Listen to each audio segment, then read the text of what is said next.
Hello everyone, I'm Alex Shabelli from the EWC team, and I'm here with Hollywood, Rob TV. Hey Rob, how are you? I'm good, brother. Appreciate you having me here. Of course. There's a lot of pressure on this, I ain't gonna lie. There is, yes. Today we are here to decide the groups for Street Fighter 6 at EWC 2025. We will be dividing all 48 players among 12 different groups. We will be choosing by division, and with that, we are going to get started. We are going to be picking out 12 players from this Division 1, Rob. You will be picking them out, I will be verifying them, and then this will decide the first set of players into those pools. And we have 4 divisions. After that, we'll go into Division 2, and then Division 3 and 4. All the groups have been selected for EWC 2025. We're going to give you a quick run through and talk about these groups and how insane they're going to be this weekend. So we'll start off with AA, the first group. Who do we have? Latif, Naughty Coon, Angry Bird, and Noah the Prodigy. That's a volatile one. That is a good, strong first group to start out. Yeah, that's gonna be fire. Naughty Coon's Kimberly is absolutely insane, and I just want to see Noah versus Angry Bird on a big stage like this. That'd be crazy. BB is next. Riddles, Momoshi, Min RD Kawano. That group is godlike, bro. Oh my goodness. Okay. CC, who do we got? Indian Walker, Big Bird, Dual Kevin, and Shuto. Every group is a group of death. Next up, we got DD. Matsu 56, Zen, Psycho, and Juicy Joe. All these groups are crazy, but that one is not as Some bad get lucky, some don't. Yeah, that one isn't as bad. Tachikawa, Punk the God, Kakaru, and Shao Hai. defending champion versus an Evo champ. We found our death pool. Junior, Moke, Gachi-kun, and Todemeshi. So, of course, again, Todemeshi just went crazy at Evo. Gachi-kun, 2018 Capcom Cup champ, and just one of the best players that we're going to see. All right, next up. Hikaru, Nephew, Mochi, and Tokido. It's GG. Gonna be a whole lot of GGs in that one, brother. I ain't gonna lie. It's gonna be crazy. Best of luck. Next group. Goichi, Phenom, and Blas and Crime in one group. Yes, that's gonna be Blas brutal. and Crime are in the same group. All right, next up. Hurricane, Itabashi, Shine, and Shine, and NL. Yep, NL. Yep. Okay. All right, we're averaging out. They're all still incredible players. Nothing to take against them. Yeah. So, all right, we got a few more groups. Kento, Higuchi, Vegi, and Lashar. Lashar's hot this summer. I've never seen a guy go into a grand finals, just switch it up. And he smoked him too. That was nasty. All right, who do we got? DCQ, Kusanagi, Fudo, and Ryukichi. Right now, I would say that the hottest player in that group gotta be Fudo. Viwasim, Bonchan, Pugeta, and Mickey. Definitely excited to see Mickey. The groups are crazy. EWC has the best players on planet Earth from top to bottom. Rob, awesome. Much love.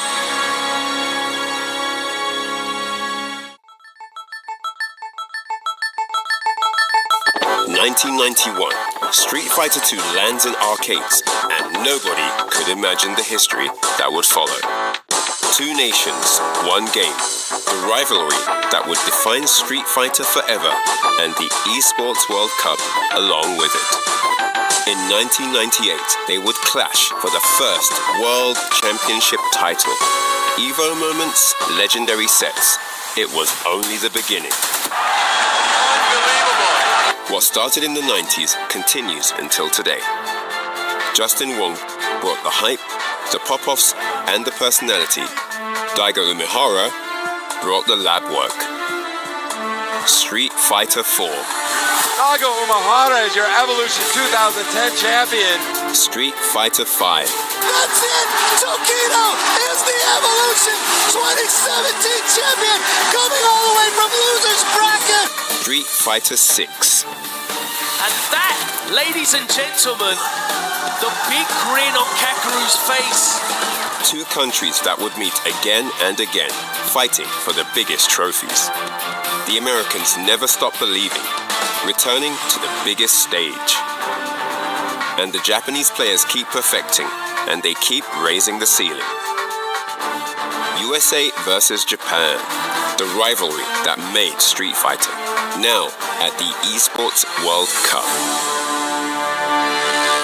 This is the Esports World Cup Club Championship, the ultimate cross-game competition that will crown the best esports club in the world. Let's break down how it works. Clubs will be able to compete at the Esports World Cup in as many titles as they can qualify for. The clubs will then earn points based on their placement in each title. To qualify for the club championship, a club will need a top 8 placement in at least 2 competitions. But to win the championship, a club must place first in at least 1 competition. At the end of the Esports World Cup, the 24 clubs with the highest number of points will earn a share of the $27 million, with the winner taking home a staggering $7 million. And of course, the title of the best esports club in the world. Who will rise above and write their place in history? Watch it all here at the Esports World Cup.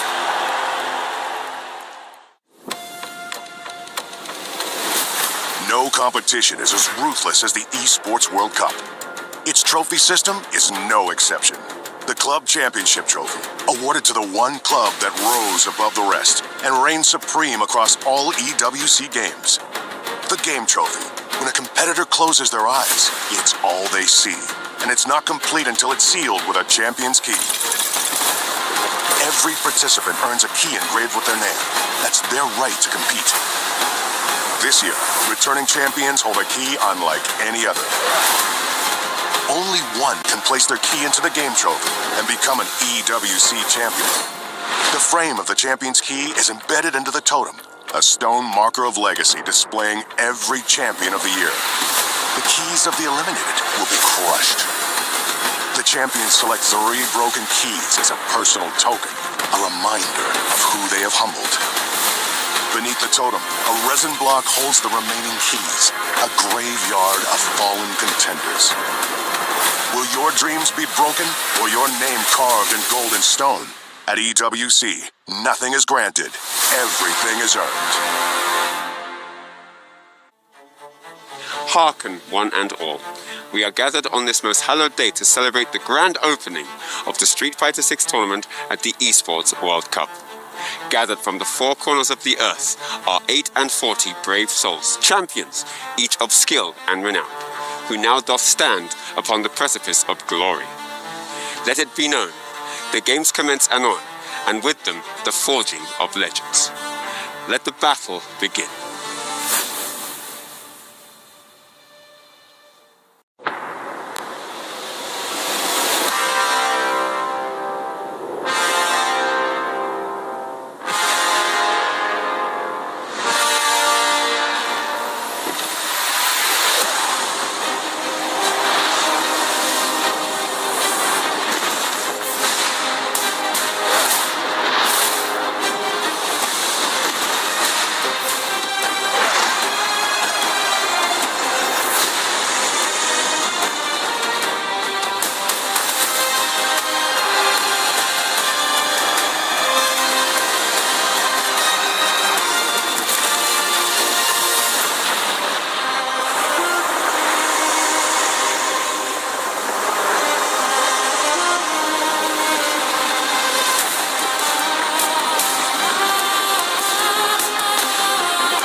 Welcome back to the Esports World Cup. It's time for Street Fighter 6 to take its place alongside the pantheon of titles that make up EWC 2025. And what an exciting time it is for us here. It's week 7, the final week of the Esports World Cup, and the Club Championship draws to a close. So not only is there personal glory on the line, but the most important trophy, the Club Championship, will be decided this week as well. And you know what? We could not have a better team of broadcast talent than the folks that join me right here. Thank you so much for joining me once again in the studio. The icon, the legend that is Justin Wong. You've been here for a while though, haven't you? A little bit, you know, just over 25 years now, but I meant here. Back.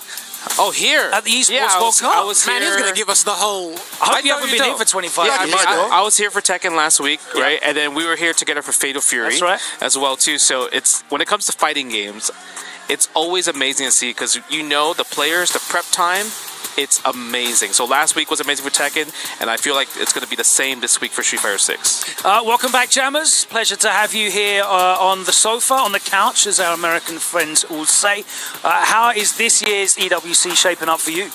No, it's been great. I was able to catch a lot of the action with the Tekken guys. I was able to watch you and yourself commentate and talk about Fatal Fury as well. Really been enjoying it. But yo, these clubs, Logan, like, they're coming at this with bloodlust. And like you said, it's the final week. So it's the business end of the season, as we like to say in the football back at home. So they really got to bring out their cards now. It is definitely time to get down to business. Cola, welcome back as well. Our foursome here back in the studio this year. How are you feeling the new layout?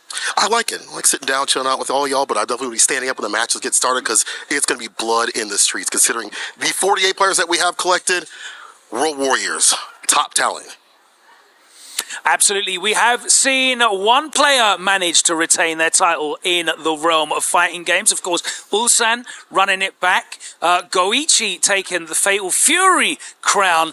Our champion Zhao Hai looks to repeat this year. Can he do it? There's 47 other players looking to stop him. But as I said at the top of the show, it is the final week of the club championships. And let's take a look at our current standings. And following on from the Crossfire lower bracket elimination matches, we can confirm that we are now only down to 3 teams that can win. Twisted Minds out of the running now. They cannot take the title. And it is looking like it's going to come down between Falcons and Team Liquid for that enormous $7 million first place prize. And of course, the most coveted trophy in esports. Guys, of course, there's a lot to talk about here. There is some very good representation from some of those teams. We won't be seeing Team Vitality at all in Street Fighter 6, but for Twisted Minds, it's going to be very bittersweet. They have got 3 players involved in Street Fighter 6 by the way of Noah the Prodigy, Latif, and Viwasim, but they couldn't get it done, could they? It's tough because, like, Noah and Latif, they're in the same group, right? So one of them has to maybe fight against each other, or can both of them get out? Either way, they're already starting tough because that's going to be the first group of the day. Now, you can see there's a lot of potential points left on the board, but of course, some of those teams have already fallen by the wayside, and you can see there that there are a real lack of players for Team Vitality when it comes to these remaining tournaments here. But how do you like the chances of Team Falcons and Team Liquid Jammers here in Street Fighter 6?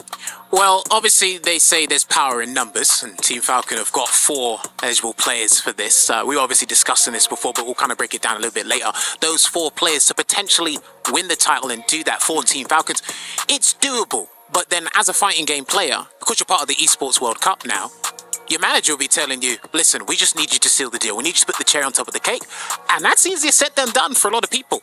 Now, for Team Liquid, well, they only got Nephew as their representative. I don't know what pressure he's feeling. He had an amazing year last year. I don't know if he's able to replicate that or even overthrow that performance. But even then, there's still a possibility, a 1 in 48 possibility, as I like to say, Logan. Well, you can see for Falcons that representation has proven a smart plan for them.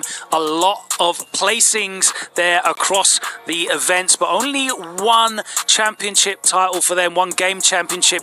Whereas you look at Team Liquid, it's a much more streamlined squad, not as much representation, but 3 game titles, including, of course, chess there, which I personally enjoyed watching. Are they going to be able to add to that total here for Street Fighter 6? It's going to be very difficult, of course, because they only have 1 representative. As we take a look at Vitality, who by all means and purposes are not relevant for the conversation here at Street Fighter 6, but are still in the running in other titles here in week 7.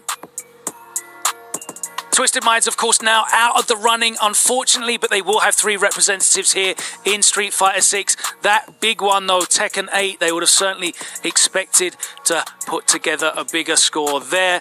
Unfortunately, the reigning, defending 6-time Evo champ Arslan Ash wasn't able to get the job done. But let's talk a little bit about Liquid as well, because obviously they have a huge pedigree and they used to have a lot of representation in fighting games.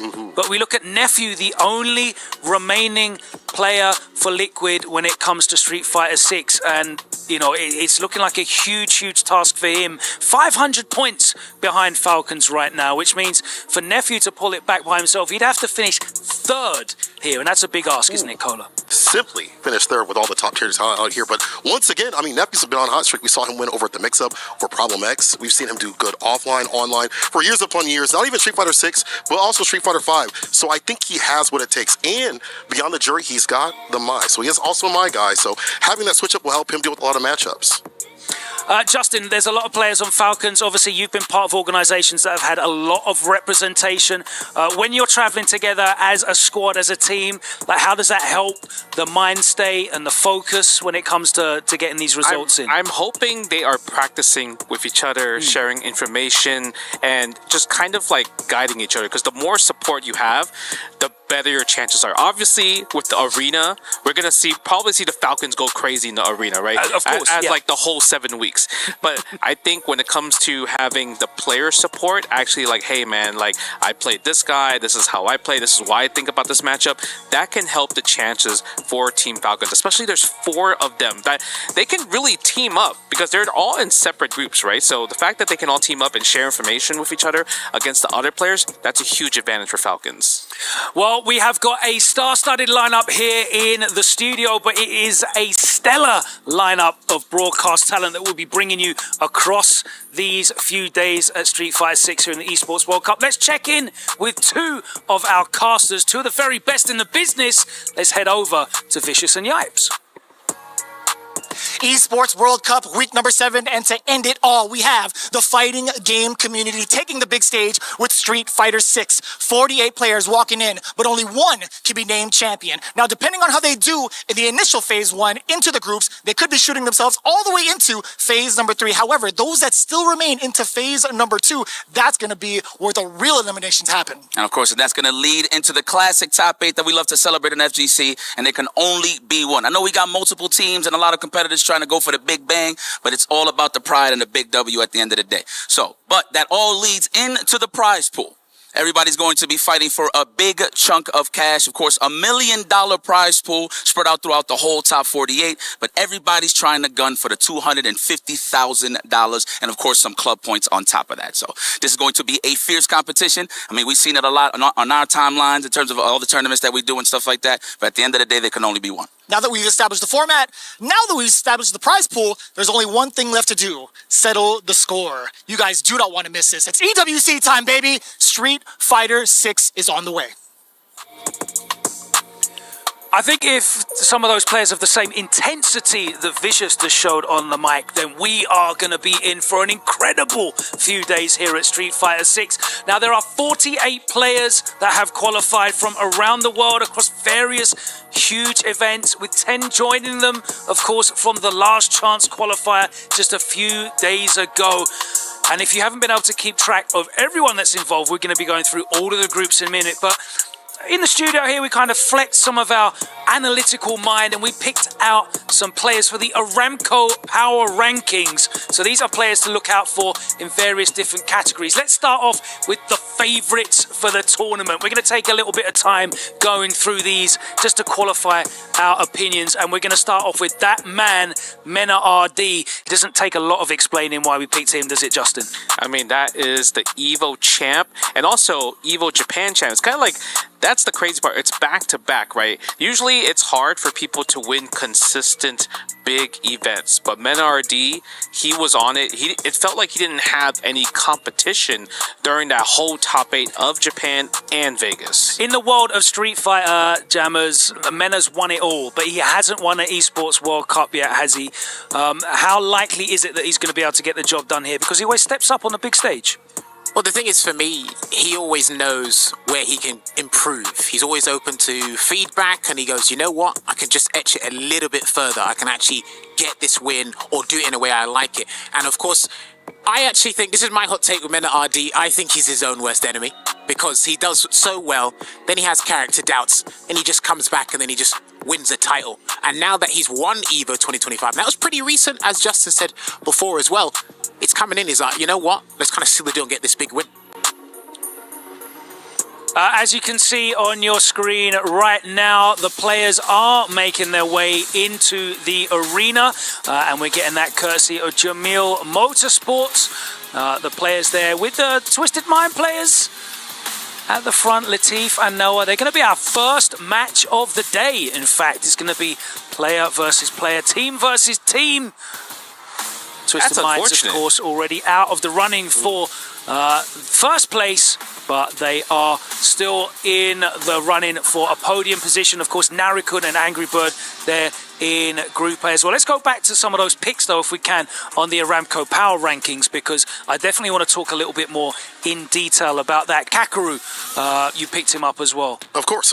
I mean, that man's the perfect fairy prince himself. He is a champion we've seen at Gamers 8 and a champion of other mini tournaments. This guy is really good, but then you see the other players that are around here in all these groups. It's hard to call if for any of these rankings where we're going to place them in the first place. It felt wrong to put certain players here and there. I wish we had more places and more time to talk about it, but as it stands, I mean, even that group that he has is difficult to deal with, and you look at, even if he gets out of groups, what will happen? Who will he have to fight? The likes of Nephew, Higuchi, or something else on the way down?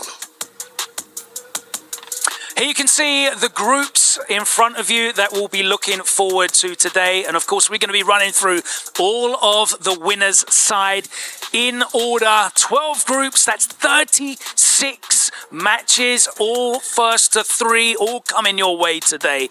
And guys, let's talk a little bit about the split of the draw. It makes sense how it was done, obviously tiering the events, the method through which these players qualified, but without any regional protection, without any organizational protection, it has thrown up some very exciting groups, hasn't it? And all eyes are on one specific group, Justin, aren't they? You know, you're talking about the Crime A versus the Blas group. No, right? I'm not talking about that. We're talking about that. But we can talk about that and one. everything. And we can. Some eyes are on that one, absolutely. But boy, we've got the reigning champ Zhao Hai.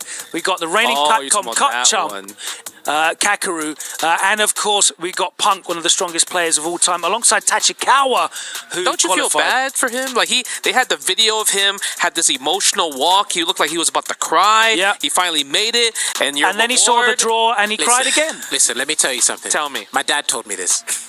Hard work gets rewarded with more hard work. Advance, Tachikawa.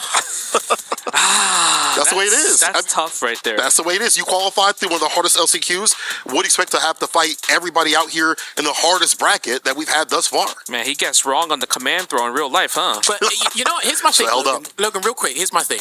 Zhao Hai, I think there's something to prove here because he was runner-up at Fatal Fury, and he has to defend his title here. So there's double the pressure, but there's double the hunger as well. And he's always playing Flavor of the Month, changing characters here and there. So we may be seeing the Mai and the Bison help do the work. But look, if he can't get past his first hurdle, then it's all for naught. That's the tough one, right? Because he has to fight against Punk the God. And when Zhao Hai beat Punk, that was with Ken. True. There's no Ken this season. But there are the counters that he has. As I already mentioned, the Bison has still been a very strong pick from and Mai, which, you know, I cased on him over at Capcom Cup, but he showed me wrong. Yeah, he was a real Mai guy. It's great that you guys are talking about that already because, as if by magic, as if it was fate, in fact, we have highlighted Punk versus Zhao Hai as our SMB matchup of the day, and you can look forward to that a little bit later on. But guys, there was a bit of heated rivalry between these two, and it was certainly patched over. It's the same as last year. Yeah. Zhao Hai and Punk were like, okay, you know what? We'll be friends again. Same with Meta and Punk. They took the same picture last year as well. They're like, hug it out. So for the camera. It's one of those things for the camera, but I'm excited to see this match because obviously when Zhao Hai beat Punk, it was with Ken, and Punk's gonna play Cammy, but he told me he wants to pick Sagat a lot this event. But I just don't see him picking Sagat against this group. Really? That early with the character. Sagat versus Mai, at least from what I played so far, it doesn't feel too bad for Sagat, but this is still early days. If he does go Cammy, I'm pretty sure Zhao has got plenty of experience. Remember, he actually was doing pretty well with Cammy last year. Of course. Yeah. So he's got a wealth of knowledge in terms of character depth and matchups as well. But again, he just can't kind of have a hiccup on his own strategy. Yes. You know what I mean? No, I agree with that. Looking forward to that one. That is going to be our match of the day coming up a little bit later. Let's take a look at the schedule, though, so you can see exactly where that match falls amongst the absolute epic encounters. Kicking off with Group A, Latif and Noah the Prodigy, Twisted Minds going head-to-head. Narikun and Angry Bird. Angry Bird, of course, one of the favourites here. He's looking for some big form. Then we'll be playing the winners' final, which will see one player qualify. Let's move on to the next Of course, we'll be going through each of these, and you can see immediately with another banger, Mena RD going up against Riddles, and Riddles, of course, one of our sleeper picks, isn't he, Justin? The underdogs. Like, he came out here, not sponsored, tried to qualify, and he got into the top 10, right? But the thing is, he went through a whole bracket of just many Japanese players. There's 55 Japanese players that signed up for the LCQ, by the way, right? So that's already impressive, that especially with the qualifying match where he had to take out Ryusei, who was also one of the favorites to possibly qualify in that top 10. But the problem is, this match, Mena RD has had a 100% win record against Riddles. It's always been a 3-0 or a 3-1, never a 3-2 where it's like, oh, Riddles could have won that. So I'm really curious to see what is Riddles' game plan for this event today. Yeah, we also have two of the best to do it as well, Momochi and Kawano in that stacked group, and that's only the first two groups that will be coming up immediately after this as we get ready to start today's action. And guys, we're going to be going, as I said, the whole way through all of the upper bracket today. 36 sets are coming your way in quick succession here from the Esports World Cup. Let's take a look then at our first match, our focus of the day, which is going to be Latif versus Noah the Prodigy. We can talk about that in a bit of detail because Noah performed really well here last year on this stage. He really broke out and impressed us all. And then he did it again at Capcom Cup, which is how he qualified for this event. But how good has Latif's 2025 been so far? Player that, veered away from Street Fighter for a number of years, but he's back in full effect, isn't he? He's doing, I would say, really good now, right? Like, he had high placings at CEO and Evo. He beat, like, Bokeh, one of your favorites, Logan, for this event as well. And according to a lot of people, the locals, Latif has been winning a lot of the sets against all the strong players. He won the Saudi League, Saudi Fighting League recently as well. I think for me and Latif right now, I've been a massive fan of him since 2011 anyway. But this is actually like the perfect time for him to play. He's found his stride with Bison. He actually can compete on an international level. He's got that wealth of knowledge to be able to do that. And also, C Viper's on the way. So there's extra incentive to kind of understand the meta, learn more about the drive system before Viper comes out, and then probably the gates will be fully unlocked. But the reverse of this, though, hold on now. Noah has been working on other characters. The Luke is still fantastic. Other characters, who? Okay, I'm worried about Noah. I'm just saying, I've seen the State Cammy. your case I've seen right now. the Bison. I've seen the Ryu. Now, are they up to par for EWC? I don't know. However, if he pulls them out, I'm going to trust Ryu? him. Yeah, he's been playing Nah, with he Ryu got no on the Ryu, bro. So Ryu scrapped. He got no Ryu. Cammy scrapped. I think Cammy scrapped. Yes. Okay. I think he should just go with Luke. You know, if he doesn't pull it out, though, I think Luke will be just fine because his playstyle is so different. The other player doesn't matter what character he plays. He's just an annoyance. So if you haven't played him in full effect, you don't know what he's going to do. But you have to think about this. Like Logan was saying, he did so well last year. He qualified for Capcom Cup. That's how he qualified here. That was the last patch when he was really good at perfect parries. Now they adjusted where you have to choose a direction, and I feel like the perfect parry of his success is not that high anymore. Well, I mean, listen, I need to hear Logan's opinion. Thank you so much for that. That is going to be our first match coming up today. The action is about to commence. It's week 7 of the Esports World Cup, and what a fitting place for Street Fighter 6 to be part of the culmination of not only the festival of esports, that is the Esports World Cup, but also the Club Championship. The time is upon us now for the opening ceremony, and we'll get straight into those Group A matches. Let's head over to the arena with Rob TV and Milosh taking care of the festivities. I cannot wait. 1 year ago, right here in Riyadh, a new world champion was crowned. He deserved it. He played phenomenal. Yes, I will get emotional too, though. Don't make me cry, please. Zheng Xiaohai Zhongjun, the Chinese legend who conquered the world's best. And it's going to be the drive impact, ladies and gentlemen. If he completes the combo, which he will, Xiaohai is your Esports World Cup champion. But champions aren't made by winning once. They're forged in the fires of defense. The target is painted, and every player has studied Xiaohai's tapes. Look at the amount of damage he just dealt out. Oh no! One more sequence and he might be dead. Is that a perfect? Oh! Double perfect and a regular victory for Kawano. That's actually kind of wild. One more bet. Oh, Jeff. He's not going for the drive impact. He went for the overhead. Oh, so high. With 3 games in a row to be able to make the comeback. Street Fighter 6 has evolved. New patches, new strategies, new hunters. Everyone wants his crown. The question is, can he keep it? Esports World Cup 2025 is going to be his biggest challenge yet. The best players from all around the world are all here to beat the champion. But for Xiao Hai, he's defeated every challenger before. That's Xiao Hai, ladies and gentlemen.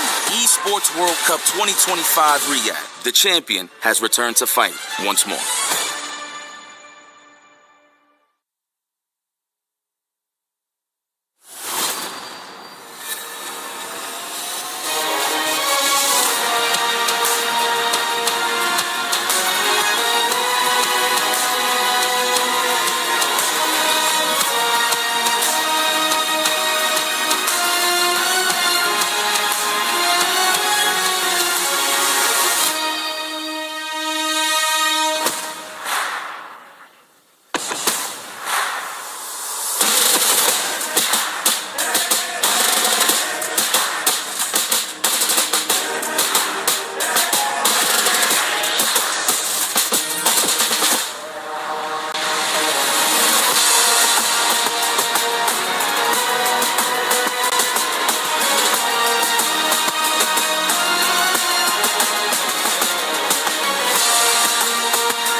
To the final week of the Esports World Cup.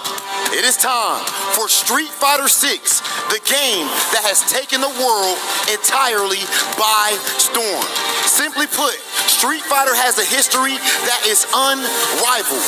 We have tournaments dating back 30 years. We have legends, giants, whose shoulders that we stand atop to this very day. So when you see these competitors, they are not just fighting for money. They are not just fighting for fame, but something that is far more valuable, and that is legacy. And Street Fighter is, of course, usually a 1-versus-1 game, but here at the Esports World Cup, we do things differently. You're not playing alone. You are part of a whole club of multiple esports titles that are all playing for the same goal, which is to win the club championship and crown yourself the best club of 2025. And over the past few weeks, we have seen so many contenders, so many players, legends, favorites even show up on this stage and all crumble under the pressure of this stage, and these lights, all of them trying to do one thing, which is make history. And yes, you're right, Milos. We have seen these players crumble in various weeks, but I want to make sure we know that that's not the only thing that has crumbled. This here is considered a key. This represents a player's tournament life here at EWC. Every player starts with this, but if the worst should happen, if they should be eliminated, that key will be placed right here into the crusher, and this is what will happen.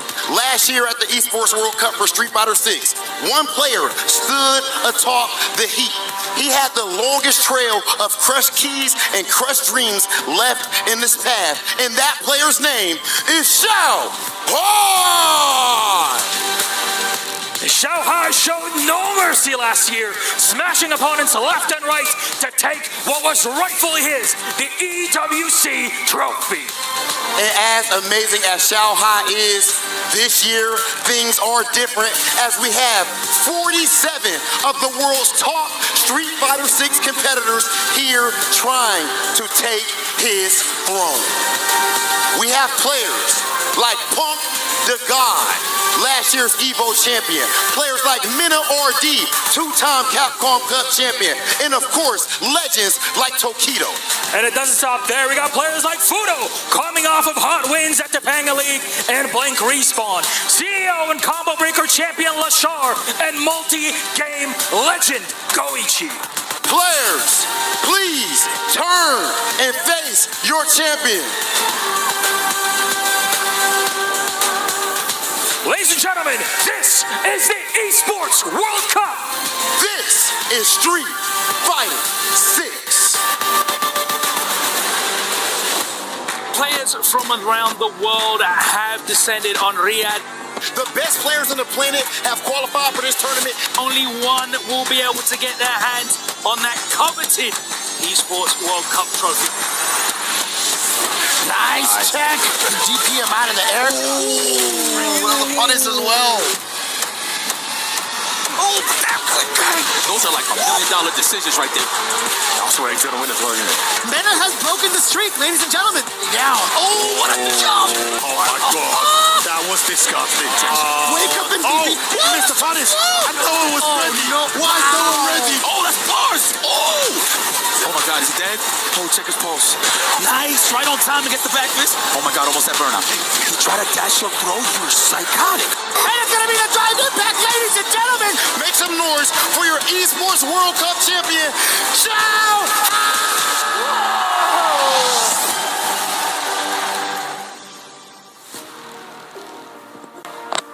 History is about to be made yet again for the final week of Esports World Cup. Kicking it all the way through with the fighting game community taking the stage. It's Street Fighter 6 time, baby. You already know what it is, and what a banger of a match we have to start it off. But just to remind you folks at home, again, during day one, we're looking for 12 players to qualify tonight.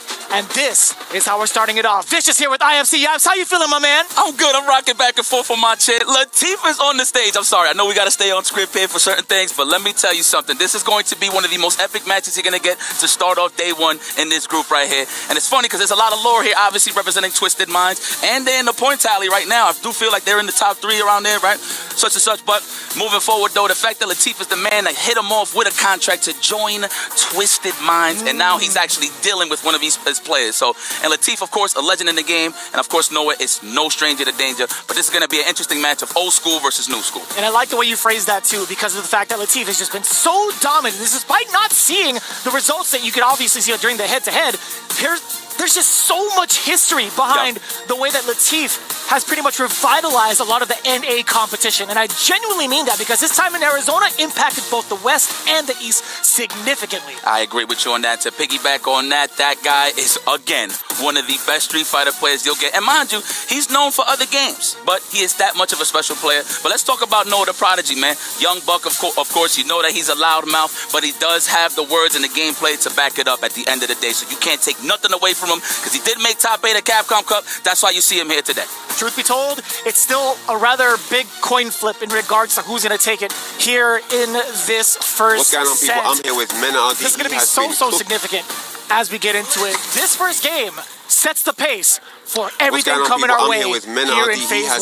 Luke versus Bison, Noah versus Latif. Let's get it.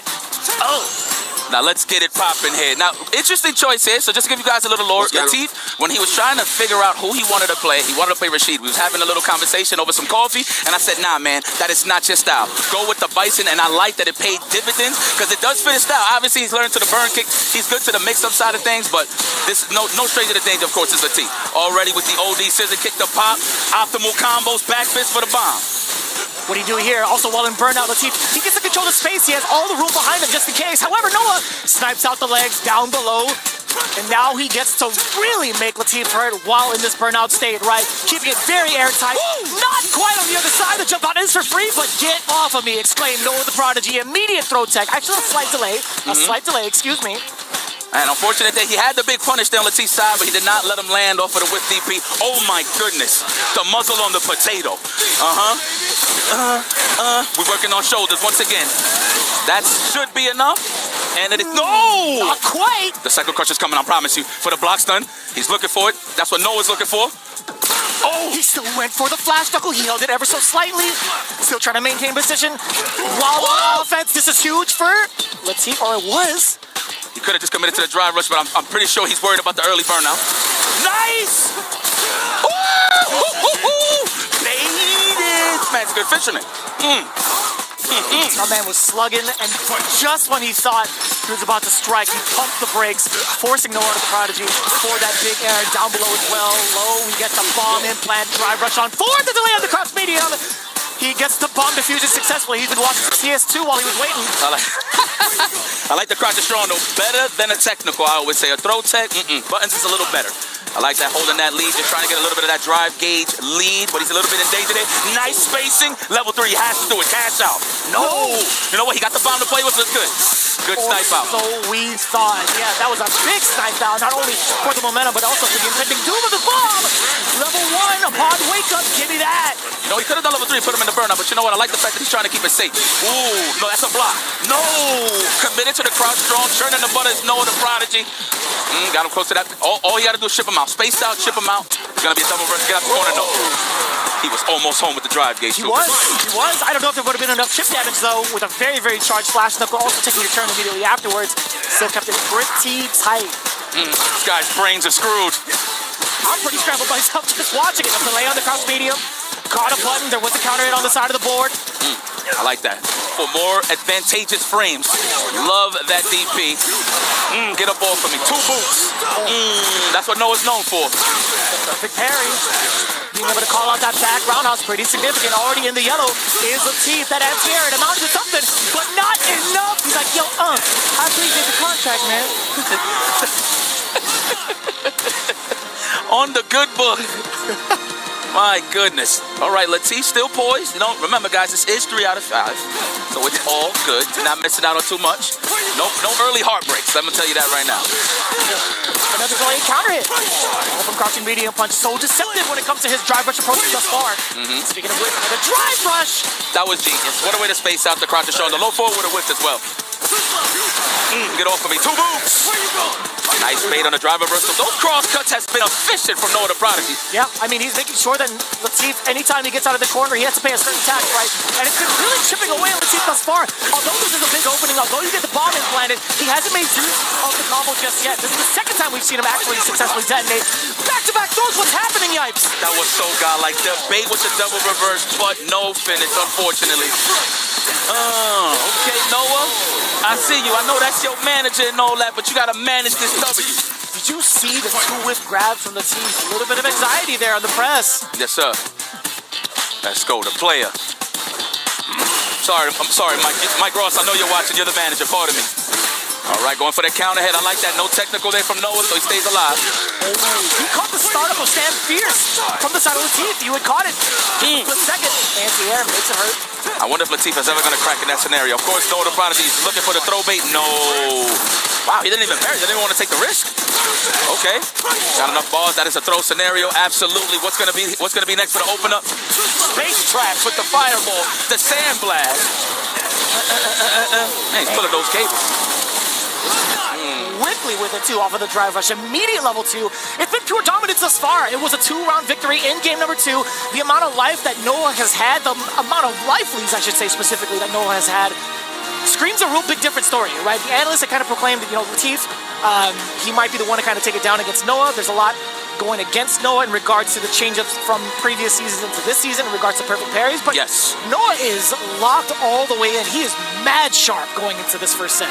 So the thing about this matchup is, of course, the standing medium kick, got a little quality of life changes, a bigger hurt box, right? Now, as you notice from certain ranges, you see Latif is not even throwing it out there because Noah is pretty efficient on the whip on his side of things. So he's just trying to get counter hit damage, score the knockdown, and score the bomb immediately so he can get the party started. And here it is. Invite only for Noah. Caught the backdash, good parry, last second, trying to hold up forward and get out the corner. Off of me, please. Still within range for a back throw. This situation is so dire now for Latif. His corner defense has not been the best thus far. Move the option, gets popped up. Damn, the normal gets blown up.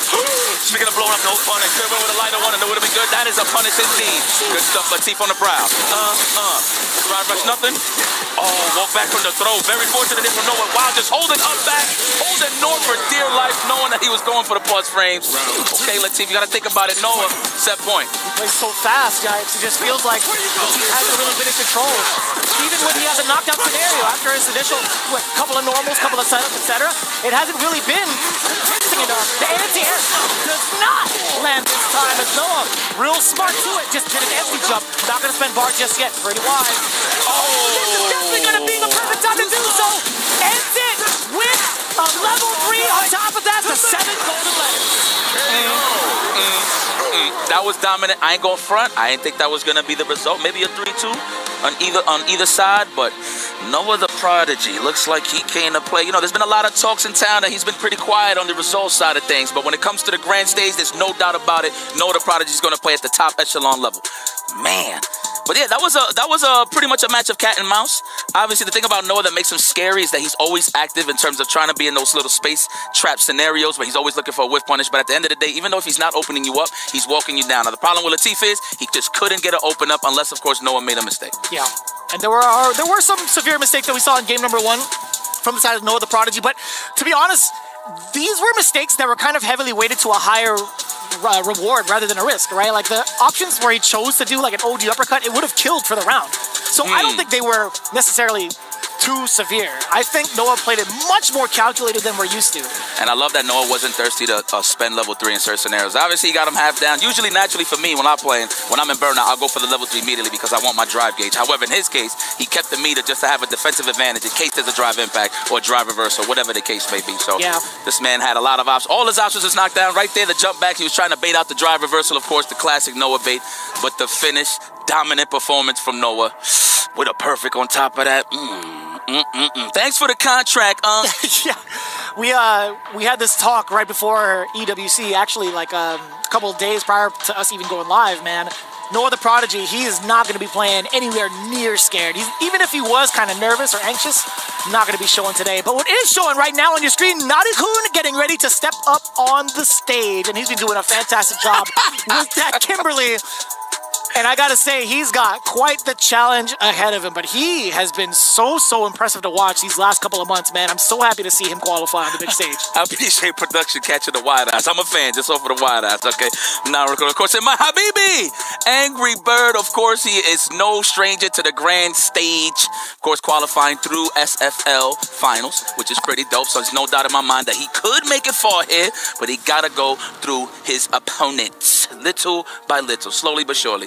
Now, Kimberly versus who is the question? It has to be Akuma, right? Yeah, Angry Bird has definitely been playing a lot of Akuma. He said that he does have Ken for certain matchups in the pocket just in case, but I think it's safe to say that he's going to lock in with Akuma throughout the whole tournament. I did have a chance to talk to him over at EVO backstage in regards to like how he feels competitively about Ken right now. He just feels like it's not the type of way he wants to play and control the space. Like Akuma just has the better tools, and let's be honest, he really does. But how does that work out against someone so aggressive like Kimberly? Well, as long as he don't fall for elbow shenanigans, he should be all right. Of course, Akuma's known for the low health side of things, and Kimberly's love baiting out reversals, right? So as long as he stays solid, he stay good with the foot, he stays short ranges, I feel like he'd be just fine. And of course, knowledge checks on the run stops is very important here. Yeah. One of the things I do enjoy about the changes in regards to Kimberly's kit right now is how much you can enforce pressure just based off of medium kick, right? We do have like the spacing traps that she's known for. We do have cancel the button through that, but more importantly, being able to do standing medium kick into crouching medium kick as a true block string off of drive rush cancel is just so important, because if you look at the frame data off of crouching medium kick, it leads to a true strike throw mix-up. And that's the name of the game. Big damage, condition your opponent, all for the love of the 50-50. Love it. But that's all. That's why it's so important in the neutral to keep it controlled and keep it tame. Angry Bird is definitely with it. Naricon, of course, definitely with it. These guys know what's at stake here. Yo, I'm excited to see some Street Fighter. I hope everybody's at home relaxing and chilling. Please let everybody know that we are live. I know that the time zones is a little different. But at the end of the day, we all celebrating fighting games. And man, we closing now, huh? I believe so. I hope so. Y'all don't even understand. Like, Yipes looked right at me. He's like, we're closing? Hell yeah, we're closing. This is dope, man. Look, man, again, I sound like a broken record when I say this, but it's holes in the wall, pizzerias, arcades, grocery stores, to grand stages in Saudi Arabia. It's kind of nuts, dude. It is a wild journey, man, and I'm glad that everybody that's been a part of it is still continuing to celebrate. And let's go on with the celebration, man. We got game number 2. We got match number 2. It's time to see who moves on to face off against Noah the Prodigy. Is it going to be Nadi-kun? Is it going to be Angry Bird? We're about to find out. Game number 1. Let's go. Here we go. I love the ancestral whistles. Yeah. I don't even know what instrument it is, to be honest. Night already. Wow, you was already awake? Must have been watching the tapes. Caught the tap parry, exposed like bad cable wires. Oh, you're trying to anti-air. You probably thought it was going to be an empty demon flip for sure. So good snipe out there from Angry Bird. The fact that it stayed on the same side, too. Kind of rough.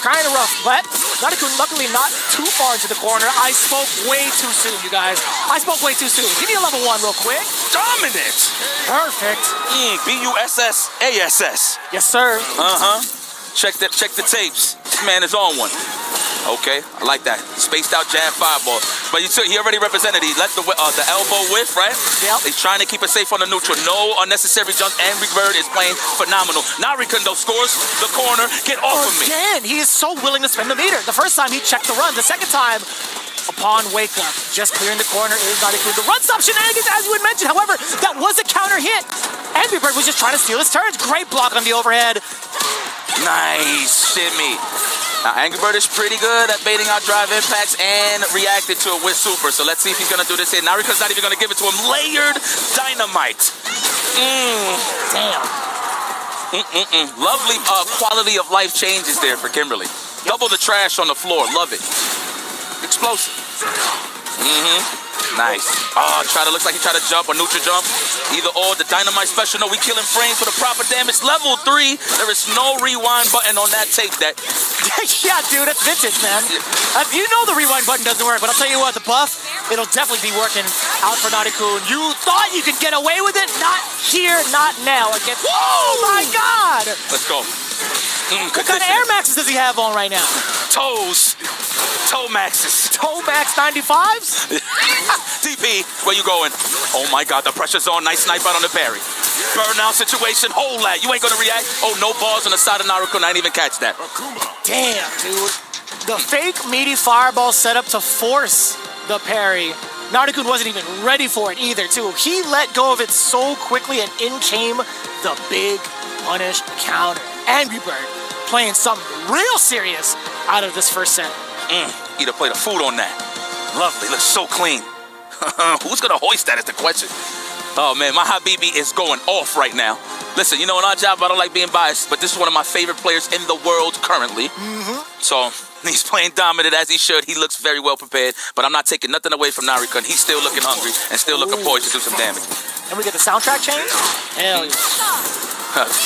Morale booster, huh? A little bit. I mean, it's going to change up if level 3 happens. Elbow shenanigans, you had talked about it, gets blown up sky high. Well, the fact that he was ready for that instead of the cross-up, very impressive from Angry Bird. Oh, the delayed dive kick. Narikun was respecting the bottom brick chop. Bottom what? The bottom brick. But this brick definitely hits back. I'll tell you what, the forward throw now starting to accumulate a decent amount of damage. That roundhouse will blow up Angry Bird's initial out. I was about to say, it was about to be layered offense, kind of like that crepe in the corner. Oh my God, he's flattening crepes on the top of Kimberly's dome. That is crazy. We all know Akuma knows karate. Okay. I don't even know what's karate. No, excuse me, power of nothingness. But he's evil though, right? The dark Hado. He's definitely like a Satsui no Hado user. There you go. The cross up deep. I like how he delayed it though, just throw off the perfect parry. Very nice. I'm liking this so far. The aggression, all in Angry Bird's favor. So, okay, we do at least get to check the far heavy punch. A lot of recovery on that bad boy. Dry rush up on in there, trying to keep the strings tight. No goes for a throw. Instead, underneath the fireball, but nothing too big out of it. I wonder if he could have gone for a vagabond level 3. Possibly. But I'm loving the blocks on these overheads right here from Angry Bird. That is definitely what's keeping him alive. Trying to catch a check attempt there with the adamant flame. Sweet. Not even. The stage. Oh, reset. That was sneaky. Conditioning? No shampoo. I see the dandruff. Oh my God. Oh my God, look both ways before you cross the string. Damn, head and shoulders. Lord, that's boss. The guy catch that? Oh, vicious, ladies and gentlemen. I swear if I had the round of applause sound effect right now, I hit it. We got to get the soundboard to production ASAP, honestly. I think that'd be great. Dude, Angry Bird is looking too clean and on point right now. Narikun has not been able to get any of his layered offense started initially. Like, we saw maybe a couple of sequences with Bomb. We saw level 3 come out from the side of him. We saw him try to dictate the pace with a couple of throws, but there's just something about Angry Bird afterwards, man.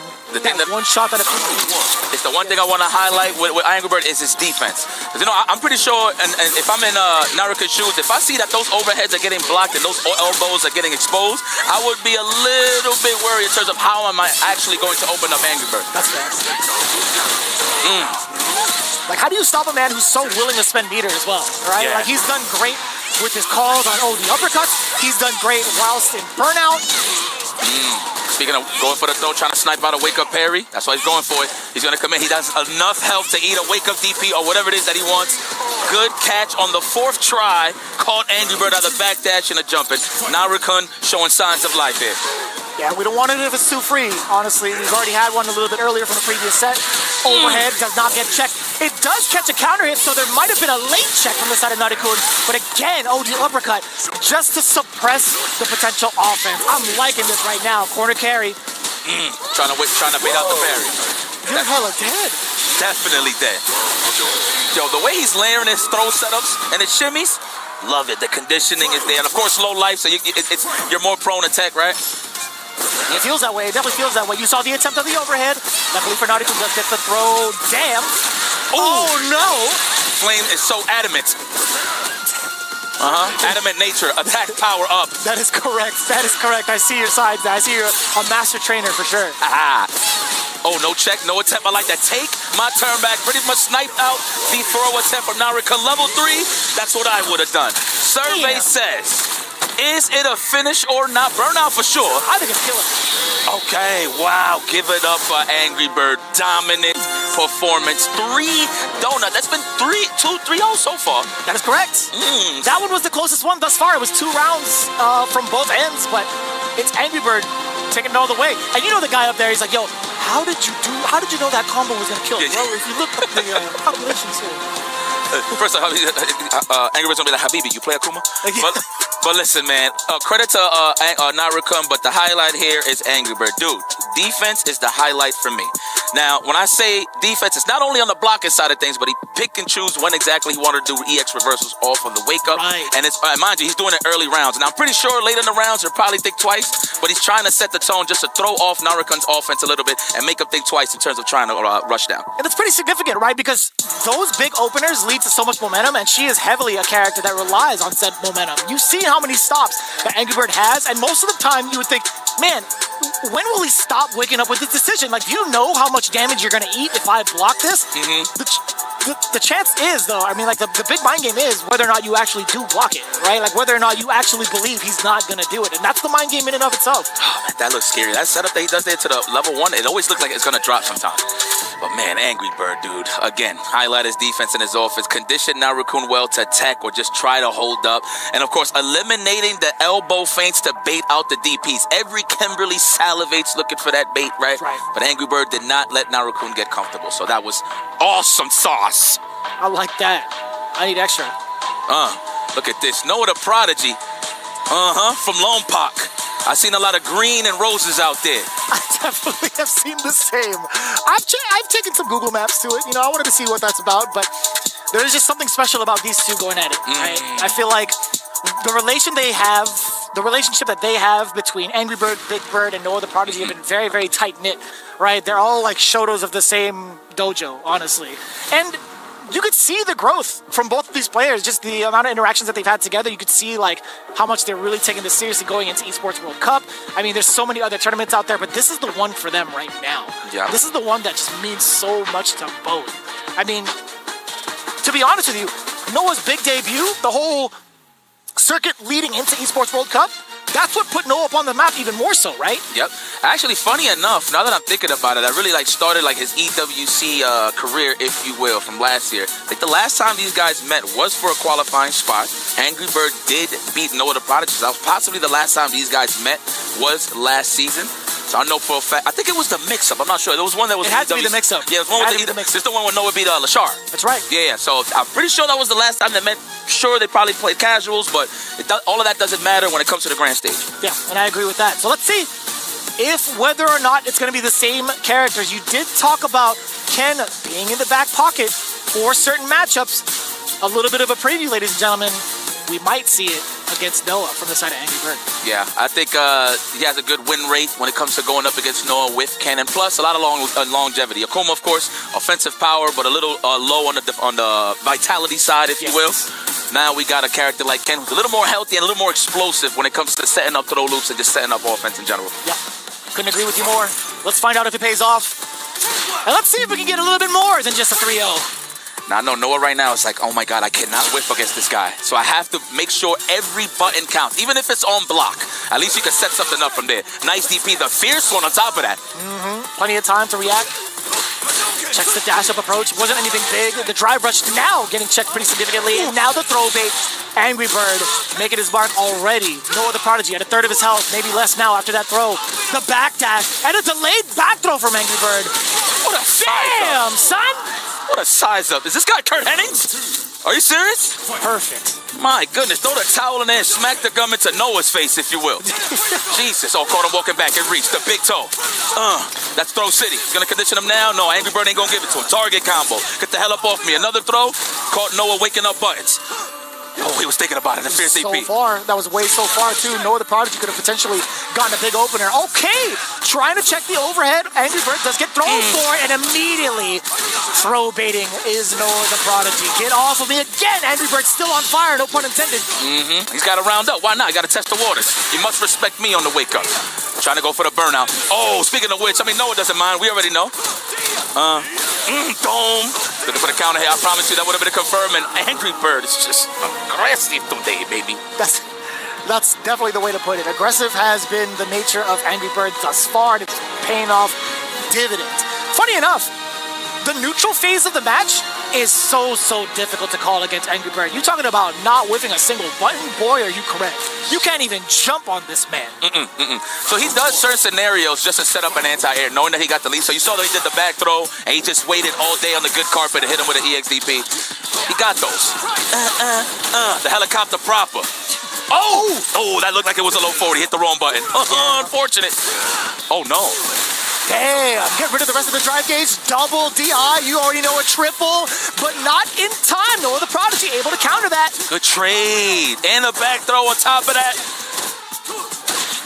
Oh, okay. The buster, you think I can't do it too? Ooh! He out of here, in there. Come on, man, that's Ken Masters. Yeah, dude. I can't actually believe he held it down the run into the DP the first time. Oh, mad far. Oh, speaking of far. You know what they say? This is Luke's theme. No, this is Noah's theme. Yeah. Let's go. Man, there's blood spilling on this good carpet right here. Good neutral on top of that. Nice, perfect parry to cut through the wind, but good technical there from Noah. Oh, parry, delay on the throw. Noah is ready for it. Fierce Jinrai. Punish counter is there, as it should be. Nice. Okay, Noah. Looking good. Nice throw attempt. Okay, the DP here from Angry Bird, the run DP. Oh, try to check, but he should have hit the faster button. Could have been a stand jab better, but it is what it is. And I like stand jab for that matter, too, because stand jab pushes him significantly forward, but not quite burnout just yet. Fireball will probably do it. It is. Oh, you got 2 meters to... Oh! My! Size of my... Woo! You're reaching, you're hugging the air, my boy. That's a lot of hair. That's a lot of air to hug, excuse me. Not hair. Definitely not that. But Angry Bird back-to-back throw baits against Noah. You know, Noah ain't the type to tech that much. That's how you know Angry Bird is conditioning him very well. To the point where he sent them to the character select screen, and Lord and behold, we do see Cammy White on the character select screen. Would this work against Angry Bird's Ken? I don't know. Maybe the Akuma. I don't know about the Ken, but you know what? It is what it is. You know what? These are the characters that you trained for the whole season. Well, show me what you got. I am kind of curious to pick your brain about that. Like, why? I guess, like, having the switch up to Cammy, sure to at least take a notch from Angry Bird's belt. But the Akuma, I feel like, is going to be much worse for Cammy, right? Yeah. Like, by default. Yeah, I'm speaking on it more on the terms of Angry Bird has a lot of experience in terms of this matchup, especially. Okay. Yeah, that makes a lot of sense. Yeah, I've seen it mostly from SFL EU. All of the Cammies, he did very, very well against Ken. Yeah, with Ken. That's the intel I needed to hear. There you go. My God, you know I got you, bro. I'll text it to you too. You can just say it, baby. I'm here. I'm listening all the time. My brother. Let's go. Trying to get the count in with the crouch fist. Aggressive nature here from Angry Bird. Ooh. An excellent time to jump back. Noah the Prodigy. A significant clip against the stand roundhouse. That bad boy has mad recovery on it. But Noah the Prodigy willing to spend that cash, as he should. A little bit of a comeback now, potentially. I like how at the highest level, everybody be like disappointed that they got to kill with like a level sometimes, right? You saw Noah like nodded his head like, damn, I got to spend it. Well, hey, it is what it is. Okay, you're doing good, Noah. Alarm pot. Man, I've seen concrete and trenches out there too with those roses and grass. Oh, scoop. Let me get another one. It would have worked. Ooh. I wonder if there was time to uppercut there, but the parry was the choice from Noah. Would have been a pretty sizable reward if he got the perfect parry. I would have checked done with DP. the medium. Yeah, I mean, both options would have worked. Get off of me. Oh, no DP. He's sizing up for it. Damn! There we go. My man. That's a grown man confirmed. My man Noah said, you are not sending me to the losers just yet. You know, you got to look at it like this. There's a lot of team pressure as well. Of course, representing Twisted Minds, you just watched Latif. I didn't want to say it that way. Latif is my guy, but it is what it is. I was 3-0.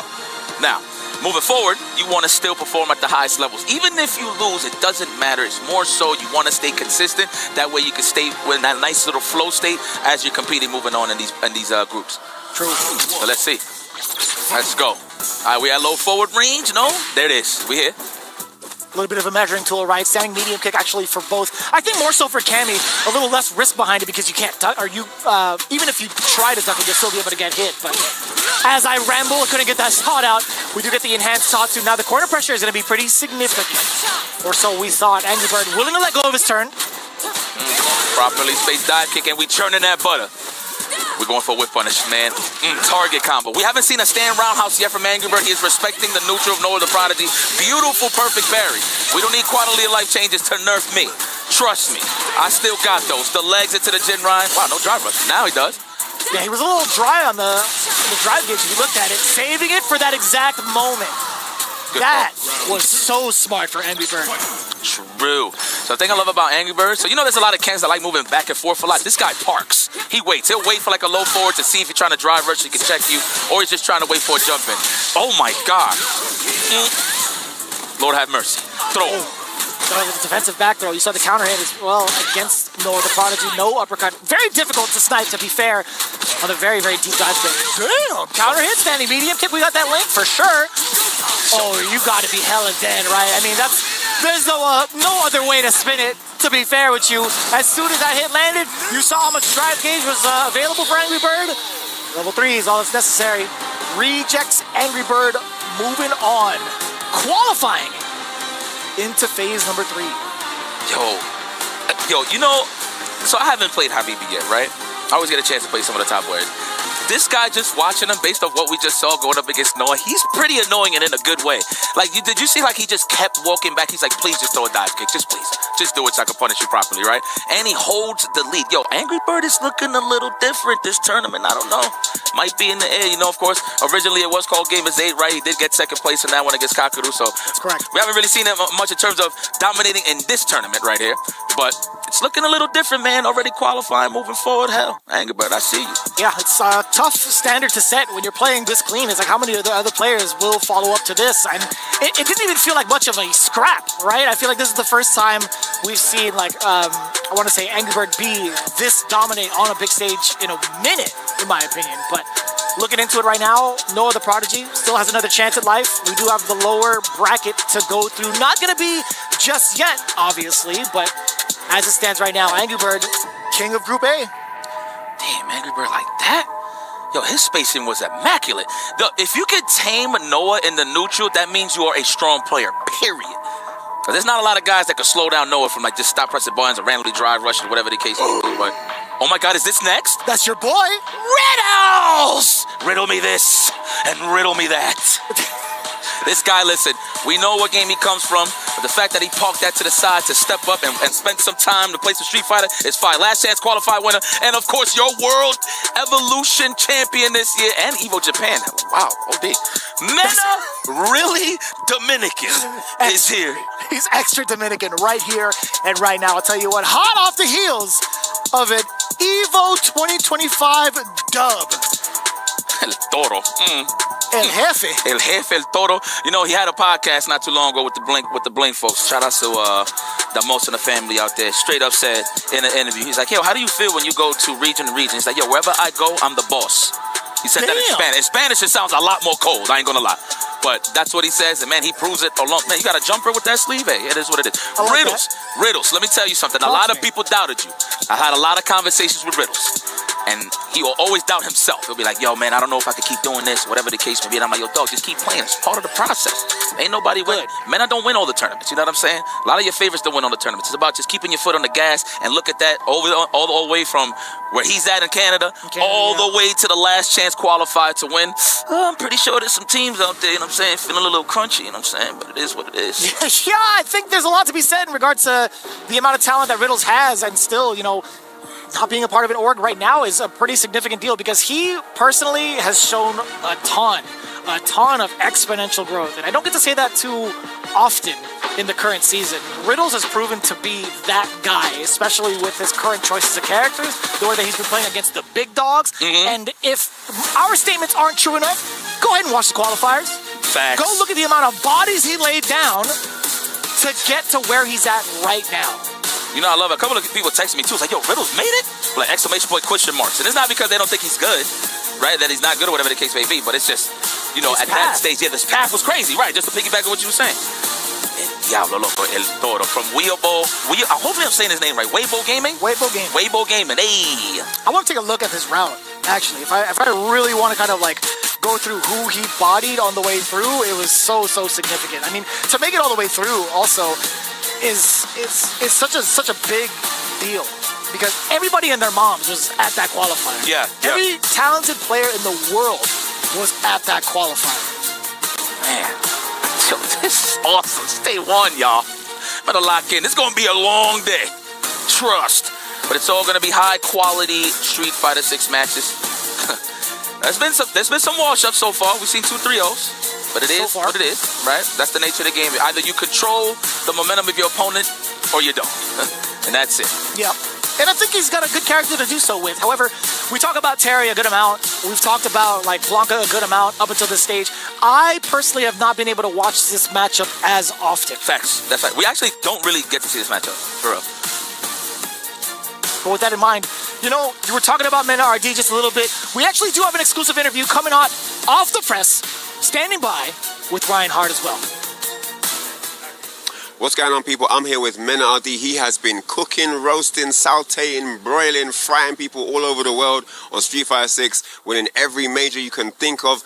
EWC, the big one, you're here. You had the experience here last year. Man, talk to me. I know you're trying to get the W this year. Yeah, you know, it's just the title that got away, but EWC has only been around for, 1 year? So this is my second chance, and I prepare really hard. So let's see how far I can get. I believe I can win, but if not, I'm sure I will put on a good show. So first game, you got to go up against Riddles. My man put in some hard work in the LCQ, came up. How you feeling about this matchup? I feel pretty good. I practice a lot with this match, and I played a bunch. So I think the performance should be okay. It's going to be an exciting one, guys. Day 1 gets underway here at the EWC for Street Fighter 6. And shout out to Ryan Hart, man, doing the good work out here for us in the FGC. Not only translating in Japanese, which is pretty broken, if you ask me. It is pretty broken. Yeah, it's pretty broken. But just the fact that he can connect with all of us and really understand what it takes to really be on that stage is a beautiful thing. Oh, yeah. Shout out to Ryan Hart. Men are RD, though. Of course, prepared. I know he wants this title bad. And I know Riddles wants that big win. He hasn't had his big win yet. Can he do it in EWC? Never doubting you. But the competition is steep, so we'll see what happens. But if anybody believes in you, it's me and the fans across the world that have been supporting you for years, my boy. It's going to be an excellent match. This is going to be, and mind you, Riddle has defeated Mena RD before. He's no stranger to actually giving them a little bit of bus ass, if you will, right? But this is the grand stage, a different day. It's going to be a different result, depending. So we'll see what Mena RD brings to the table. You know, I had this conversation with Ringe and a couple of others. Shout out to my beloved. You know, there was a point in time where Mena was in the lab heavy. I'm talking about in the biggest stages, this guy was running other characters. Okay. Bison. Who else he had? Zangief, specifically. Right? He was trying to hold on to a Luke for a little bit as well. Yeah, exactly. Right. And then, you know, but all of his big wins come in the form of Blanca. Mr. White, Blanca. That's white in Spanish. If people. Oh, okay. I was like, excuse me. Yeah, Mr. White. In relation to Cammy, excuse me. Yeah. But the success rate in terms of big W's come in the form of Blanca. So I feel like this is just the character that represents him. Kind of like how Birdie was for him in Street Fighter 5. This is Mena RD right now. Yeah. It's always like the unorthodox character for Mena RD. We'll see Speaking of unorthodox, coming in from the streets of Southtown, we got the Terry pick. 4 riddles. Here we go with game number 1. You know this is serious when Mena took the hat off. He usually keeps it on. This is serious. Ooh, I'm pretty sure that was a jump back Blanca ball. Good call out. Already having to spend the meter just to alleviate the pressure that Riddles was laying down. Power wave, no surge. Wow, Mena hit that jumping roundhouse mad early, so he definitely tried to get that punish. Recovered in time. Good stuff, Riddles. He's trying to close that window with that fizz. With the power wave, we do get the Blanca ball. Punish counter at that, so you get a lot of knockback. Really, the back throw catching Mena RD. Again, having to spend the up ball. I like that. They both disrespecting each other on Wake Up. I love it. Great start there from Riddles. That is a good call. We do get the burn knuckle. That was plus. You saw the screen shake. It's a good call, man. Yes, it is. The horns that come in, it's just too powerful. Oh, yeah. Lightning Beast. We got the install. What's the defense like? He backs away. Nice catch. What a call. What? Yeah. That beats it? Yeah. Oh, it caught him at the end, the tail end of it. That's the thing. With how high up the up ball was, it ran out of invincibility frames, right? That was such a good call. And man, that was so worth the 2 bars for the perfect. Dog, that was such a highlight. Yo, production, y'all better get that punish, yo. That was ridiculous. Hold on, Riddles is on it. This is a tie game. Damn, he parked forever for that.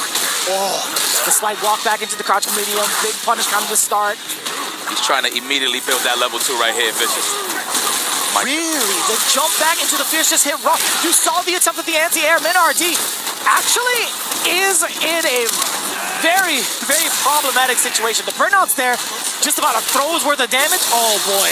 That's going to hit. That's his only exit right here. Now he's really going to have to play solid. Oh, nice jumping. Oh, my God. Can you make this comeback? That's a throw? No. Wow, what a bait on the throw. Stop it. Stop it. I want to slam my headphones right now. That was ridiculous. Are you serious? He's very serious. Now, mind you, did he turn around and delay throw or like... Yo, the timing there on the hop to just go through the body to get the punish. What a size up from Mena RD. And that was all off of a slight mishap from Riddles. That jump in against the power wave, it was counter hit, by the way. It was not punish counter. Riddles had an opportunity to use OD rising tackle. He had it. Yo, that was so clutch. That was the definition of clutch for sure. Well, and mind you, I thought it was a throw. I guessed incorrectly there myself as well. I thought it was a throw. Wow, bro, are you kidding me? No. You would never lie to me, Vicious. Not at all. Damn! Wow, he held his hat when he goes up. I never noticed that. I didn't notice that either. Wow. The details, the minute details. Oh, there we go. Going for the string just to burn out. Did you see how much damage on the drive gauge that entire string was? Jesus. That should be illegal in at least a couple of states. Oh, they're in France. It doesn't matter. Okay, get up off of me. Nice. Didn't fall for it. Let's go. Nice check. I'm pretty sure Riddles was trying to walk up and stagger or throw, either or, but the case in hand is Mena is checking those. Oh, you already know what that was. That was hook, line, and sinker. My man did 2 crouch jabs and waited for that fierce to come. Wow, the medium punch to come, excuse me. I was looking like Vicious with punishes, man. I'm trying. I'm trying out here a little bit. Ooh. Gonna counter hit back throw, let Lil fella out to breathe. I respect that. He's like, hey, touch the door right here. I dare you. Cross this line. Oh, the jump back Blanca ball getting exposed. Give me that. Oh, the overhead. Nice parry. And we peeled a little bit of cash on top of that. What a whip punish. Trying to switch sides on him? 2 lanes? It's in the game? Open up. See him turns. You ain't know he's from the Bronx? Blanca, level 3. Oh, we out of there, out of harm's way. What a way to defend yourself. All right, crack shoot all day for the block stun. Ooh, you know the conversion is there too. Riddles, a little bit of a head shake too. Did you see that? I swear, is it either a mistake on the throw attempt or it's a bait? I'm gonna go for the later. I definitely agree with you there. I think there's definitely a lot of potential that you could get off of that, right? So it wouldn't really be too off-putting to think that way. No DP attempt. I like that. He was probably assuming it was going to go to the other side, so I like that Riddles play to safe. All right, he knew he was going to go to burnout regardless, so he's going to do it on his own accord. Looking real dehydrated out here. You know, it's hot in Saudi. Let's go. What do you do when you have 2 bars? Just about building up 3. Mena RD does score the knockdown level 1 to check the drive impact. Very sturdy defense on the side of Riddles. That's a good level 1 to build some drive gauge, huh? In terms of like letting it come back. Oh, hell yeah. Kill some time, huh? Nice. There's no strings in that one. You gotta keep them honest. Oh, and you check the drive rush with one of the more extensive normals in Blanca's toolkit. Crouching medium punch is such a good stop to anything green. Well, let me tell you something. That does look, obviously, it's in the favor of Mena right now, 2-0, but it's been back and forth. Heavy matches. Riddles is just gonna have to close it out. He's gonna have to take it one step at a time. I feel like he has to hold the lead. I feel like he's being a little too aggressive when he don't need to. You know what I'm saying? Kick back and relax sometimes. But that's the thing about Mena. He brings it to you. Yeah, I think trying to keep up your offense against somebody who's willing to spend that bar to get you off of him is going to be so difficult, right? Like, you can't keep Blanca sturdy on the ground. Scott Mena will take that risk. I don't even think it's a risk. He has enough health to take that, right? Oh, nice. Why not? You better respect me. I ain't spending cash. I need this to defeat you. Que lo que? Basta lobo. Shout out to my boy Tasty Steve, man. Oh, man. That's such a good time. Going for that string. Looking real crunchy, I'll tell you what. Get this throw. Perhaps. There it is. You heard the flash. Punish counter. Riddles striking first blood in game number 3.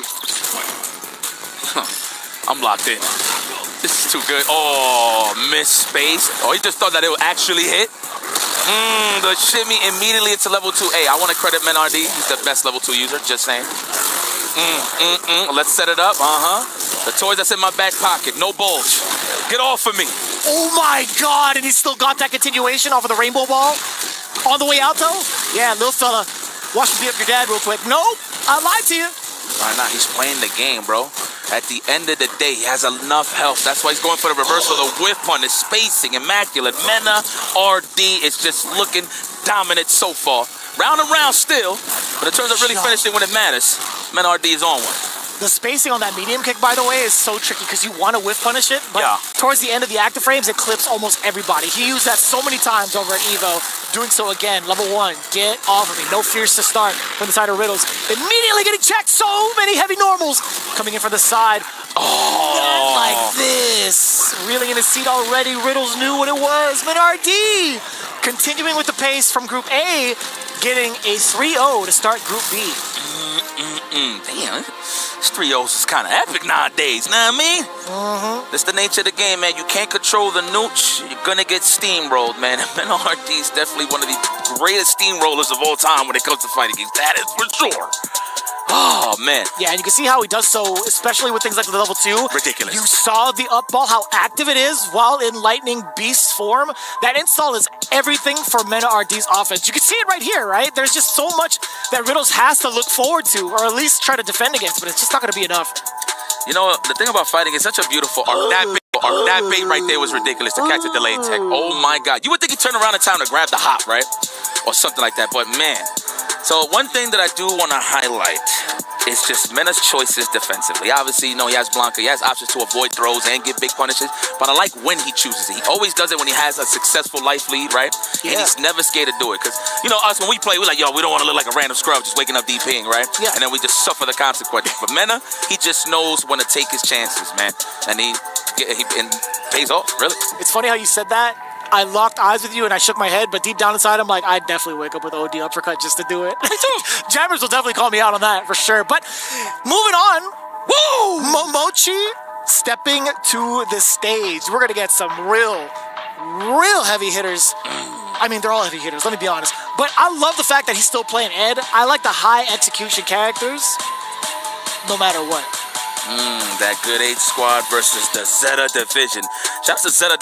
No, is it Zeta that's doing those? No, that's Reject. Reject is doing those fire. I think they both had like really strong trailers. Both of them, right? Okay. But man, well, these guys are definitely familiar with each other. The fact that they got to play each other, I'm pretty sure they don't even care. They're from the same region. At the end of the day, they got one plan in mind, and that is to take it off course. Kawano, the returning finalist of EWC, qualifying through the SFL finals. Momochi, I actually got to figure out when exactly qualified. Oh, Evo Japan. I thought it was. Actually, no, it makes sense. Evo Japan, yeah. Evo Japan makes a lot more sense. Yeah. Nah, but this Momochi, of course, one of the greatest of all time as well. I know everybody, big fans of Momochi, are trying to wait for his big win. You know, consistently, no matter what's the iteration of Street Fighter, he always gets a big win. I know everybody's waiting for that big win for him in Street Fighter 6. Can it be at EWC? Who knows? That remains to be seen. But we are here today, day one, baby. Kawano versus Momochi. I feel like we're gonna get the Ed versus Akuma. Makes a lot of sense. I know Momochi dabbled with the Mai a little bit. He did. I mean, it was more so, I think, to kind of get familiar with the character. He's already made a pretty deep run in regards to the ranking pool with that character. Ed has always been, like, the choice for him at the end of the day, though. I think there's, like, a technical aspect that he really does enjoy in fighting games, and he kind of gravitates towards those characters historically. I think, even so with Street Fighter 4, we talk about Ken, there were certain things that Ken had, like Kara DPs to end certain strings, Kara DPs to end certain light sequences. That was sometimes a little bit difficult to do consistently, but again, Momochi having his way with a lot of the technical characters have shown up to, I think, a pretty positive degree. Like, he's made such deep runs in Blink Respawn, grand finalists, right? Fell short to Fudo. In fact, facing off against Kawano, he fought him over in World Warrior like last year, but like there was so much in regards to what had happened in that set in comparison to like where he's at now, right? If he took the W back then against Akuma, who's to say he may not be as dominant right now with the way he's playing Ed? But who knows, right? Kawano's been super sharp with his Akuma thus far. His current journey has been a pretty long one. He's been at almost like every big event for the CPT. Yeah, man. Oh, goodness. Competition, huh? It's just a beautiful thing to see. No bums on this stage, I promise you. Man, this is going to be a long road for every competitor. I know Momochi's trying to make this count right now. Again, trying to get that big win. He's always at the cusp, man. All the big tournaments, big stages, you see him. I'm not too sure. Did he make Evo top 8 this year? I know in Japan he was. Did he make it in Worlds? We're talking about Kawano? Momochi. Oh, Momochi. So, Momochi hasn't really had like the show that he wanted over at like Evo. He was just like one place shy from getting to the top 8, right? He had 9th. I forget exactly where he placed, but he actually fell short to Angry Bird. But looking at Kawano, I actually misspoke heavily. For some reason, I thought he was at Combo Breaker and CEO, but his only like US showing was over at Evo. Which is pretty wild to say, because I swear I thought I saw him at CEO and Combo Breaker for some reason. But it would make sense, though. These guys be traveling a lot together. I thought he was there. That's fair. Yeah. Well, let's go. Thank you, man. Kawano, no problem, brother. I thought he was there, too. Man, no lie. But Kawano, though, remember, guys, returning finalist, of course, falling to Shanghai, who is the current champion. I know Kawano is smelling blood, if you will. It's in the water. But it's going to be pretty tough to open up Momochi. But that dude is the definition of nooch. Yeah? Yeah. And I like his choices in terms of catching staggers. He does a lot of stand jabs to catch people trying to throw. I don't know if... I'm pretty sure we called that out in Blink Respawn. We did. Oh, it's my favorite song. Trust me, I'm not going to bore you guys. Nobody complain, I'm just saying. I don't think anybody's been bored. I'm bored of it because I need more lines. For me, my lines for me. The song is great. All right, here we go. They filling each other out to the first game, 3 out of 5. Of course, friendly reminder, already representing that DP, you got to keep him honest. As you should. Drive Rush Jab is always going to be a great party starter for Momochi, and a common tool that you might see just like that. Again, Drive Rush Jab immediately going into the spark to keep the block string. Said the burnout, no problem. I can react to this. He's trying to build that 1 meter so he can react to those drive impacts if need be. But he's in the mid-screen open again, but so it's all good. His final is not to the wall. Momochi trying to find that pocket to open him up, and he did. Big damage. See that off of the counter hit? And he still got the extra string up from the snatch? That is insane. That is godlike. Sticking on him like white on rice. Oh, I love rice. It sounds about good right now, I'll tell you what.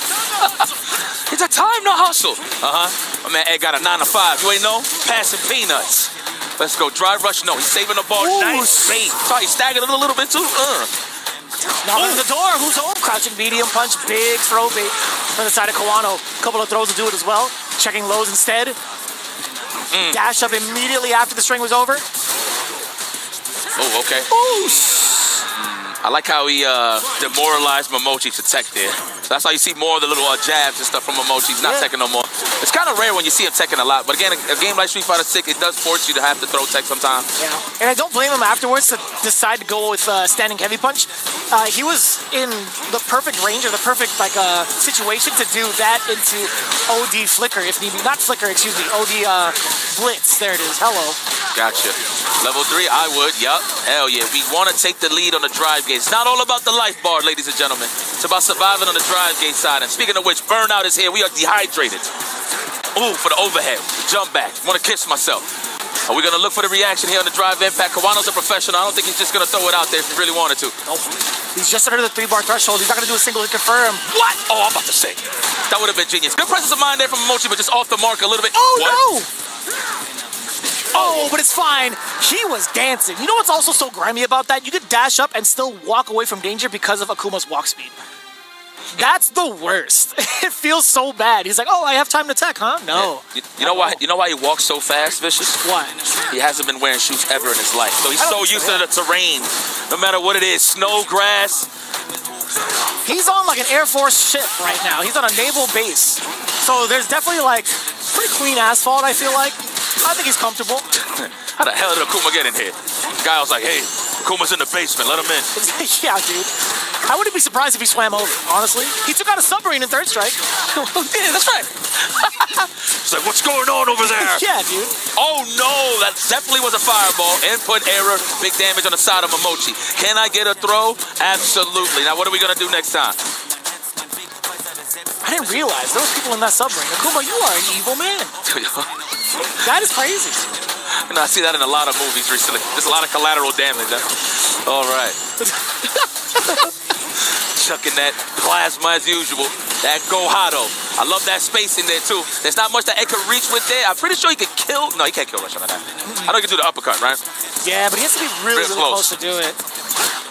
And what, you have like so many frames before it becomes active? Oh, boy, that is a great stop. He waited his whole life for that drive rush check. Rightfully so. He got the lead. Oh, get that level 3 in time? No, not even going to finish it level 1 right after. Oh, there should be enough, actually. Let's see. Yeah, he had to do it. Sir, damn. Yeah, he was dried up, right? So there's no other shot of doing like anything else, drive rush, etc. He had to spend that level 1. Man, how options regardless. I don't care, whatever. I'll spend it. All right. Let me get that drive rush. Ooh, the trade. Ooh, I thought that combo. I thought it would too. Mochi's having trouble. He is in a rope-a-dope situation right here. Looking for that whip punish or anything just to get out of here. I feel like a sweep is in hand right here from Mochi. Let's see. I mean, you saw a sweep from the side of Kawano at least.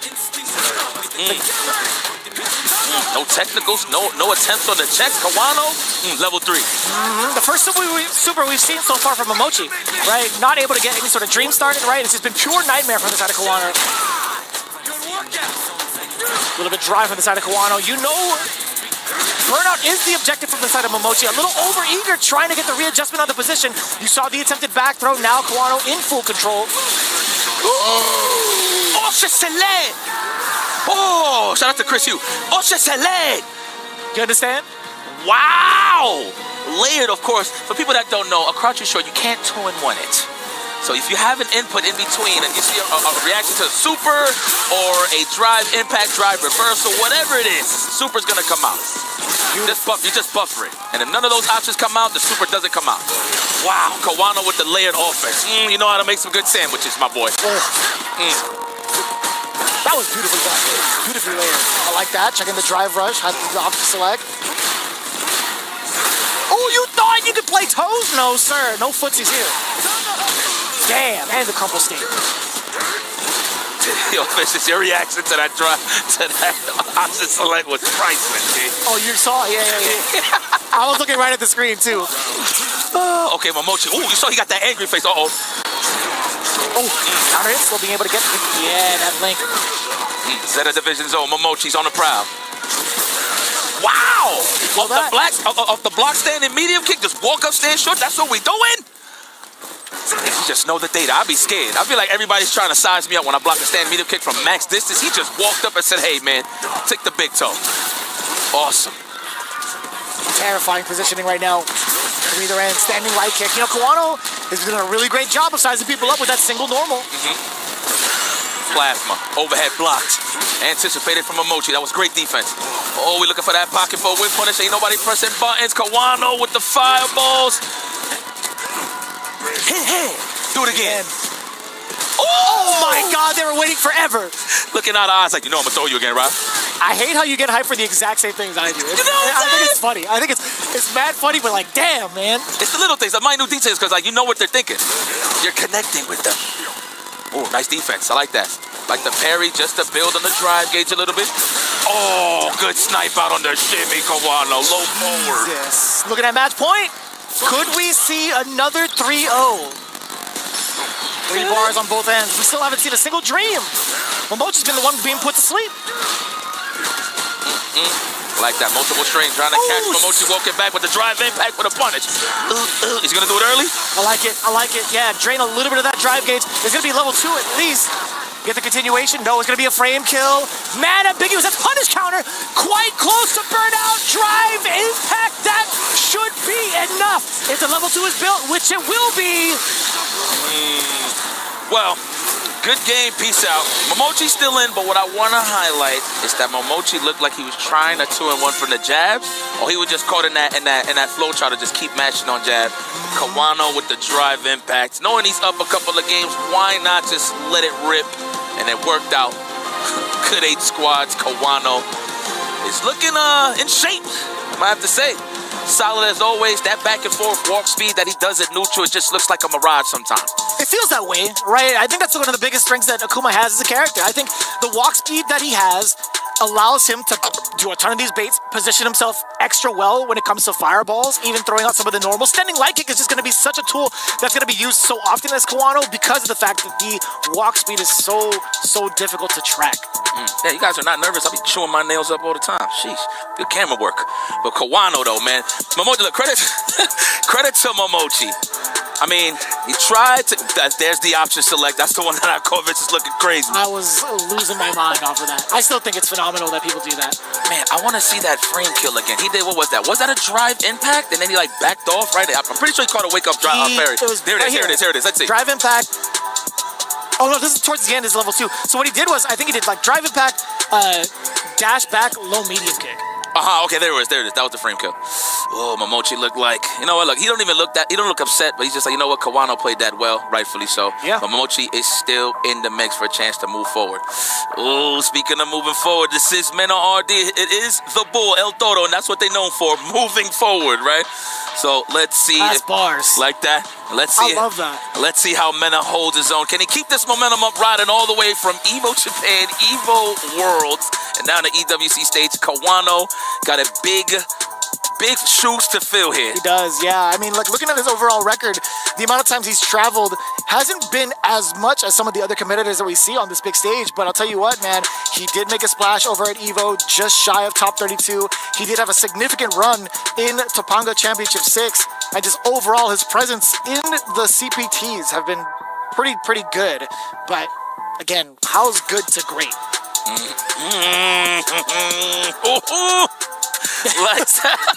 Look at you. Oh man, yeah, look like somebody production gave a good joke to Mena. He tried to like hold his laughter, but man, nonetheless, all jokes aside, just to touch up on what you're saying about Kawano not traveling, I think he's been very focused on just SFL in general, and you know, obviously like SFL is in the mix where if you do qualify in the top 3 in the World Finals, that you will get that invitation to EWC. I'm not too sure if that's going to be the same format, but SFL is a very important like scene when it comes to like pushing. An important thing, I should say, pushing the culture of Street Fighter 6 forward. Hell, I went to a random 7-Eleven in Japan and I saw promotions of SFL. It feels good, doesn't it? Yeah, even on like the subway stations, all the trains, they would have like SFL, especially when it's in season. Yeah. It's so sick seeing it in the subway station, the train stations. Yeah, man. Guys, it's getting serious out here. I need a mascot like that. How do I get one of those? Actually. The Weibo Gaming. Let's go. And trust me, he ain't whipping eggs. No. They shake hands, the competitors, they familiar with each other.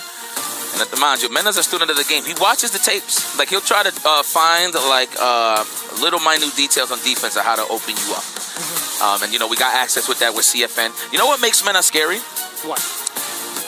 Everybody can't really prepare for him because there's not that much footage of him. You have to, because it's not like he's playing online. It's not like he's streaming crazy, right? You've got to get him in face value at a tournament to really understand how his mind works, right? And that's so scary, too. I think he's such a brilliant mind when it comes to making reads offensively against a person, too, on top of his like really pristine defense, that really makes you feel like the other player doesn't know how to play the matchup. And mind you, I wasn't saying that as an excuse, like, yeah, people can't figure out Men RD. It's just you don't know what minute you're going to get, you know? But he's just a box of chocolates, for sure. This guy vicious. Trying to catch the wolf back. Here's Kawano. I love chocolate. I love chocolate too, man. I'll tell you what. You like white chocolate? I like all chocolate, baby. Oh, there you go. That's it. That's all I needed to hear. Ooh, set up the Funko Pop. Oh, damn! Listen. That's right. Oh, that is a huge jumping against the OD Fireball. Look at the amount of damage. Akuma just gets shredded. Oh my. Oh no, you're dead. But No, you're living. That active though? Mad active. It hits at the toenails, man. Literally, I was just about to say too about the nails. Oh man. Good camera work. Yeah, seriously. Oh my lord, you can't. He went for it again. He went. You know what's crazy? Oh, when we saw it whiff the first time, I was like, please don't throw it again. For the love of God, mediums are gonna come your way. But you see, I like that both of them are assuming, so they're trying to match their walk speeds. If you will. Like that's why you see them go back and forth and swinging from those ranges. That's what it feels like. Oh That's genuinely what it feels like. You got caught by the rainbow ball too. All the way out. I think he tried to jump strong at Fireball. I agree with you. I agree with you wholeheartedly. There was like a counter hit, but like still, this leads to so much. The burnout, the pressure, the corner, the chip damage. Look at that. Wow, got the crouching jab. Left a little pocket too. Oh my God. Oh, it's getting scary. And it still connects. Level 1 intact as well. That's gonna kill, perhaps? No, what am I thinking? There's so much scaling. Block stun? Oh, he's like, I knew. You know what's funny? I knew you were gonna go into that. I knew you were gonna go into that. I saw that hit. I'm like, here it comes. We are connected, Vicious. Yes, we are connected. By the way, we're standing up like that whole time, guys. As soon as the fierces came out, I was out of my seat. Light damage, but you get a setup. Ooh, checking the walk back. I like that from Kawano. We want to get to that corner fast. We don't want to give Saul some space here in the corner. Yeah, I'm throwing the governments out there. Okay. I think he's a junior. I think so too, yeah, actually. Menard. Let's go. Plasma. There's the poke. Are we going to slide at any point in time? I like how he's not even trying to take the risk for the slide to go into the fireball. It's too difficult at this range. Yeah. The fireball just comes out so quickly, right? Facts. So what do you do about it, right? You just close the gap? Oh my God, that clip still? I thought he was going to go on the other side. Look what it leads to, though. Oh my God. Yeah, he had to. I understand, Kawano. Beautiful. Beautiful resource management, too. I mean, he had so much life. Like, why not give a little bit of drive gauge out of that? Seriously. Nice. The fadeaway jump back strong. Let's go. The spacing. Slowly but surely. Oh, that's a trade combo for Mena. That is a huge trade. You're dead. You're hella dead. That, I mean, what else were you going to press as Kawano? You ever heard how Mena hit those buttons when he's feeling himself? Yeah. It's crazy. I have. Ooh. He said, keep your ACL meniscus to yourself. Crouch strong, looking for the shimmy, no dice, the delayed crouching jab. Oh my God, and it's still punish countered? And close the window on him. Oh, Street Fighter.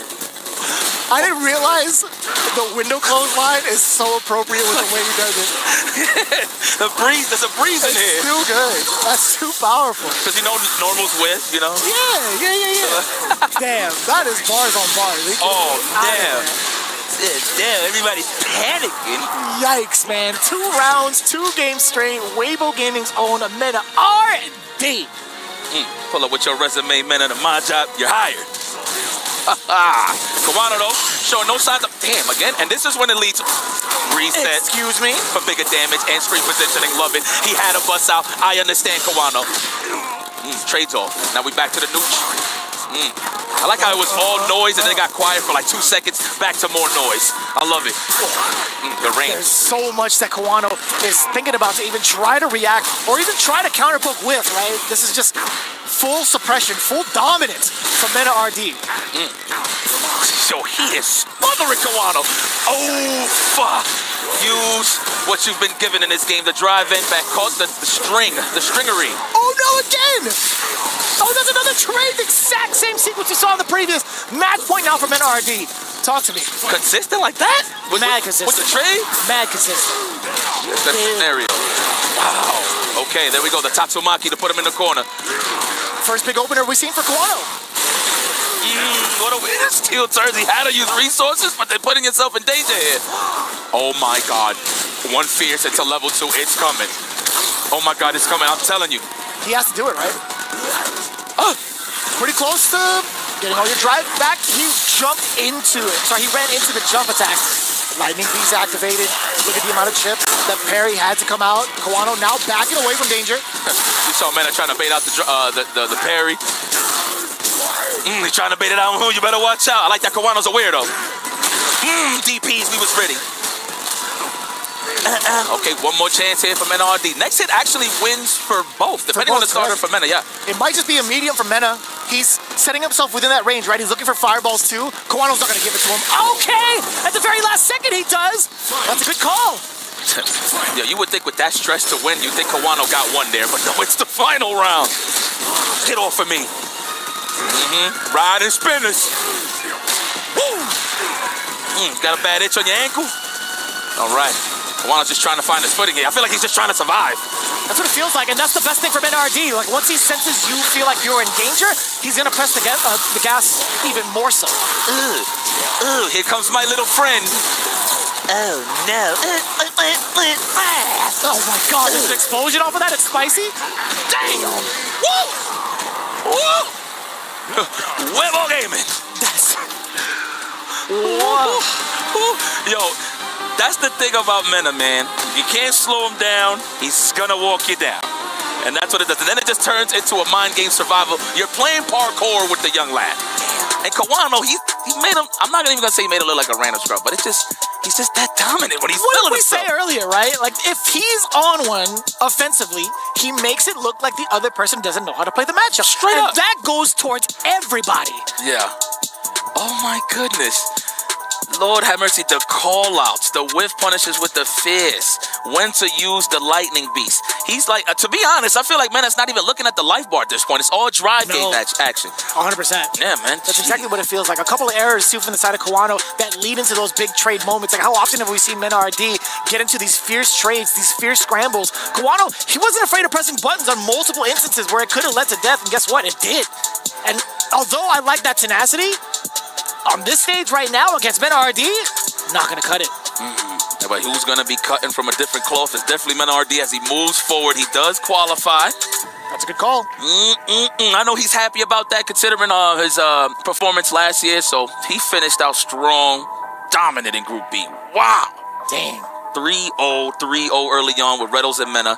Momochi Kawano, of course, that got even more serious with Mena 3-0 and Kawano. What the hell's up with this kid, man? We still got so much more through Group B, right? Towards the bottom. That's going to be the next day, though. Riddles versus Momochi, then the winner facing off against Kawano.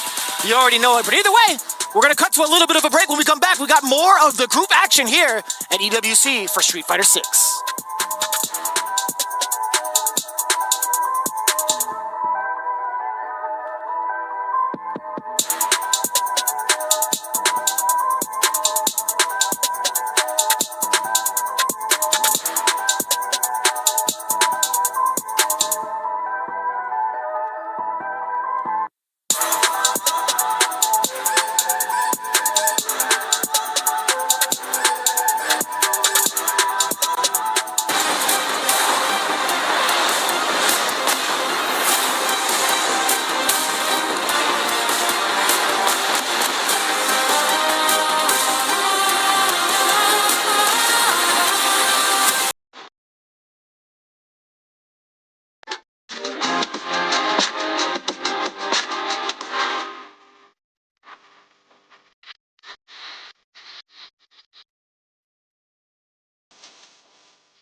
everyone, I'm Ryan Hart over at the SNB Esports Arena, joined by Sandstorm, where Crossfire is underway and has been in progress, with teams battling really hard, vying for those points in contention in the club championship run. Now, we saw Team Vitality, we saw Virtus Pro, we saw Twisted Minds climbing the leaderboard, climbing the ladder, and then we saw Team Liquid also there in that solid second spot. They were in first for a bit, but Falcons now back on top. Yeah, and currently Falcons, they're playing against Inner Circle in the lower bracket run of their group. They lose here, that's going to be 0 points for them for the club championship race, and it's incredibly close. So every single game, every single match matters so far in the competition. It is neck and neck right now. Everyone trying to get those coveted points to seal the top of the throne in the club championships here at the Esports World Cup. Welcome back to the Esports World Cup Street Fighter 6, and we're here a little bit sooner than we were maybe expecting to be back in the studio. That was a very fast series of opening matches. Some 3-0s there, quite a lot of them in fact, with Noah the Prodigy, the only player able to put up a single game on their way to a loss. 3-0s across the board, and it really does highlight how much is on the line and the caliber of the killers that are in this Esports World Cup bracket. We've got 3 killer analytical minds with me here in the studio, Justin Wong Jammers and Cola. Cola, that was definitely a vicious beatdown, a series of them, in fact. 100%. I mean, we started off with Noah beating Latif 3-0. Unfortunately, having to fight his teammate, Latif just couldn't get a handle. He's a very grounded, footsie-based player. You find someone like Noah that's calling out everything that you want to do, easy victory for him. And then we moved on over to Angry Bird and Narakun, right? Yeah, for sure. This was the interesting one, because I thought Narakun might have a little bit of spice, something here and there, but every time he tried to challenge the Demon Flip, it didn't quite work out. But Angry Bird doing solid stuff there, and that is what the outcome of Group A is looking like. What do you think, Justin? I mean, then you saw like Angry Bird versus Noah, and a lot of people think about Noah as the baby bird, right? Where Angry Bird and Big Bird usually has a great understanding of like Noah's strategy, especially if you're like a super solid player. All you have to do is kind of like check the drive rushes, check the jump ins. It's harder, obviously, you know, than said, but the thing is, Angry Bird's so good at the ground game, he's able to hold Noah down, and that's what forces the Cammy pick that Cola called out, that he's like, you know, he might pick Cammy. Yeah, he definitely little broed him in that winners final, and Angry Bird does make his way out of Group A into the playoff picture with an emphatic performance there. Let's take a look at Group B, which had one of our picked favourites, Mena RD, and he showed us exactly why he is one of the greatest of all time, regardless of which Street Fighter you're looking at. Today, it was Street Fighter 6, and 6 wins unanswered for him saw him climb out of Group B. Let's take a look at Riddles, who was first on the chopping block. Cola, we were hoping for big things for Riddles. He's had a great breakout year, qualified through the LCQ, but boy, he went up against the bull and hit a brick wall. Unfortunately, you got to fight someone that is as on form as Mena RD, and you've been hot off the LCQ. You took down Ryusei, I believe it was. But man, Mena is just too strong right now. It's just his defensive options, what he does on Wake Up is so hard to call out. That guy is just a top spot for a reason. It was the closest 3-0 though. Yeah, that's true. It's a close 3-0. Even though he lost 3, it went down to the third round every single time, Mena winning the last interaction. Jamison, we saw 2 legends of Street Fighter, 2 more legends in fact, in the same group, just illustrating how difficult these groups are. Momochi Koano, both EVO champions, icons in their own right. 2 of players that are in great fine form if you look at the Capcom Pro Tour standings at the moment. But that was a very dominant performance. Again, a 3-0 victory, this time for Kawano. What happened there? I mean, kind of me surprised, because I was actually expecting like a 3-1 or a 3-2. But the thing is, Kawano, for me, I'm a big fan of his in recent time because of his strategies against the top players. They look unorthodox, but they work. And he brought out that special Super Art 2 tech that we saw last year, Logan, where he done the whiff crouch fist, don't go for the cross-up. Momochi identified that, so he went for an empty jump throw instead. But he also showed an option select against Ed's reversal with the level 1. So he's come That's with the right, one of the slower reversals, yeah. That's why he's the runner-up of last year, and we put him down as a contender. So if he's going to continue doing that against top players in EWC, well, he's probably got more bags. Well, he may be a contender, but he ran up against one of our favourites in that upper bracket final, and it was a dominant 3-0 win again from Mena RD, really showing the class and form that he's in.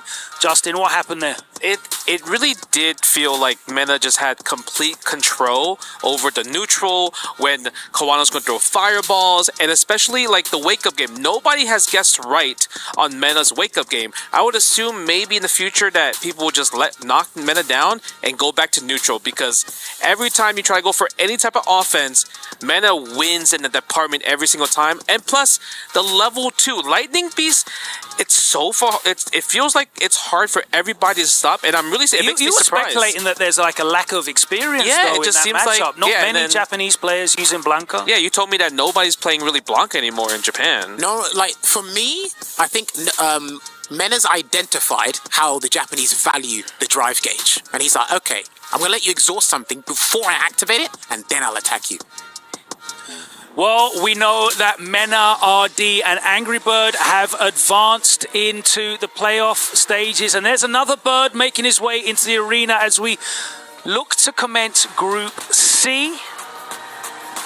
Big Bird, of course, alongside Jewel Kevin, Shuto, and Ending Walker making up that foursome, and Group D arriving into the arena as well, equally as packed. We've got Matsu qualified out of the last chance qualifier, Zhen, Juicy Joe, and Psycho, who's having a breakout year so far out of the USA. Of course, representing Virtus Pro, who are still in the hunt for a performance here in the club championship. All that is to come. Let's take a look here. As you can see, guys, let's take a look at Group C, our favorites here. That's quite a hard one to pick. It's tough. Yeah, I mean, if I had to choose, I feel like Ending Walker is the one to look at for this group. I can see that.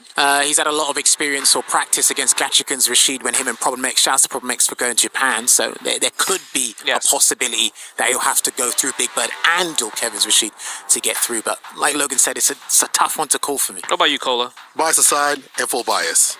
Mid-best, Dual Kevin gonna make it out, but I do think that Ending Walker will join him as well. I think Dual Kevin has had fantastic time offline. He's had some great results, and same thing with Ending Walker, who's been due for a big win.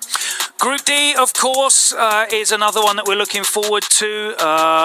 There's a lot of exciting current players in there. Juicy Joe, Matsu, Zhen. I think Zhen seems to be in good form at the moment. He's stepping into some fine form. And of course, you talk about form, we've got to talk about Psycho as well. Very dangerous in every bracket. This one a little bit more up in the air. What do you think? I think this is a wild pick. I feel like any of the four can make it, because you have two Kimberlys, right? A JP and a Bison/DJ. So it's like, I want to bet on the Kimberly because I feel like Kimberly has been so hot this season, but I don't know which Kimberly to pick, Matsu or Psycho. So I'm going to have really to hold tough. you to it, guys. Let's get some last-minute picks for this one. Who are you going for? I'm going to have to get out of the group? Yeah. All right, bias, I'll get Joe and Psycho to make out the group. All right, Cola, who you saying? Jin, and he might go Psycho. All right, Justin, last of all. All right, I'm going to go with the double Kimberlys, Psycho and Matsu. The Kimberly Coalition. Kimberly Coalition. Well, we will be sending one player into the playoffs today from the upper bracket as we play all of the winners' side matches in Group C and Group D. That is to come very, very soon. Thank you so much to our guests here in the studio. We'll be wrapping up the action after every two groups here at the Esports World Cup, but worry not, because it's time to get into the games. Let's head back over to the arena as we continue with Group C.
Iceland is calling.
Level up your gaming experience with over 8 billion playlists, only on Spotify, the official audio streaming partner for the 2025 Esports World Cup.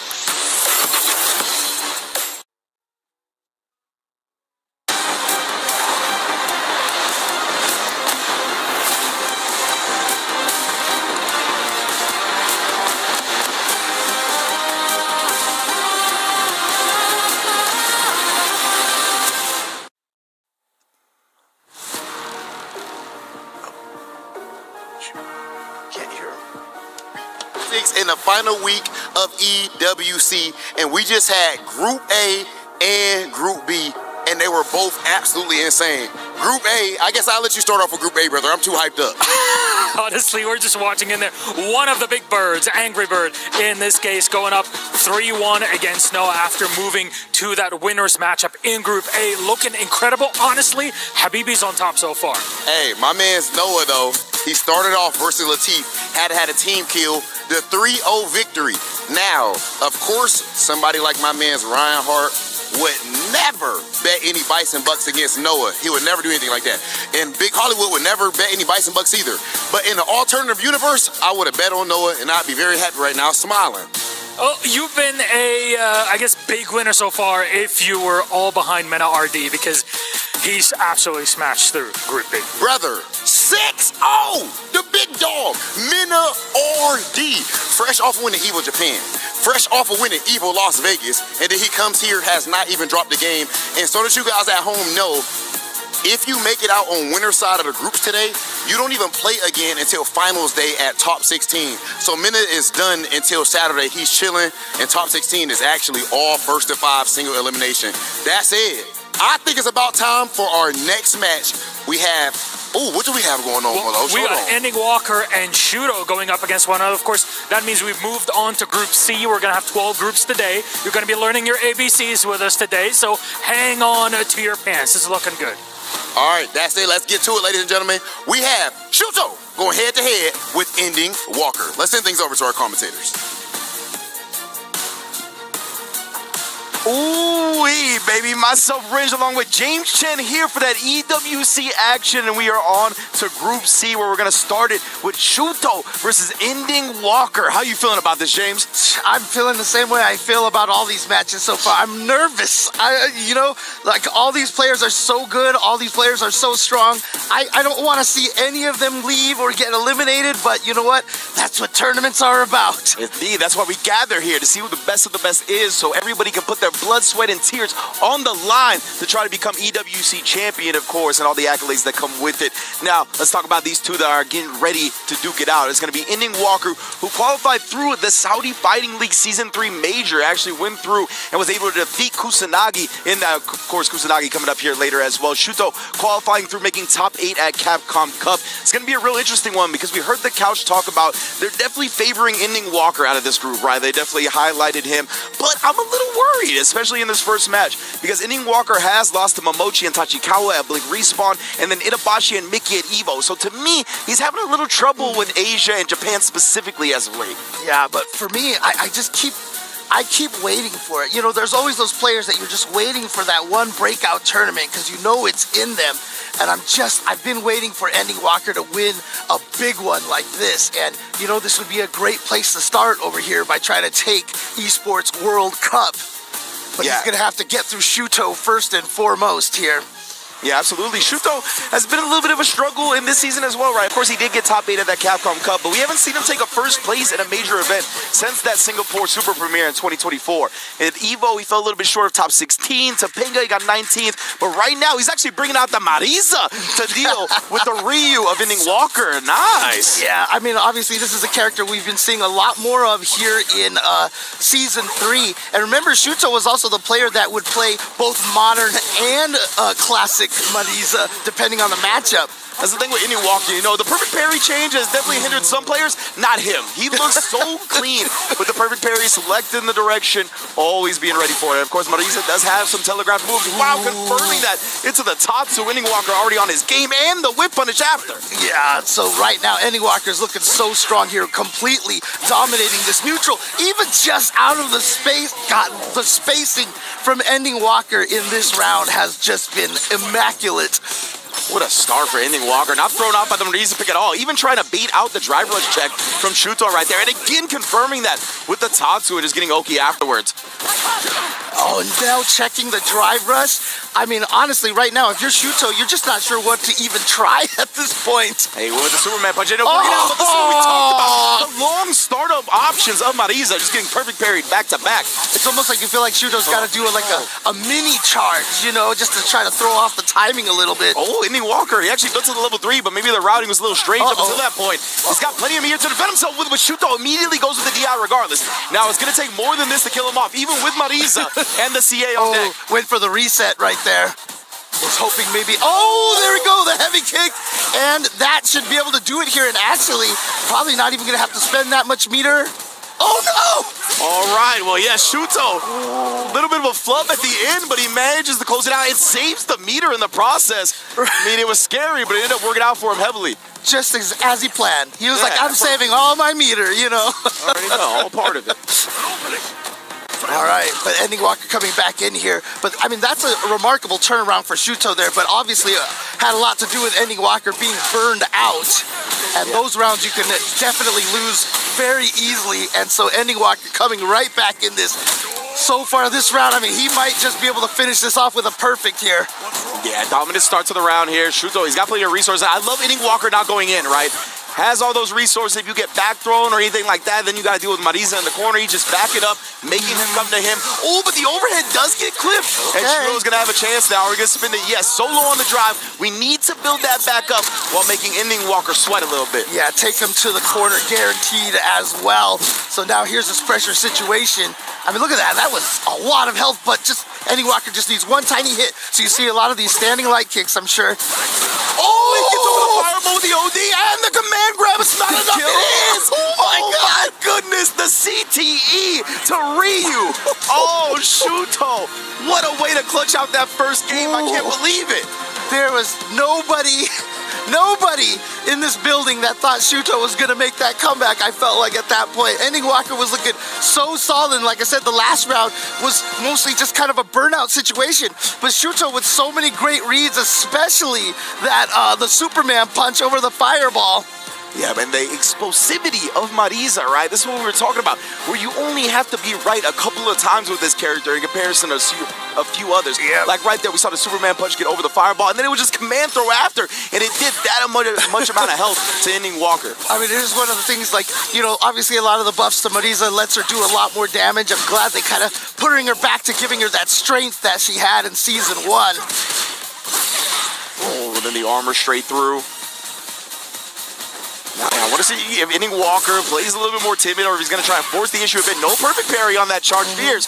We saw that he was looking real comfortable in Game 1. He's looking forward a little bit more now. Ooh, just missed that whiff punish right there. No check on the drive rush that time either. So So a little bit, and now the perfect parry coming from Shuto's side on the meaty. Tries to set up a shimmy right there, but Ending Walker just walked back, being patient. That was clutch too, because that would have put Shuto really low on drive gauge, but now waking up with the level 1 as well. Making sure he does not get bullied by Ending Walker, but a perfect parry right back at you. Roundhouse inside the temple. See if he switches sides. Yep, there it is right there. And now the throw. Is it going to be back-to-back throws? But a backdash! But still, the whiff throw. Fast enough to recover. Gets the DP in time. Ending Walker, round 1. Well, yeah, it was a little strange. Shuto backdash, and then he jumped afterwards as well, right? So I gave Ending Walker plenty of time to recover and punish. And speaking of which, another punish right here, and Shuto commits to the target combo. He charges up the Denjin. Still has that ready to go. Oh, yeah. You're going to drive rush at me. You're going to DRC. I'm going to ODDP. Yeah, nice OS from Ending Walker. Oh, just outside the range here. Ending Walker very low on drive. He's going to get burnt out via that block straight. But he still has the Denjin, so he spins it right there to get the juggle into the level 3. Yes, indeed. Going to be close, but I think Marisa is alive, as we see. Now Shuto, he's made some comebacks with his low health before. The resources are low, though. Not much super, not much drive. And Ending Walker, as soon as he gets his own back, sends that OD fireball to tie up the set. I mean, seriously, that was like frame 2 of getting his meter back, and he just had the OD fireball launched right away. Yeah, everybody at this level is extremely good at using their drive meter as soon as they get back from burnout, right? Saw that earlier as well with a drive rush from one of our other sets that immediately got checked by Mena. I think it was the Riddle set. But yeah, man, both of these players now off to the races, 1 up. I mean, I think this is our first match that we've gotten today that has gone to 1-1. Yeah, exactly. I mean, the only other match that actually didn't go 3-0 was the Noah the Prodigy RYBIRD set, right, where Noah was switching to Cammy. And speaking of switching, Shuto going to do the same thing here, where he's going to go to the Akuma. He did get a dub on the board with Marisa. Let's see if that was the whole mission, right? Maybe he just wanted the 1 dub, making Walker think about it a little bit, and now he's got to deal with the Shoto battle. Right, and just kind of like throwing a different look all of a sudden while you're still fighting Ending Walker's Ryu here. Definitely. I mean, I'm really honestly starting, because like before Evo, you know, Lashar and Fudo were 2 of the players that were like on the biggest hot streak, and they're 2 players who have 2 very solid characters and maybe even more in their roster. I'm really starting to feel like Street Fighter 6 is becoming one of those games where you are better off with 2 extremely strong characters. That is how Street Fighter tends to go. Yeah. Street Fighter 6 here, again, same story. And now Shuto and Ending Walker. Shuto bringing out the Akuma. Already trying to figure him out a little bit with the shallow demon flips. Oh! Yeah, that's one thing that you got to realize about Ending Walker, because he wants the perfect parry everything. There's a lot of opportunity to kind of whiff things in front of him and maybe just try to punish with the throw. Reversal real quick, trying to get that space back. Shuto also been looking for some perfect parries. The regular dash as well. Speaking of which, fireball stuffed out another roundhouse to the temple, but Shuto committing to the throw immediately on the way down. And then, of course, the fake out drive rush using the adamant flame to counter the check. Yep, the classic suppressor setup, backswing blow setups. Fireball, that's plus on block for Akuma. Point blank, baby just gets to throw the normal that Ending Walker was trying afterwards. Yeah, it'll be even a wake up level 1 from Ryu as well. So those meaty fireballs are so strong. Here we're playing patient, always try to overcommit. Till then, Shuto actually willing to risk that drive rush overhead, and now willing to risk the level 1. Successful with that one. Yeah, it was out there. I'm pretty sure that was a missed perfect parry from Ending Walker against that first projectile. But nice DP against the demon flip. Oh! And then pieces him up right there. Nice little frame trap set up. Shuto stuck his hand in the blender. Yeah, and that was kind of a delayed frame trap timing too. Just that little bit of like a syncopation, is what I always like to call it. Just like a slight different timing on that button press. And now back to neutral. Ending Walker trying to push Shuto to the corner. Oh, Justin is so mad right now. Yeah, exactly. And Justin Wong was telling us how much he despises the whip throw setup in the green room. But right now, taking out that demon flip. Slow crouching into trade. More players here, though. Again, very low on life, or I should say relatively low on life, considering the damage capabilities of these 2 characters. Oh, yeah. Oh, drive rush the punish. And that's what I'm talking about right there. Ending Walker roaring back here, now taking a 2-1 lead And we'll see if Shuto continues with the Akuma or if he goes back to that Marisa. That was a crouching light kick that he punished with that drive rush? Jeez. Just perfect timing right there. Beautiful stuff right here. Ending Walker not getting discouraged by that Marisa pick early on, right? He was able to bounce back, take down the Marisa, and then responds to the Akuma pick as well very quickly. Already off to the races, and he looking very focused as well, right? We see him eyes closed, making sure he stays composed, keeping control of the emotions and the energy. Because remember, guys, this today, the winner of these brackets qualifies in the top 16, right? So this is a huge step in making sure that you have a chance to win this entire tournament. Oh, wow. Just unfortunate timing right there for Ending Walker. He was going to go for that hop kick, and Shuto just happened to jump. And now Shuto has him in the corner. You see that one mistake, how it's cascading into all this damage for Kuwano. I'm sorry, for Shuto. Yes, and Shuto takes him down. My goodness, quick round in response. And again, it was just all that one jump in timing right there. It's just, like I said, the momentum in this game is crazy. So now here, Ending Walker gets the throw. Continuing trying to push Shuto to the corner, but Shuto doing a great job fighting his way out. But the check on the drive rush. Very nice here. Tries the parry on wake up, but yeah, going with the medium right there. Threw off his perfect parry timing. And now faking out the jump in with the jump medium punch, baiting out the parry. Shuto trying to respond. Ending Walker shuts it down with a perfect and puts himself on set point. Oh, it was beautiful. I love it. I mean, you definitely add a couple of extra frames of recovery, but, you know, you're baiting out the drive parry like that, so it works. And now Shuto does have Ending Walker in the corner here. Trying to harass the adamant flame, but it was too close. Got the punish. Oh, it punishes the demon flip on the landing. Super sick stuff. Had the crouch medium kick spacing on point. Ending Walker's got 3 bars as well, bro. You gotta be scared for your life if you Shuto. And this is why, because one touch means death. Ending Walker, 3-1. He'll be on top 16 qualifier set. That's right. He's going to be moving on to the next match and to see if he can qualify out of here. I mean, a lot of people, like you said, you know, talking about Ending Walker, saying he's one of the favorites to make it out of this. And, you know, the thing about Ending Walker, when I see him play, it's not even just like, when I see him play, I swear he looks at the game kind of differently than a lot of people. Like, I'm not sure what it is, but every time I hear him talk about fighting games, he just has such an interesting mind of how he looks at fighting games. And I just, like I said, I feel like he's just on the cusp of a really major win. Oh man, that was that real scary moment right there. Ending Walker committing to the ODDP, probably trying to look for the chip on Shuto, but he was able to get over it. That's what we talked about before as well. And Ending Walker, he threw his hands up right there. I'm not sure if he tried something and mistimed it or was just like, damn, son, hurts to lose. But either way, then we saw him bounce right back, right? Shutting down a whole lot of the pressure that Marisa tried to implement. Shuto was looking to impose his will, but couldn't really find the answers. And then the Akuma just got shut down. It felt like Ending Walker, I feel like he struggles a little bit with underrepresented characters, so that's why I think he lost to the Marisa. But somebody like Akuma, right? He's going to have plenty of practice against. He knows how to deal with this character, and he looked real comfortable playing against this character. Even going down in rounds in the games 3 and 4, he still managed to just bring it back 2 rounds straight and take the entire set. Extremely impressive adaptation from Ending Walker. Yeah, and just got in there. You see, I mean, even in these highlights, so many times that Ending Walker got in with those drive rushes. Never mind with punishing a crouching light kick, but you know, he just snuck in there. Drive rush, raw drive rush, crouching light kick, just caught Shuto. Yeah, Roger, drive rush, crouch light kick, definitely a potent tool in this game. And speaking of potency, we got Dual Kevin in the building right now.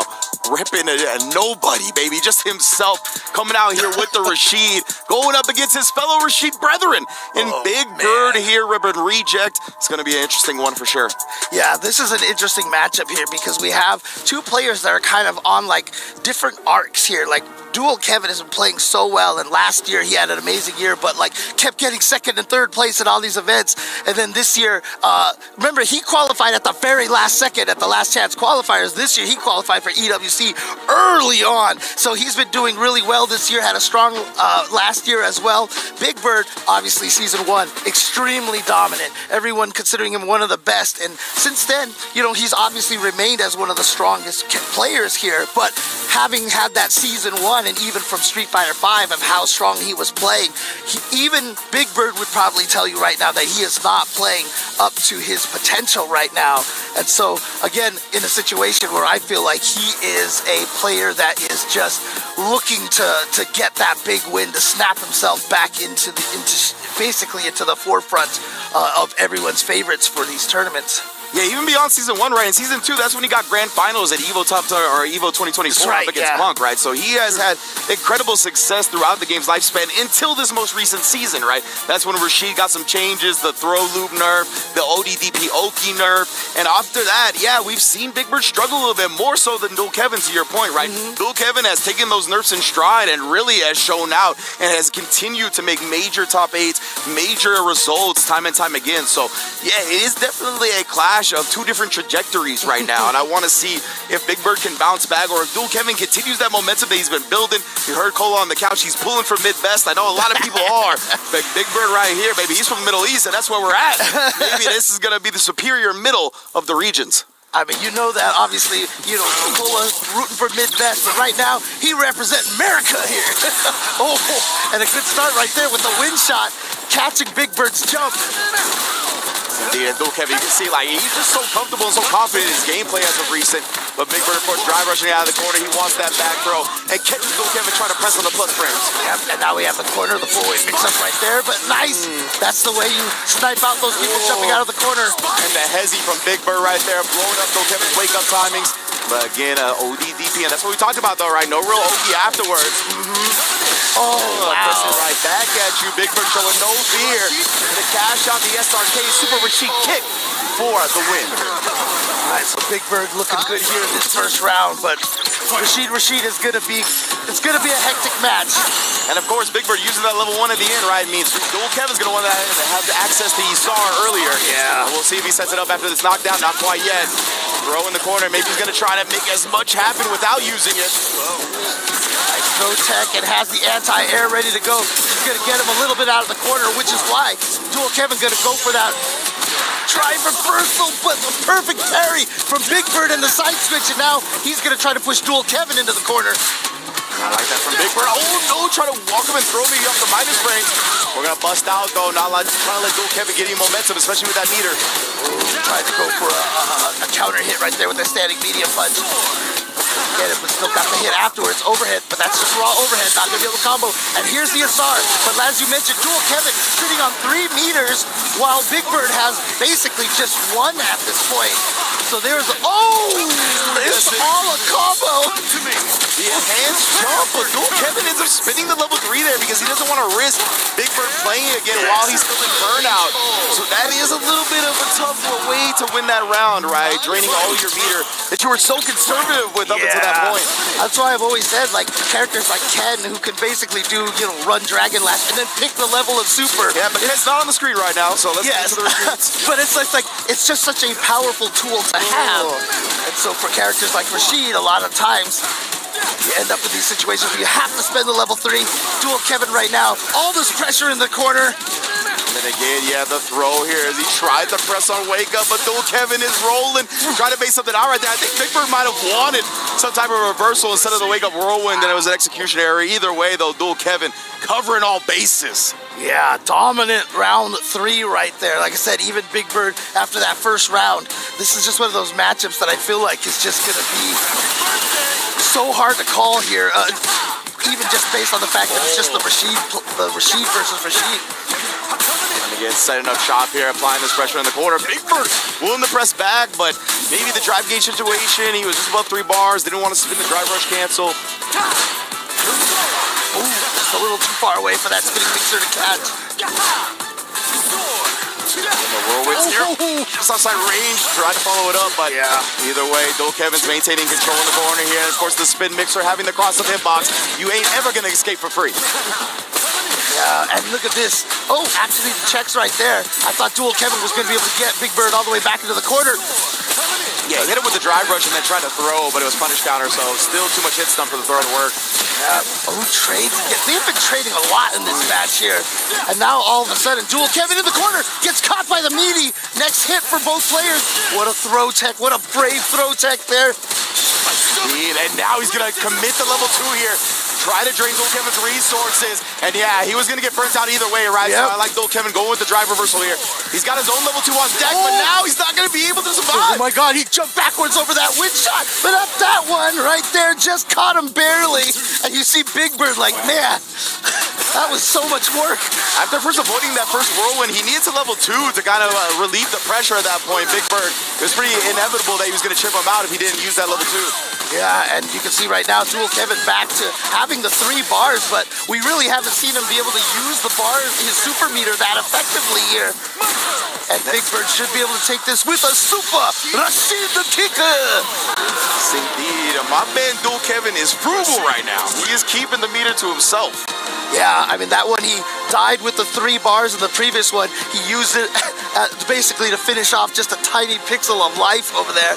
And so, yeah, we haven't been able to see Dual Kevin really make use of that super meter bar. And I feel like if he's going to try to take the set, something's got to change in that area right there, especially with a level 2 as powerful as the SR.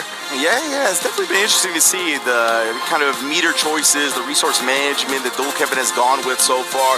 Feels like there's been moments where he's been able to use some supers and just instead choosing to hold it for big moments. And sometimes those big moments don't come. That's what we saw in game 2 here. So 1 up between the Rashids. All right, starting off again here in the neutral, and you see Big Bird being far more aggressive in this neutral right there. He's been swinging, throwing wind shots. Dual Kevin just trying to find his space to get in, but it's Big Bird's strategy right now that's going to get the first blow and take Dual Kevin to the corner. Yes, indeed here, and Big Bird managed to keep him locked down in the corner. A lot of whirlwind shots. You can see varying up the speeds as well, trying to throw off Dual Kevin's game, but the perfect parry is there. Even despite varying up the timing, Dual Kevin still had it ready. Oh, and now just gets the drive rush medium kick in there. Tried to fake the meaty throw, tried to go for a shimmy. Scrambling a little bit here. There was a whole lot. He actually did get the imperfect parry. You heard it, but he wasn't holding the bat or wasn't holding the right direction. Either way, now that's going to allow Big Bird to take advantage. Oh, yep, there we go. He's going to use level 2? Not just yet. Actually trying to base something out. He just did drive rush and a block, and Dual Kevin with a wake-up jab. So he's going to be able to take advantage. So finally here, this is the first SR that we've seen from Dual Kevin. Oh, he just goes for the super machine kick. Makes it all the way through. Very smart from Big Bird. The spacing was just off for Big Bird. You can see the disappointment in his reaction right there. That hurts. And then the 99-second drive rush. He was a little late on the check. Dual Kevin going with a longer startup move, blowing up his timing. That's what Dual Kevin likes to do in round 2 or 3, to start with a drive rush. A lot of times drive rush overhead, but oh no! Not sure why that eagle spike came out right there. Very punishable on block. And the OD spinning mixer as soon as Big Bird approaches. Wow. Trying to wake up with some buns. Big Bird's been willing to scrap it out a little bit. Although we're both being a little bit hesitant, right? Big Bird knows he doesn't have a lot of life to play with. The scrapping will be a lot more dangerous now. And Dual Kevin beats him to the button just barely to take a 2-1 lead. Yeah, it always happens. You see people in the neutral staying outside of each other's range, and then when they both decide to engage, it's just whoever presses the button first. We're going to chop him down here using the OD to out-prioritize, and Big Bird got caught during the recovery of the parry. Not blocking low. Counter-poking each other with that. Oh no, too far away on that drive rush check, which is going to give Big Bird the opportunity to switch sides and get the corner here thanks to that punish counter sweep. Here's the Big Bird right there, but don't give him wicked with the crunch. Medium pick, trying to call it a walk back. A little bit timing, and again, these counter hits coming in, but Big Bird's finally stabilized a little bit. Gets to the corner, gonna spin all his drive meter, trying to set up a finish here. Will he do it with the SRK one more time? There we go, Big Bird getting on the round here. Are we gonna see our first 2-2? Could be. Potentially here if Big Bird can take one more round in this set. Yeah, again, trying to beat him out right there, but it looked like Big Bird was a little bit hesitant. Maybe expecting Dual Kevin to cancel that parry in the drive rush. Created that window of opportunity for Dual Kevin to start taking control, and that's exactly what he's doing. Yep, here we go. The pressure here, the setup goes for the empty low. Punish counter heavy punch, but he wasn't sure that was going to hit, so no canceling. Oh, he didn't punish the sweep. Yeah, he's in burnout, so it's a lot more difficult to do so. And that's why Dual Kevin, he tried to walk forward and just gain the advantage instead, but Big Bird was ready with the win. No. gets the drive rush overhead. Here we go, the setup, the meaty, the drive impact, the stun, and here we go. He's gonna have a big combo off of this. Doesn't even need to think about needing a super meter or not. And here we go. We have our first 2-2 here at the Esports World Cup. Yeah, some hesitations from Dual Kevin has been costing him throughout this set. Hesitation to use the meter. We saw hesitation after the block sweep to take his turn. Definitely some moments that are slipping through the cracks, and it's allowed Big Bird to climb his way back into the set. Now it all comes down to one game. Oh, man. And yeah, you can see always Dual Kevin with the stone face right there. Tries not to show too much expression, but Big Bird, you always know how he's feeling by looking at his face. You saw the lips bouncing right there as he exhaled. Nice job from Dual Kevin, set up the big whirlwind. Oh, and then baiting out the OD spinning mixer, but left some food on the plate right there. Definitely could have got more damage out of that one. And then there's the wake-up buttons from Dual Kevin again. And then the throw. And then just drive rush in with the heavy kick, and Big Bird just eats that. Again, yeah, that's been plaguing Big Bird a little bit. We've seen him fail to check that option out of drive rush a couple of times now, and that puts Dual Kevin on set point. Oh boy. Ooh, got the counter hit. Said light punch, but now the couching medium punch. I think that was probably a whiff OS right there, just going into the drive rush. Beautiful whip punish as well from Dual Kevin here. He is rolling off the momentum in that last round. He's got the SR available as well, but we've seen he's just been trying to duke it out without the super so far. That's exactly what he's doing after the throw tech. Still waiting, but Big Bird playing the aggressor. Catches with the crouch media kick, tries to go for the throw. Dual Kevin with a jump back to escape. Oh, but the win shot made it out in time. And the check on the drive rush from Dual Kevin. And he is going to advance forward 3-2 against Big Bird. Again, we talked about before the match about kind of like the diverging paths over here. And this is just kind of an indication of that right here with Dual Kevin taking it. Yeah, absolutely right. Dual Kevin, he's the one that's been coming into this tournament with a lot of momentum, a lot of great results in Season 3, even with the changes to Rashid. And of course, Big Bird's the one that has been struggling a little bit, right? We haven't seen him reach the results that he did in Season 1 and Season 2 in this latest iteration of Street Fighter. And that continued to be the case here, but just barely. Big Bird put up a hell of a fight, and Dual Kevin was just able to clutch it out at the end. He did stay like one step ahead throughout the set, right? It really felt like Big Bird was chasing Dual Kevin to try to even up the set for most of it. But right there, Dual Kevin, that's all he needed to do was one more step ahead. Yeah, and like I said, one of the things about Big Bird is he's a player that you'll never have to guess how he's feeling at the time. Very emotive player here. You can see a lot of the frustration on his side, but you know, every player is gonna show that, as you see Dual Kevin right there with a lot of pain in his face here too. Indeed, and you see Dual Kevin right there just checking the drive rush. Eyes are bulging out of his head as soon as he sees the green flash. Made sure to check it and made sure to survive. To get into that top 16 qualifier set, we'll face this man, Ending Walker. Boy. And yeah, again, both of these players, I feel like are players that are just trying to get into that upper echelon. They're right there. They are always like right at the cusp of that. And we do see a lot of players that oftentimes get stuck at that level. They're always a threat, but they could never seem to get to that level of the Mena RDs, the Punks, you know, the Kawanos, etc., etc. And both of these players have been trying to get into that vaunted group for so long.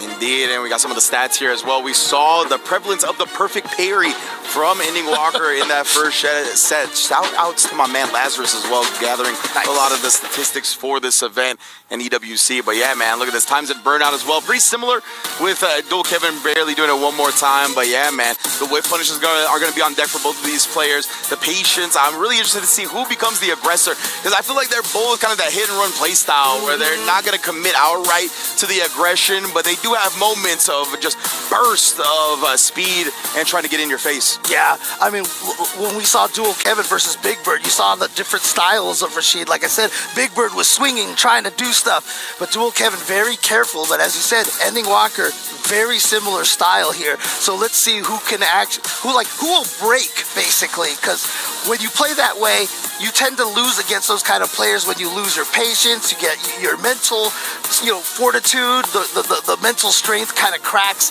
and you do something that you shouldn't have done. and try to rush in and just get hit. So I'm curious to see which of these two players is going to crack first, or if they're both going to be able to maintain their game plan. Yeah, and then Dual Kevin, of course, we did see stuff like 99-second drive rush, though, from him, right? So there's definitely, like I said, moments from both of these players where they will play the aggressor. So I want to see if one of them is going to take that and try to just make sure the other player doesn't get to do any of their own game plan, right? Sometimes the best defense is a great offense, and that's what we see a lot in Street Fighter 6, right, where the game rewards aggression quite a bit. So I want to see if Dual Kevin tries to take that lead. If Ending Walker comes out trying to smack him in the face with Ryu, obviously a lot of potent options for that character as well to stuff anybody's approach. So yeah, man, it is going to be a banger. And again, this is a top 16 qualifier set, right? Winner of this does not play again until finals day. So this is going to be a big advantage. Not only do you get to stop playing for the rest of the day, you're good. You don't have to play for the next 2 days. You get plenty of time to prep for your potential matchups in that top 16 as well, where we're all first to 5 single elimination, right? So it is going to be exciting all the way through to the end for EWC. Yeah, and you also can't, understate how much having a couple of days of rest, being able to relax a little bit, whereas everybody else still going to be stressed out a little bit and having to play and knowing that they've got more matches to go through. So yeah, that's a big advantage to be able to win today. Yeah, absolutely. Some players do well with that, right, where they really just want to keep playing. The momentum builds and builds, and they eventually peak at the right moment as they get to play every day. I think it's really beneficial because of the study time, right? Being able to see who your opponents are going to potentially be and being able to practice with the other elite level players here of the character, review footage. We talked about, the other casters talked about Mena RD and how much he studies the tapes, right? So we're going to give a lot of chances for these top 16 qualifiers today to do exactly that, and that's one of the big benefits of coming out of this bracket alive. Yeah, someone mentioned what Mena RD, like in his spare time, is like 70% watching, 30% playing. Yeah, I had mentioned that. So like, it was a while ago now. I'm not sure if it's still like this, but Mena said that if it's not tournament prep time, if it's tournament prep time, like a tournament is around the corner, then it's like 50% playing, 50% watching. Oh, of course, yeah. But if it's not like that, it's 70% watching, 30% playing, right? Watching is huge. Yes. Reviewing the tapes is very necessary. Being a student of the game is what separates the people with a lot of natural talent and the people that have that same talent but work a little bit harder. So we're going to see right now who qualifies in the top 16 between Dual Kevin and Ending Walker.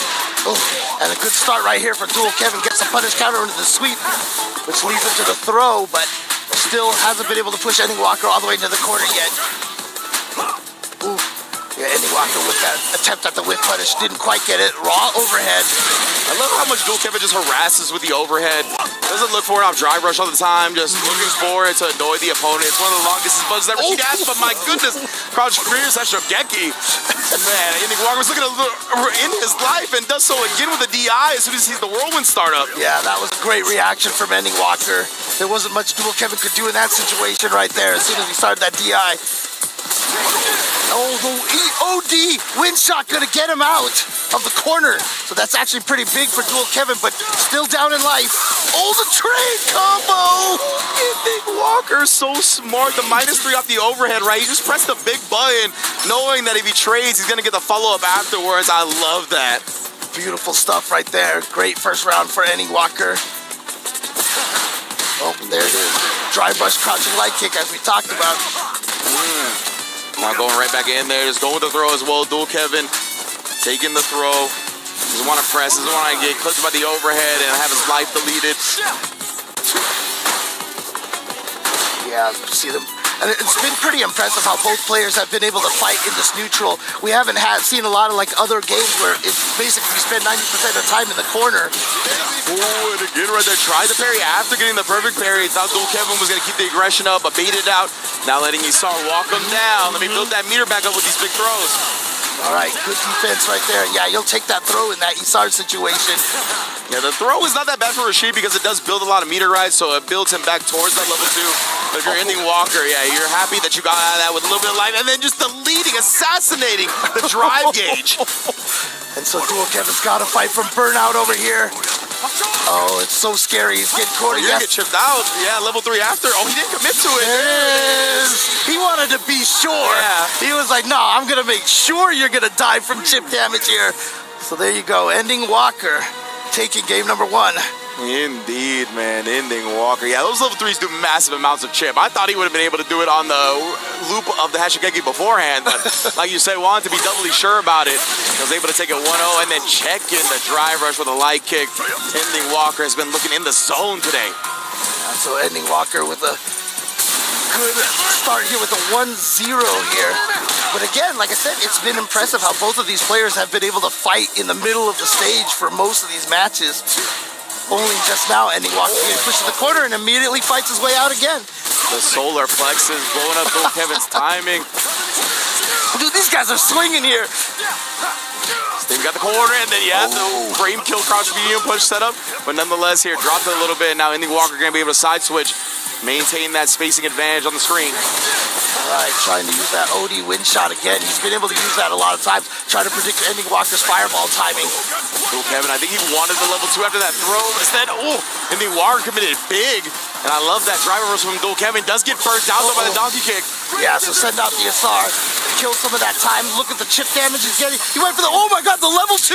Oh, but Dual Kevin was just jumping over. He had that red from the beginning. Well done from Bill Kevin, right? He's not overcommitting a lot. He's not taking these big risks. And that was a great recognition that Ending Walker definitely had a chance to reversal, and that's exactly what he did. Ooh, a little too far away for that dry rush like he got that time. Hashigeki coming up short, ended up baiting out the parry, and he's getting the throw. Not baiting out that one, though. The perfect parry and the one hit of solar plexus. Whoa! That was, different. Too far away. Beautiful stuff from Ending Walker with the extended walk back. Definitely throwing off Bill Kevin's rhythm. Seen him be able to successfully harass with that forward heavy push, but not that time. You see the extended walk back again. Ending Walker trying to bait out those options. Like you said at the start, Dual Kevin does a good job pestering with those overheads, and so that's what Ending Walker is trying to bait out right. Oh, nice quick punish by Dual Kevin here, but yeah, just a great counter poke right there from Ending Walker, finding that standing light kick.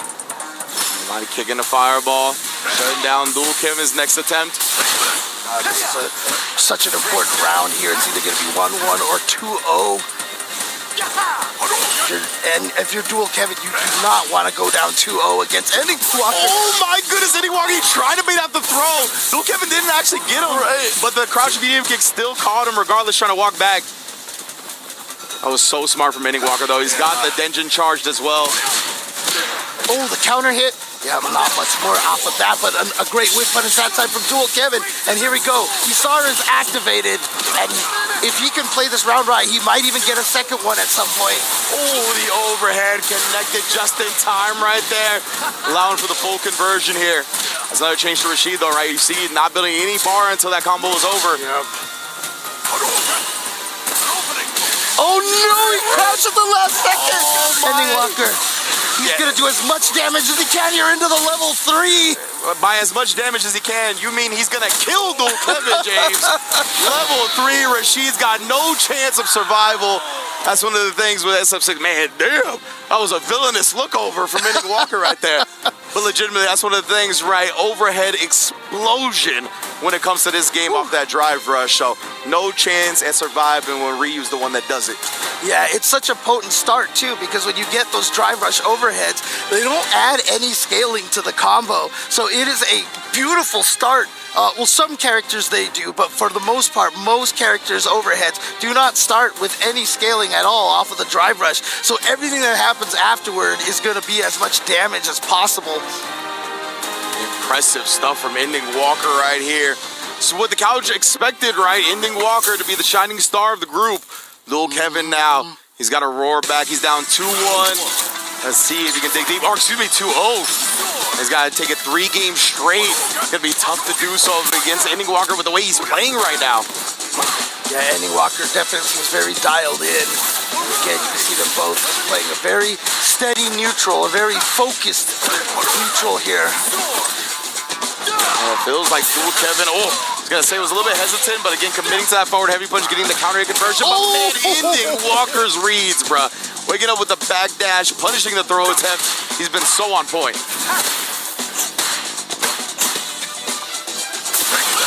Dual Kevin only had the perfect parry on the phone. Wow, Ending Walker just bowling his way, getting the throw in the meaty.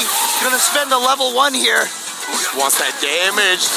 Putting him down low. The DI, yeah, he had to parry it to survive. Tried to DI back, he would have died for it. He could have also level 1. Oh, there's that counter hit. He's going to be able to combo off of that again. Level 2, yes indeed. You got to use it right now, being this low on driving life. Yeah, this is a scary situation here for Ending Walker. But look at this defense. Gets thrown in again, yeah. Oh, the OD, he commits to it. And now puts himself on top 16 point. And that's one of those disheartening losses right there. You were on the verge of a comeback, and it could have been such a momentum changer. But now Ending Walker, like you said, match point, and has the corner as well. Oh man, the imperfect parry again. Right now, Ending Walker, that was big damages. Took off Dual Kevin's life. Dual Kevin here, again, he gets out, but no Oki afterwards. So we're just back to the neutral, and that's where Ending Walker has been shining. Yeah, no jumps for you, no surprise jumps, enhanced jumps, but wake up buttons again from Dual Kevin. He's definitely not scared of throwing out those buttons on wake up, but neither is Ending Walker. The came just short on that one. Just check the drive rush here, and the hesitation blows up the wake up timing from Ending Walker here. He's got 2 bars on deck. It's not gonna be enough to kill. He tries to bait something out, but Ending Walker not gonna bite whatsoever. DPs him out and DPs himself in the top 16. Wow, what a call out right there from Ending Walker, knowing that Dual Kevin was gonna neutral jump there, or just playing patient and just, had that at the back of his head. This is an option. He might neutral jump, and as soon as he saw it, he had the DP ready to go. Gets himself, as you said, into the top 16 and won't have to play until Sunday. Yeah, incredible stuff from Ending Walker. We saw that big chip out sequence, right? As again, bullying Dual Kevin down. You see, oh my goodness, the dash and dash outs. But just in general, you could tell he was so successful in the neutral range that's what allowed him to do stuff like inch forward into throw later on that you highlighted, right? It's just all of this establishment of how much of control he had at that neutral range, just a couple of character lengths away. And and I think that a lot of that too is that he also recognizes that Dual Kevin isn't the kind of player to just throw out buttons a lot, and so that allows him to get those little walk forwards into the throw. Man, then the ODDP, Ending Walker, the confidence level was just out of this world right here. And yeah, Dual Kevin tried the big Hail Mary, right? He wanted one hit into the kill. He knew a throw wasn't going to do it, and more interactions gives the opponent more chances to take it down. So he wanted that last one, but great stuff from Ending Walker, recognizing that. Now we're going to move on to Group D as Ending Walker makes it out in Group C winners. We're going to have Matsu56 versus Juicy Joe. Juicy Joe, one of the players here who probably saw his pools and was like, really? Was it 2 Kimberleys and a Bison? And a Bison, that's what it is, yeah. And that is just a tough draw for a JP player here. Yeah, exactly right. JP, it feels like one of his tougher matchups is Kimberly, right? I definitely think the character can fight it well, but nonetheless, Kimberly has a lot of tools that other characters don't when it comes to getting in on JP, making him second guess his timings when it comes to setting up projectiles, waste the speed pass, departure spikes and whatnot. So it's definitely going to take Juicy Joe establishing a little bit of a different type of game than the usual obstacle course that JPs like to put up against the Kimberly, right? Yeah, what you got to bank on basically is that if you can try to predict one of Kimberly's skip neutral attempts to get in there, you can actually punish her really badly for it. And to be fair, you don't really have to predict it. You can just sit back and kind of react to a lot of the things that she does.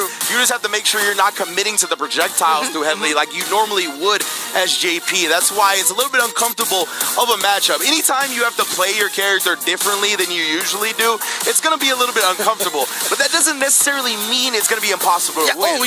No. Juicy Joe and JP in general, great normals, great ways to play outside of just projectile warfare. It's going to be interesting. It felt like Juicy Joe, I feel like I saw a little bit of the shaking hands. I was about to say, Right, yeah. So he knows the gravitas of the Esports World Cup. He knows the pressure that is on right now.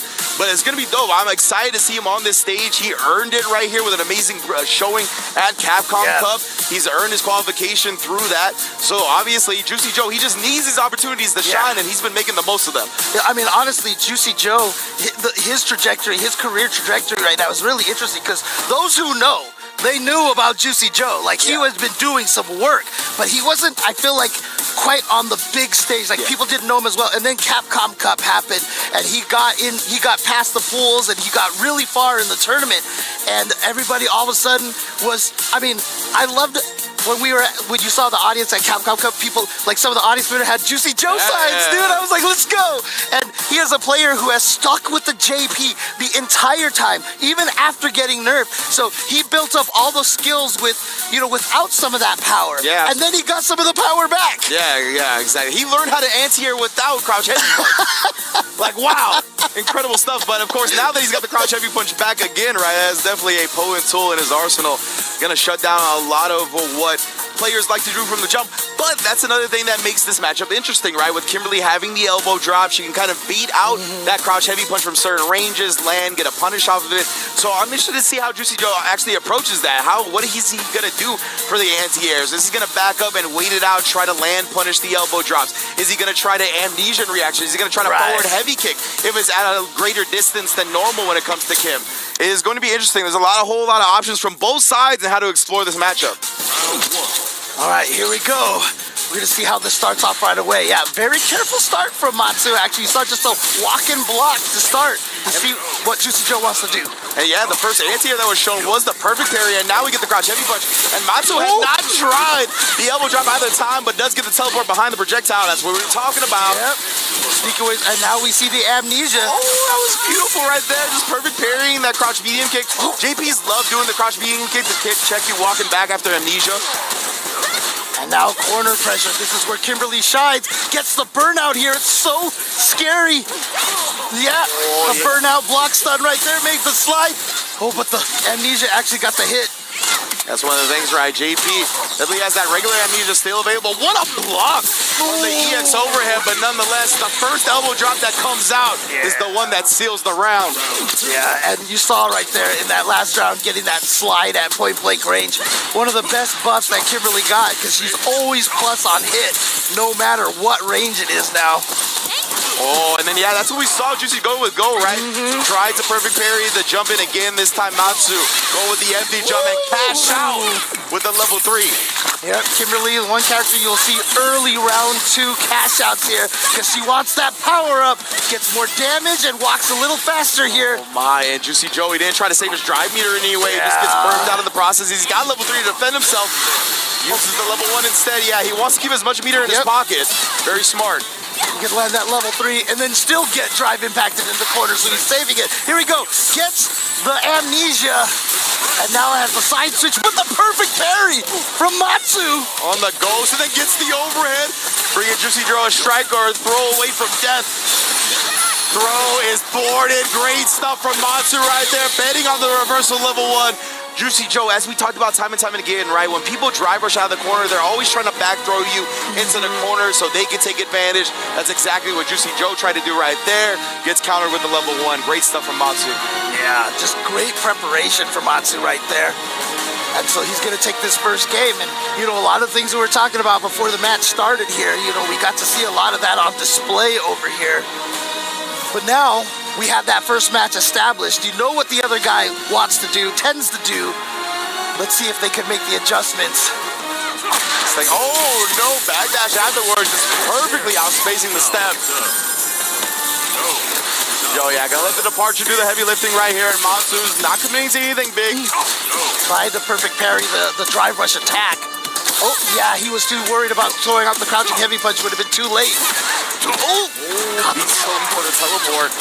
And wow, Matsu actually landed the jumping heavy punch first, and the fact that it knocks down is such a benefit for Matsu now. Yeah, Juicy Joe, though, still just disciplined. Taking all the throws here. No amnesia. Actually, a backdash and being clipped at the end.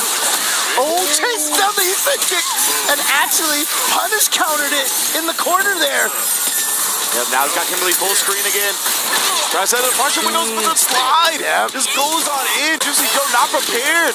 Oh, man, and Matsu able to throw him to victory. Recognized that Juicy Joe had been committed to that down back. You put a ring on it, sometimes it don't work out. Yeah, and there's that run slide. That's the main one that you do have to predict if Kimberly's going to try to skip neutral right there. Oh, the double bombs. Bounce. And this is always going to be one of Kimberly's strongest damage routes. Going to reload here and start the throw loop. Yeah, rather than level 3 or anything like that, just going with the double cans once again. Making sure the potency is there. I was just gonna say with the double can. Oh, got it again. But with the double cans, definitely it's one of those things that now it feels like the OD reload is more worth it. Indeed, and Matsu just harassing with the arc step, eventually committing to the follow-up right there after conditioning Juicy Joe not to expect it, and is up 2-0 just like that. You love the way that when Matsu, like when he did that, he sent kick and bounced off. Like you actually saw Juicy Joe drive rush and hit him, and then Matsu just did it again right away. He was like, I'm not good. I want you to see that you are not discouraging me from my options. Very smart stuff from Matsu right there. You always need a little bit of stubbornness to your gameplay, right? Can't just be outright immediately affected by the opponent's options, especially when you're ahead, especially when you can afford eating some damage, and that's exactly what position Matsu was in. You remember last week we were talking about was a DCQ and combo feed, you know, with that stubbornness, and that is definitely a style, and wow, the OD teleport's gonna get in there. Here comes the amnesia, but Kimberly will recover in time there for to detect the throw. Yeah, I think Juicy Joe gonna feel a little bit more comfortable waking up with OD amnesia because it has been like striker throw every time from Kimberly. Once again, Matsu doing the exact same thing. Good block by Juicy Joe. But that time trying to parry. But now stuck in the corner, didn't check the run stop there.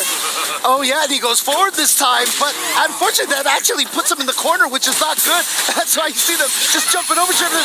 Oh, he backdashed. Yeah, the backdash got clipped on level 1. That hurts. And you see now not choosing to spend the meter. Obviously, I'm sorry, spend the can for that level 1 super. Oh, good block. Sliding on in here. But Joe did defend it that time. Oh, the same side follow-up that time. No! Matsu playing with his head. The Houston kick actually having its mix-ups work the way that he wants it to. And Juicy Joe made sure to stay outside of the range of the step in the first place. Want to make sure he just got a whiff punish outright, stop guessing. There's the forward heavy kick that I mentioned before, as well as an anti-air. Yeah, you have that reaction and get it early enough, you can definitely get that some good damage. Drive rush, beat the check attempt right there. Too fast, and then baits out the drive reversal with a neutral jump. Azuna dropper in the corner. What's the mix gonna be? Puts out both cans, blocks it out, parries it out. Yeah, the damage to the drive gauge is what he was going for there. And as soon as he saw the drive parry, he's like, okay, I'm going for the throw then.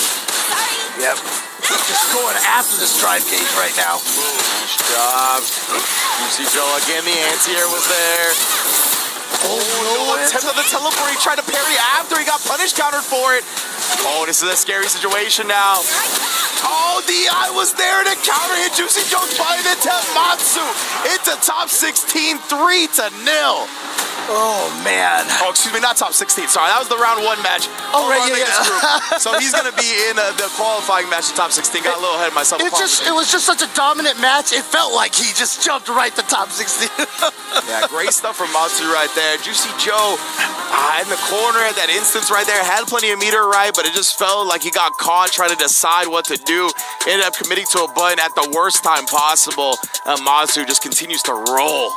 Can I just say that I love the fact that a lot of the intro videos, you know, they always show them with the controller that they're using. I think that's actually really sick to see all the weapons for all these players. But yeah, Matsu just with a dominant match over here. And, you know, I'm Juicy Joe right now. I almost kind of am thinking maybe you kind of want Psycho to win his match and get the Kimberleys in the grand final so that he can fight in the loser side first match against one of these not Kimberleys. Indeed, right? At least give him some type of reprieve. Oh, my goodness. I love it. I love it. Yo, the pad techniques. My goodness, bro. That is foreign to me, you know what I mean? As a stick player, seeing a pad player go that ham on the controller is super sick. But yeah, that's unfortunate right there. Yeah, you see, he just commits to the normal, ends up getting counter hit. It's the stun out, and Matsu was able to take it. Very happy, very pleased. Of course, qualified out of the LCQ, right? Came out here, earned his spot, and now is in prime position to make it into the top 16. And now we have, you know, one of the surprises of a couple of Capcom Cups ago, Zen winning the last chance qualifiers, then getting all the way to, what was it, second place at that Capcom Cup, only falling to Mena RD, but he's going up against Psycho. You see his ring from the Street Fighter League. He's showing off the hardware. Oh, I always love all these players that show off the SFL rings, that wear the rings. Immaculate, baby. Even Rob TV, he don't even play anymore, but he still reps his ring from when he did compete in SFL and won that championship for the U.S. So incredible stuff indeed. And Psycho is here. Love seeing Psycho in EWC, right? Had a tremendous showing at Capcom Cup in the SFL territory, right? Tremendous upsets that he went through. He's just been on a steady rise of improved gameplay, and he really put the pressure on himself at the start of Street Fighter 6, right? He was like, I've been playing fighting games for too long. I've had sparring partners like Punk who are too good for me to still not have the results that I want. And at this point, he's really shown out in Street Fighter 6 that he is getting to that level that he has aimed for. Jet, on the other hand, as you mentioned, has been immaculate since stepping onto the scene, right? The first time we ever got exposed to him was that LCQ run where he went on to get second place at Capcom Cup.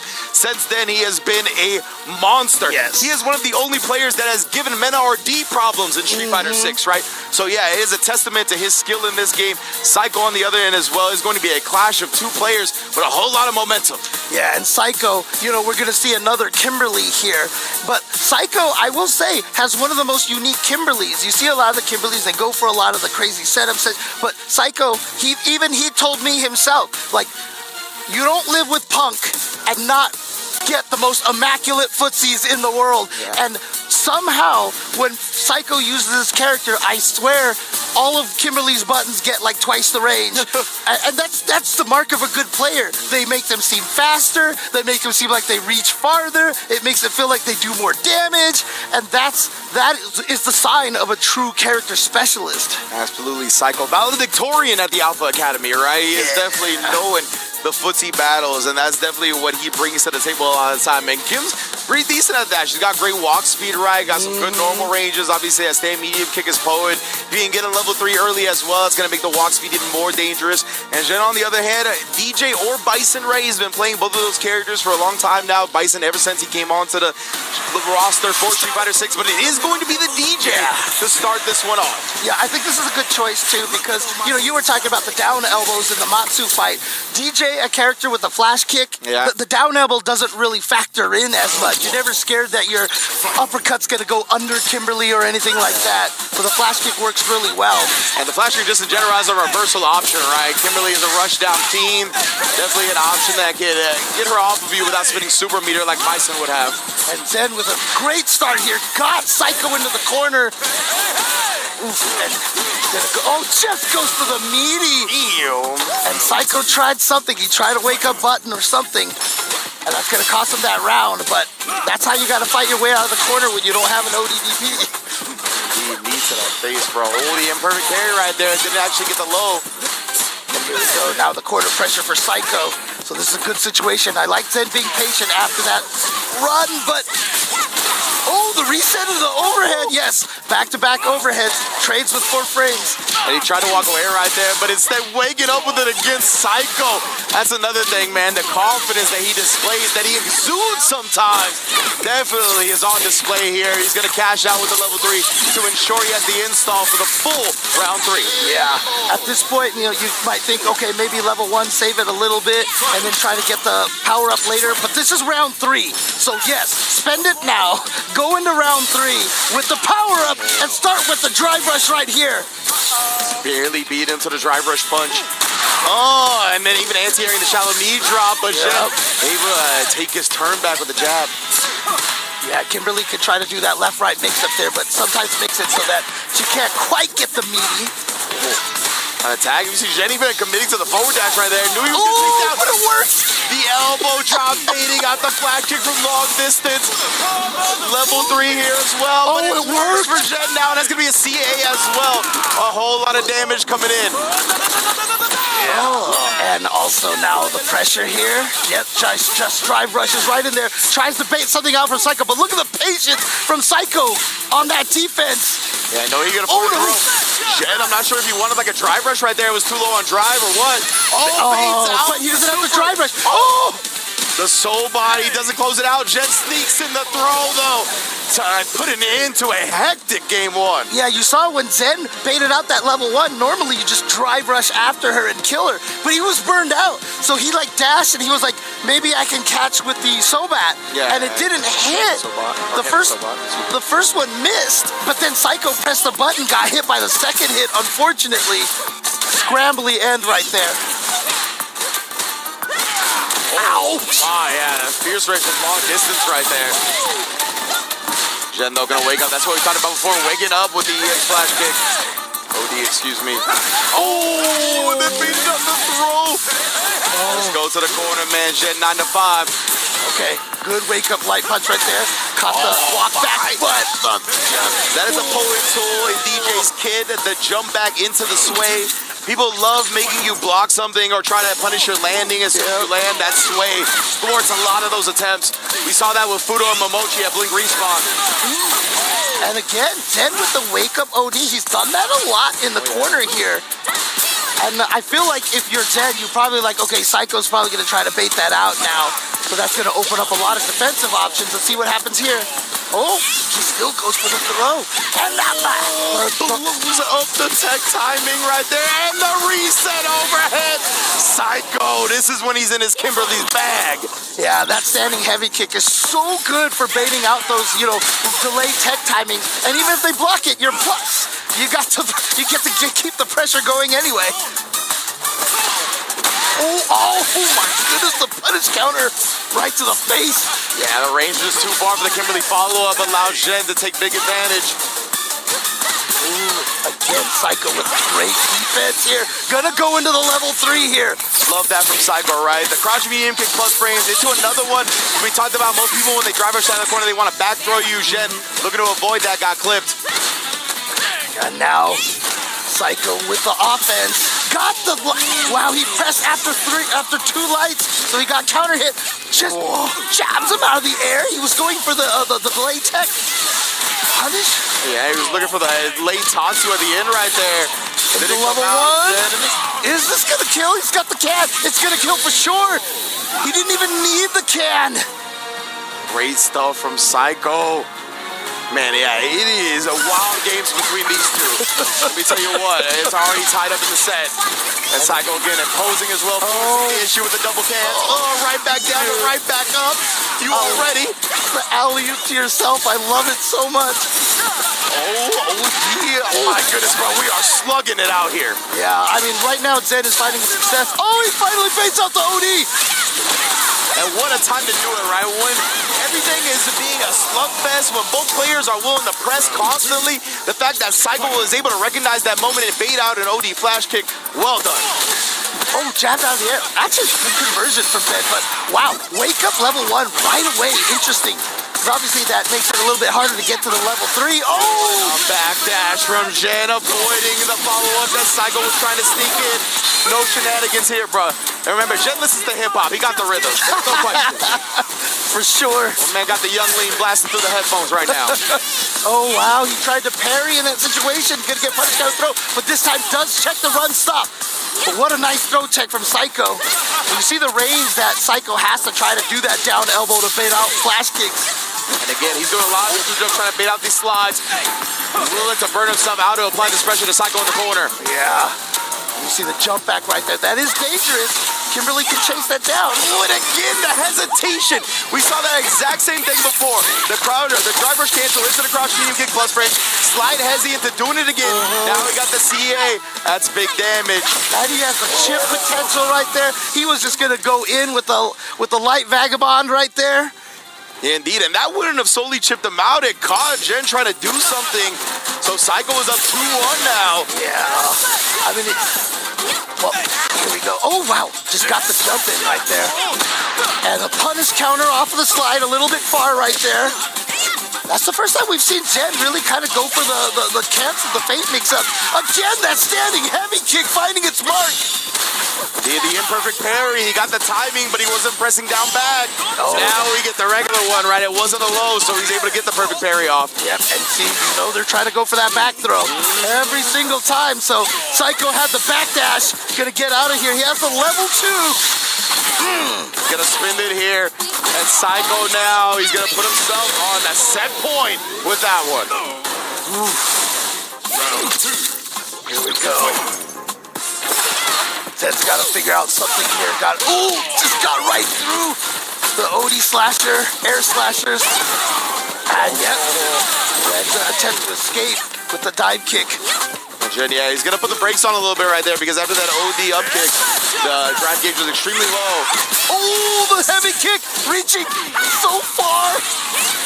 Missile drop kick, making Booker T proud.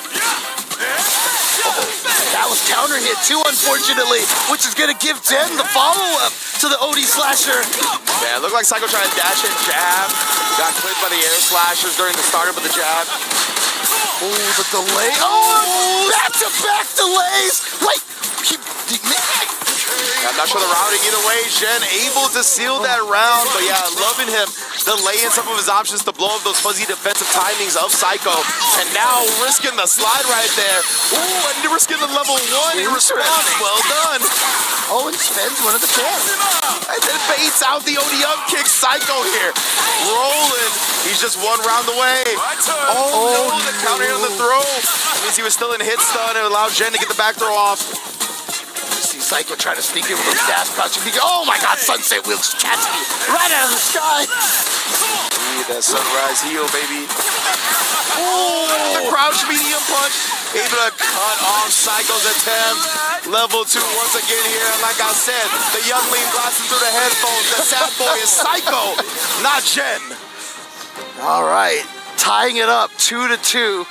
And as you said, this has been a wild match so far. 2 up just like that, man. We're into this final game. We'd have it no other way. Oh, wow. A drive reversal even from Jen. Ooh. Look at that. Just whipped the button. Oh, he actually pressed the button. I wonder if he was trying to check that. Yeah, unfortunate. Oh, and then goes to the full target. Psycho off guard. Yeah, that's right. Take his turn early. Yeah, that's the risk right there. You can go for the frame trap if they block it. Oh, the check on the drive rush right there. He drops the combo.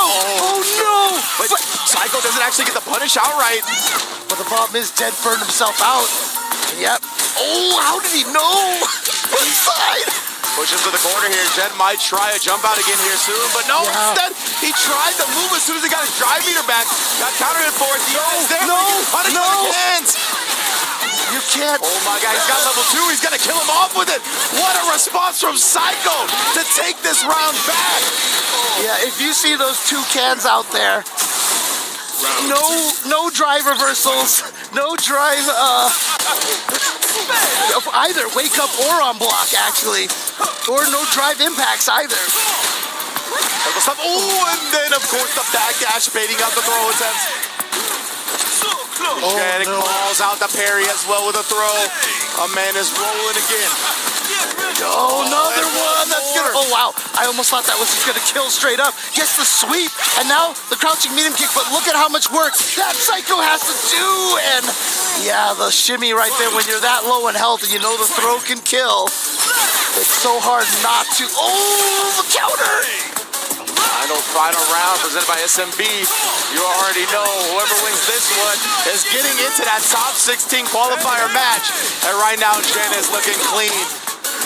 Chiropractic lessons. Take the back out. And now back to the corner over here. Yep, not gonna let Psycho jump out of there. But again, good patience with Psycho. Oh, he got the crouching medium kick. It was so far away that after he hit, Psycho was like, all right, I'm gonna use the plus frames to try to move forward on Zen. But Zen called that out, had the check ready to go, the drive rush cancel. Zen moves on and does send well, that's what's on my mind there. Send Psycho down to go fight Juicy Joe. Yes, indeed. Yeah, that will be tomorrow. Of course, we're not going through any of the losers matches today. We are deciding that top 16, the 12 qualifiers that are going to be in the winner's side of that top 16, all decided today. And we're going to get that next match in a minute here. But yeah, man, so many hectic, scrambly moments, even down to that final decision that happened to decide the set. But yeah, so many of these, right? But that's the type of game you're going to get when it's like a DJ versus a Kimberly. And these type of players, too, have such incredibly quick processing speed and are willing to try to take their turns aggressively. It's just going to happen a lot where players are going to be slugging it out. Zhen just managed to pull it back from a 2-1 lead that Psycho had as well. Impressive stuff. Yeah, and you see right there again, doing as much damage as possible before you go into the super. Because of the min scaling, you know, all those extra hits you get at the end of those combos before the super are all bonus damage. Indeed, right there, yeah. Psycho recognizing this was an incredible set between the two, right? We see it right there. Yeah, try to wake up with the DI thinking that Psycho would commit to some type of pressure sequence that would get blown up by a counter hit DI, but didn't happen. He just played it safe, let the cans do the heavy lifting. And right there, like the active frames on the crouch medium kick were enough to where like we saw Zhen backdash and then move forward and then get clipped, and I think it just threw off Psycho's timing. And he tried to do something afterwards. It was a very funky situation to recognize in the moment. Zhen, you see the, wow, that was an immaculate cancel. I saw him start with the hand and he closed it really fast. Man, this man's reactions and processing speed on display in every situation. He's one of those guys you have to watch when you play rock, paper, scissors. Yeah, exactly. He's going to come out with the paper and then curl at the last second. Yeah, he's one you got to watch. That was incredible. But yeah, now he's going to move on this winner's side match over here. It's going to be Zhen versus Matsu. Indeed, one Kimberly down, one to go for Zhen. We'll see if he's going to be able to do it back to back. It's going to be tough for sure, as Matsu very confident in that match against Juicy Joe. You know he's got to be feeling himself. But look at that. Yeah, the total whiff punishes right here from Zhen is outside the lines. While Matsu, 100% round win, just did not drop a single round to Juicy Joe in that first set. And yet 50% for Zhen. Just basically that's the best that's the lowest percent you can have to win a match like that. Exactly. That's as close as you can get while still getting the dub right there. That's why Psycho put up a hell of a fight. Just a decision or two away from taking it himself. But now Zhen is in the driver's seat here, going up against Matsu. Winner of this does qualify in the top 16. Oh boy. And so I'm sure we all expect right now Zhen is going to stick with the DJ to go up against the Kimberly.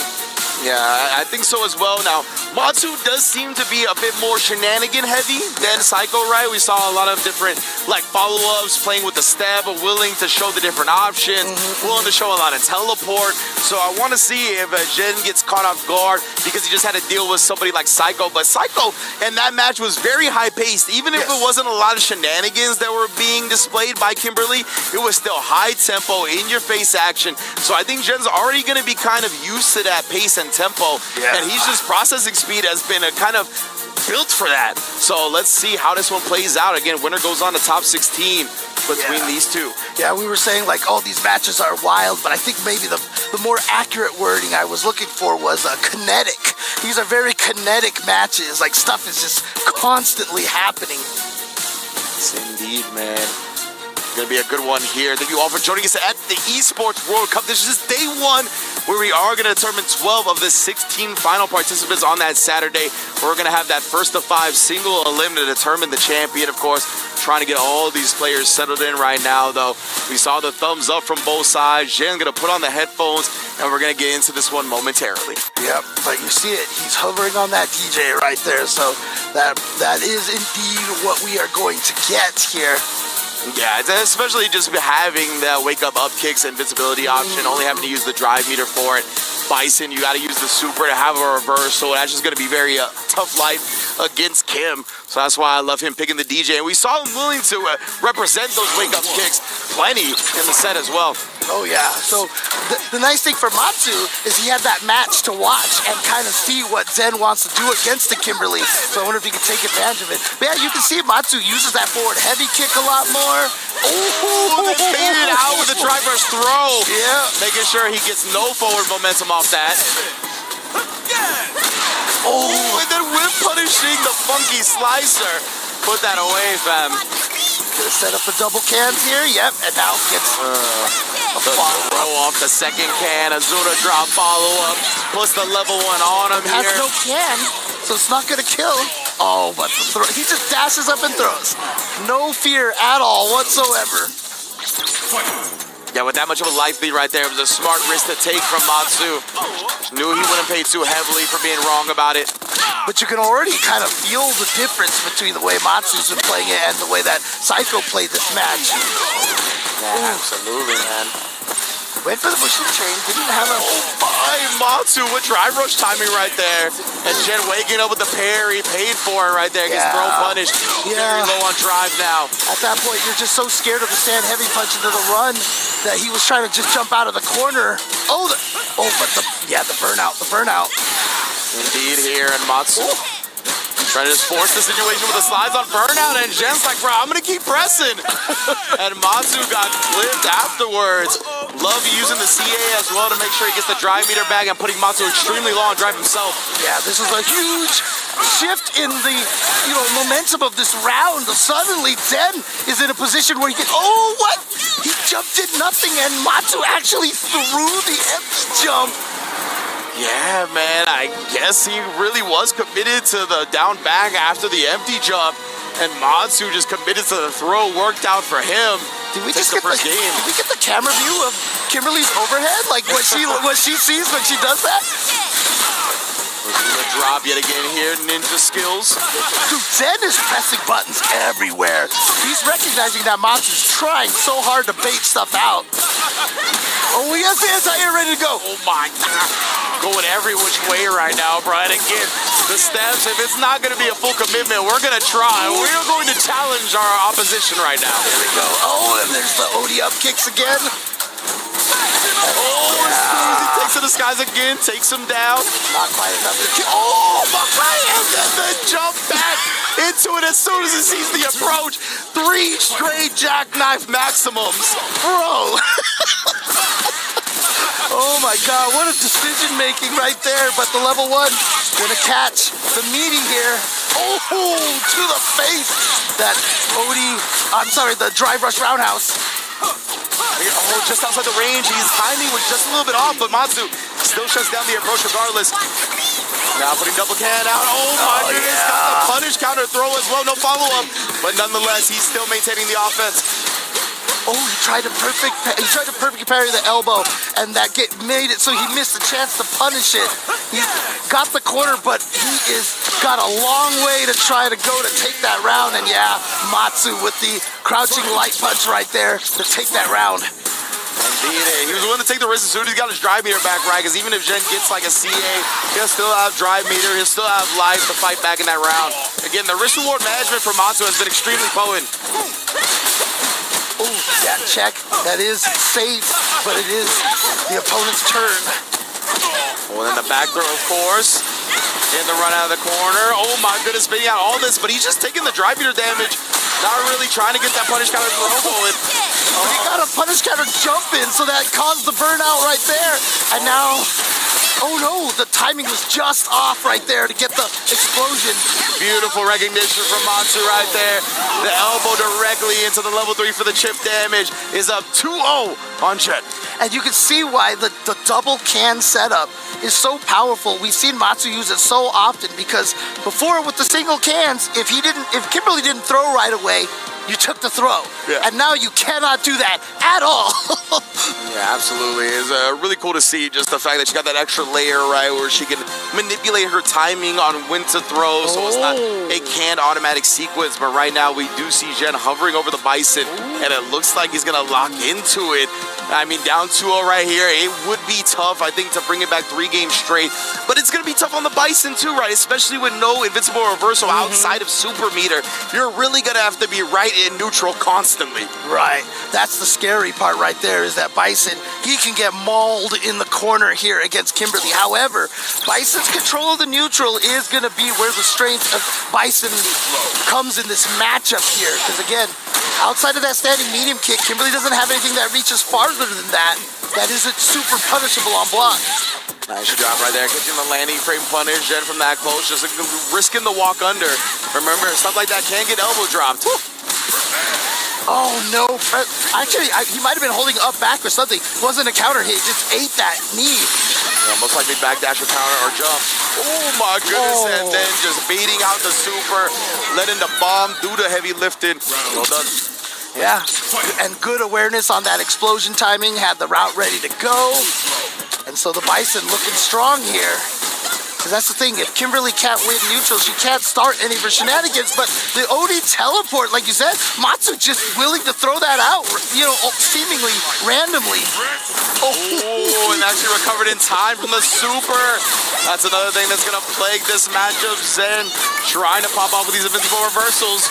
Ooh, didn't get the combo, missed that link. Let's check the run attempt though. Yeah, here we go. Jump actually caught the recovery of crouch medium kick still. I thought he would have been able to recover in time, but no, sir. Matsu here, spin that can, put yourself on set point. Yeah, there's no reason not to spend that, even if it wasn't gonna kill. Getting to 0 allows you to reload into the double can. Oh! Yeah, conditioned him with the tick throw last time, then changed it into the Kinshasa, the big knee to the face. Yeah, trying to attack the drive gauge right now, but obviously they... Ooh, there. Okay, I like that. I like that. Use that opportunity to build the 2 cans here, and it's going to pay off right here because he's going to get a setup after the run into the light kick. Without both here, trying to catch Jen, worrying about the throw, but not going to happen. Dodges the end of the DI with that follow-up. That was so smart. That was so smart. Oh, slide from long distance. Got the elbow drop this time, Jen. He committed to the throw tech. It's getting scarier and scarier for him, but gets the walk under from point blank. Ooh, and now he's going to be able to get his meter back here. Yep, there it is. So things are... Oh, and immediately with the drive rush cancel, Zen gets one on the board with the M. Bison. All right, the switch paid off here. 1 game in the books. And got 2 straight to go. It was so interesting because I think you can still punish Kimberly when she does the run into the dive kick if you DI like that. However, I think the burnout might have made it so that she was safe in that situation. The burnout for who? Bison. But he DI'd though, so he wasn't burnt out. Oh, you're right. I thought he was burnt out. Okay, I might have saw the wrong meter on the wrong sides. But yeah, Matsu here trying to close it out still. Jen is up 2-1. Oh my goodness, to the other side we go. Ooh.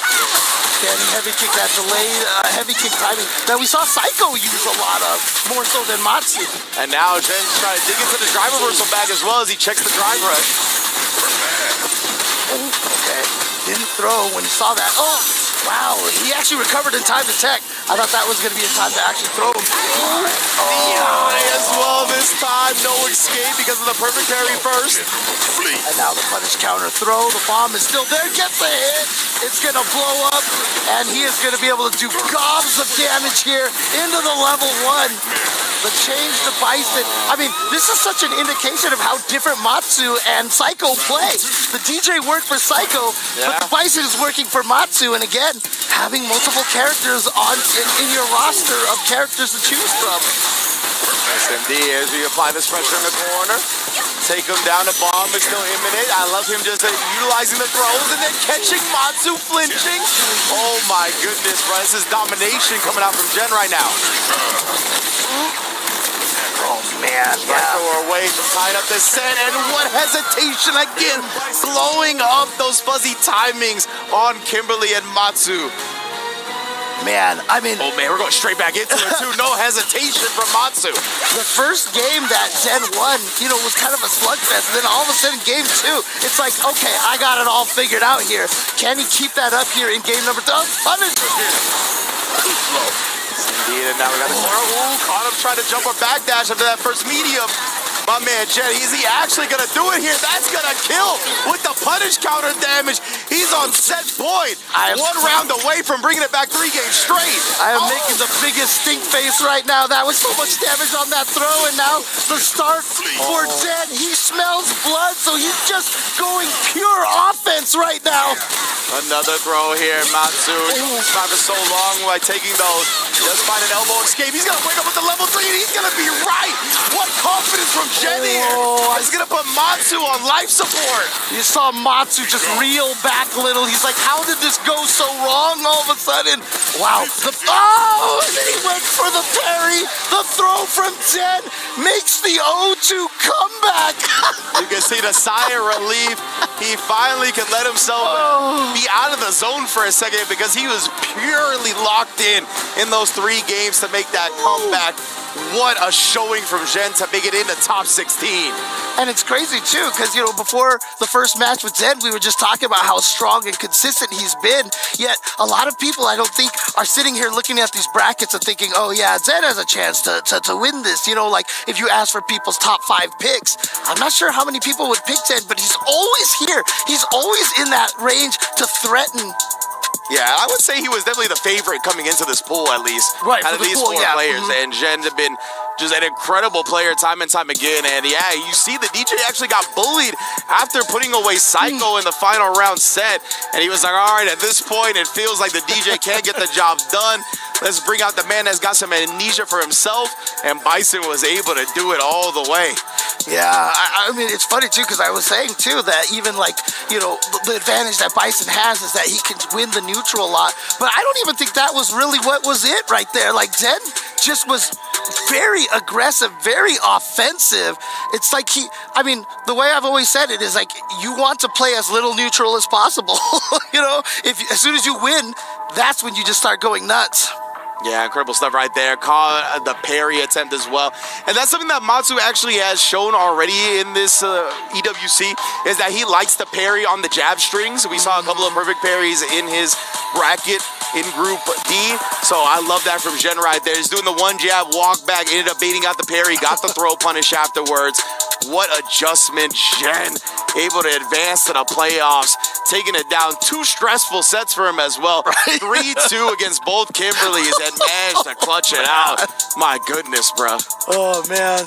Yeah, I forgot who mentioned it, but they said that, when they go and play online in Japan, everyone perfect parries double jab. Yeah, there you go. So it is definitely something that Japanese players are more accustomed to doing. But there you go. Zen is going to advance forward. Yes, indeed. So he's going to make it out of Group D, of course. And before we get to Group E and move along with EWC, we're going to take a quick break. Everybody, please do not go anywhere.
Reach your impossible. Lenovo Legion.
it's time to check in at the STC Esports Arena because we've got CS2 on deck. I'm joined by James Banks, and I just want to know what's happening with the club championships. Talk to me.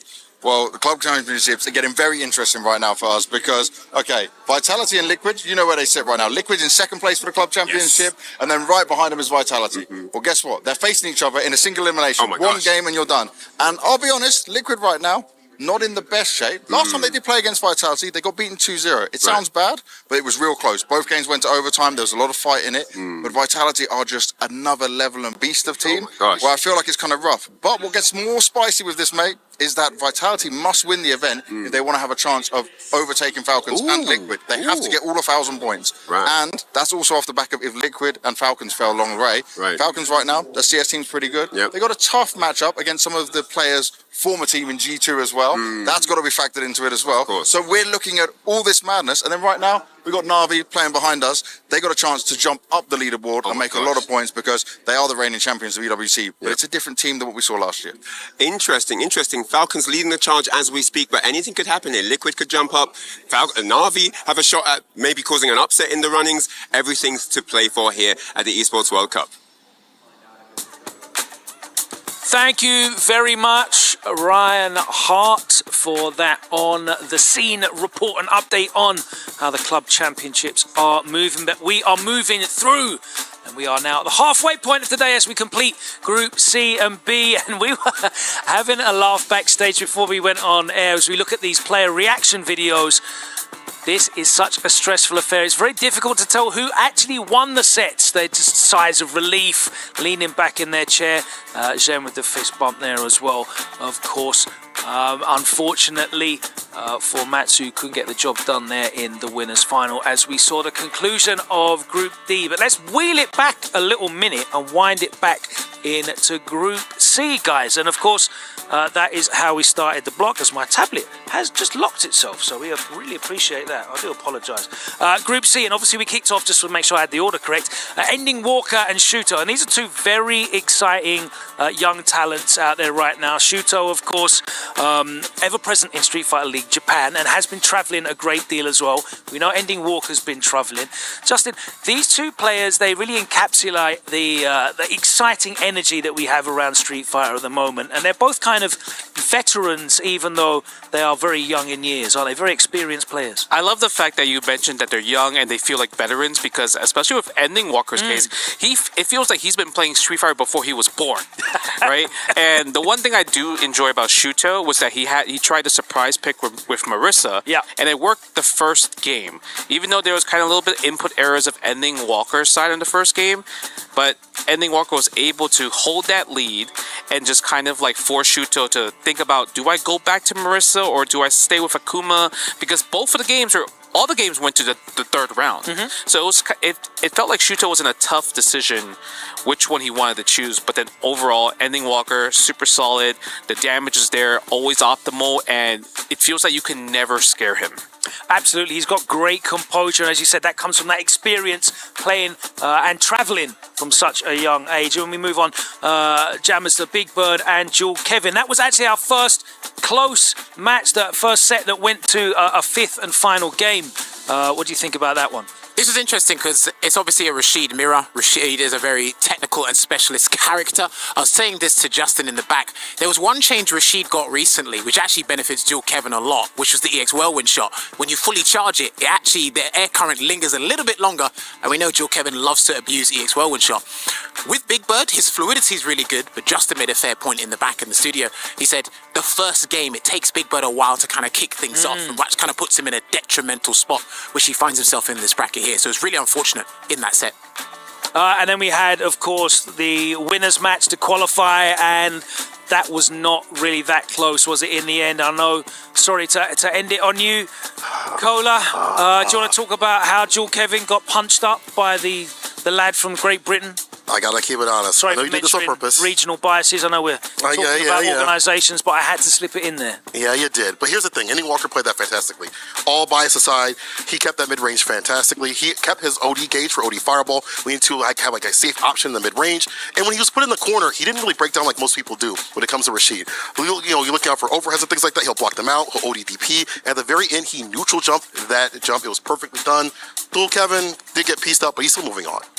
And of course, now we have to talk about Group D, which was effectively not the group of death, but it was the group of cans, as the spray cans were very present and they were a big part of this. Kimberly was all over the place. Let's talk about the first match. Juicy Joe won't want us talking about this, as Matsu cleared that one out 3-0. Matsu, a player we haven't seen a great deal of outside of Japan, but he was very impressive in the LCQ, and he was very impressive dealing with Juicy Joe, wasn't he? In a match that I think favours Kimberly a little bit. Yeah, I think when me and James were talking about it, like, he was talking about how, like, look at Juicy Joe's drive gauge. It's always low. He's the one having to spend it. He's the one trying to engage. And Matsu kept winning every drive gauge exchange. But if they both drive rush at the same time, Matsu is the one that gets the hit.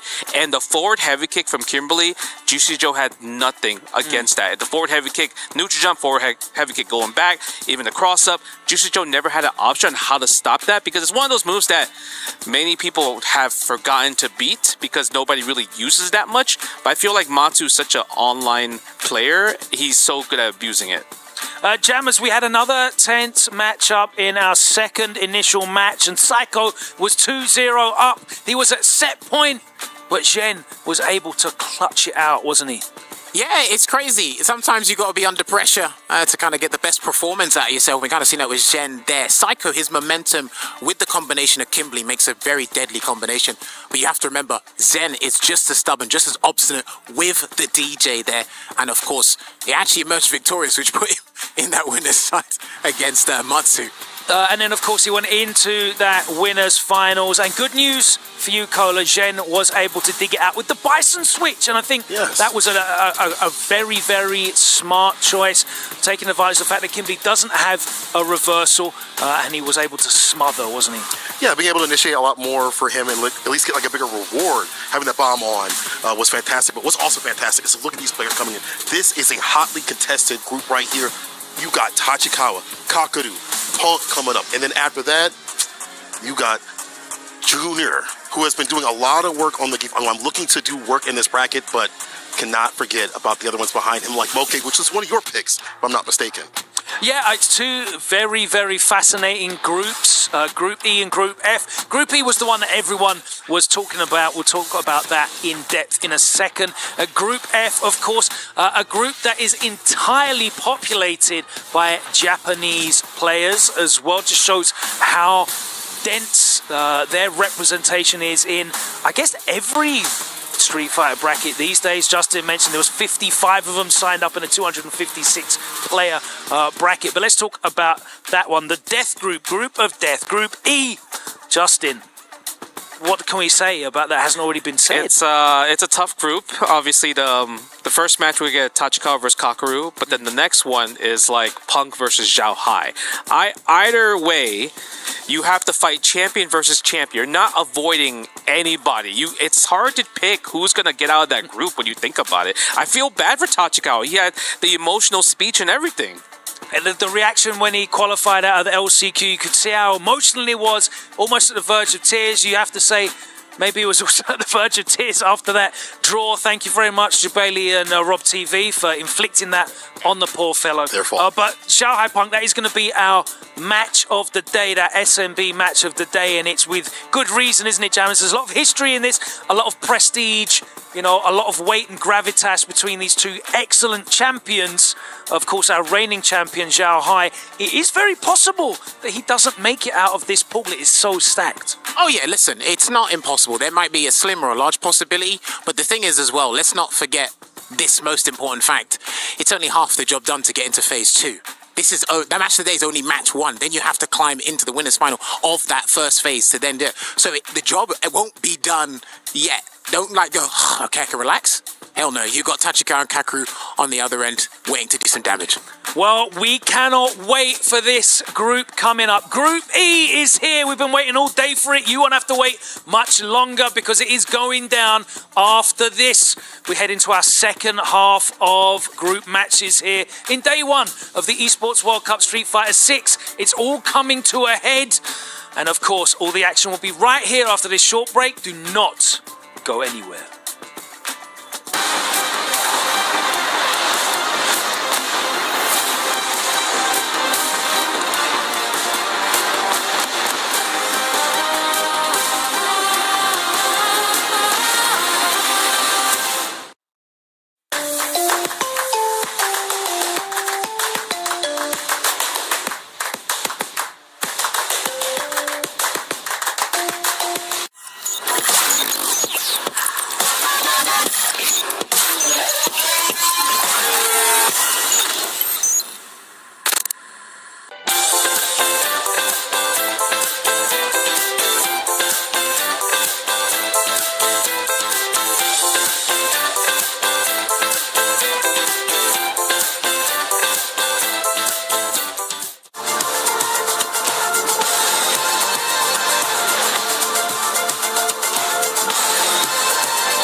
This land is calling.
Level up your gaming experience with over 8 billion playlists, only on Spotify, the official audio streaming partner for the 2025 Esports World Cup.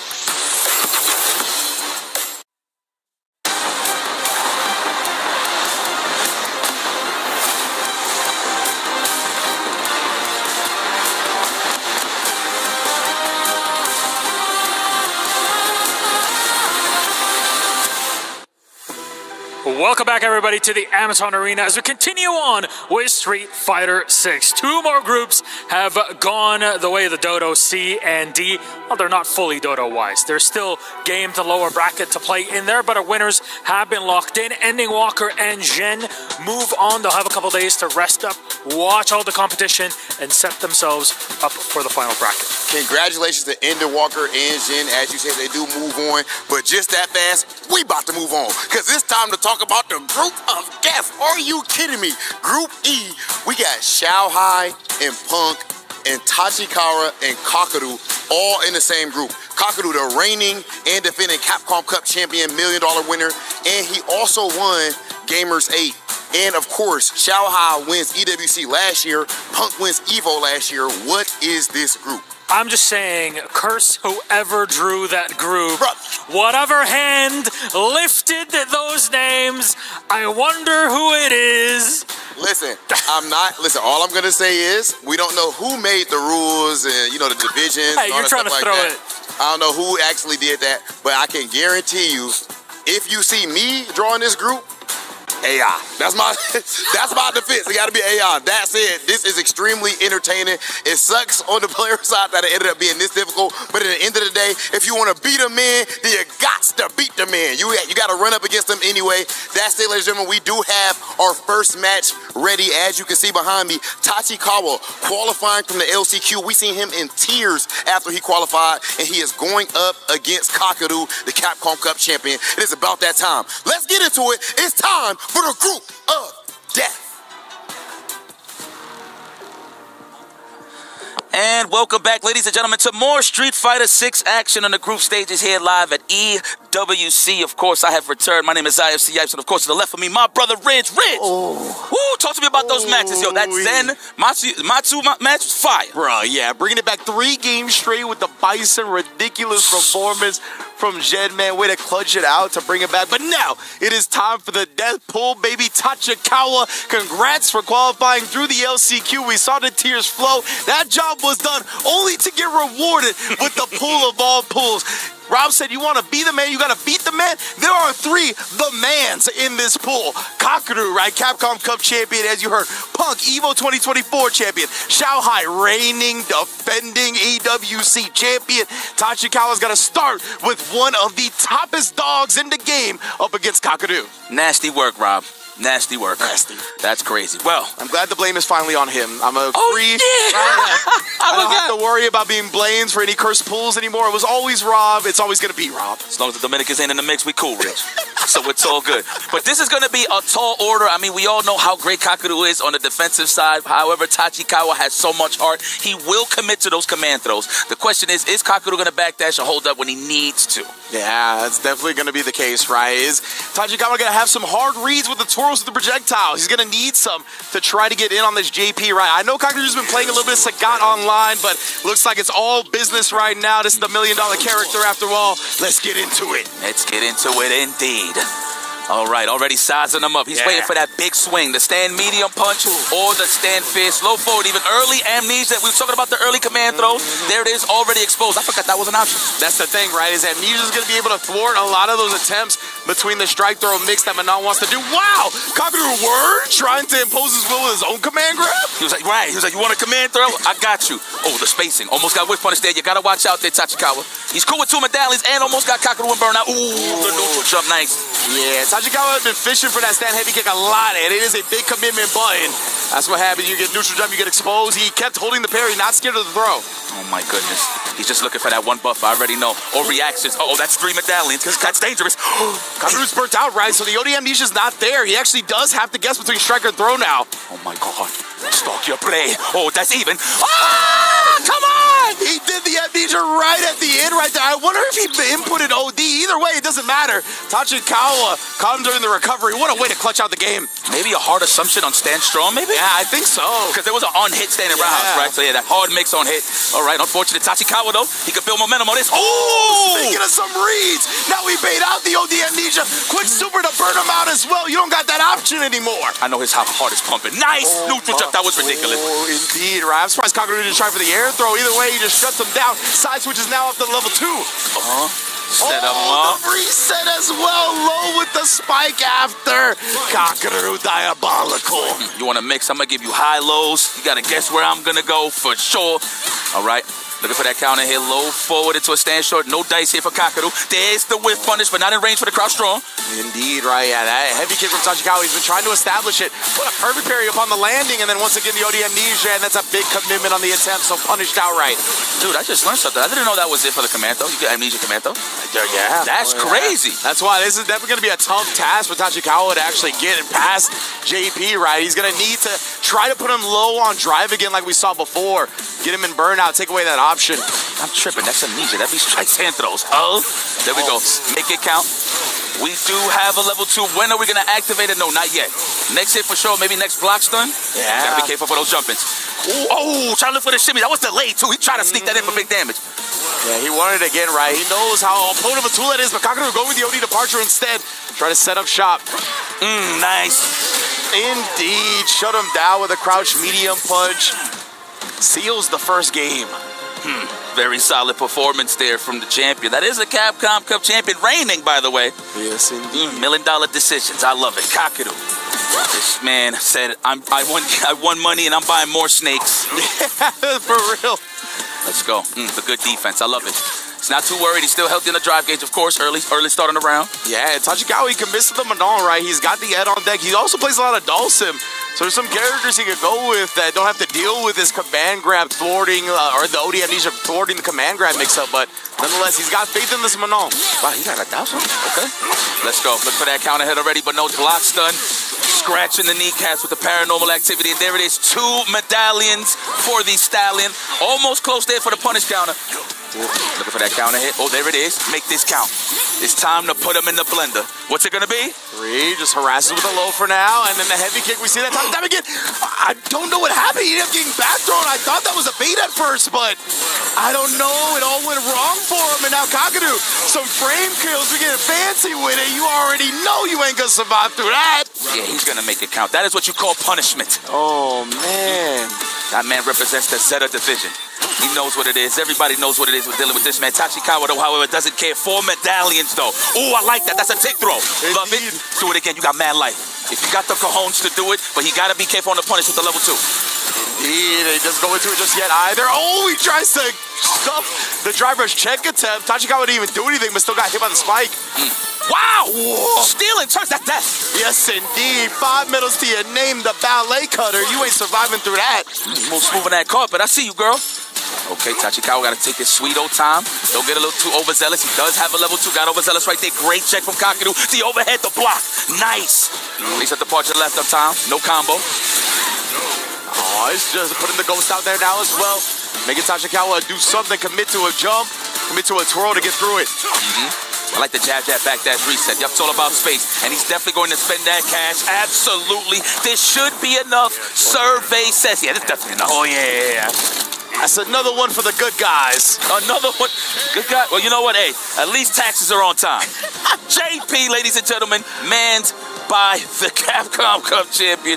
Hey, you got a EWC technically under his belt, right? When the game is in. I just hit another one for the good guys, because that's what Scott Hall used to say, even though they were the bad guys. You know what I'm saying? R.I.P. Scott Hall. R.I.P. Scott Hall. Ooh. Can't believe I missed that. Already getting that corner carry going. Let's go. Going for that counter hit, the throw, no. He was back in on the technical for Tachikawa's side. Nothing. I'm pretty sure there was delay buttons behind that defense. Oh, yeah. Oh, yeah. Looking for that punish counter, no dice. Oh, this man is retreating. Run! Yeah, right. Low on the drive gauge. He doesn't want to commit to anything outright. Tachikawa, though, he's trying to be careful about his approach just to get clipped anyway. You know what? He could have neutral jumped and caught that. Even if it didn't get a punish, he would have got at least some blocks on. So good. Just trying to avoid. Oh, the delay once again. We with the longer startup button as well, blowing up all of Tachikawa's defensive timings and blowing up the life bar in the process. We're on set point. Yo, that's kind of crazy. They got to see the perfect KO in the background on the stage. The one who received is like a double remind them, got watch. Okay. Perfectly spaced, no real punish there. Kakeru. Actually just chose to probably walk up and delay after the block roundhouse right there. It's in his head right now. Indeed, you saw him perfectly outspace that heavy kick as well. The ranges that he's been standing at, but making it so difficult for Tachikawa to do anything. See that he just surprise attacks you and then a backdash to once again avoid the command grab attempt. Kakadu, bruh. The departure. This could decide the game right here. Oh, that could have been a sneaky throw, but looking for the counter hit. Tachikawa fighting back. So wake up. Why not? Wasn't meaty enough on the stand jab, unfortunately. Oh, next sequence. Don't let him get the 2 bars. Finish the job. Oh, parry to the DI. Tachikawa surviving just barely. But still, this is all Kakadu right now. It's his world, and you're just living in it. But wait a minute. What a punish counter. Gets the command throw as well. This is when you start. Oh, my God. One hit. Fire jump. Yeah, Tachikawa, I think just cracked under the pressure right there. Tried to hard call out a projectile. Wanted the big reward. But yeah, that's the thing with Kakadu, right? He's not going to take an unnecessary risk like that. He knows he's just going to chill out with you on a pixel. You're going to have to come to him eventually, never putting himself at risk to get jumped in on. Incredible stuff. One thing I want to highlight from Kakadu is the spacing to stay away from the stand roundhouse, low forward, and the standing strong. Now, mind you, obviously Tachikawa is looking for the ghost, right, for the projectile, but that is the mirage that Kakadu is giving to Tachikawa to make it more comfortable to jump, and he finally cracked in that last moment of time. But credit to Tachikawa. It looks like he was gaining momentum as the match went on, but to be honest with you, in terms of flipping the switch, in terms of readapting, Kakadu's just on another level. Yeah, he is one of the best in the world at doing that, right? Like, one, he can look completely different from round to round as he makes adjustments and figures out the style of game plan that you're going for. And that was what we saw time and time again in this set. His complete control. And even when Tachikawa had those glimpses of hope, they were snuffed out pretty quick. And you know what it is, yo, again, shout out to Kakadu's defense, man. Like, but to play a character with no real defense, like real reverse. I mean, yeah, Amnesia's there, but if you delay it, that's a huge punish, right? The fact that he can survive and just stay so poised, fighting a dangerous character like Manon, especially with already 4 to 5 medals on deck, earned, rightfully so, from Tachikawa. But that's not here nor there. We got a banger of a match. We got Xiao Hai, the returning champion, going up against Victor Woodley, really from Philly. Bruh, the fact that he had the golden stick and the EWC trophy next to him, how are you that much of a baller, bruh? Punk as well in the building, and we're gonna go to an interview before this match on stage. Take it away, friends. Ladies and gentlemen, we are here with our next match. Last year's EVO champion, Punk the God, and of course, the reigning EWC champion, Xiao Hai. Now, I did get a bit of a special request. Xiao Hai, Punk, can we actually get an impromptu face-off for this interview? We need you guys right here, face to face. Yeah, we know what time it is. This is a match that, of course, actually has had some history. You're going up against Xiao Hai. He's on fire, reigning EWC champ. What are you thinking going to the match? Excuse me, you say that one more time without going to the match? No, I'm asking you. So, of course, you guys have some history going into this match and everything. Of course, he's fresh off winning EWC. You got a very tough draw, the toughest. What are you thinking going to the match? I'm thinking I'm going to win, and I just want to know if Xiao Hai's nervous. Xiao Hai, are you nervous? Oh my goodness. That fits perfectly with the question, because Xiao Hai, you won last year. It was an incredible moment, incredible run. This year, you're in an insanely tough group. How are you feeling? Your first game of the group is Punk. You nervous at all? No, I'm just excited. Yeah. Excited? Why? It's Chinese saying, 既来之则安之. If I have to face it, why not enjoy this? He's gonna have fun taking everybody down in the group. He's here to have fun and win. Hey man, I'll tell you what, the energy here is a little different than I thought. Can we get a handshake here before the match? Okay, ladies and gentlemen, Punk the God versus Xiao Hai. If you know, you know. He's straight as Xiao Hai. Are you nervous? This is a callback to when Xiao Hai called him out back during Street Fighter League. And right now, we are officially having the grudge match. Somebody is going to loser side. Group of Death, Punk versus Xiao Hai. Let's get it started. The Showmans, bro. I love both of these guys right here. Like Rob talked about, right? That was a while ago, and since then, they had squashed the beef. I saw them trading Labubu's backstage, but nah, right now, it is all about the intensity. They are making sure it's known that these two are alphas in the fighting game community, and they want to prove who's going to be the best right now. Big dogs for sure. Oh my goodness. Let's go to the head-to-head. Oh wow, he's up on Punk. Interesting. All right. But look at the places right here. Obviously, of course, Xiao Hai is the returning champion. Remember, it was 47 qualifiers. You got to earn that right to take it away from that guy. But this is Victor Woodley we're talking about.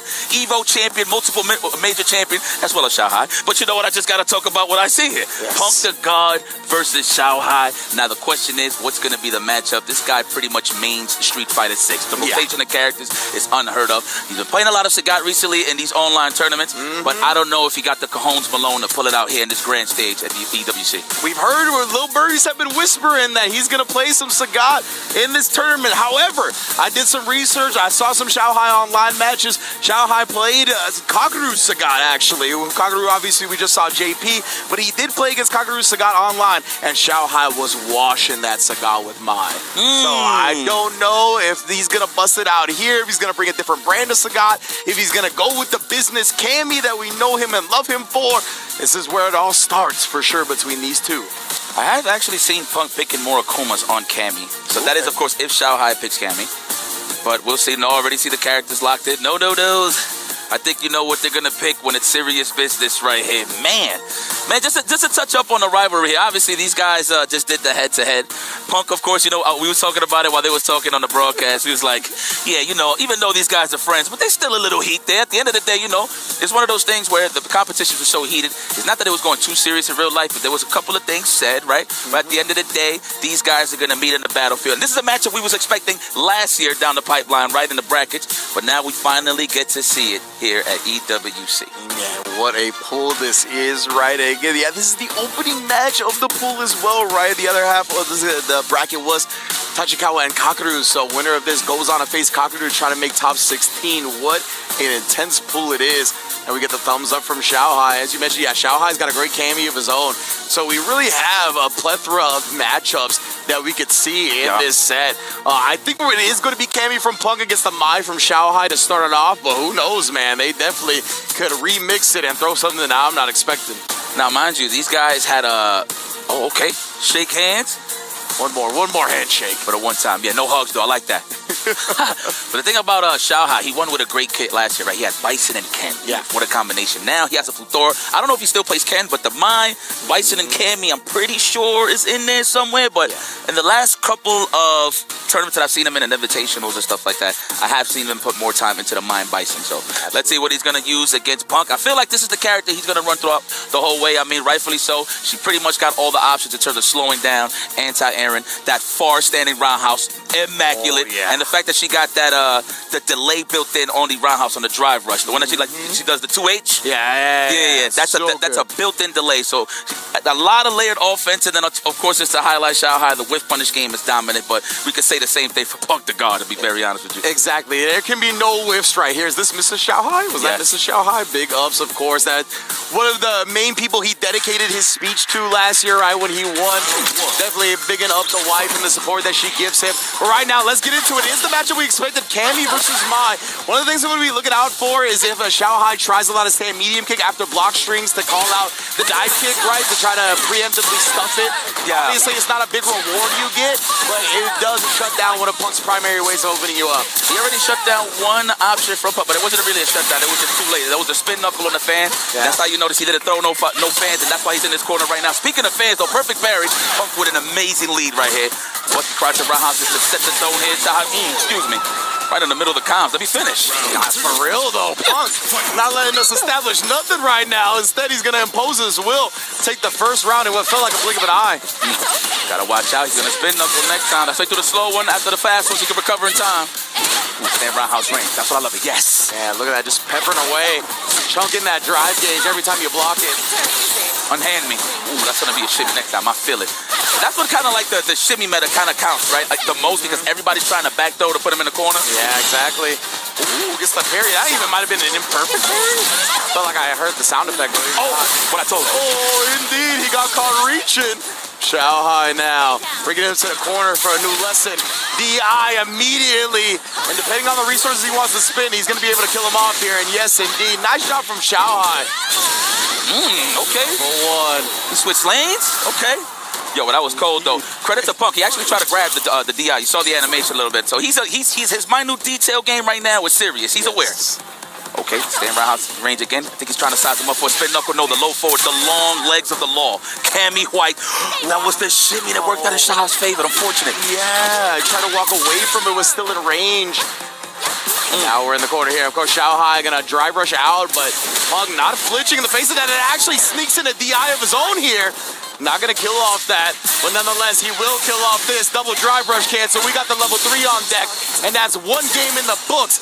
textbook style for Victor Woodley. Yeah, really from Philly. Victor Woodley, Fly West Zone. Getting busy as usual. He's looking a little more healthy. He was a little shaky last year, but I mean, the competition's always fierce here, right? Yeah, absolutely. So anybody can really get it on any given day, to be very honest with you. But Punk is looking pristine right now.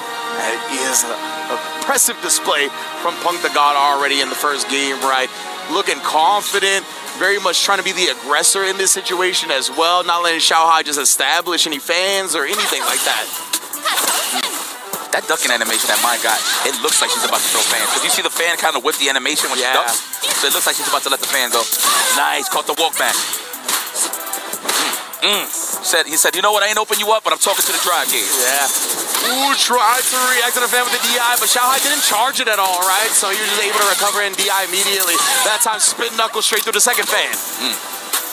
Oh, we at that space now. We're going to smother him from this range. That way we're not comfortable with the fan. Excuse me. Hit him with the good old John Choi's now. Okay, okay. Ooh, close. I was going to say going for the ACL with a dive kick. For real. Looking for the counter hit, no dice. I like that. A lot of people like to press buttons after like a tap. I like how they just go for the just backdash, reset the neutral, just to establish some momentum here. Positive. Yes, sir. Okay. But yeah, both players here try not to overcommit. Taking it nice and steady with a throw tech as well. I like that parry from Xiaohai though. Just get a little bit on the green. No anti-air tips. Don't board this fast. Oh, and again, no hits here. Allows him to sneak him in and he blows up the fuzzy defense with the crouch fierce. I like that a lot from Punk. Punk just got that face. He's just saying, I'm gonna wash you. The timing on that one, he definitely has an idea of Xiaohai's rhythm and his button presses right now. That was immaculate, efficient kill as well, only using 2 bars instead of 3. Thanks, range. He straight sniped it. That was legit. Off timing. Oh, right on time. The stand strong. 2-1 into the drive impact. Let me get this corner carry, please. Are we going to spend some bars just to get a little bit of those enhanced fans? Yes, we will. Oh, annoying stuff. The range. That perfect range. Looking for that low forward of the stand roundhouse. Sky's on one right now. Full control Xiaohai, but we found a way out. Punk the guard. Yes, indeed. Oh, sweet punish. First one represented. Yes, indeed. Got Punk low on his drive gauge here. Oh, I kind of like that, but he's still going to pay dearly for it. Xiaohai's going to actually kill him off. So, nah, not today. You don't get to like that whatsoever. He did everything in his power not to go to burnout. Yeah, he was trying. He was trying. That's why I said I liked it, but, you know, you end up dying for it anyway. It is what it is. It's all about survival at the end of the day, okay? Oh, it's real quiet, huh? Yeah. Yeah, establish this. Need headphones to hear this neutral. Oh my Punk! What a way to bait out the check and then get the whip punish. Oh my, that's what I talked about. You try to swing back with crouch medium kick, you didn't get dive kicked on, man. Oh, peppering. Oh, space it, don't whiff. I like that he throw the fan instead of a button, because that's what he's looking for, trust me. Yeah, I like that a lot. You trying to hold up a defensive dive kick, maybe a back this, try to go for it again. Not gonna let him escape with that route here. Ooh, applying the pressure, establish the push range with the drive rush jab. Caught him with the crouch medium punch afterwards. Oh my goodness. Nice choice of button. Oh my God, here's the reaction. You know just how ain't gonna let it rip.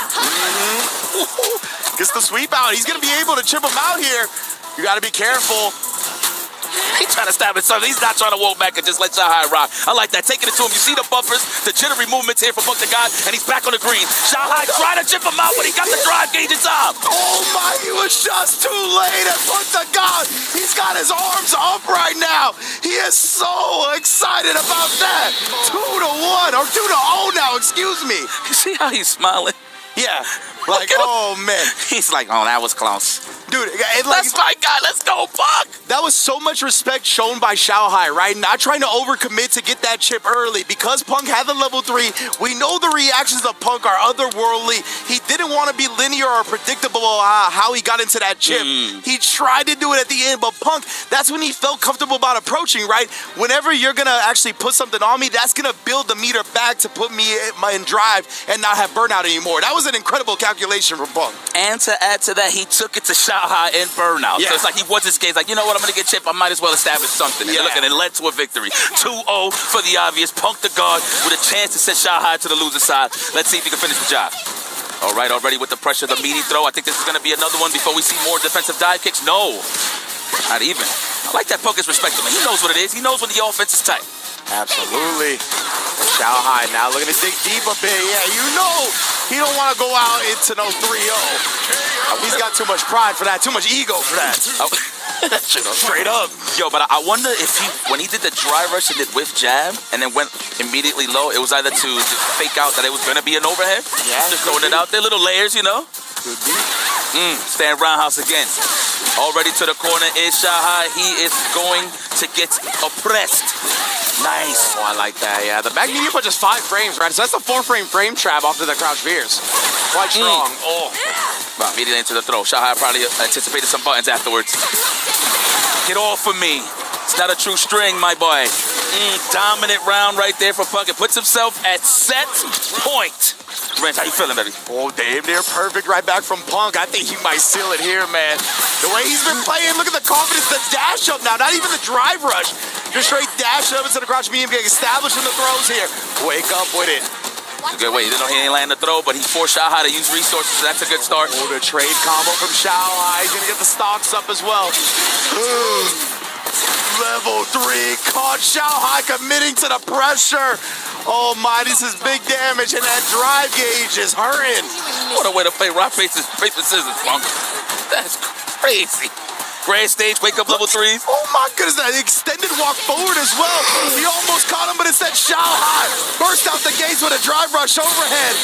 And now it's not going to be that easy, is it? Ooh, I know. I feel you too, girl. For real. I feel you too, girl. This is very nerve-wracking. I like that. Yo, Shahai's so cold. He don't even look nervous. No, he doesn't, right?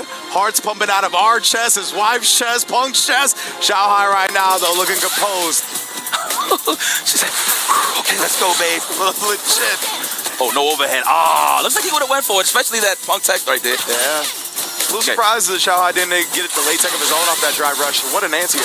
Looks like Shahai's hands is back on the steering wheel. Looking a little scary, spooky. Looks like Shahai collected a little bit of data, playing a little more patient, walking back more. Oh my God, what are we looking for? The dive kick or the stand roundhouse? I know he's trying to whip punish something. You better keep that window closed, Punk. Yeah, look at this right now from Shahai, bro. The range that he's playing at. He can thread in with the heavy kick. Oh, but Punk finally finds the window with the dive kick. Nice. I love that. Good usage of the resources. Get a ball screen. The DP. We are ready. Yeah, that's where he's standing, right? It's like heavy kick, harassment range, fan range are perfectly in space to anti-air. Very smart. Oh, well, we'd rather take the fan. All right, that is a throw. Shahai establishes the lead early on. Now we in the corner. We are having our back to the cage right now, looking for the counter hit. Good defense. The counter poke attempt from Punk. Good punish on the parry. Yeah, tried it, but then Punk just waking up with the buttons regardless here. Pushing it back to mid-screen off that. Shahai, you can see him even kind of threatening the fan, but not committing to it with the movement of Mai. Right, buffering it, but not actually releasing it. Ooh, the sweep. Swipe the walk back. Very nice. He's trying to bait Punk into jumping. Oh, the overhead instead. And man, just like that, we're 2 up. We're 2 up just like that. Shahai, what a bounce back here to force a game 5. Tell you something, man. This is the champ. Rightfully so. And he's showing it right here. What a way to bring it back. Is this a reverse 3-0? That has remained to be seen. But man, this is what's expected here from both of these guys. Ooh, Shahai the adjusters, but I like that call though. Yes, Shahai's trying to snipe out the jump. That's why that sweep was successful. And the low forwards too. Yeah, I see you. Good call. Yeah, there's definitely been a lot of that where Shahai is trying to get Punk to commit to some options, showing him the buffered fireball, but not actually releasing it. My goodness, bro. Wow, that actually caught the dive kick. We'll take it. What an answer. That was an on-hit counter poke. Yeah, exactly. Space traps. Okay, that is a throw. No, even Punk thought so. He tried to go for the defensive dive kick. The sweep. Even off that drive meter as well. That's why I like that back medium punch follow-up rather than a light. Okay, worth it. So worth. Got some space now. You got to let that green come back. But Punk is attacking. Yeah, I love that. Going into the level quickly as well to get the bird out right. Shahai committed to a button to avoid this, but he's found himself grayed out anyway. Oh my God, it's going to be like a lighter to drive in. He's going to sneak it in somehow. Oh, we was ready. The level 1, he's going to get the stocks up now. Now he can establish the fireball fans. Oh no, he dive kicked right on top of one. Oh, the DP after blocking it. Punk very much fist pumping to put himself on set point. Woo! Mind you, he only represented 2 reversals so far in this set. So you can't get a read on Punk in terms of wake-ups, because you always see the staggered jazz right defensively. Saving them for the clutchest moments, right? He doesn't rely on the invincible reversals often. but when he does, it's that much more effective. Oh my God. Wow, the drive rush, no check from Shanghai. I can't blame him. No buttons is fast to knock down, take this throw. Oh, it would have worked out too. The DP, I cannot believe you reacted to that. That is immaculate the way Shanghai's been able to anti-air Cammy. We've seen this character plague players trying to anti-air them. Nice little sequence. They're standing meter kicking to the roundhouse just to chip out. Wow, the delays of the throws. The delay tech right there. That stuff trying to bait out a reversal and then still getting the meter. Shanghai punished the dive kick perfectly. I'm glad that Punk didn't commit. He would have put himself to burnout. Why is it jumps right now? Get off of me. Oh no, very thirsty Shanghai, but you know, he don't mind that he got that much space to play with. Looking for the counter hit. Still plenty of real estate to his back. Oh, finally gets knocked out here. He's far away from a corner, so I don't think he's got to worry about the stun just yet. Getting more plus rate, and Punk's just taking the throw. He knows Shanghai is going to sit there and wait for it. Surprise drive impact, don't do it. Surprise drive impact, don't do it. I've seen it before. I have as well. Punk is very good at calculating right when you're outside of the corner, but still close enough to get hit and wall stunned. Oh my God, no fancy from Shanghai. He knows that Punk can react to that. 12 seconds on the clock. Shanghai still with the lead. The drive impact, there it is, the sneaky stuff. Indeed. Oh, there he catches Punk reaching. We're going to a final round. Ooh, Shanghai was ready for a parry too. With a parry, excuse me. The SNB match of the day, of course. It's fitting that we get an SNB final round. Oh, too much block stun though for the throw. Stand roundhouse all day.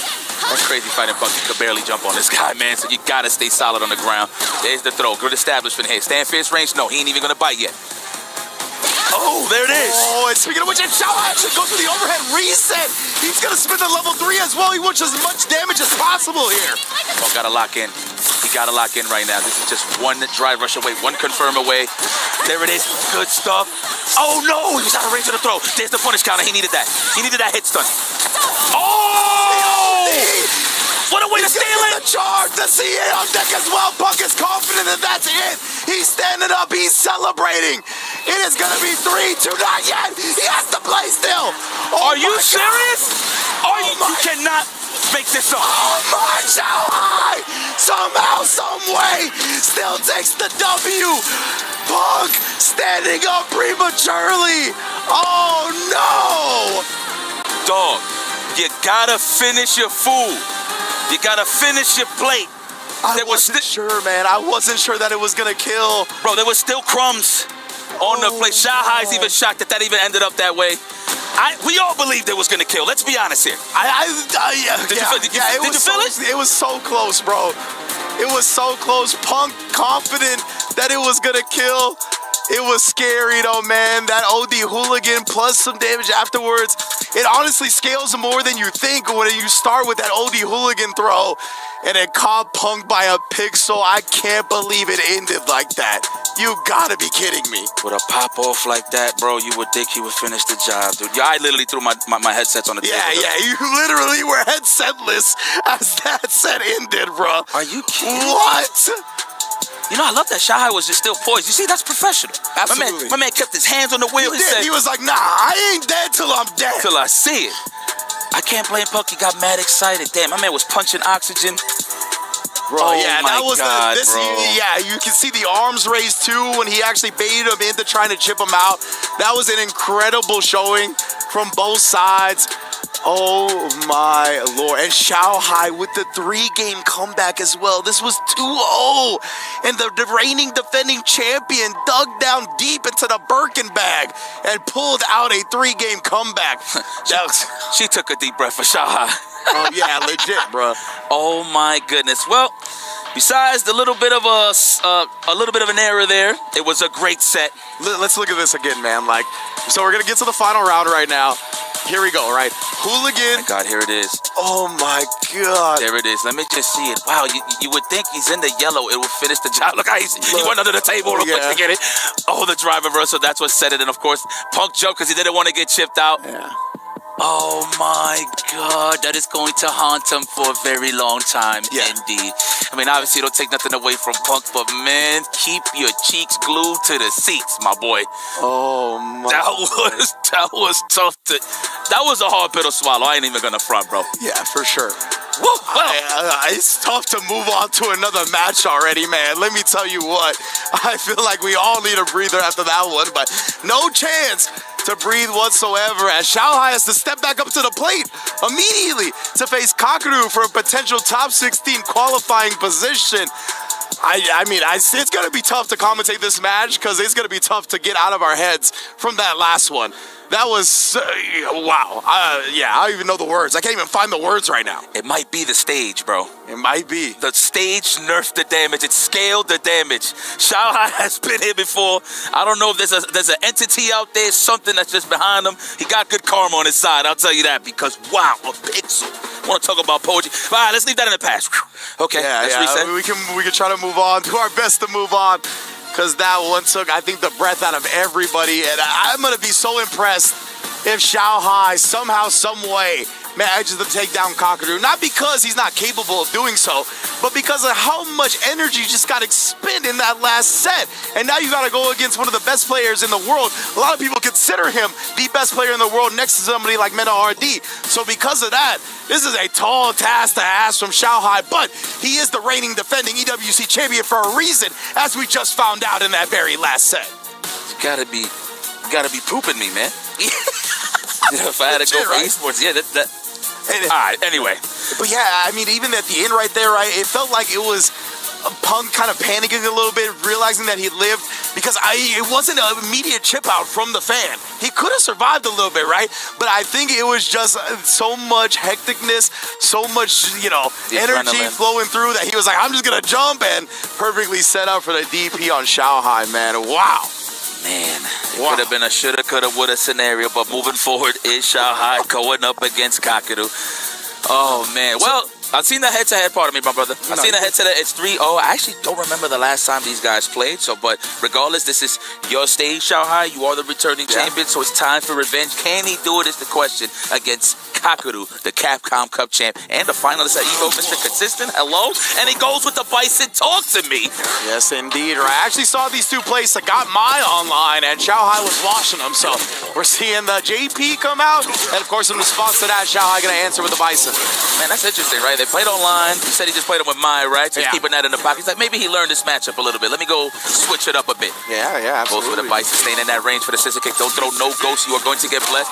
Who blesses JP the most in terms of whiff punishes is Bison, due to the fact that he can punish the low forwarders. Don't tag. You gonna do it again? No. Sniping out the walk back. I like that he's going for the crouching short just so he can defeat the amnesia just in case. Yeah. Overhead perfectly spaced as well. Xiaohai. Maybe it's honestly more momentum for him. Maybe he's building upon the victory rather than it taking too much out of him. Well, that's it, baby. Listen, wife on stage.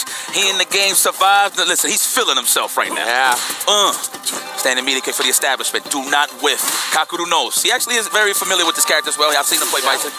True. Okay, that's an overhead straight roll. No. See, I like that. The crouch is short to recover. I'm pretty sure that was a low forward. I didn't see it. Yeah. Definitely was. And now Kakaru to establish something in the corner here, using the OD goes into the level 2. How you gonna survive this? Almost blocked it all the way out, but an overhead ghost comes through at the end. That was God. Like, he jailed him. He couldn't even do parry. Nope. That was sick. Oh, speaking of which, DI, you laying into it, no buffer for the level 3 behind it. That means you have been exposed, and Kakaru, he knows all the optimal routes, baby. Anytime I see anybody killing frames, that's how I know you a fiend in the lab. Everything is just gonna connect accordingly. I see you, Kakaru.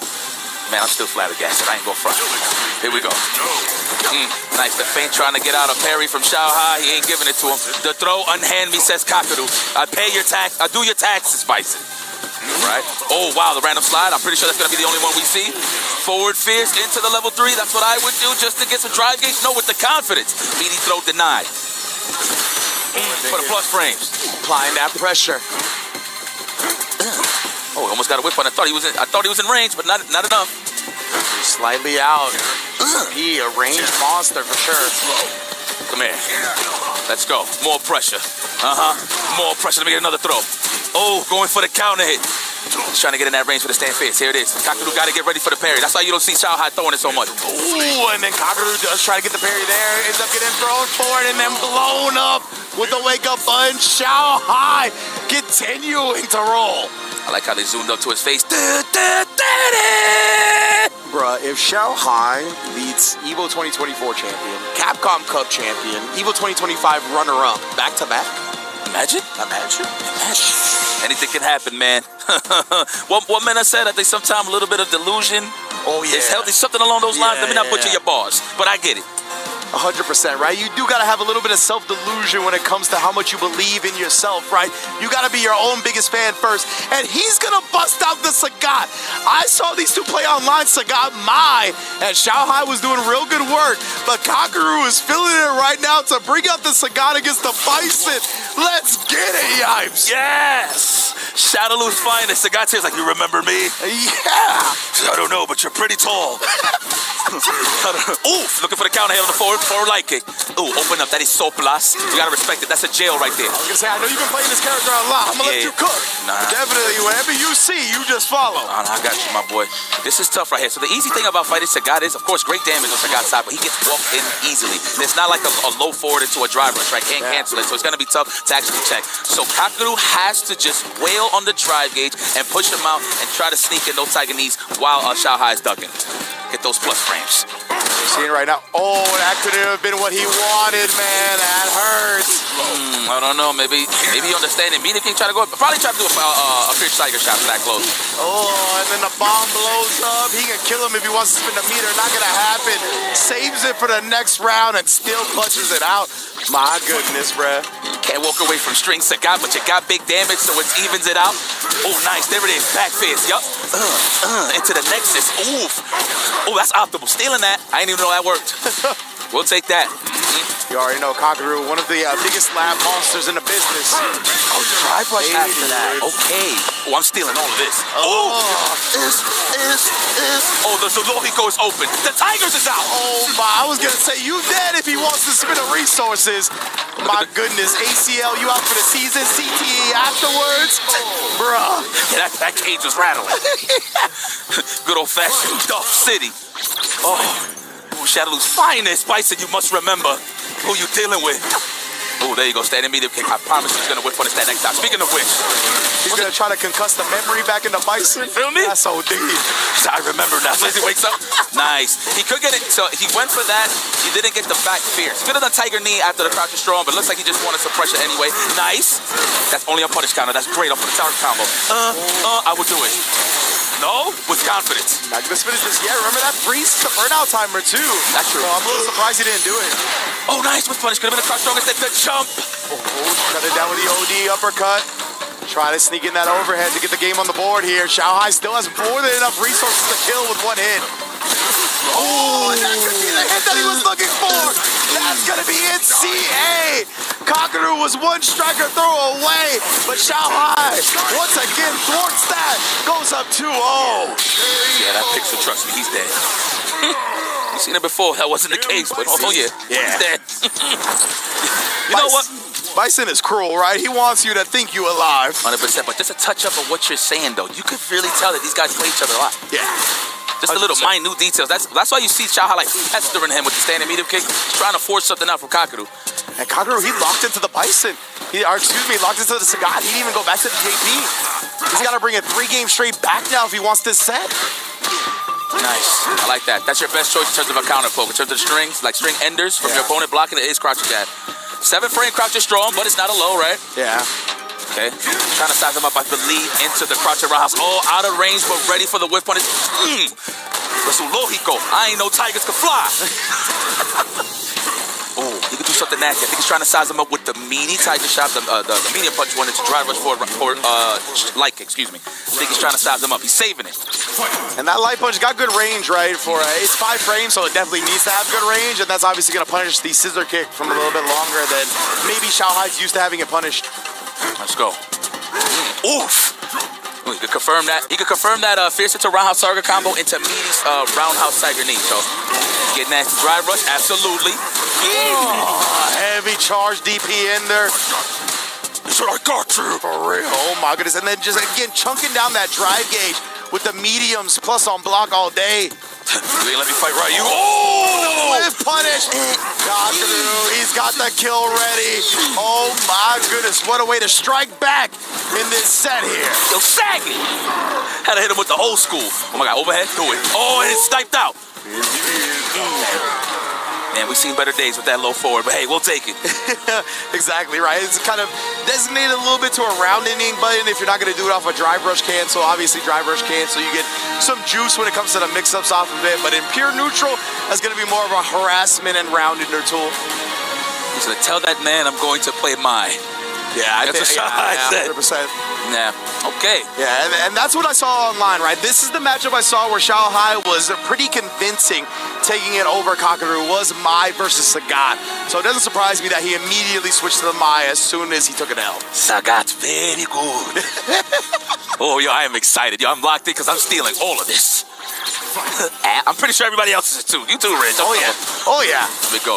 Now, I've fought a lot of Mai's online. I haven't played like the best of the best, but what I do notice is that Sagat does very well against the fans naturally. Yeah. Now, obviously, a lot of Mai's like to walk up and crouch, right, just to try to like become the wall, but those Tiger knees, you could sneak him in for some plus frames, man. I'm telling you.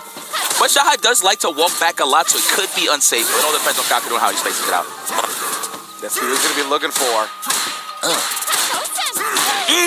Looking for the counter hit. Long distance harassment. So that's the conditioning with Sagat. It's either you block the forward light kick or you just eat the Tiger knee. You get what I'm saying? So he's going to force the duck in certain scenarios. Yeah. Oh my God. Here we go. We got the Espacio real estate covered. That man is rowing the boat. Oh, as soon as he gets close enough to throw, he switches it up, but the combo drop, that hurts.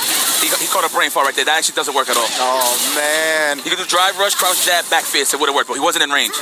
Oh! Oh, man. Xiaohai is just throwing all the fans. Trying to close this one out, and Kakaru's not going to let him. There you go, Yipes. Oh, you my were God. calling for it. He didn't commit to the level 2, though. He's buffering that level 2 right now. He's buffering it. And Xiaohai knows it. Yeah, that's why he hasn't thrown a fan. Oh, he does it at point-blank range. So tough to react to in that moment. This guy like Street Fighter right now. Hold on. Xiaohai set point here. Oh, throw him. Just throw him. Throw him now. Establish it. Oh, the counter poke's denied there. Nice back dash, but recovered in time. That was a meat throw. Looking for that counter hit. Like that. Go for the shankles. Now watch the Tiger knee. It's coming. Oh, psych. Oh, vice grip. Let's go, baby. Trying to catch the landing, but good stuff from Xiaohai, not pressing button in the air. Can I get that stand fist target combo, though? I feel like it's coming. He's setting him up. Don't whiff. Okay. Oh! I thought that was a button for the whiff punish. Hold on now. I like how Xiaohai's taking his sweet old time. There it is. Are you going to do it? Yes. I like that a lot. Yeah, indeed, right. Xiaohai, when he was low on drive meter, he wasn't trying to be too overzealous. He was building it back up. He got over that 3-bar threshold, and that's exactly when he got close enough for Kakaru to thwart him. Very smart awareness from Kakaru. Oh, my Oh, God. my. Stand medium punch party. Xiaohai got that face like, wow, it's plus. Yes, respect the ashy elbow. You can't even see it's ashy. Oh, actually, yes, you can. A little gap there. All right. DP? Absolutely. Medium punch fireball? Yes. Now, what's so cool about Sagat, a lot of people don't know, you could do medium punch tiger shot and then do an EX while it's all on the screen. Yeah, right. Really good. That's medium punch tiger shot into OD. Definitely the way to get both shots on screen at once. Yep. Oh, the jump in right on time. Is he gonna spend it? I would. No, not even for the burnout. He won't positioning. Okay. Stand fierce. Okay. Whip peppering at the drive gauge. That's why you see the big buttons. Yup. Oh my God. Yo, that drive gauge got assassinated. Seriously. Oh, the DI is there. Is this going to be enough damage here? He's got one drive rush extension. He's got the level 3 on deck as well. I think it's going to be enough, Yipes. Let me see. Survey says. Nobody's getting up too early. We've already seen the consequences of that action. Xiaohai closes it out 3-1 over Kakaru to get in the top 16. Yo! This man took down the 2024 EVO champion and now has taken down the reigning defending Capcom Cup champion. My goodness, bro, Xiaohai. Oof. I know Tachikawa somewhere like, there's too much aura in here. Like what's up, man? These guys are a little try hard right here. Oh my God. You know what? Credit to Kakaru. great display of Sagat. He played it right. I'm going to be very honest with you. It was just all about who maintained the lead and the pressure in that matchup. Of course, I like that he beat up. So straight up, this is the first time I see high-level fights in Sagat. But you know what? There's been a lot of shadow boxing in my mind in terms of how the matchup works. A lot of neutral jumps on scissor kicks, stuff like that. But that wasn't even the case. He peppered on the drive gauge, and he just made it count when it came to big damage, to be honest with you. Yeah, that's one of the things with Xiaohai, man, is that he just makes it count when he needs it the most, right? He's able to convert these big moments to big damage, not just win a little bit, but win a lot of it. And because of that, he really is able to, I think, get his opponent's head, switch momentum quickly, and just, in general, start running away with matches. Man, he could have done back fierce to level 2, I'm pretty sure, in that scenario. But you're so used to going for the bread and butter with Sagat, you tend to forget the other stuff that he has. Again, the character's fresh, so I can't blame nobody for missing certain setups or combos. Oh, there's the Ashy Elbow. Super quads. And the DI, man, it was just enough damage here. He only needed one drive rush extension. Got enough damage once he was in the yellow to close it out with a level 3. It was as close as you can get. And Xiaohai able to take down Punk and Kakaru back to back. Listen, Are man, you kidding me? If you don't got, it looks like you got a chip on your shoulder a little bit. I don't know. Maybe I'm wrong here. This is his tournament right now. He's the champion of this tournament. He's coming in playing with attitude. Incredible stuff from Xiaohai right here. But now we are going to go on to Group F. It is going to be Junior versus Torameshi. Oh, and man, you want to talk about unfortunate draws. Junior coming out qualifying through the LCQ. One of the premier Zangiefs of the world. He's a very strong Zangief from Japan, but now he's got to go up against potentially the best Dalsim in the world. I would say him and Mr. Crimson are fighting for that title, but Torameshi, man, he's been a veteran of the Street Fighter 6 and beyond for a while now, and I've always been extremely impressed with Dalsim, so it's going to be a tough task for Junior to get in on the character, but we know if Zangief gets in, it's a whole different ballgame. Yes, might turn into a one-player game indeed. That's a great call because historically, Zangief gets washed by the power of yoga. But it's a new day. It's 3 out of 5. We got all the time in the world to walk him down. Is Torameshi going to let Junior in? We'll find out. Man, EWC, ladies and gentlemen, fire matches. Oh, man. Oh. I'm still recovering from the pixel, my boy. Dude, me too. Like, 100% me too. Like, I'm still thinking about that Oldie Hooligan, level 3 coming up just short. Oh, man. Yeah, like, oh. That was good stuff, man. Oh, man, that was incredible. Incredible. A lot of heart and emotion here, man, at the end of the day. Ain't nobody stale face. I mean, you know, you got some cold-hearted killers, but, you know, you don't really see no emotions. But everybody gets a reaction, man. They know what they fighting for. It's a lot of money on the line. Everybody's fighting for their clubs, right? Their respective clubs. Yes, indeed. So, this is, it's only going to get better from here, man. Whew, yeah, exactly. That's the epic part about this, right? This is only day 1 of Street Fighter 6 here at EWC. It's only going to get more intense. The stakes are only going to get higher as we continue on through the tournament. And man, but yeah, I mean, we all expected Punk Xiaohai to deliver, and somehow, some way, they over-delivered. Seriously. Like, that's wild to think about. We already expected the match to be world-class, and they somehow topped it. Incredible stuff to both of them, of course. But like we said, we are now in Group F action. We're going to open it up with Junior versus Torameshi in a Dalsim Zangief match. It's going to be a fun one for sure. I saw one of Junior's matches. It was epic. I think it was for the qualifying match. He's good, man. Yeah. He's really good as a Zangief. If you're not familiar with him, again, I feel like he hasn't been too exposed in the tournament scene. He's just very ranked highly online. So you got to do some research. You got to look up some matches. But, dude, this guy, I've never seen a Zangief be more successful with stand like a driver's cancel snipe. Because, you know, you can't buffer the lights in this game on driver's cancel. Like, they're just going to come out on whip. So the fact that he's as successful with it as he is very impressive to me. Because it's something that you commit to either way. It's not like it doesn't come out on block. So, but right now, maybe he's got another character? Because that kind of looked like a blind pick to me, the way he was covering his mouth and whispering into the TO's ear right there. Possibly. Well, this is how I look at it in terms of how I know if a player is good, right? And I've never seen him play.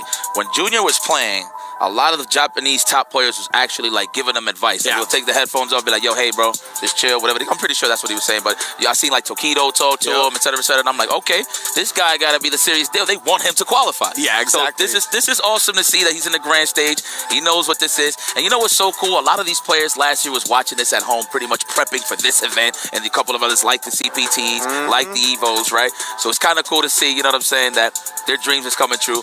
All the hard work paid off. The fact that you had to qualify to get the LCQ, to get this spot, shows enough that you were one of those killers. Exactly, right? Like willing to put like finances, blood, sweat, and tears, investment, all of it onto the line to go to that LCQ and risk it all to come up with the W yourself. Oh, and it looks like the blind pick was to counter the Dawson right there. He didn't want to play the Zangief into it. So we got a Bison from Junior instead into this thing.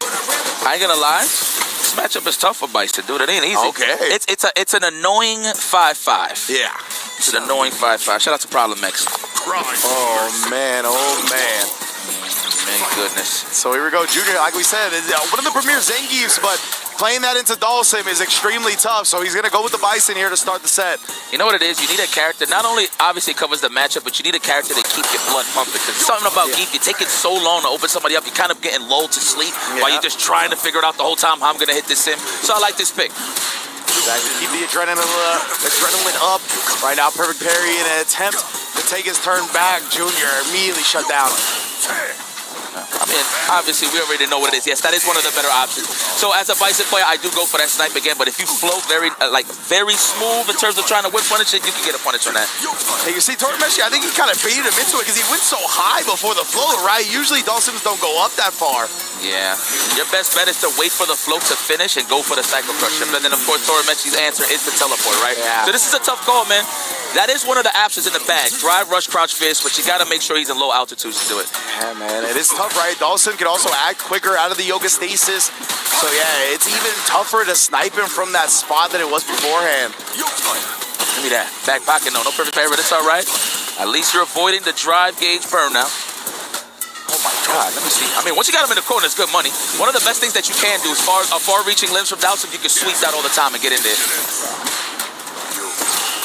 Trying to get that perfect parry. Something to get the party started. There's the scissor kick, trying to catch him on landing, but that float is so annoying. He was even respecting the fireball after the Cycle Crusher. There we go. We got him in the corner. That's why you want to smother him. Oh, your best chance for a crouch fist. Could have got the counter hit crouch fist. It's a jab back fist right there. Yeah. Junior, he's got the level 2 on deck at least. Maybe he can snipe. Oh, fireball with that. But again, he tried it. And Torimeshi, he's just in the rafters and then catching him with the throw attempt. Gonna cash out the level 3 here. It's gonna put Junior on life support. Good luck trying to get in on this Dawson from there, fam. I'm losing that mark watching this. Jesus. My goodness. All right. Stand fist. Look at that. Peppering him from full screen. That's what Dawson do best. He waited this time. Nice. Could have been the back fist, but he wasn't sure if it was going to be a counter hit. Oh, my God. He's still at it. Though, you got to get a hard read to survive. Trying to get this shimmy jump back short. Wow. Options covered. Yeah, right? Yeah. Options covered. Now, mind you, I've seen Torimeshi play like Slip Memo, and he does very well. Yeah, very well. So. Okay, Junior, how you gonna do this? Okay, that is a good answer to get in, but again, you're putting yourself closer to the burnout, so you gotta think twice. Yeah, and then on top of that, right, Torimeshi, we got the back dash into a punish counter, which puts you even closer to burnout. It's very, very scary to play this matchup. Take your time, ride it out. You got 80 seconds on the clock. There's not much you gotta worry. It's not like Sim is gonna come at you all the time, right? Yeah. That's right. There's the teleport. No! He was expecting the teleport out, and he just fell with the fears. Snicky. And Torimeshi, he's so smart with the way he varies up the options on Dawson. Yo, I'm tired. That's right. Man, it's taking a long time to kill him, but you know what? Slowly but surely, Dawson delivers slow deaths. Oh, yeah. With confidence? Death? Okay. I mean, he got space, so I like this. Nice. Man, oh, man. Yo, cut the chit-chat, JR. If you lose this, go back to Russia, my friend. Yeah, straight up. You're going to go out swinging. This is tough. He could do it, but it's just too much download he needs right now. Exactly, yeah. That's what, okay, he did what you were talking about before, right? He waited till the Yoga Float ended, then sniped him with the OD Psycho Crusher. That's how we're going to start this. Grab, condition him. Of course, good read. Oh, got like. Thought it was going to be a back throw to reset neutral, but it wasn't. Exactly. Thought he was going to put him in the corner. Let's go, Yoga Man. Oh, he somehow dodged it. I thought he was going to be low enough to get clipped, but no, sir. Psycho Crusher buffs. Let's go. My goodness, bro. Yeah, push him back with the space, but nice drive rush back in. No follow-up, though. Man. Oh, and that's going to cost them big right there. Torameshi to... Oh. Character select. Let production know real quick. Hey, I think I'm going back to Russia. Yeah, you got to think about it. I mean, look. I would say dial it in. 2 games in with Bison. It wouldn't be a bad idea to run it back. I mean, it's a terrible matchup for Zangief. Let's be very honest with you. But... I don't know. It's one of those things where if he only picks this matchup for Sim, so I don't know how seasoned it is, you know? Yeah, exactly. It's looking a little bland when it comes to the drive rush, right? Hitting those forced knockdowns and not getting anything afterwards. You figure that if he's played this matchup a lot, he'd have something to follow up with. One of the best options you have, just to make him respect you, drive rush do nothing. Yeah. Drive rush do nothing, buy some time. But he got all the options, man, with the flow to punish a lot of Bison's options in offense. Oh, man, right now, Torameshi, the way he's switching up the timings of these flows, these jump fierces. Oh, look at the drive gauge. Oh, wow, dash under, really? The forward dash, Torameshi, the calculations, he did mess up his combo there. But you gotta show, wow, he just did it wrong. You know what, he's taking, he's like, yo, punish me, at least I'm not in the corner. Yeah. This guy's decision making is godlike, hold on. Man, now his Dawson is serious business. Okay. Wasn't familiar with your game, Torameshi. Yeah, definitely, man. Veteran at SFL. I've seen some immaculate stuff from this dude. Okay. There's the fireball, of course. Lay the landmine. What? We'll take it. That was a stand jab, but we'll take it. Yeah, okay. Oh, check that. The bomb, you're in. You're in, my boy. Oh, bruh. He's closed the window immediately with that perfect parry. Legit here. And baited out the super as well. Torameshi. It feels like he can do no wrong. Shouts to the buffs. Damn, set it up too tired. Oh. Afterwards, yeah, it's going to break up the attempt at another perfect parry. Torameshi closes it out 3-0. Nothing went in JR's way, man. I'm going to be very honest with you. Yeah. In terms of the character pick, beautiful. In terms of the plan, not so much. But credit to Torameshi to float that high to just demoralize JR for even trying to do drive rush crouching face. He went for it about like 6 times and then failed every single time. He caught him 1 time. Yeah, and that was once. it. But man, there it is. I think that was it. Yeah. Yeah, right. I was like, all right. Let's show the one time he does it. Because, yeah, every other time, right, Torameshi was just able to vary it up. Yeah, and I had great stuff right there. Not getting caught reaching like that. Just waiting to see what was going to happen. Tough matchup, man. You know, a lot of people, you know, they tend to say, well, you know, a lot of the the scrubs online and stuff like that, they'll say that Bison dominates Sim, but it's not really about the character, really. I mean, granted, in terms of the tools, Sim got it, but it's the player that makes the pictures work. You know what I'm saying? At the end of the day, Torameshi, dude, he was so aggressive. Like that one scenario in the corner, he did dive kick. Obviously, couldn't get no offense. JR trying to avoid the back throw, right? Or whatever the case may be. Tech, and they backdash and got a punish, man. This guy's on one. Very impressive. Credit to Torameshi. Yeah, in my opinion, it's him and Crimson right there for the best Dawsons in the world. Like, it goes back and forth between those two. And Torameshi, I think, maybe has been more consistent throughout Street Fighter 6 when it comes to just his competition in Japan. He's not as worldly traveled as Mr. Crimson, right? But you give this guy an opportunity, he's going to make the most of it, as we see here. I know he was shot, JL, because literally every attempt that he tried to open him up, it was a perfect parry. Yeah, bro. Like, so that man, was unfortunate. That hurts, but maybe that's why he needed to go back to the Zangief, right? Could have SPD'd some of those perfect parry attempts. But, of course, that's another timeline, and we'll check in with those timelines when we get the chance to. Because right now, it is going to be Moke versus Gachi-kun in the building. Shouts to the Good A Squad and these denim jackets, bro. I love that. I love that remix on a Esports jersey, you know? That's really cool. Man, and shout outs to the haircut, though. You know, Gachi-kun usually wears a hat. You know, this is useless information, but he got a smooth cut. Just saying, is your barber Dominican in Japan? Who knows? Who knows? Nice lineup. But let's see this lineup right here. Last time, Moke. Oh, yeah, he's the victor. Okay, in Street Fighter 6, wow, they played that many times. You know what? I wonder, what was the finals in the Singapore that one time? Because I know Gachi-kun won, but was it Moke? I'm trying to remember. But either or, these guys are killers in their own right. Gachi-kun actually got 3rd place last year at EWC, right? Yeah, incredible stuff. He had a great run. But yeah, Gachikun again, I feel like a little bit similar to Big Bird, where the Rashid changes hit and they haven't really found their groove as much as they usually have. And I think Moke has been quite strong in this matchup when I've seen him. So it's going to be tough, I think, for Gachikun coming into this one. I'm favoring Moke on paper, but again, like you mentioned, right, it's all about the pilots and what they're going to do in-game on any given today's Wednesday. We'll see how it plays out. I mean, like I said, it's good karma on that stage for a certain player. We've seen something crazy. We've seen a lot of magic today, boy.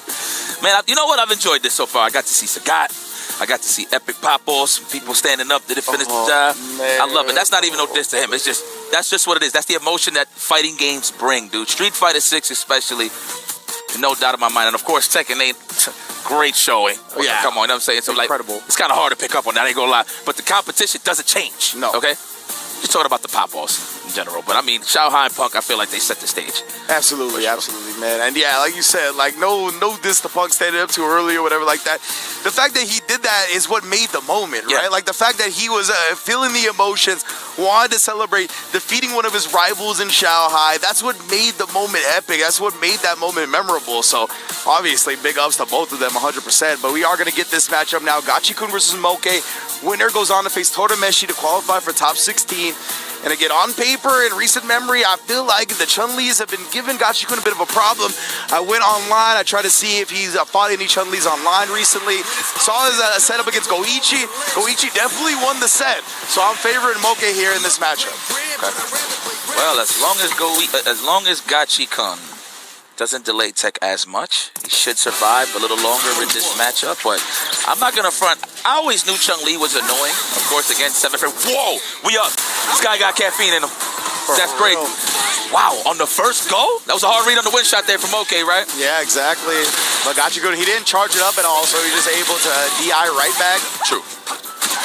The low forward. The wish punish. Oh, yes, indeed. Back up. But yeah, man, Chun-Li is just so annoying. That right there is 7 frames. That's crazy. It looks like a crouch short. Legit. Stand fierce. We looking for it? There it is. And you see the stand fierce come out more when they lower on the drive gauge. Yep. Overhead? No, not even. Attacking it. Yep. Wow. And then just challenging after the drive rush normal. Gachikun showing no fear here. Push them out. Ooh, and the throw closes it out. Wait a minute. You watch that, Jonathan. Yeah. You watch it. If you know, you know.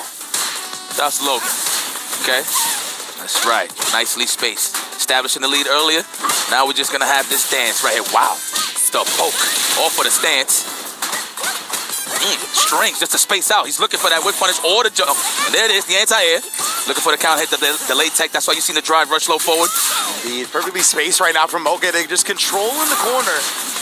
Now let Gachikun escape for free here. Charges up the whirlwinds though. He has the enhanced win as well. He gets the enhanced mixer off of it. That's a throw. Yep, establish that first. He's almost home. Couple of block stuns, a little offensive sequences will give him that level 2. He's just waiting for that pocket. There it is. Like how he released it early, trying to react to a drive impact in case Moki want to get jumpy. Yeah, and Moke, he's been playing extremely slow, extremely patient. Oh, just like say that, the Zanshu comes in and caught Gachikun off guard. Moke, he's going to empty the resources. Level 3 to follow. Wow, all off of that counter hit of Zanshu. He cashed out heavy to tie up game 1. Okay. I see you, Moke. These guys definitely familiar with their styles, for sure. All right. What's it gonna be here? Standing strong into the drive rush. No, low forward into the drive rush. First blood hit for Gachikun. I like that. Just to close the distance a little bit with the dash, then activate the level 2. No drive reversal hit. Don't get greedy. That's a parry, of course. Ooh, what's it? Red TT. It looked like a throw. I ain't gonna lie. It looks like Moke tried to do air legs there in that scenario, but I got clipped on the way up. Oh my gosh, I get him on the Discord. Help me! Ooh, and then Moke, he rests the OD up kicks only to perish, and Gachikun takes the first game. Shout out to production. I see you. Y'all was ready for that? I wonder if they're talking to everybody. It's like, hey guys, get ready. It's perfect. I can smell it. Okay, Gachikun. Looks like. Shout out to production. You already know. I see you, my boy. All right, let's go for the throw. Let's condition it. Hold down immediately here. Moke not trying to get bullied into the corner. Chuck the plasma. The anti-air, absolutely. Down. I keep forgetting that it's down. It is. Nice extension. Nice lead. Try to make something out. It looked like right there. Moke out his delay tech. And that's all the bait out to get drive gauge. Oh, I met it. Yeah, that's the thing. The offensive delay tech is much better this patch because of getting that meter with whoever heads second. And right now, Moke's starting to roar back here. I like that strategy. It's like if it hits, if it throws, it throws. If not, at least I'm getting bar. Very nice. Ooh. Yeah, he delayed Texas. That's like, yeah, not to throw it out there, but just pay attention, you know? Yeah, and then another benefit is that at that timing, usually you block an immediate reversal as well, right? So, like, it's really good to use in this patch specifically. And we got Boston spent. There you go. We close out right back at your production. Yeah, it's a perfect. I promise you guys. There it is. Miss Sang. This bus ass has been brought to you by EWC. Oh, this is amazing. Okay, tit for tat. I never want to see it free. The air is free, but the competition isn't. Ooh, okay, again, man, picking up right where he left off. Yes, indeed. Blew up the tech attempt that time. Get your ass back into this corner. You want sand angels? You like sand angels? Oh, okay. Ooh, the spacing. That almost worked out for him. Get harassments with the overheads. Let's go, Gachigun with the lead and the space and the pace. Don't even gotta be overzealous here. Watch the man fix his car, no? Caught swinging into him. Would have given the lane tech right there. Yes, indeed. Stop. Oh. Looking forward to line. And that time, Moke switched it up, right? Immediate throw. Didn't want the delay tech. Definitely caught Gachikun off guard. Oh, my. He almost died. But it's all right. He's got to deal with the Yasar instead. Uses the drive reverse because he was going to get burnt out anyway. Now OD Whirlwind to out-prioritize anything that Moke was going to throw at him, right? He didn't have access to OD fireballs. He already knew the Whirlwind was going to blow through it. I got you. Got that face like, I'm nice. Yeah. Pretty good. I'm pretty good. Good aim squad. And I always thought that was a potato, but it isn't. We're talking about their logo. It's cute. I'm not dissing it. Oh, yeah. Get off of me. Ooh, the overhead. Hold that. We'll take raw damage and a back throw. Condition, man. These guys, yo, you know what I love about Japanese Japanese players, how they play? They just always pride themselves on playing clean. You know what I'm saying? Absolutely. They don't want to make too many mistakes. If it happens, it happens. Human error. But these guys play so clean. A vast majority of the players subscribe to the theory. Oh, the DI on the Whirlwind finally. They subscribe to the theory that playing the best is how you win the most, right? It's not about focusing on wins or losses. It's about focusing on playing your best, because that will be, the wins will come as a byproduct of playing your best, right? Fact. So a lot of the Japanese players definitely subscribe to that theory and really internalize it. I'm telling you that. It's giving me Kung Fu movie vibes. The zoom-ins. Oh, the check off the low forward? No. Let's go. Let me get the throw. Oh, getting exposed there a little bit on the defense there on the delayed text. Got to watch out. It's all right, though. You do have that level 2 available. Things get a little sneaky here, a little tricky, and you can get a throw. You get out this corner. Denied here for Moke. Great anti-air. Oh, the overhead right there, Moke. Big hit. It's not going to kill him off just yet, but still, Gachiku now a striker throw away from death. Takes it for his life. Okay. Solid. Moke's cool with this, but there's no bar on the side of Moke. But he's about to get that level 1 in time. Okay, he can do it. He can do it. There it is. This is a free. Oh, no, he's actually going to get the bar here. Might be blocks this. Oh, my God. Stop building it. He's not going for DI yet, though. Oh, it didn't matter. He just goes for the mix-up and gets him low. The delay jab, good block. I would have teched. Yeah. And that time, Gachiku goes right in for the throw immediately. Somehow steals that game back and goes up 2-1. Shout outs to the music producers. Whoever y'all getting to get this, fire. I love some epic music. Got perfected. Okay, guys, trying to get that counter hit, staying strong. Peppering them with those jabs to get that conversion. Now we in the corner where nobody wants to be up against Sam Chung Lee. Oh my, trying to catch Gachiku throwing when he landed from the head stomps. Fully charged wind shot, you better respect me. Okay, respecting the low forward is Gachiku. Oh, right on time, okay. Full-fledged corner carry. That low forward, you better watch your walk back speed, my friend. Right, trying to build that meter immediately for that you saw. But Moke right now just holding it down with this lead. We need like one whiff punish here from Gachika. Mainly a sweep just to get in close range, go for the throw. Moke though sniping him in the process. And then you already know, use that level 2. We ain't gonna be cheap on this stage. There's a round on the board. Walk me down. Getting walked down. I feel like I'm playing right now. Yeah, legit. Respecting it, okay. Trying to probably wait for the win shot, try to go for the drive impact, but just wasn't too sure. Category 5 is out. Overhead, I smell it. There it is. No combo though, but the shimmy. Ooh. That's spinning like the Tasmanian devil. Now get in there. It's gonna be a throw, I promise you. Oh, the late jab got sniped with the reversal. Real quick with it. Fish, no? A low forward. Harassment trying to sneak in with the dash as well, but Gachikun gonna put a stop to it here. He's on set point now. Yes, sir. Can we close this out? Moke, how you feeling? It's not tournament life yet, but hey, you want to go ahead with a great start? No parries yet. He ain't putting that wind shot in his back pocket for the meter game. The low forward. Wow, that was max distance. Jump in. Looking for the shimmy or button. Denied by the low forward. 7 frames, of course. That is a throw. Absolutely wise choice from Gachika. He don't want to die yet. The back throw. Respect from Moke. He don't want to die yet neither. Yes, indeed. What's the E-Star out there? How are you going to deal with this? He's going to use it to harass with the Eagle Spike. And then again, look at that drive gauge damage from Moke right now, bro. Yeah, he's going to get burnt out either way, so he drive reversals them away. Oh, and then the DI call out. Gachikun is rolling right now. Okay. Overhead reset. And Gachikun, maybe he was struggling before, but on EWC, it's a different story. Takes it 3-1. What a sneaky overhead off of the low forward on hit. Really? Wow, what a guy. To make it guarantee.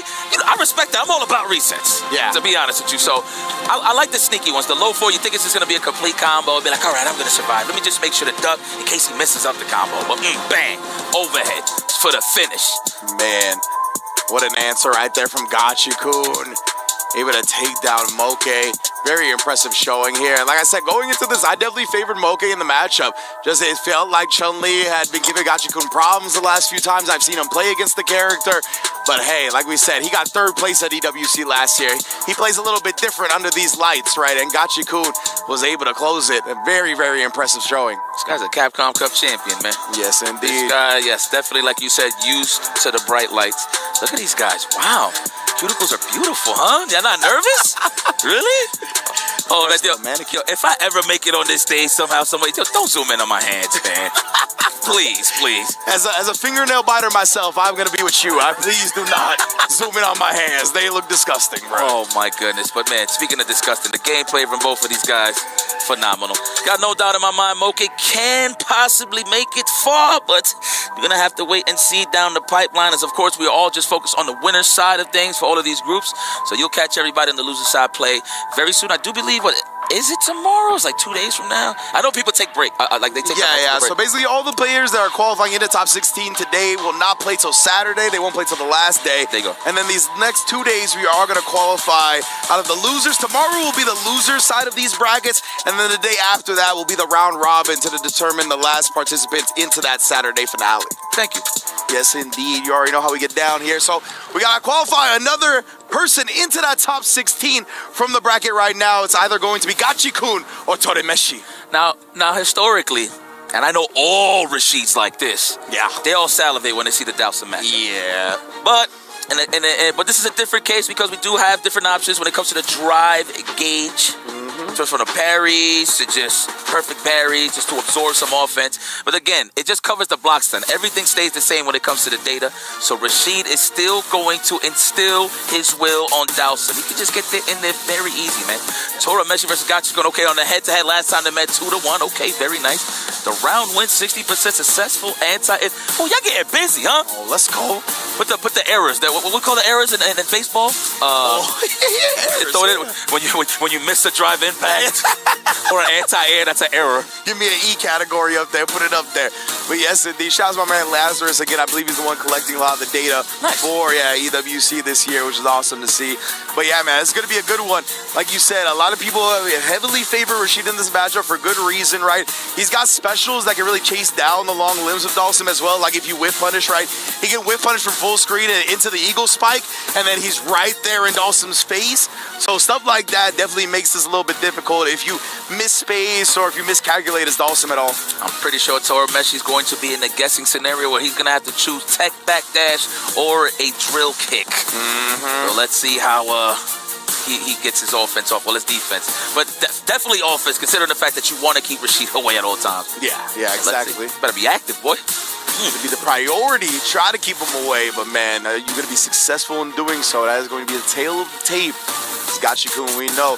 And again, unfortunately for Torameshi, right, like, he's playing somebody that's from his region, like, has definitely been exposed to the quality of Dhalsim that he's going to be prepared for.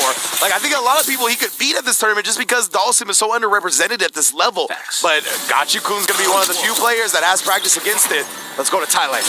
Well, good news for Torameshi, he got a game, right? Beating Junior, so, but definitely you want to build off of this. So, by the way, I love this stage. I pick this stage a lot. Can y'all put my dome on the statue with the do-rag? I feel like I think it's time. It's safe to say we got to do it. Can somebody mod it? So, I don't know. I was going to say, if I don't see that as the next can opener, I will be disappointed. I'll figure it out. I got you. Just for you. Just for you. Ooh, perfect parry. Man, no block stud? You want to move. I see you, Gachikun. But Torameshi, speaking of moving. Yeah, he is staying active, bro. That's one of the things, right? He's a high APM Dhalsim.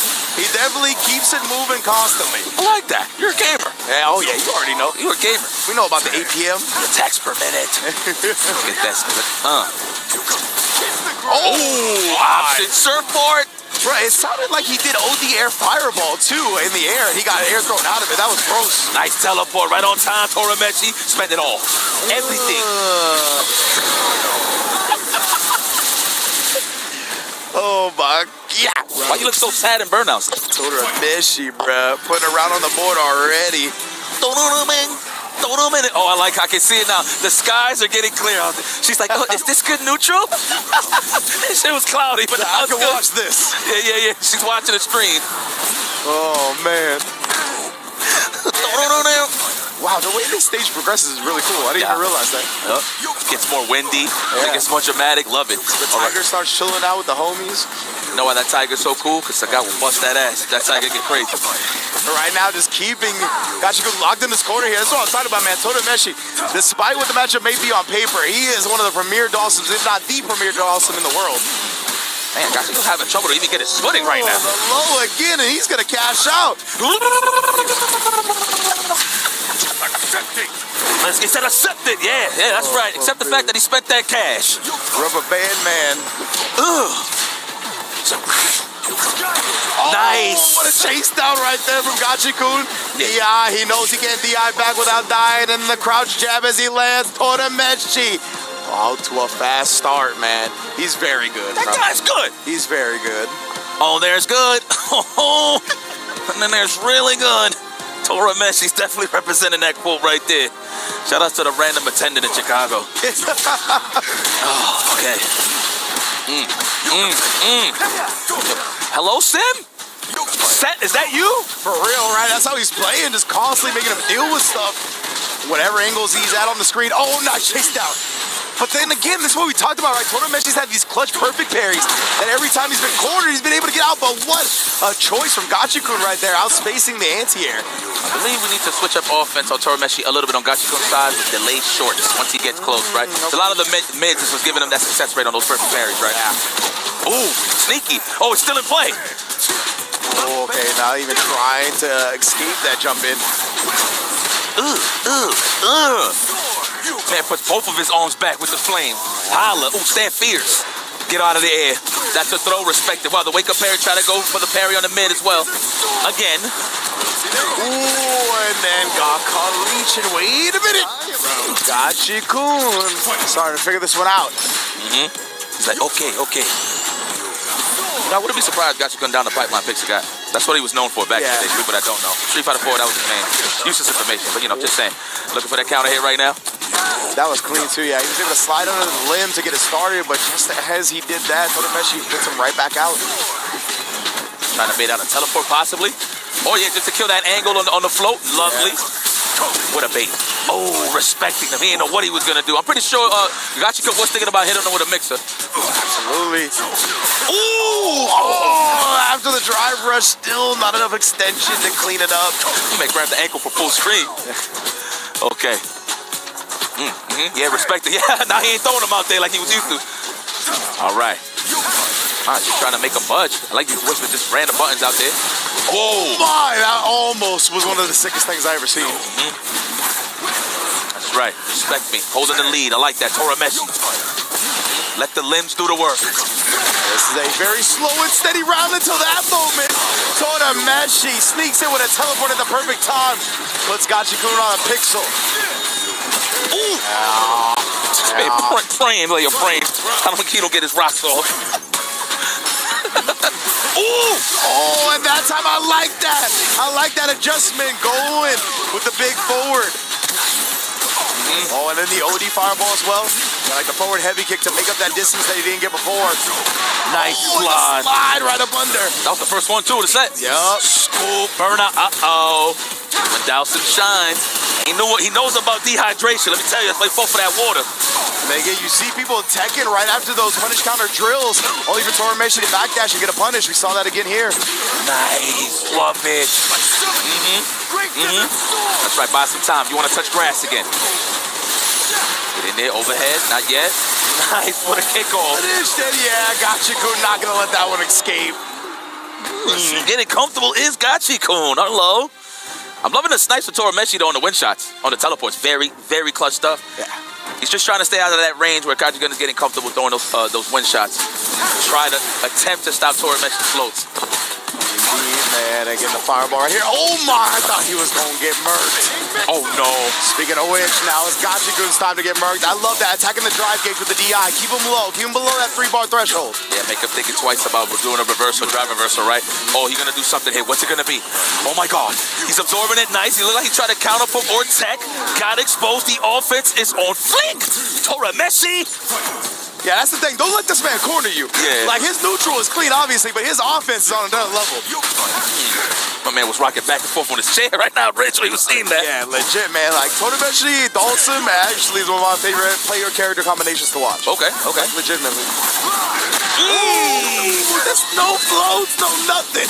Regular jump. That was a grandma jump. Legit, bro. He's like, I'm almost there. The hang time.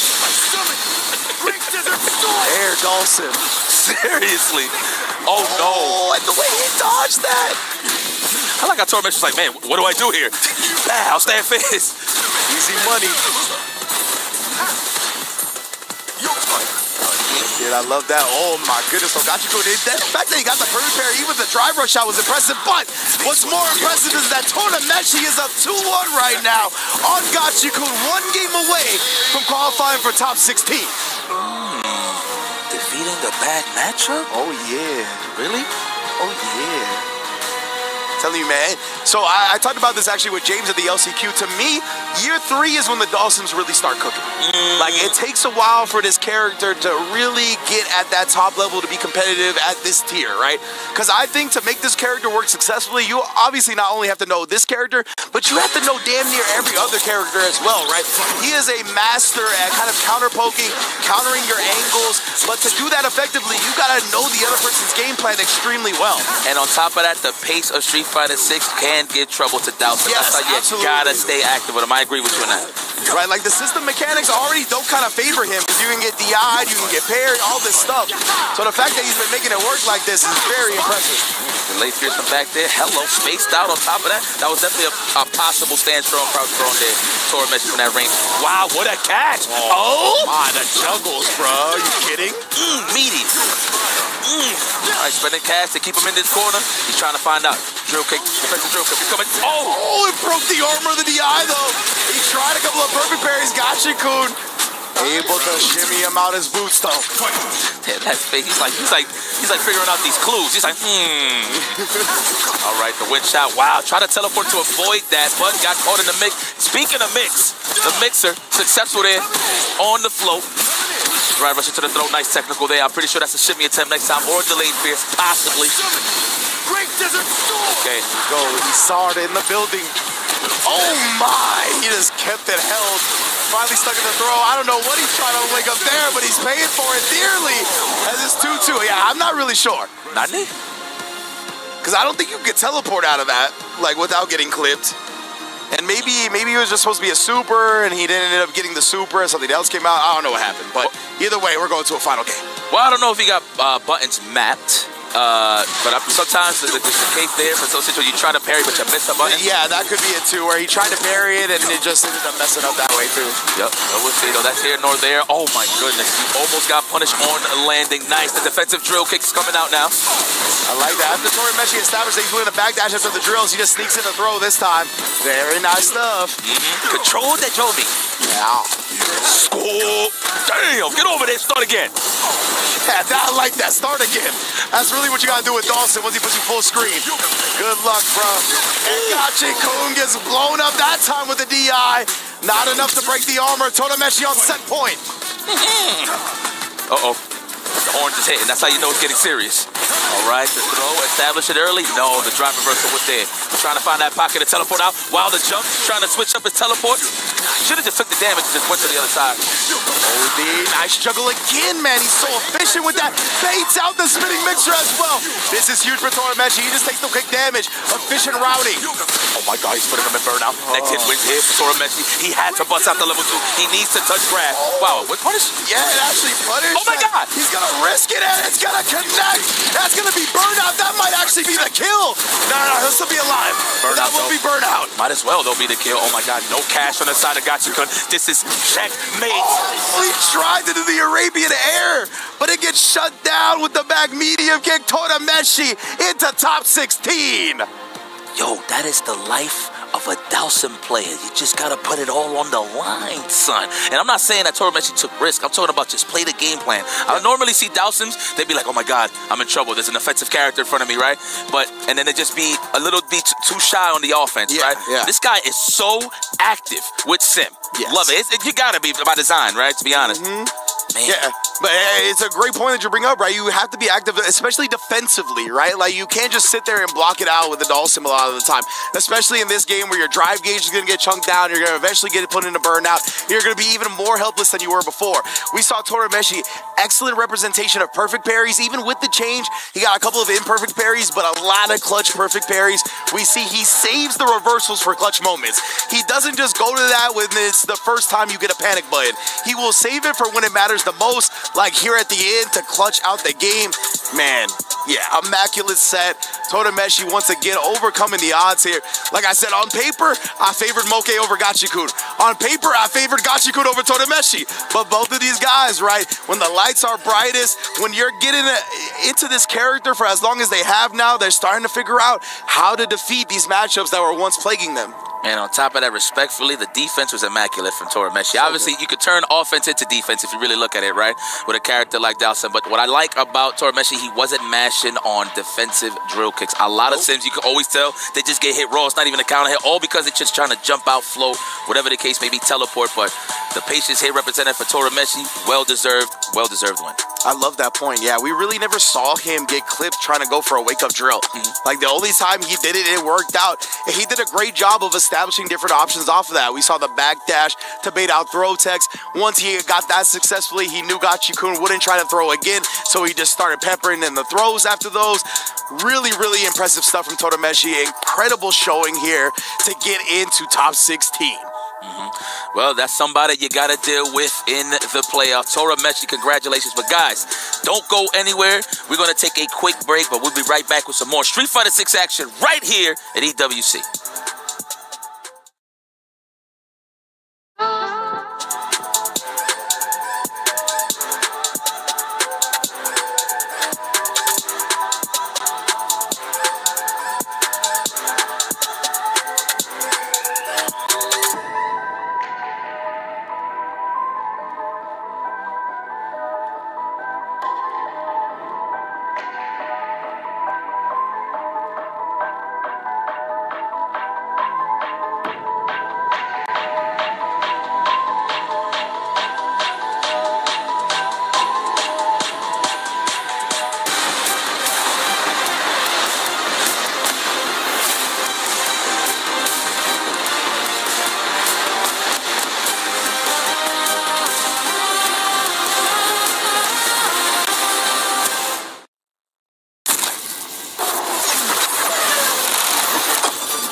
Welcome back to the Esports World Cup 2025 Street Fighter 6.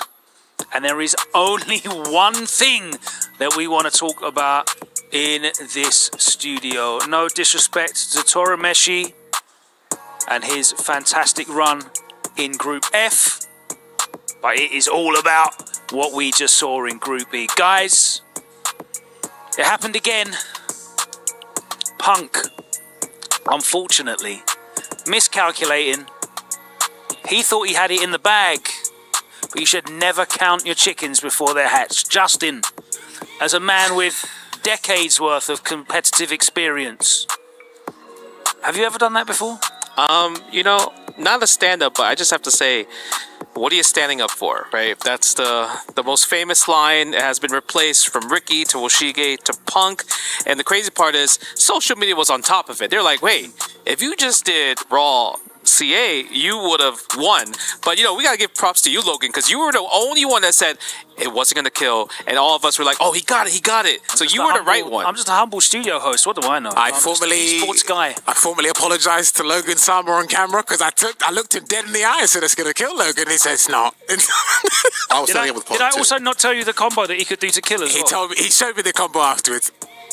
And he doesn't play Cammy, by the way. Yeah, you got it. It's all good. Unfortunately, Punk didn't. And listen, in the heat of the moment, he dumped the gauge. He thought that was going to get the kill. Scaling works strangely in this game, though, doesn't it? It's not linear. Full lap. Oh, the dive straight back for the pad as well. Didn't he break down here to the pad on the floor? On the floor, bro. And I've never seen him sit so straight up in his life. I know. Congratulations to production as well, by the way. I have to give credit where credit's due. Obviously, we've got the live camera feed there, but during the match, they didn't cut solely to the player cams. It was the picture-in-picture, so we actually got to see it not kill as well.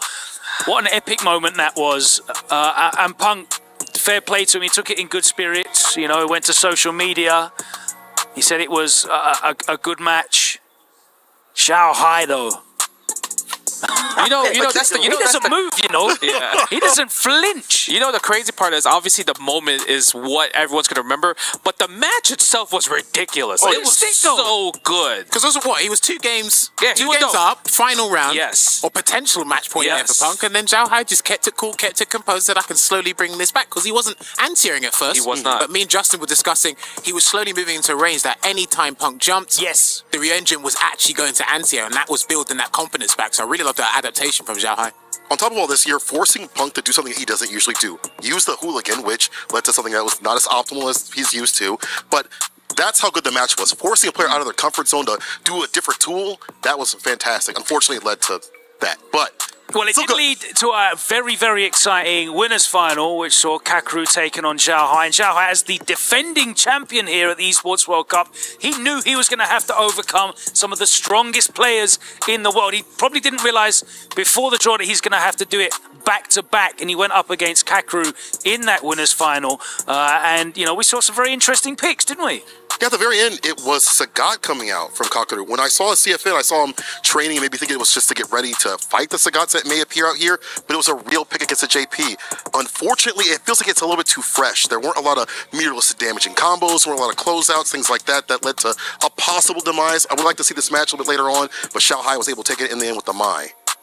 Yeah, I do like the Sagat pick because, like you mentioned with CFN, Xiao Hai has the winning record in all the CFN matches, right? It doesn't matter if it was JP, if it was like his Mai. Literally, it was one of those things where Xiao Hai could take Kakeru, any of his characters. Well, let's move on from that moment, because I'm sure we're going to see enough of it over the next few months, into Group F. And Torameshi was the breakout star of this one, qualifying after his 9th place finish at EVO, which in itself is an incredible achievement for a Dalsin main anyway. He came through with a very impressive performance against JR. Let's talk about that a little bit, because you wanted to highlight the fact that JR didn't feel comfortable picking his Geef, did he? No, not really. You know, here's the thing. Seeing Bison makes sense if you had fleshed that character out a lot, but me and Justin were talking about this earlier. Why not write it out with a character that doesn't really do well against the sim? Get those command grabs going, and you can make up the differential in terms of damage. Yeah, I mean, and I think when it comes down to the Dalsim, like Rinj said, year 3, Dalsims come out. And then you were talking about how impressed and you know so much about like Tormeshi, like in terms of, especially with Moke, the Rashid versus Dalsim matchup. Yeah, it's in particular what I like about Tormeshi. Shouts to Rinj, you mentioned the actions per minute. There's like 60 going on, and he's just letting you know, I can do Yoga Arch, Yoga Comet, Yoga Fire, just float around. I'll let you know what I can control before I drive rush in and actually really put the pressure on. And he handled Gachikud matchup really well. I think he's actually relishing in this moment and actually taking the opportunity, because like you said, it's very rare that we see Dalsim come to these kind of invitationals and actually do well, so might as well ride the whole wave. Absolutely. He's definitely announced himself here, and he's announced himself into that phase 3, so he gets 24 hours off. He can go and plan for his next round, but we're going to be moving into our next groups. The players are arriving though from our groups G and H as we move into our second half of the action for today. That's right, we're only halfway through,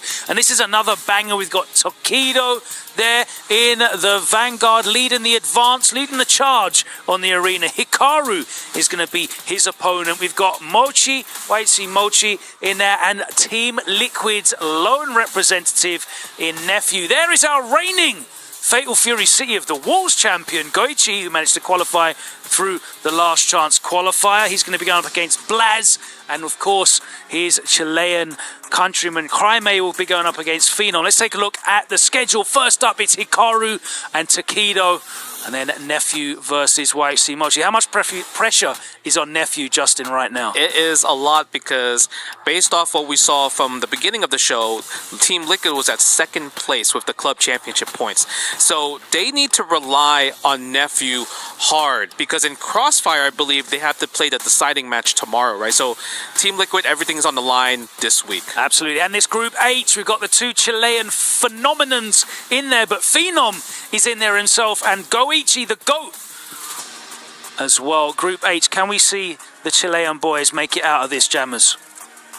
I can see it. It's a possibility. It's not impossible, but what I like about the young Chilean players is they're learning a life lesson very quickly. We can be good buddies, but sometimes in the world of work, I might have to compete against you at one point to get the job done. So I can't wait to see that. Kola, what do you think about this? Obviously very unfortunate, the draw, but do you think they can both make it out of this? Difficult, Paul? You know, for many other people, I'd say maybe not. The lights are heavy, so is the money. But these kids play like they don't care. You know, like they don't pay no taxes. Yep. They are focused on the fights and the fights alone. I think that actually helps them out compared to other people who are panicking and dropping combos and things like that. I don't think it's going to happen to them. Well, we have potentially had our match of the night already, but thankfully there is another 6 groups still to go, with the potential to deliver even greater action here as we move towards the end of Phase 1 at the EWC for Street Fighter 6. We'll be back after this short break as we move into the next 2 blocks. I promise you, the action is not going to drop off. We'll see you after this short pause for the cause.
madness in my throat continues to grow.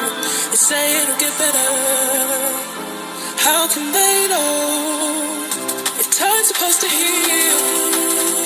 Why do I feel like I can live hours? Madness in my throat continues to grow. They say it'll get better. How can they know?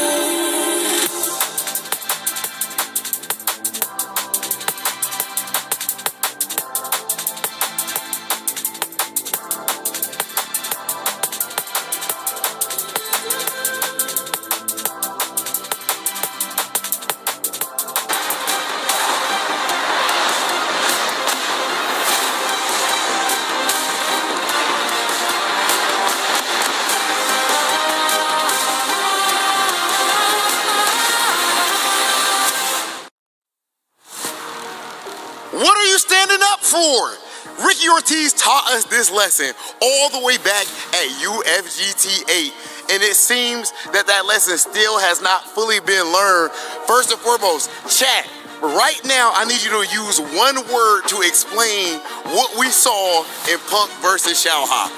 Unbelievable, bro. That's an instant classic. Rob, we were all standing up backstage. It was screams all over. You know, we're still in the first phase of groups. Man. Just to lock yourself in for Dude, this. it's crazy the fact that we already had something like that much of a high this early on. My man's actually talks a little bit of trash beforehand. It was definitely great, entertaining on both sides. Comes down to the end, looks like Punk's about to win it, and then he's popping off crazy. Y'all, I don't know if y'all can hear it on stream, but we can even hear the yelling and the pop off in the back. I'm getting hyped, and next thing I know, GG's. In the end of the day, my man Xiaoha gets it done. And now I think he is so powered up. Of course, he ended up making it out of the group of death. Last year's EWC champion trying to repeat, trying to pull a Ulsan back to back. And then, how about Tora Meshi actually qualifying over Gajikun at the end in FF? I mean, Tori Meshi smashing Junior before that. He was in control the entire game. So made it over, and then it's just complete control. It's impressive. Just means that you get a couple days to just rest up and watch everybody else and see, plan, prepare. That's something that I know our man Reinhardt loves to do, and it's just a lot of studying before your games. This is going to be very helpful for whoever takes the winner spot. But look, we pretty much moved towards the halfway part. We've gone through the first 6 out of 12 groups. Next up is Group G and then H. Hikaru and Tokido, as you see them standing right behind us. They're praying, they're getting ready, whatever they need, because we're all hyped up for it to continue on. Rob, I think it's time for us to get started. Let's do it, ladies and gentlemen. It is time for Hikaru versus Tokido.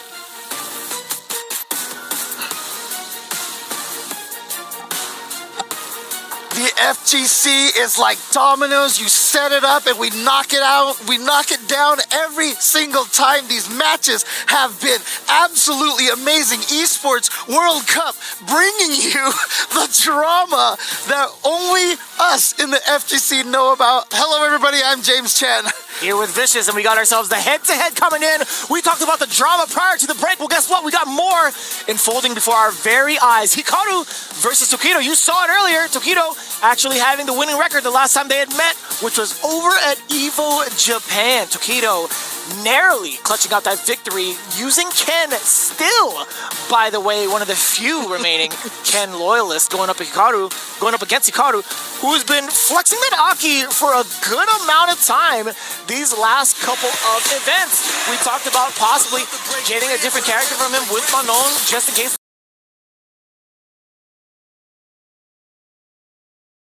the bad matchup happens, but against Ken, ain't no way he's switching from his main. Exactly why we see it here before our very eyes. Game number 1 about to start. It's gonna be Hikaru versus Tokido. And don't forget, Hikaru qualified here from the LCQ by getting second place, only losing to Hurricane. So he's coming into this tournament hot right now. There is catching that punish counter up on landing. Tokido trying to snipe his way out from the other side. However, stuck in this corner with the poison applied could lead to a big stagger. However, let me double back. Hold on. We do get the side switch now from Tokido. And now the corner pressure here. Can Hikaru fight his way out of this situation? Ooh.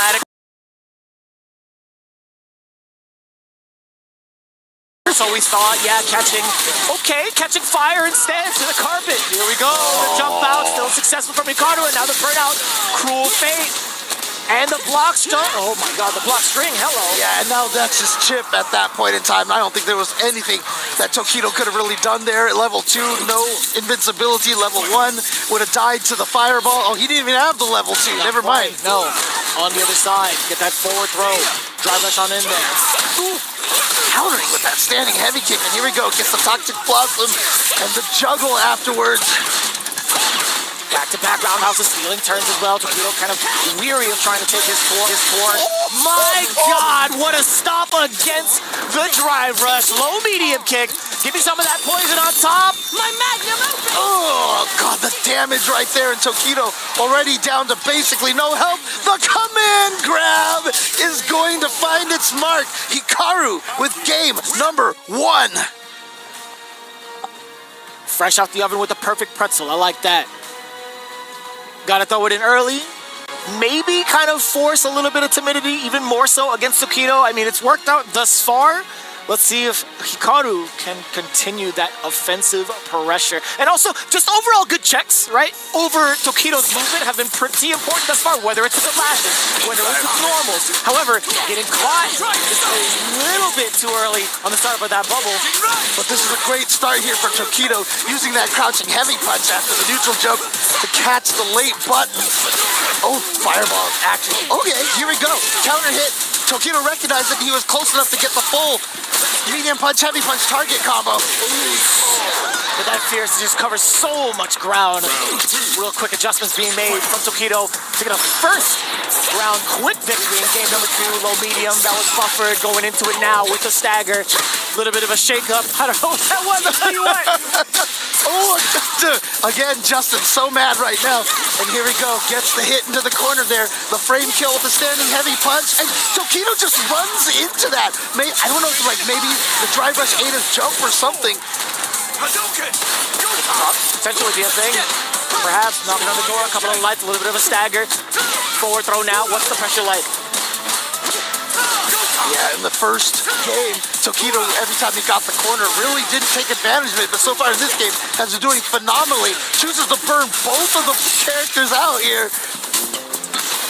Yeah, I think Hikaru from the space has so much more to work with, especially with the level 2. On the way down, tied up, very expensive, albeit very much so worth it. Yep, I always say the most valuable resource is rounds. Oh, what the heck? Swing and a miss, that's what that was. Look at the saying. Also, while in the poison state, getting the juggle nearly half-life. Could potentially be half-life because of the poison ticking down. We do get a punish counter. And so there we go.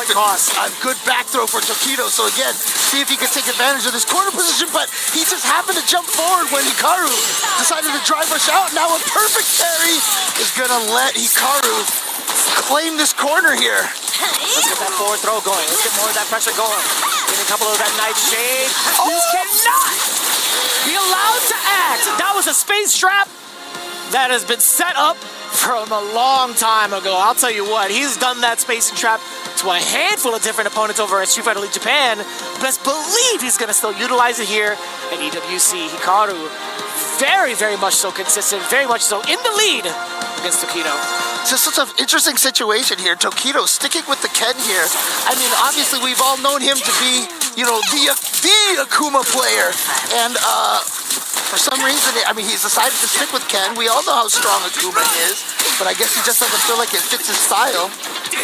Oh. Yeah, what do we get? A little bit of the follow-up. Damn.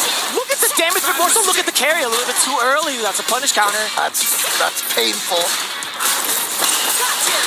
But Hikaru does fight his way out, but a little too close to land that down heavy punch. And now Tokido getting it. Oh my God, back-to-back stand. Heavy punches doing the damage for Ken. Should be able to finish it off with a level 1. And there it is. You already know it too. Catching Hikaru while crouched, being able to extend the combo off with a Dragon Lashes. Not only are you getting massive damage, but you're building a lot of resources for yourself, and more importantly, just in case it doesn't kill, you still had so much carry behind it. Double perfect carry there, but oh no. Gonna get the crumple straight off of that medium Serpent Lash, and now here we go, corner position again. Once more, back-to-back throws. Tokido tried to potentially jump out of the corner, possibly jump out of the corner. I should fix my face. Here we go, Venomous Fang into level 2. Should be more than enough damage. That's a perfect match point for Hikaru already. Yeah, Hikaru has been looking so solid here. Tokido, I mean, he's been able to do his damage and get his rounds, but I feel like he's never really quite felt like he's had the mental advantage over Hikaru. Oh, well, there's a good start right here. Punish counter appropriately, enhanced Tatsu, getting the rest of the finisher. Damn, that's a lot of damage. Got the check right there, and now the throw into the corner here. Obviously, Tokido needs this round to at least get a game on the board here. Take it one round at a time. Here we go. Just needs a tiny bit more damage. Gets the meaty counter hit, crouching light punch, and Tokido is on the board. It is 2-1. I think he's doing a lot of damage too. It's just so threatening with that standing heavy punch, and even also just outside of that range with standing heavy kick. Although, if you're standing or sitting there blocking the whole time, there's so much damage being done to your drive. Yeah, again, I still feel like Ken is one of the scarier characters in the corner when he has you in the corner, I should say. No, I agree with that. I wholeheartedly stand by that statement too. And even if it's not Ken, it's just the Shoto formula in general. Yeah. When you talk about like the heavy punches, Ryu has one of those bad boys. Right. Akuma definitely has one of those bad boys. Heck, we could throw Sagat in that mix too, because that fierce hella damage to the drive gauge. Oh yeah, absolutely. And again, when you're in the corner, you know, you can't walk backwards. You can't change the distance from your opponent in ways that will throw them off. And that's what makes it so scary to deal with that position. Oh, okay. Tokido busting out early in this one. Obviously, early in the game, they don't have a lot of meter and resources to really do a ton of damage.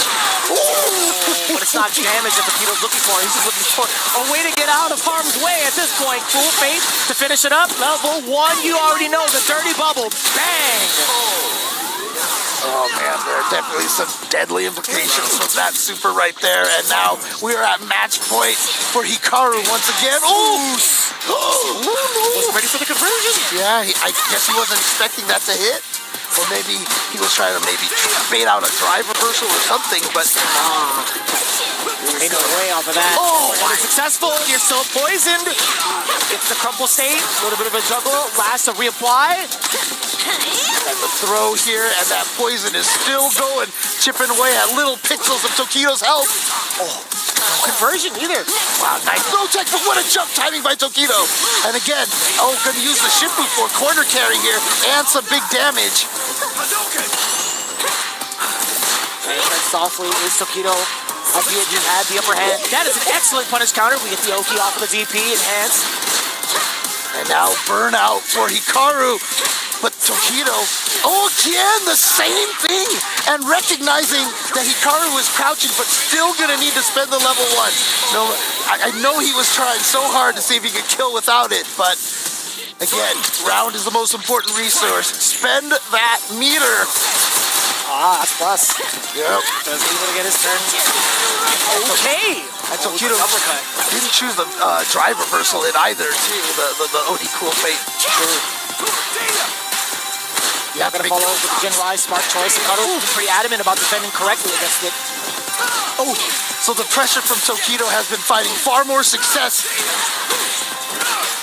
Look at this, the standing heavy punch again.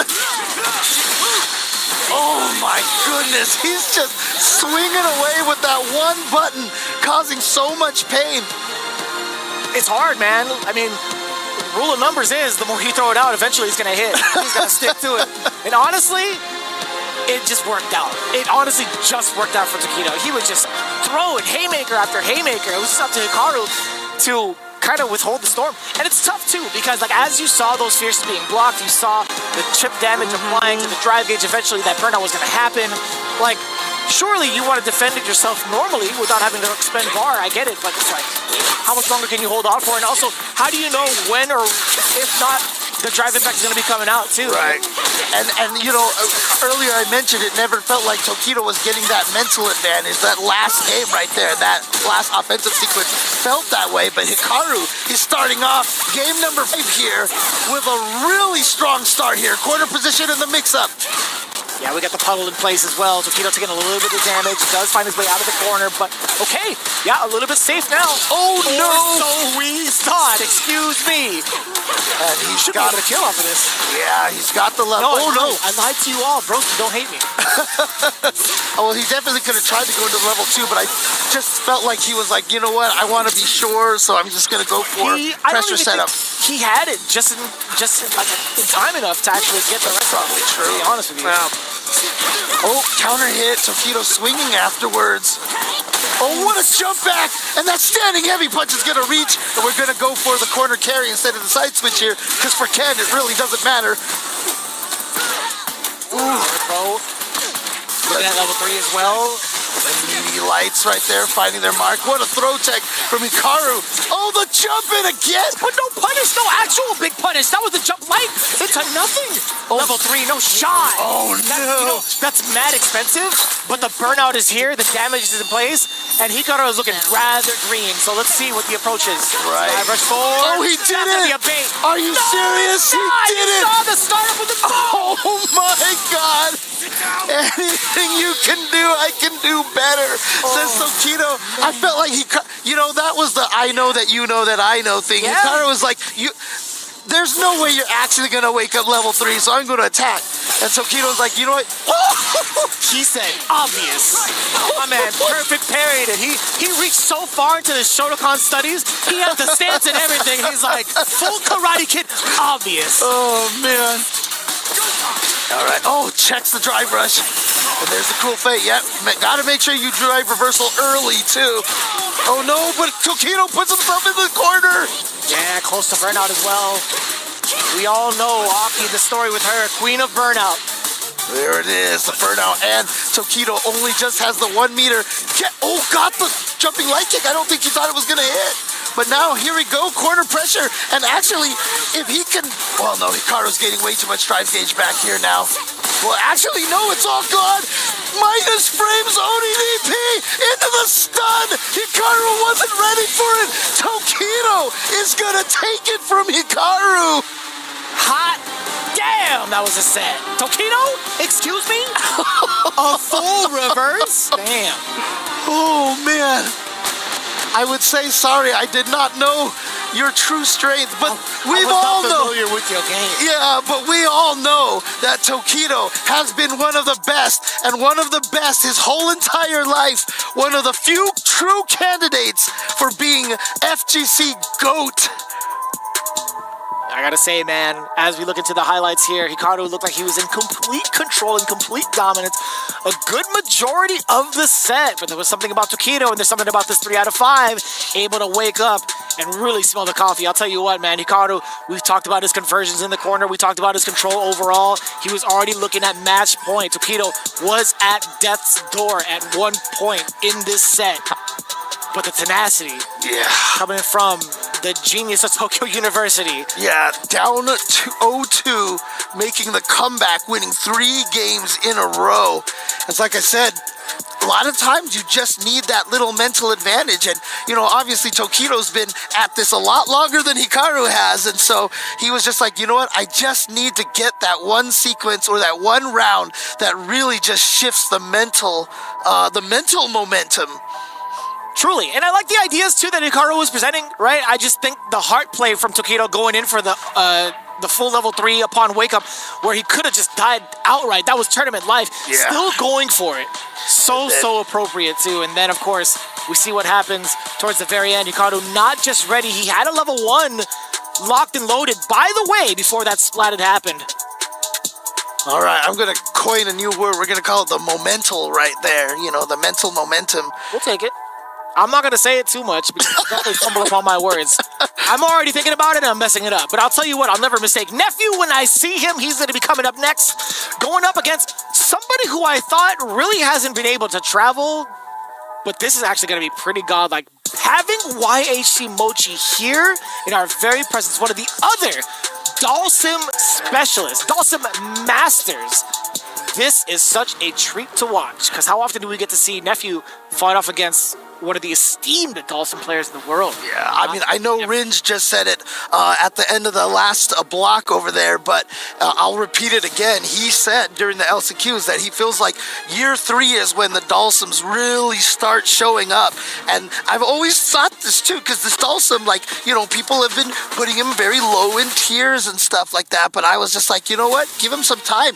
Even if he didn't get too many buffs, just give it time. The Dhalsim players always end up being really, really scary. Yeah, in comparison to how the momentum was for like Street Fighter V, we had seen like rather early how much of the Dhalsim players have like found their stride, right, in comparison. But this is actually quite tough, I feel like, for, you know, developing a character really, really fast because of how many events that come out of the woodwork, like how many things are part of the CPT, how many things are part of like EWC as well. It's kind of tough to even try to find that perfect balance, or at least like the amount of time to discover a character. Yeah. But I'll tell you what, man, YHC Mochi, he's always been a Dhalsim main, right? He was sticking to this character no matter what. So now finding himself in this particular space against Nephew, yeah, I mean, going to be quite the treat. One of the interesting things about a character like Dhalsim, you know, he is a counter character, right? So in a weird way, you almost kind of need every other character to get optimized before you could optimize Dhalsim, because you want to know what they're doing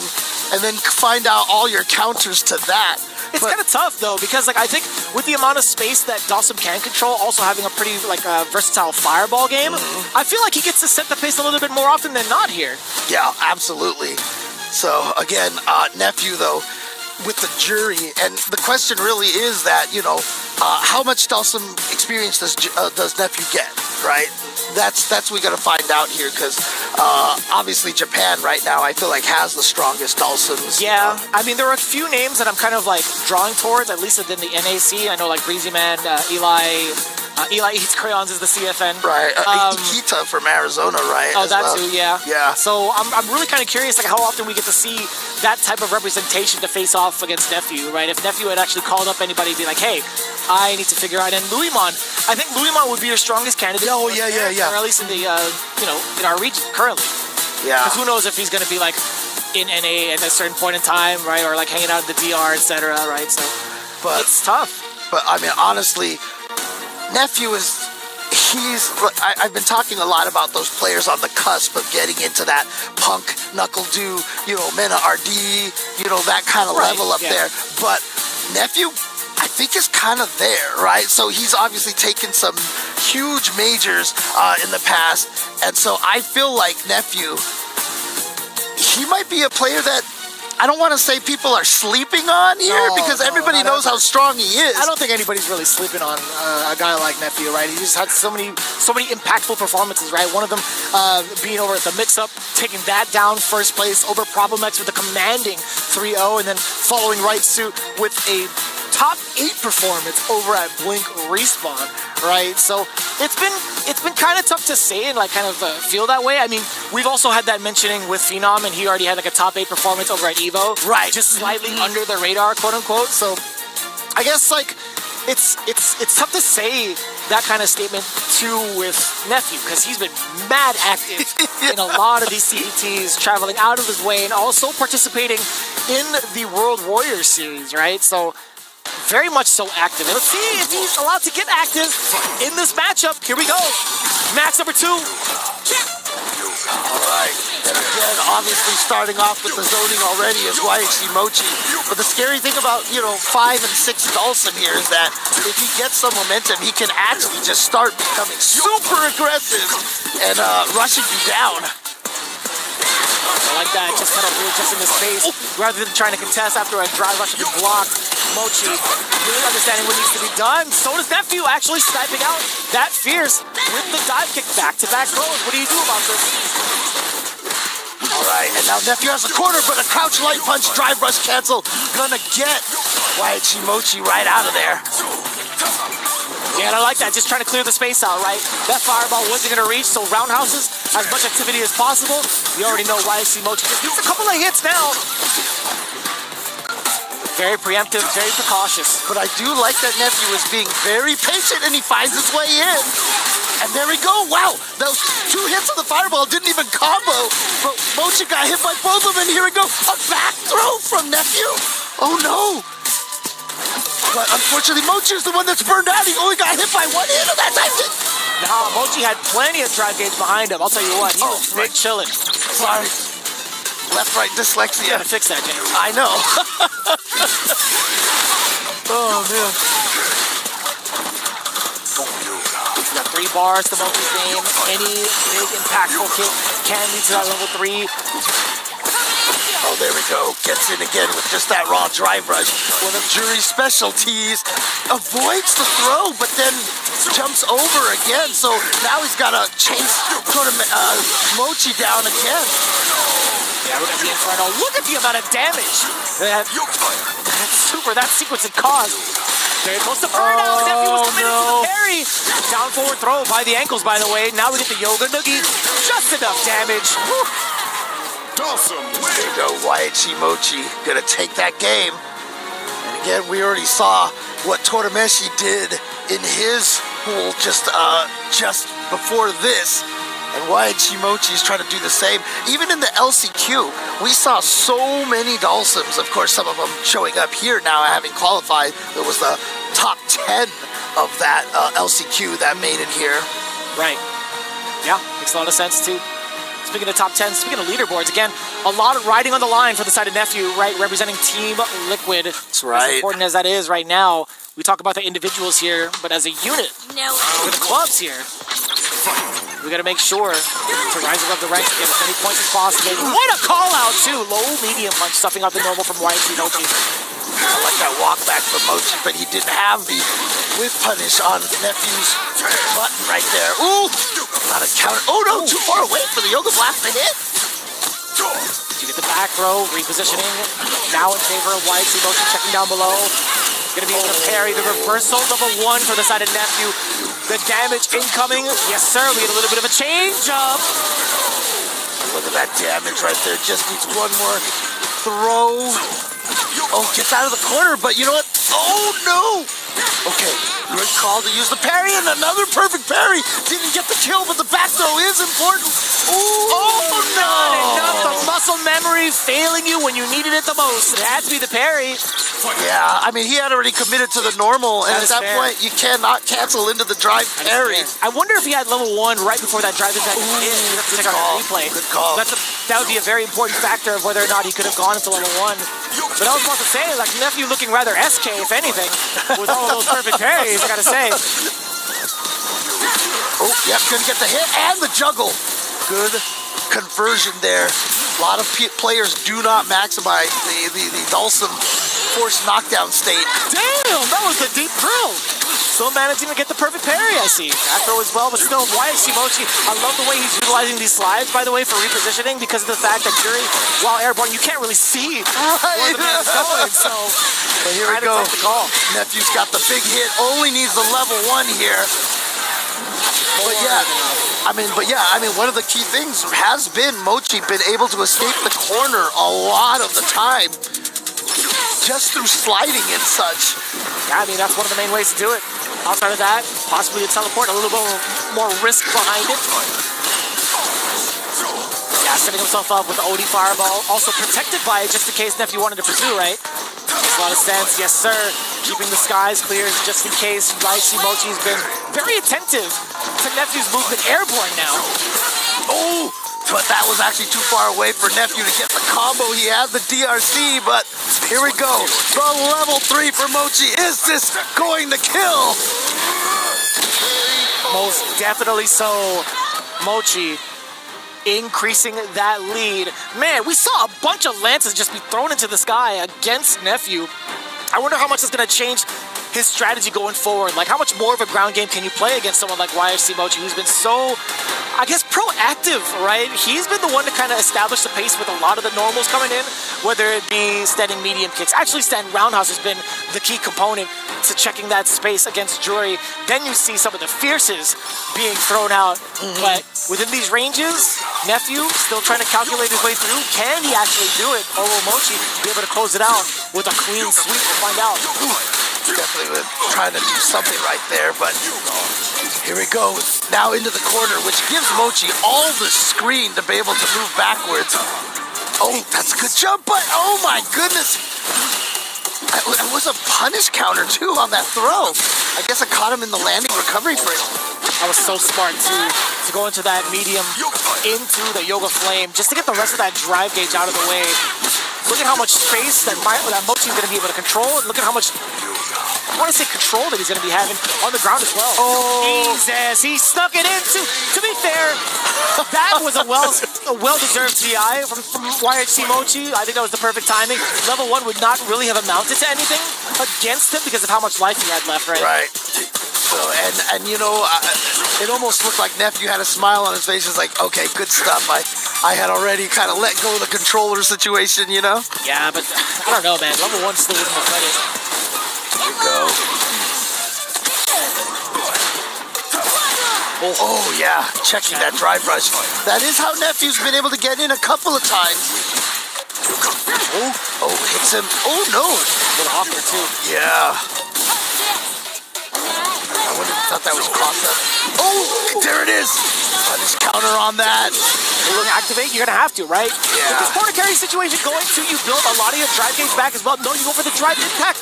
Putting yourself into burn up, that could have been mad risky, but Nephew does have an opportunity to get a mix perfect parry. You still can't punish it.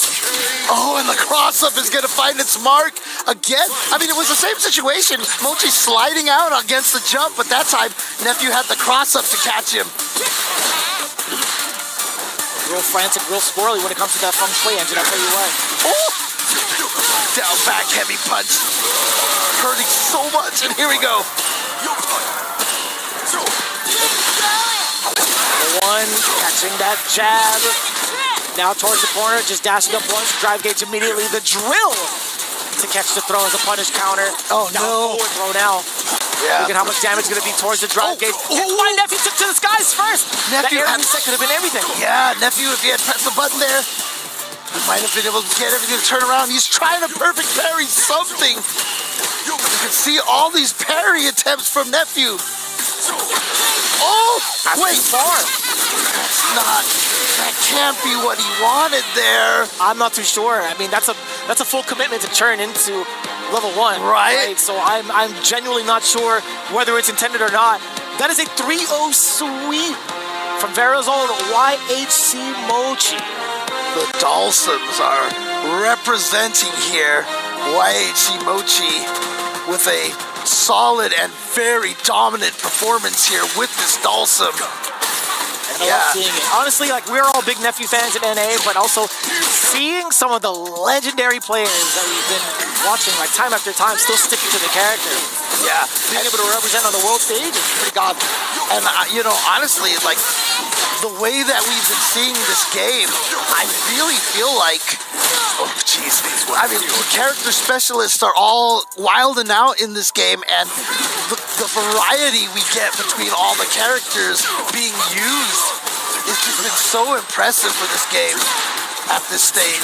I would agree with that. I would genuinely agree with that. In terms of the character spread overall throughout the tournament, makes a lot of sense. But look at the amount of control that Mochi does have, right? Like, we talked about the distances he's been playing at, what normal he's been utilizing. And funny enough, he used that roundhouse to his advantage. Like, he knows full well that Nephew is willing to whiff punish some of these things.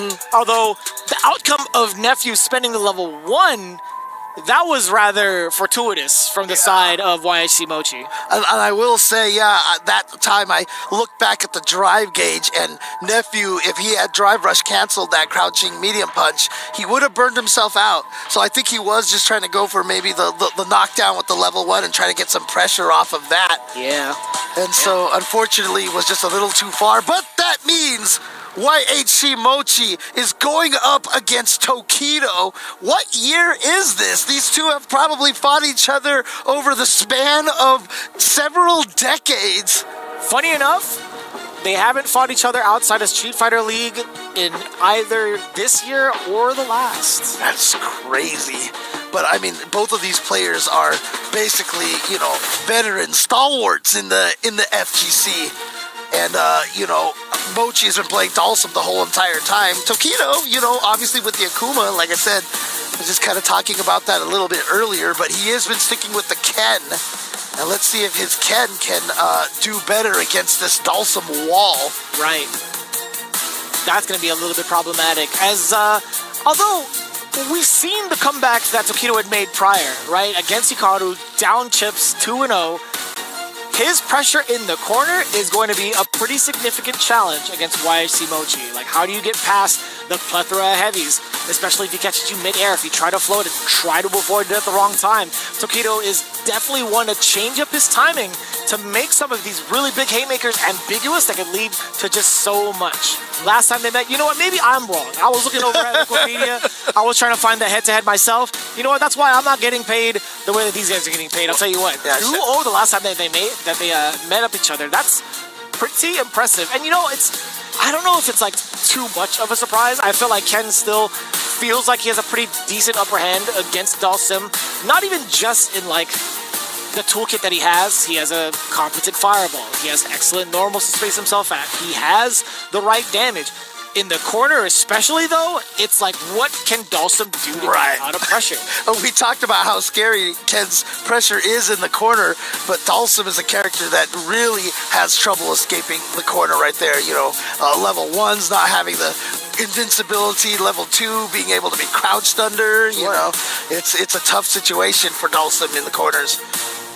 We'll find out. Also, I just want to give quick shout-outs to Lazarus, who's been doing a lot of the stats collecting, and you also mentioned the Liquipedia, so always shout-outs to Incross and crew. Well deserved for the Cannon Award, I'll tell you what. Absolutely. Here we go. Being able to set the pace is YXC. Immediate check against the drive rush is Tokido. Forward throw gets to spell out his offensive pressure. The immediate threat. Wow. The immediate threat, against the offensive pressure from Tokido from Mochi has been so important. But still back onto the other side of his one way. It's another to get the throw started. Tokido sneaking in there with the heavy Dragon Lash, but now YXC Mochi here with the drive impact and the side switch combo. Oh, I'm not sure what Tokido tried to do. He just got hit by that. Tried to walk forward, perhaps. Try to steal his way out of the corner with some of that movement. But now you get to face the Inferno. Cook him up. All right. YXC Mochi showing what he's got here in round number 1, but it is just round number 1. I don't like Dalsim clapping with his feet in the background during that round. It makes me mad uncomfortable. The Blanca, right? Yeah. Here we go. Oh my goodness, the jumping heavy punch just ate that anti-air for lunch. It was a lance versus a brick. I'll tell you what. Yeah, but unfortunately, brick don't fight back, so we definitely need this one does, I think. Fair enough. Ooh. Yeah, this is a fiery brick attack. And he's going to get a couple of DPs. Yep. And now the setup here. Heavy Jinrai into the combo here. Tokido coming right back. Bringing in the explosiveness rather early in game 1.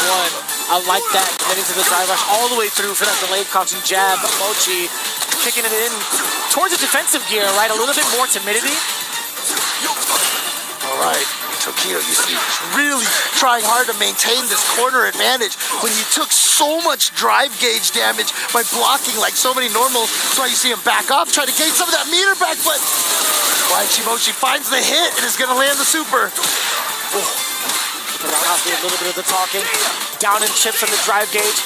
Actually try to initiate all from that drive rush, but no big hits came. Hit YXC Mochi now coming in with his own fire.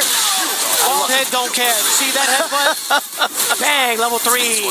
Yeah, as soon as he whipped that slide, he's like, you know what?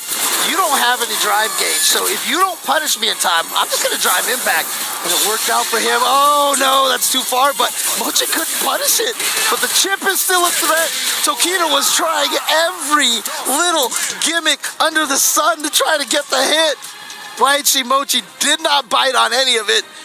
He takes game number 1, and that was like a really long game 1, honestly. Yeah, that's the pace that most Dalsims are going to be setting a lot of the time. Excellent parry, but more so excellent corner carry. Based off of that. Fierce is again the haymakers. What did we just talk about? How does YXC Mochi navigate around that? Yep, there again, there's that heavy Jinrai. And the perfect parry from Tokido. Obviously not gonna. Oh, that's speedy enough. Yep. And it was a counter hit. Look at this combo here. Doesn't need to spend any of that super meter. Not at all. Tokido with a perfect in round 1 for game number 2. Yeah, I think his calls against the limbs have been pretty on point thus far, right? We had a handful of parries based off of that round alone. We do get the overhead, now being able to throw into the mix, no pun intended, and again, back into that well. Why not? Oh my goodness. Do we have a throw counter that we can put on the screen here? Finally gets out of there with a punish counter. Most certain that they do, James. I'm pretty sure they'd be like, throws landed 12. Yeah, I know, right? Oh! And that's gonna jungle too! That was kind of hot. You know, I kind of wanted him to be able to go up and down like in Third Strike and keep the combo going. Yeah, true. Oh, man. But Tokido gets that game on the board.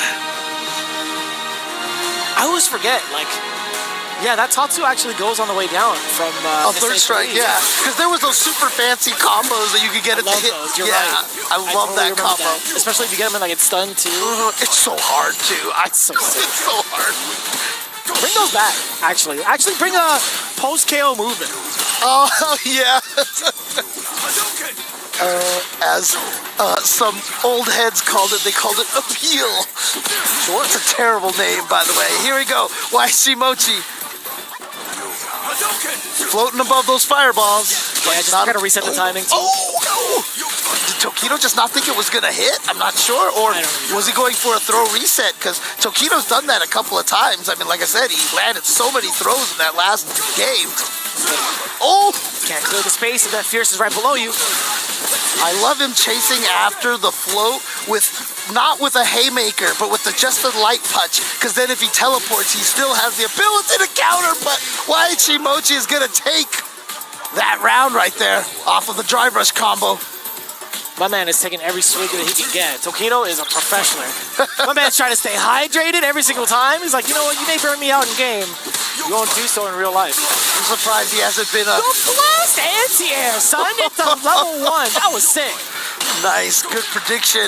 And even they're ready for the perfect parry jump. YG Mochi is gonna have everything. Oh, the delay on Tokido right there. Went for the shimmy because he has gone for so many throws. And YG Mochi did not bite. Ooh-wee. Very, very close to burnout. Set up with the Yoga Fire. Forcing Tokido jump. Yeah, there it is. 2 jump, excuse me. And the anti-airs are on point for YG Mochi. That is gonna do so much chip. Oh my goodness. Was it the very end? The very last hit? If it was, damn, that was some pretty big brain calculations for the side of YG Mochi. Either way, man, I don't think there was a lot Tokido would have been able to do, excuse me, with the amount of life he had left whilst in burnout. Mochi looking rather clean there in game 2, game 3, excuse me. But went for a slide, was a little too close. Tried a perfect parry, the meaty, but there's the wake-up drill, and Tokido knows it was going to be a combo, so he just challenged right away. Oh, ooh, I wonder if commitment. Very odd commitment from the side of Tokido. Like, I feel like the parry made him thought it was a hit or something. I don't know. But yeah, very odd bad confirm, I should say. Oh, got him with the back throw. YG Mochi, though, finds just the right time for that crouching medium punch drive rush cancel. He's down to himself. Don't get hit by a Fierce. Don't get hit by a Fierce. Keep him away. Okay, if it's not a Fierce, it's definitely down below. Crouching medium punch to snap out the roundhouse now. Empty jump, the counter hit, overhead. Oh, nice. In the spots. Oh, he tried to look like a delay button just in case Tokido did the ODDP again. But Tokido then threw out a button. Oh, he got away with the teleport to the other side. That is big for YG Mochi. Oh, perfect parry, but couldn't punish. Yeah. Tried to go for too heavy of a button right there. Possibly. And also within too far of a distance to maybe reach with anything else. Maybe standing medium kick. I don't even know if that would be fast enough, though, honestly. And I like that. Yeah, just floating over the fireball, forcing the timer against Tokido. Gets the forward throw. Ooh, again, to get out of the corner, a hit into the drive rush cancel. Is this going to kill? If not, it's going to be by a sliver. Oh, if not, nothing. I actually can't believe it. My man gave him the full critical arts to actually take it down. That was ridiculous. I thought he was going to live. And you know everybody who's playing right now is so paranoid about that super not killing in that situation. Yeah, that's why I said it, man. Yeah. in that previous block, previous set of matches, like, who could blame me? Oh, man. What a call out, too. Yo, YHC Mochi playing rather dominant. 3-1 against Tokido, moving on in qualifying, but it's not to say without Tokido and how impressive he was throughout, right? Getting to this phase in the first place, this part of the bracket in the first place, taking down Hikaru. I will say, there was a couple of heavy-handed reads that he was looking for against YXC Mochi that doesn't necessarily pay off, but I will also contribute a lot of his offensive pressure in the corner would lead to a lot more success further on into the losers bracket, perhaps. But I really enjoyed the way that he layered his offense in the corner against YHC Mochi. But a lot of the problems mid-screen that lead into the corner combo, or leads into the corner pressure, is going to be just so problematic, right? Yeah, exactly. And yeah, that means, if I'm not mistaken, that's 2 Dulcims now. Oh, he has Tokido socks? Can I get Tokido socks? I want Tokido socks. That'd be kind of cool. Oh, man, but yeah, you can see here this level 3, wasn't sure, and there it is. You saw how Mochi was like, I'm not letting go of these sticks. Yeah, and as you see it. But in the meantime, we've talked about who was playing for what clubs. Let's take a look at the STC updates. Yeah. Hello, everybody. Quick shot here, bringing you an update from the Counter-Strike 2 stage regarding the club championship. In case you're unaware, 16 of the best teams from around the world have flown to Riyadh to compete in a single elimination bracket to determine who will be the #1 Counter-Strike 2 team in the world. But it has massive implications for the club championship. Only Twisted Minds do not have a team present. Team Liquid, Team Falcons, Vitality, Virtus Pro are all competing, and if they win their first match, they guarantee points for the club. Importantly, straight out the gates, the defending champions Na'Vi have already been eliminated in a dramatic 3-game series. On top of that, Vitality took on Team Liquid with huge implications, as Vitality have only Counter-Strike available this week, and they beat Team Liquid as everybody was expecting. The important thing to keep an eye on is tomorrow, Falcons will be taking on G2. If Falcons lose and get 0 points, it opens the door for Vitality to overtake them in the standings. On top of that, Virtus Pro will be taking on Mouse Sports in the first match of their tournament. The question is, can these surprises and the upsets happen? We'll have to find out tomorrow, and we'll give you another update as soon as those results come in. There it is, a little bit of a preview of what's to come and also what needs to be done for some of these clubs here. Falcons do have a shot at greatness. We talked about some of the big names falling short already via Team Navi. So again, anything can go. And that, of course, is to get a big chunk of that total prize pool. The first place club getting, I was at like 27 million. There's a lot of money. There's a lot of money. Yeah, exactly.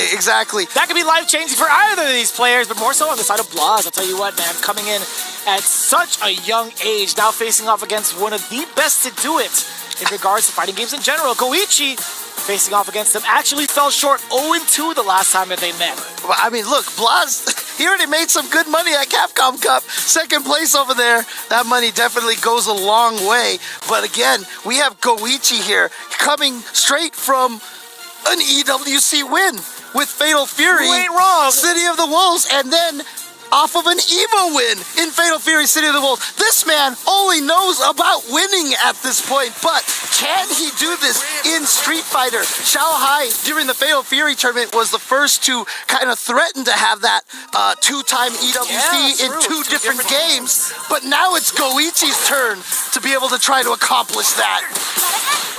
Tell you what, man, Goichi racking up a lot of points. Ooh, what a call! Ooh, and now the shimmy here. Oh, you hear Chun-Li with the confusion. I'd be confused too. Oh. Wow, it's too far away to hit that time. Ooh. Sagat, eat your heart out, man. OG Fireball is level 1, now causing the burnout. Blaz still has a lot of control, so we thought Hikokoken is going to definitely push him back pretty significantly. Oh, on the way down, the Hazanshi. Yeah. And they're going to get their gauges back at basically the same time. Oh, he didn't walk away far enough. Either that or maybe he started walking back forward again. I didn't see. Oh, excellent block in the overhead. Now trying to check the walk back is Blaz. The fireball didn't clip, however. You see the buffering coming in from Goichi. Not a single fireball is going to be allowed to be thrown from Blaz unless it's sneaky aura from a block string. Ooh. And again, their drive gauges at almost the exact same spots, but that drive rush cancel is going to allow Blaz to get in and get the tick throw to take round number 1. There's KO, as you had seen it down below. By Kadia. What a time to throw out a counter poke button. Medium punch, allowing himself to get the hustle charge. The Genjin charge, excuse me. All right, good anti-air from Goichi. Try to bait a wake-up from Blaz. Drive rush forward to prevent the punish counter throw, but if you know they're going to do that, just start swinging, and you get the big hit and the big combo from Blaz. Is this going to kill? Oh my God. Give me a... Yep, that's actually mad smart. It's pretty smart. Yeah. Could be fireball. But you're looking for the fireball, right? Critical Art also would have been able to stop that top. But that's the thing. So because they're looking specifically for that fireball animation to trigger, you know, to start the super, he went with the Tatsu instead. And it just felt like, wait, what's that? And by the time you realize it's too late. And because he was getting up, that one first frame doesn't let you crouch in time. What a backdash from Blaz too. Opening up Goichi. We talked about Goichi having some of the best defense in the industry. Right now, trying to hold him down with a couple of Kokokins as Blaz pretty much drive rushes his way on in there. Oh my God! But again, these throw baits from Blaz have been finding their mark so consistently against Goichi. Look at how patient he's playing too. Just within the space to be deadly. A little bit too close for comfort actually now. Oh. Down forward roundhouse trying to get the hop over. Blaz wasn't even in that range. Yeah, he just woke up with a backdash. It was like, oh, hey, thank you. It's like a gift falling into his lap right there. With the way he was scratching his head, it made me feel like he was just waking up in general. Kind of sleepy there, young man. Ooh. Drive rush cancel. Whoa! Oh wow, the reactions right there from Goichi. So this is going to be good corner carry here. Totally fine. Pretty much equaling out the drive gauge, also very important. And to the other side with the Tatsu. Oh, he read the throw. It was there, and yeah, the level 1's going to get the burnout on Blaz. Oh, he just knew that fireball was running out right there. Yeah. Call to. Oh, and we get the cancel. You already know it within range to snipe out. That roundhouse giving Goichi a very, very big push towards game number 2. Saw that look on Goichi's face. Look of determination right there. Oh, not gonna spend the level 3. Oh, he just loaded the gun. I totally forgot that he had that nail gun. I'll tell you what. How often do we get to see that in play? Not often. Oh, still close enough to DP that Kokama to hit. And now the back throw from Goichi, however. But he goes for another Oni fireball into level 1. This kid is too good. This kid's always ready for the big conversions. Oh, dude, that was like Terminator 1 right there. Like, Blaz would just not stop walking forward. No, he shouldn't. He doesn't need to. Oh my God. Right into the camera, too. He was like, huh, that's another game for me, huh? Like, he's not even impressed with himself. It's just, it's just another day at the office for him. I don't even think he knows what an office looks like. Right, yeah, exactly. What am I saying? Oh, man. But I was definitely hearing the dun-dun-dun-dun-dun music in the... dun-dun-dun-dun-dun. Yeah, I hear you. I was right there with you. My man was walking a mile. Oh, man. But yeah, Blaz 2-0 over a current reigning EWC champion in Goichi. Oh, no. Goichi's going to maximize the damage off of that DP punish. Yeah, with back-to-back spinning bird kicks, too. With that, very, very impressive carry. 3 throws, huh? Yeah, but you saw Blaz there was willing to take the 4th one. Oh, what a jump timing! Oh, boy. Goichi fighting his way out of there. Tries to win with the overhead, but is going to get the trade on the standing light punch, and that's good enough for him to take it. And again, Goichi definitely doing that gamer lean right now. 15-degree pass, possibly. Okay! Countering the big counter, but then we've seen a lot of the Shotos utilize, right? That medium punch is getting thrown up sky high. That drive reversal. Although he's in burnout, I think with the amount of space behind him, he's totally okay with that. Also, fully loaded engage, potentially throw a fireball. Right. Ooh. That was actually kind of fortunate. Oh my God, this pressure! Couldn't do anything. Well, I mean, he could have supered, but didn't have the reactions in time. It looked like he was holding up forward to try to jump. I like that, saving the meter for a rainy day. Oh, it's so scary. Oh, man. He just moves and frustrates Goichi. He's looking over to the crowd. He's like, what's up, man? He's ready like, for the next phase? I am. He's like, all right. There's the audience. Oh, boy. Okay, Goichi there with a drive rush reaction into the level 2. The jump back check into level 1. I like that. I love the fact that Chun-Li can do that. Oh, yeah. I think it's really neat. When I first saw that, I'm like, where are you going to give this to her? Because so many things you can't do when you jump back. Yeah. Damn, into the gut. Look at the damage towards the drive gauge as well. Pretty impactful. Blaz. How do you force a burnout? What's wrong? Get up.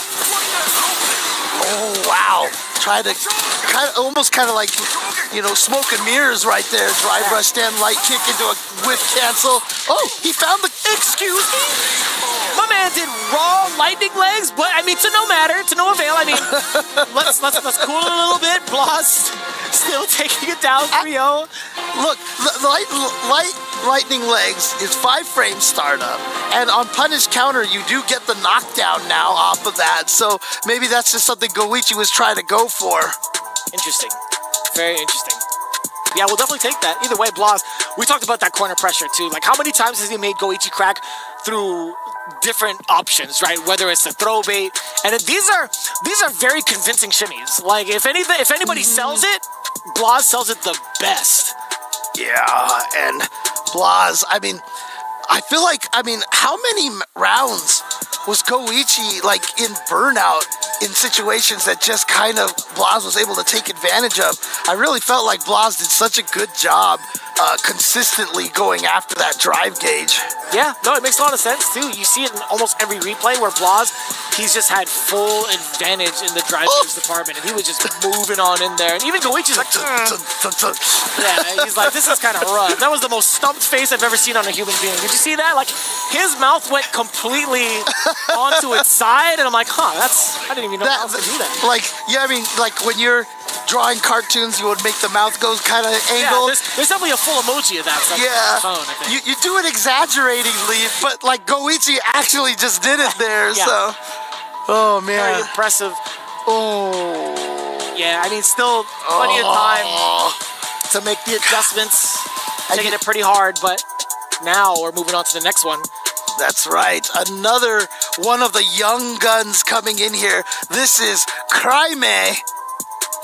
Definitely an unfortunate situation that we have both of the South American players here in the same pools, but that's how the seeding worked with qualifying from different events. But he's going to be going up against a player who just had a miraculous run at EVO this past month, and that is Phenom. Brother, it's still within the same month. Can you believe it? Can you believe that we get back-to-back bangers like that almost off the rip? We don't even get a chance to rest from EVO. I mean, neither do these players. I mean, I'm not complaining, but I will say this. That is kind of wild. Speaking of which, by the way, if you take a look at the player head-to-head, 2-1 the last time they played. That was over at CEO this year, back in June. Yeah, I mean, and can you imagine, like, I know next year's going to be even crazier with CEO moving to August and EVO in June, and who knows when the Esports World Cup will be scheduled for next year, but it's going to, the summer is it's hot. Prime time for fighting games. Because even just right before all of that is Combo Breaker, and now this year, you know, EVO Japan, EVO Worlds, so close to each other. Yeah, all trying to establish new champions, perhaps, potentially, right? I mean, EWC currently on its way to do so. However, I mean, I do say new champions, but if you had seen the previous blocks of matches that we've seen, Shanghai taking it over, moving on into the top 16, that, like, pretty much off the rip, that is already going to be a very, very interesting storyline to weave going forward. But this is what's currently at stage. Crime versus Phenom, right? Again, we've talked about the history before it. Let's talk about the matchup itself. Ryu is going to be the potential character here. I don't think Ken would ever really be the pick. And I also had seen Crime flex other characters. I have seen him dabble with Zangief over in the World Warrior runs he had and made it to grand finals against Blaz within that same run, where Blaz had actually gone Jamie, by the way. Really, really interesting to see that develop. But I think Ryu has to be the pick against Phenom and Cammy. I mean, Blaz already off to a good start. I'm really interested in seeing how all of the young players coming in here trying to find the challenge. Because don't forget, in the last pools of the day, if I'm not mistaken, we do have Mickey, you know, who qualified from EVO, showing up there as well. 17-year-olds from Japan. And so here we go. It's going to be kind of wild, too. Will we get the repeat Shoto to round out the rest of Group H, or at least to establish the winner's match, excuse me, before I get ahead of myself. And speaking of Mickey, remember, Phenom lost to Mickey. That's who eliminated him in that top 8 at EVO. So, you know, Phenom's probably like, man, I'm not going to lose to another child over here, you know? That's fair. It's so wild to say that, because we had seen Phenom and how young he was when he entered the scene. I mean, he's named Phenom, right? Like, that's why, because he was young and he was an amazing player. And so I'm sure some people just said, you know what, he's like a Phenom. And I'm sure that just kind of stuck. I would believe it. I wonder what other name he could have chosen for himself other than Phenom, or if that was, like, granted to him, because, like, he's been really digging the moniker, like, Moose is Loose over on CFM. Oh, that's right. Yeah. So. Although, not as cool as Phenom. I'll be quite honest here, fully transparent. He should just do Phenom Moose. There you go. Just like with the 1 M in there. Maybe. That's a terrible name. No, don't ever do that. That's why I said maybe. I wasn't going to be fully on board with it, you know. I wasn't going to fully shut it down either. I appreciate that. I wasn't going to fully shut it down either. It deserved to have a full shutdown, so it's okay. It's okay. We'll be all right. So with the way that these matches have been going thus far, right, we've seen full shutdowns between Blaz and Goichi. Is that going to be the case between these two? We're going to find out. Game 1 starting real soon. Here we go. It is indeed going to be Cammy versus Ryu. As expected, Hasho is coming into play rather early. Crime, the vast difference between him and Blaz is how often he's gone to fireball feints, right? Fireball feints, whether it's with normals, like fast normals, light in particular, but also light Hashogeki. Yeah.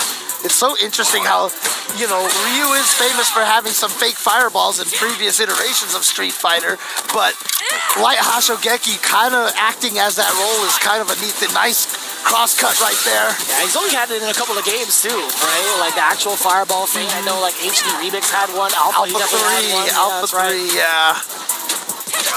What a wild thing to have. The best thing about it too is you had to do it with the start button, and so depending on the cabinet you were playing on, it was sometimes basically like useless. Yeah. American cabs, eat your heart out. There's no way you're gonna be pressing that. I mean, on certain cabinets, like if the light punch and start were close enough, you could put your finger over both of them to keep them guessing. But the way things were manufactured back then, ain't no way the start was close enough. Even on a Japanese cab, you think about it, right? If it's not like side by side, if it's like head to head, you know the start button's that far. But anyways, we digress. Oh wow! Yeah. What a sweep interruption. No anti-air on that back jump in the corner, but could use the plus rates with the throw. Looked like he was trying to fake something with that empty drive parry. No anti-air, a little reluctancy. Granted, it is rather difficult to tell what Cammy's air approach is going to be like. And now, no anti-airs from Phenom, Shades of Evo. Yeah. And that's the thing, is I've always said Phenom has some of the best reactions that I've seen, but, you know, for things like hit confirms. But yeah, he can get jumped on every once in a while. But here we go. Has the meter into the level 3. Is this going to kill? You know, you could ask that question. We can only find out Oh, so quickly. Level 3. Of course it's going to kill on that one. Yep. Phenom already off to a pretty impressive start. Now checking some of the things that Crimea is so used to doing against a lot of his opponents. He had to do not only the gamer lean, he had to do the whole fixture, right? He had to walk up, sit up a little bit more past the seat. But Hashogaki, again, being blown up this early, forcing the chain from Crimea, like what other option do you take? That's an excellent time to mash. Yeah, beautiful check on that overhead attempt. Good spacing on that. Of course, max range stand heavy punch. Oh, it missed! Rough. Oh boy. And now Phenom with even more pressure here. Oh, that was he tried, but fortunately the DP ends in a crouching state, and Crimea actually hit his jumping attack too early. Yeah, unfortunate from both ends. But Phenom coming out the victor, at least within that round of game 2. Oh, ran into the plexus. Yeah. Solar plexus, excuse me. I always feel like that move. I always feel like it's like Seth, tandem engine, because I always feel like I get sucked into that solar plexus strike. Feels very similar, right? Yeah. Oh, look at this pressure hop kicks, but then a little too far away and using the Oni drill to switch sides. Good awareness, and there we go. Crouching DPs. Very easy to do, and here we go into the corner. More pressure. The forward throw now. A single hit will do it. Actually, from both ends, the single hit does come out from Crimea. Very expensive at that, but very important being able to get this round. Phenom having to force the readjustment from Crimea. Spends all the meters to get that round, but again, worth it. Here we go. The only problem is Phenom sitting on full 3 bars.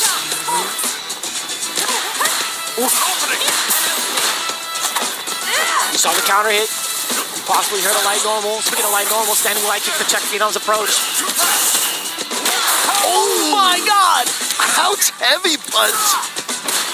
Again, proper spacing on that. Oh! Actually, here comes Phenom. Oh, and he caught him low. Kind of read the timing that Crimea was trying to walk forward and get into that space. Another whip punish, and he has a level 3. Here we go again. I was about to say, with the amount of drive gauge left, a single hit. Cammy definitely has the range to do so. Just as we had said it. Phenom now up 2-0 against Crimea.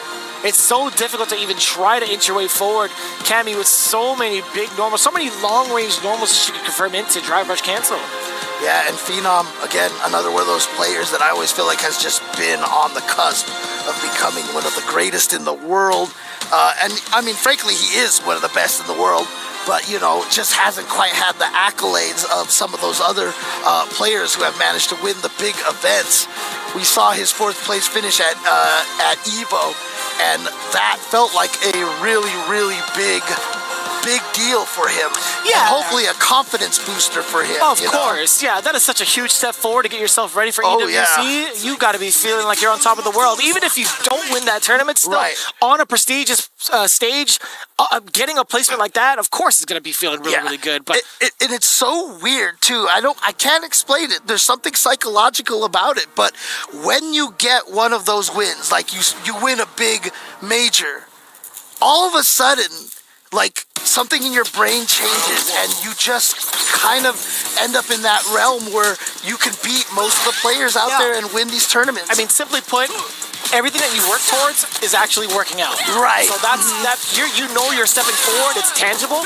That's automatically going to make you feel great. Exactly. Crimea now switching up to the Ken. Very important to note. But the whip punishing from Phenom, that was either the 4th or the 5th whip punish in this round alone. Oh, dude. I mean, this is his boy, right? This is his character. He's like, this is what I left behind. He's like, there's a reason why Ken is low tier. He can't do the downplaying anymore. He really cannot. Because all of that actually worked out, I feel like. To a degree.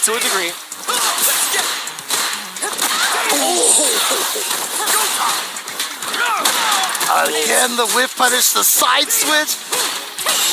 Yeah, the hooligan immediate drop, shades into Capra. Oh. Both of them just missed each other with those lights and checking with the stand light kick into the drill with a spacing trap right there. And now burned out. Cryme ends up burning himself out. Oh, he was ready for it. I like that Phenom did it at a kind of weird timing. It wasn't going to be like truly meaty. Yeah. And that's totally fine too. Phenom yet again, he's at match point. He's got one single hit left to confirm into the big W. The Cryme now fully engaged. He does have his drive gauge back, very healthy. But even still, if you're Phenom, and if you do lose this round, which he does, I don't think that affects your mental state right now. You know, you tried to go for a kind of a Hail Mary drive impact. You're like, okay, good stuff. And you have such a lead here, but every round you lose does put you a little bit more and more nervous. But Phenom, dude, please, I really wish I could see a whiff punish count on that one, on this match, from this match here. I think he's at like 5 or 6. If I were to actually count. Damn! You went for it. I'm not gonna lie to you, that window is very small. I don't think people really can confirm. Oh no, there's no way. There's no way, but you went for it. Hey, look, you're young. You don't know fear yet. Oh my God, neither does Phenom. He saw a drive impact standing right in the face, got the throw. Yeah, he was probably ready to see if he could throw a drive impact potentially. Oh boy, and here we go. Like I said, wait, hang on. Don't. I'm sorry. I thought he was going to level 3. I thought he was going to level 3 from that fireball across the screen. That wouldn't have killed either. Oh, that's fine. Yeah. Totally fine. Would have been Cryme's turn after all. Oh. Yeah, the delay. Oh my God, got him. Cryme was trying to jump out so he could get away from the corner situation. Single hit from both ends, by the way. Oh boy. Still a little bit of drive gauge left from Phenom. Rather sus though. Hold on. Oh, trade with the crouching medium kick too. I like that normal too. I like that normal especially because if Phenom decided to cut it short perhaps and he was too far, if he tried to walk back, low medium would have clipped. Okay, but like I said, one round at a time. And that confidence that I was talking about that Phenom had might just little by little start to erode. I don't know, man. I think that game right now to kind of set the tone for Phenom, to kind of wake him up, might spell a different story. Not quite a whiff punish, but it did catch Cryme standing. No punish counter as you had seen.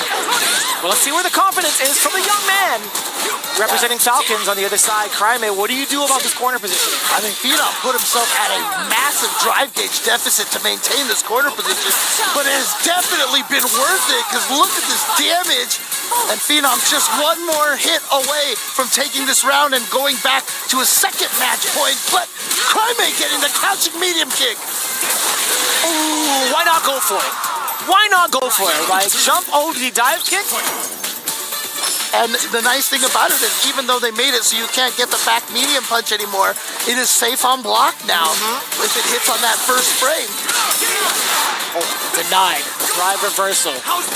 Ooh, sneaks in with the Dragon Lash. Cryme wants to keep the pressure going so that he can burn out Phenom, and he does it with the punish counter, and he did press a button. That was crouch jab. You saw the startup animation. Phenom still looking kind of crusty in the drive gauge, has to chill out for just a little bit longer unless Cryme decides to get rid of all of the life remaining. Look at that, fierce and fierce. And that was, he delayed cancels that fierce. Usually you shouldn't have the room to throw in there, but because Cryme kind of delayed cancel, that actually gave Phenom, oh no, the DP, he missed the DP. Excellent, staying alive is Cryme. Despite Phenom looking at match point, that was such a big round, important round to win for Cryme. Just backing up, getting away from that pressure. Or so we thought. Roundhouse still within range for the low limbs of Cammy. Level 3, mad expensive. This is going to hurt. Not even just off of this combo, but off of the situation itself. Right. Cryme still has the meters though. Phenom is still burned out. But he has the level 3. Can he react to the drive impact again? Actually, it's not going to matter here. But again, another throw. But I think Phenom had every intention to take all these throws here. He's going to keep taking those throws. Wait for it. Ooh, finally attack right there. Gets the throw escape. And now he just gets the clean walk up and throw. Oh, he tried to go for it. Oh, You think he would have gone straight into super if it hit? 100%. Oh, there we go. Staying alive, by the way. Tying it up. 2-2. Cryme staying alive. What a rebuttal. Now, this is where the nerves start kicking in for Phenom. Can he remain poised enough to finish the job that he had started with that 2-0 lead? We talk about that poise, though, from the other side. Cryme being able to withstand the storm, and also within the ranges where he's been consistently getting whiff punished at, changing it up a pretty significant deal. I'm liking this Ken counter pick. You see Cryme using those little hand warmers right there. Talk to me a little bit about more of the spacing that Cryme is kind of like putting himself in now against Phenom. Well, I mean, the nice advantage that Ken always has is that, you know, he does have some good long-range buttons like standing medium kick, standing heavy kick, which can threaten better than Ryu can. What an immediate check against the drive rush. Phenom, we talked about some of those mediums now getting punished yet again. We get a forward throw. We could potentially do it again if we wanted to, but it's medium to check. Oh, here we go. An outside switch here with the Dragon Lash. He's going for the damage off the DP. Not as good Oki, but you get that damage. A nice block that time on the crouching medium kick, but now he's down to no health. And Phenom is going to get to what is, I think it's like his 4th match point at this point. At this point. I don't know if the math checks out, but I'll agree with you. Pretty close to it, yeah. You see Cryme stopped short with that stand light punch off the drive. Oh, what a jump from Phenom getting that cross up distance. He tried to that was a drive parry. Drive parry, yeah. And now burned out. Ooh. On the throw. So Phenom trying to stave off this burnout. Go for the knockdown follow-up there, a trade. He does get up, but he pressed the button in the air. So that is a punish counter on the landing. He is hounding Phenom down, by the way. He spent it. The drive in back, the rest of his drive game, but it doesn't even matter. Now match point for both, all tied up, final round. Final game, final round, let's go. No whip punish there from Phenom. I think he just thought it was actually just gonna hit him. Oh, is he gonna, okay. Not gonna go for any meter spending just yet. And now the corner, oh! We haven't seen that. We've only seen it, what, twice so far in the set? Oh, he tried to throw, but he hesitated. That was so wonky. Like, his decisions weren't quite there. Like, he didn't have the gusto. He didn't get to justify it at all. But now he's facing those repercussions in burnout, against the corner, against Cryme. Off of that Dragon Lash. Look at the amount of chip he's just taken. Oh, the confident walk forward. And now he's going to get the punish. And now Cryme is in the corner. And Phenom's going to get all of his gauge back. Oh, this is so dangerous for Cryme. One hit from Phenom will spell the end of this game. He went for it, but right there, Cryme was just a little too far. Didn't have his own whip punish. He tried to get one in the air to air. And he walked back so bravely. That is so much bait for a low medium kick, too, from Cammy. So surprising. Oh my God, he tried the wild jump, didn't work. Trying to read a shimmy. Oh, you see Cryme does not want to get hit by crouch. Didn't kill. Oh, that's not enough health. That's not enough health. Phenom did not have the reaction to cancel that into a super. Instead, he went for his own drive impact. Cryme sneaking that one in there and is going to do the entire comeback from down 0-2 to take it. That is wild. What's even wilder than that, he has to fight Blaz to qualify into Phase 3. Oh, man. But yeah, what a switch from the Ryu to the Ken. Right. Definitely paying off in spades. I am quite surprised, James. I am genuinely quite surprised. But at the same time, Phenom had such a valid strategy against Cryme's playstyle as Ryu specifically, right? The Hashokikis were not flying. his spacing against the heavies, definitely not within range. He had to find a way to readjust everything that he was throwing out against Phenom, and it did it also much more with very impactful buttons like crouching medium punch within too. He stole a couple of turns you saw in the previous part of that replay, but also he made the damage count. But I think his control against the drive gauge system against Phenom was really the highlight. And I love the change of expressions. You went from Crime giving that Balrog face from the Super Turbo, from Super Turbo into the fist pump. And then Crime gets the hit there. And like I said, one round at a time. That's how you make those 0-2 comebacks. Don't think about the full journey. Just keep it in small, winnable goals, and that drive impact right there. Look at that. The fist pump from Crime. My man hit you with the vamos. You know, and I gotta wonder too, like, how much... I love it. Oh, man. And that was such a valid strategy, too. Like, that is such a veteran move to do, to check somebody with that much life left, a normal canceled into drive impact. That was brilliant. Let me ask you this, though. I mean, how much do you think of a mental advantage it is sometimes to play Ken against Phenom? You know, who's downplayed the character so much. And then when you play him, it's like, do you feel like Phenom has pressure? Like, I can't lose the Ken. I don't think he feels that type of pressure genuinely, because he has a pretty stable mindset when it comes to fighting games, right? He's coming in from an MMA background too, so he's been in the ring and has already built up that mental fortitude in so many different forms of competition that I don't think it phases him necessarily. But he does kind of joke around afterwards. I wouldn't be surprised if he took to Twitter immediately and said, you know, you guys, Ken might be too strong. He's like, you might have to walk Kami. something along the lines of that, I would imagine. Well done. I work on that very hard, honestly.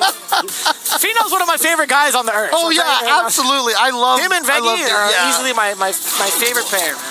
Oh, man. Here we go.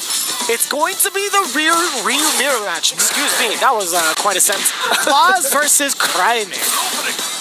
I'll say Ryu mirror, 10 times fast. I almost said Ryuer. I'm dead serious. I almost messed that up. Jesus. Oh, man. Oh. I'm not gonna lie to you, when I saw the mirror match, I'm like, wait, is this a button check? Oh, but I am appreciative that they went with different costumes here. Oh, the air reset. I wonder if that was something that was kind of intentionally done there. Waited for the backdash, had the punish on it. Blaz with round number 1. I always forget that color originally was only accessible if you input the mirror match code in Street Fighter 2. Oh, yeah. Pretty goated. Oh, my. Now here we go, throw. Oh, my goodness, went right over the low crouching medium kick. And what a way to make it hurt even more, both with the drive gauge and the life bar, spending that level 1. Oh, but Blaz is actually going to get burned out because he tried to parry the Hashogeki. Oh, boy. Yeah, just within range. Get that Denjin charge up as well. A little bit of bar left from the side of Crime. Not going to spend it yet. That's fine, man. Single hit confirm afterwards, but now the throw is going to be very much so a problem. Enough to force Blaz to make that level 2 call. Not gonna fly. Crime tying up the rounds in game 1. Plenty of bar to work with. So if he wants to make it hurt off of a single hit, he has access to do so now. I wonder if he was worried about the meaty fireball, because if he had gone for the level 1, that's the faster startup. But he went for the level 2 instead. Possibly, but the way that Crime was laying it down, throw after throw, made it very hard to predict what he's going to do next. He can get the perfect parry now against the crouching medium punch. Blaz fighting back. All right, here we go. Corner pressure. Blaz just needs one tiny hit here. I like Crime trying to chase him down, but there it is. Oh, he went for it. He went for it. Again. Doesn't know danger.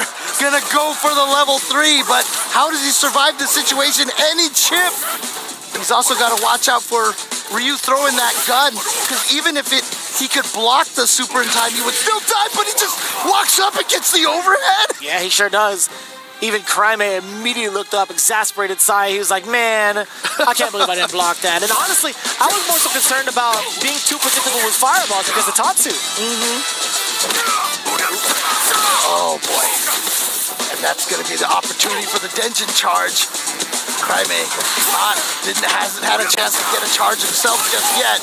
There it is. Blaz spent it, but what a jump back in the corner. That roundhouse actually reaching was such a problem, man. Okay! No Hasho's here. Blaz absolutely ready for it. Not too bad. Medium kick as a punish counter. Blaz could take a couple of those. Yeah, at that distance, for sure. Oh! A steady, heavy punch to the face. That's a lot of damage. There's only one way to do it. Blaz, again, with the head scratch here. Just try to reset to some plus frames, perhaps, or at least some pressure.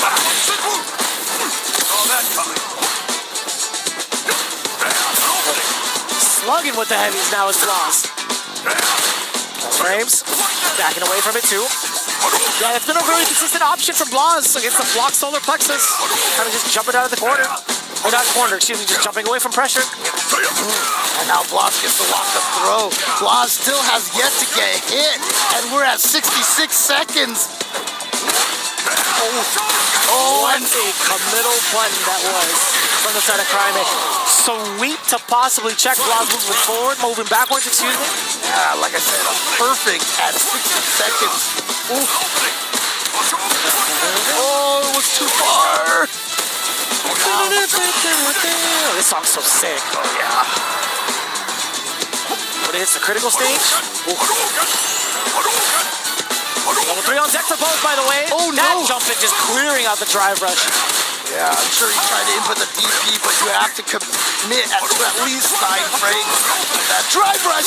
Oh, Crime tried to drive rush into the fake right there, and Blaz drive rush right back at him, got the hit. That was just a tiny chunk of life away. Blaz just gets the head back and DP. Back-to-back Denjin stocks from Crime. Oh, did it mount to anything though? Hashogeki's back-to-back. Oh, no critical art. Yeah, that's fine. Thought he would spend it just to make sure he got the drive gauge back, but then the standing medium kick from Blaz. And it makes sense. Like immediately as soon as that fireball dissipated, he saw green. He's like, you know, I have the perfect normal to stuff out this drive rush. Let me show it to you.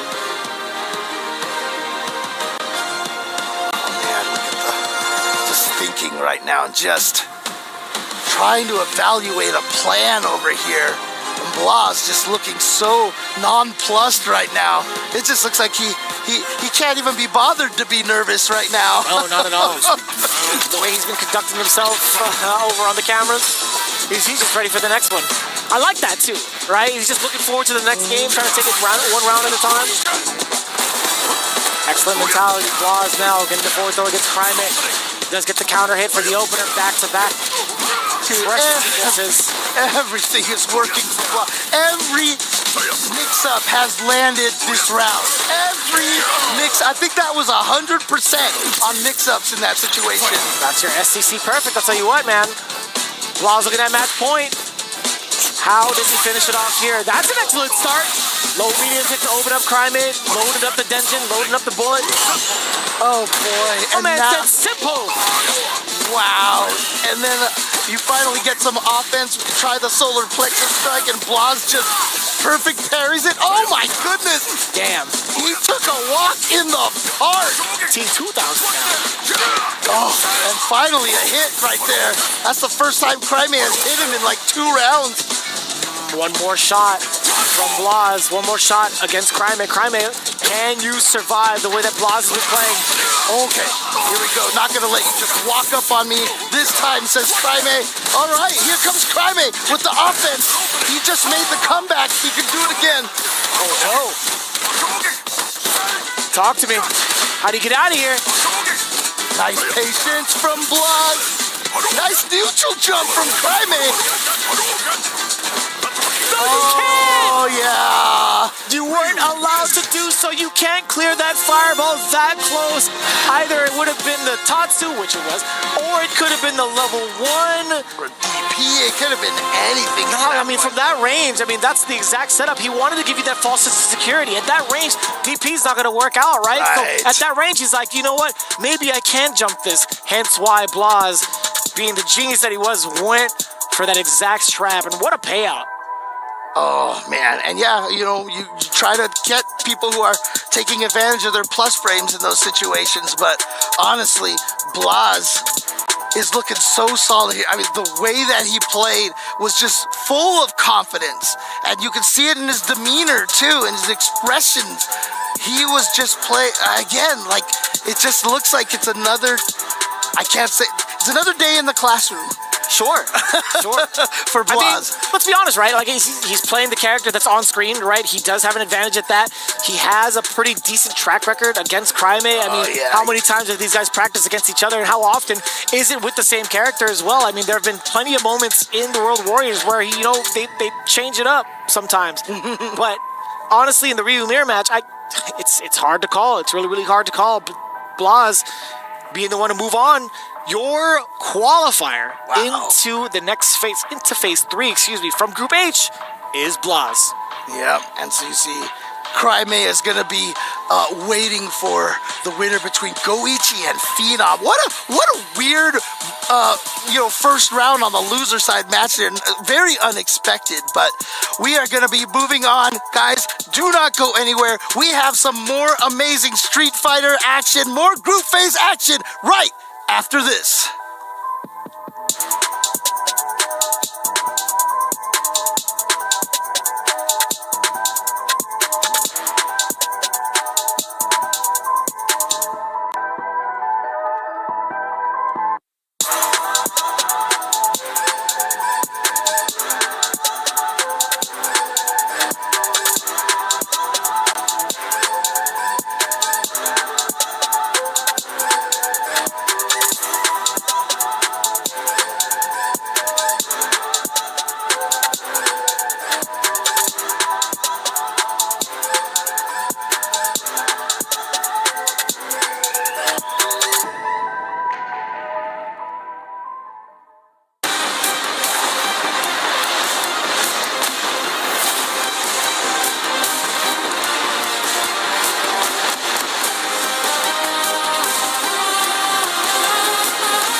I'm Shine, this is Psycho. I'm Iggy, this is Phenom, and we're doing the blindfold challenge. It means they're gonna play each other with blindfolds, no sound, and we're gonna instruct our teammates and try to help them win the challenge. I'm ready. Let's go? Let's go. Go. All right. Again, you got the punish counter. Be careful. Again, you got the punish, almost the punish counter. counter. Hit with headbutt, punish bro. counter. Just block. Pineapple. Nice, you hit him. Are you on the right? Oh, perfect KO, baby. Really? Perfect. Wait, let me know. Let me know when to start. It started now. Fight. Wait. Okay, you got the hit. How close am I? Bro, just wait. You got another hit, and then pineapple. Then trust me, pineapple. You're on the left side, by the way. Perfect, bro. Just counter one time. Just wait for the headbutt, bro. Just wait. Just trust. No, hold up. Oh, you almost had it. Oh, you're so close. I mean, you didn't get hit, but. Oh, okay. Reaction. Okay, do level 1 on you. Just wait.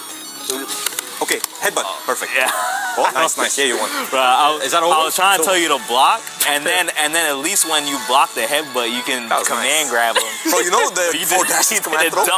It's like this much. Oh, really? It would have been so sick. I want to watch the replay. Fight. Let's go. All right. Alright, you full screen. He just did a headbutt. Yes. Hold back. Heavy headbutt. Parry. Go back. Right, now he's in back a headbutt. Back up. Headbutt. Headbutt slam. He's in your face. He's on your top of your body. Wait, normal throw. Make it a back throw. Wait, bro. Yes. Am I normal throw? Just back throw. Just back throw. Okay. Headbutt. He's right in your face. He's right in your more face. left Right in your face. He's in burnout. Okay. There you go. Nice. Oh, he's not in burnout. You back to him. Left side. Left side. Left side. Well, 5 more. Nice. Keep going. Keep going. Keep going. Yes. Oh, yeah. Heavy headbutt. Heavy headbutt. Ooh, the butt slam! What? You threw the butt slam. Bruh, I felt like I was so much in control. Like, I know I can't see anything, but I felt I was in control. It's the heavy headbutt. Okay. Oh my god. Let me know. Left side. Butt stabbing. Yes. Keep going. Keep going. Yes. Keep butt stabbing. Keep butt stabbing. Yes.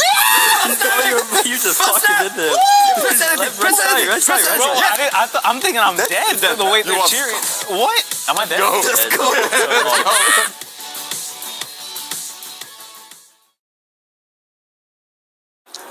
What's up, everybody? I'm Quickshot bringing you a Club Championship update from the Crossfire stage. Only Team Vitality are not present, meaning Team Liquid, Team Falcons, Twisted Minds, and Virtus Pro all have representatives in this competition. Now, while I won't go into all the details, what you need to know is this. Virtus Pro and Twisted Minds have been eliminated. 0 points, they do not advance to the playoffs. Our other two competitors, Team Liquid and Team Falcons, are in the lower bracket fighting for their lives tomorrow. Team Liquid is taking on Team Rock. They are favored to win. Team Falcons are taking on Baisha from China, and they are not favored to win. This will have massive implications for the final standings in the Club Championship. Thanks very much, Quickshot. Update there on the Esports World Cup Club Championships. And of course, we did see earlier on Nephew not faring too well for Team Liquid, but let's take a look at some of the highlights in that Group G. We'll go back, Group H. We'll go back to Group G, and there you see the two young guns from Chile putting on a show for us. Blas and Cryme, and Justin, you likened them to a real-life Ryu and Ken, didn't you? Yeah, I feel like the way Blas talks and kind of brings himself, it feels like Ryu. Not much words, stay composed, and then when you look at Cryme versus Phenom, you could see Cryme just a little bit nervous, flustered, and once he picked Ken, things started to change around. The fact that he reversed from a 2-0 to a 3-2, which put him in winners finals. But then, Ryu versus Ryu, that's the thing I'm confused about. I mean, he should just stick with Ken at this point, to be honest with you. Like you said, he's a real-life Ken. I think he's more animated. We have Blaz with the kind of quieter demeanor sort of thing, but I think between the two of them, it must go back and forth. You're going to continuously do the Ryu mirror. And the youngsters, they're very good at handling themselves in Burnout because they don't pay taxes yet, so... Of course, it was Blaz that came out on top in that winners final. But let's take a look at some of the highlights from Group G on the screen right now. Takedo versus Hikaru, two very seasoned pros, both from Japan. And then it was Nephew against YHC Mochi. Nephew with the hopes of Team Liquid on his back, but he wasn't able to get the job done. We then saw it was back-to-back Dalsims qualifying through the group stages. We had Torimeshi and then Mochi getting through out of the groups. What is it about Dalsim at the moment? You know, I think Sim is one of those characters that you don't get to play that often, especially at high level, and these types of Sims are so different. Mochi, way more grounded than we saw with Torimeshi, more with that floaty kind of wily style. And the way that Mochi play, you pointed this out, Justin, that he likes to lame you out, just put a string of buttons and fireballs out you just can't get in against. Very frustrating for even someone like Tokido. It was a 3-1 Mochi taking down Tokido. We had an exciting first match between Tokido and Hikaru. Hikaru was going to give Tokido the wash, but a fantastic comeback saw him secure the win. It was unfortunately a wash for Nephew, though, the 3-0 victory. YHC Mochi showing that composure, and Nephew looking like the pressure of Team Liquid on his shoulders was bearing down too much. Very impressive performance, though, from the seasoned YHC Mochi. I don't know if there's very many still active competitive players that have as long a history as him with Dalsim. But talking about histories, two young players that are going to have a long and very successful history are Blaz and Crime. 15 years old and 14 years old, a combined age of 29 sees their combined age lower than probably about 80% of the players here, Justin. It's crazy, right? I mean, I'm 39, so I've been past that age. Yeah. I mean, what do you have to say about their level of composure at that age? I mean, you were going to the arcade and bodying people in your teens. But the thing is, the one thing I'm super impressed is like they are playing Shoto characters, Ryu and Ken, and they are also playing so fundamentally solid. It's insane because I don't remember any other young player out there that can play slow, precise, hit confirm, reacting. Like the way Blaz just walks you down, it looks like confident Daigo, but like he's in Blaz. That's what it feels like. We saw a very impressive young player come through in the UK, and Ending Walker, who of course is in the winner's side, has already made it through the playoffs. But how impressed have you been this past year and a half with the emergence of these two young players, both in the online world of the World Warrior system, but now transferring it to offline and really not losing a beat? I think it's because they're so young. It's got a very narrow-minded kind of goal. It's like, where's the game? I'm going to play it. And I'm just going to focus on improving and making sure I get to compete. Because again, all the glamour and glitz around the game, they're still getting used to and trying to adjust to that. But when it comes into it, they're laser focused. They're having a good time as well. That's one of the most important things. I know we saw them pull a couple of faces on the camera because everyone else has been doing 70 different facial expressions, but they're having fun. And that is the key thing for young people playing Street Fighter 6. Cola, we've already seen Blaz make it to the grand finals of our end of season Capcom Cup finale, and he really held a fantastic account of himself, taking down some huge names on his way to making that grand finals. Of course, he fell to Kakeru. Does he look like the sort of player at the moment that's able to repeat that and get to the grand finals and maybe even secure the whole thing and take that game championship here at the Esports World Cup? Not going to say that he hasn't been on form up to this point, because obviously he's made some top 8 spots offline. However, the way that he was playing with that confidence over Capcom Cup, where it felt like he couldn't be unstopped, is similar to right now. I'm feeling that same sort of pressure when he took down Goichi. I mean, there were some points where the camera would cut to him and look like he was bored. So I feel like we might get the same sort of Blaz. I definitely agree. It's been a fantastic performance from him, and he's looking very, very composed. To see him overcome his countrymen in that way was very, very impressive. We're going to be moving on into our next round of groups, and I am personally excited about this group. You see NL representing Falcons still in the hunt for points. Of course, Crime as a late signing to Falcons is not eligible to score points for the club championship. Very important there. He is joined by Hurricane, the winner of the LCQ, Itabashi, Zangief and Shine. And then we have Group J coming up, which includes Lashar. Oh, no, that is certainly not them.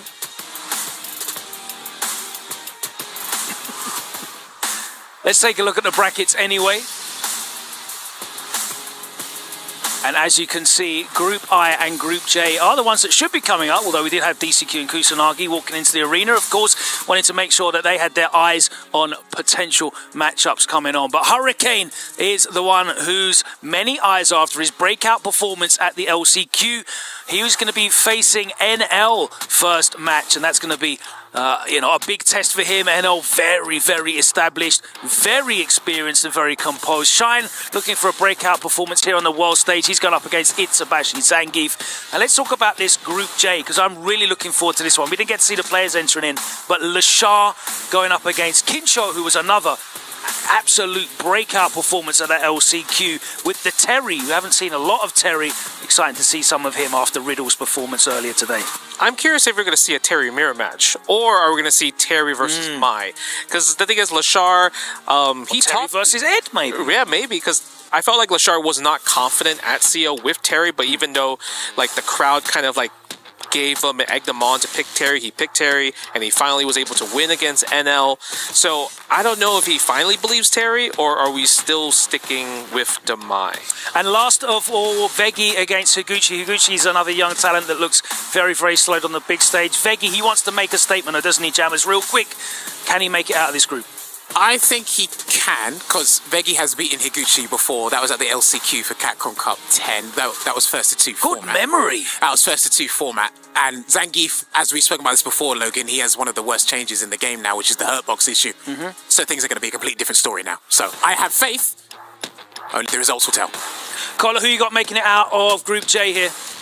Group J, I'm going to put my money on Lashar, my Smart son. man. We're going to find out if their picks are correct. We've got some incredible matches coming up very soon. Group I and J are in the main arena. 4 more groups to go here in Phase 1.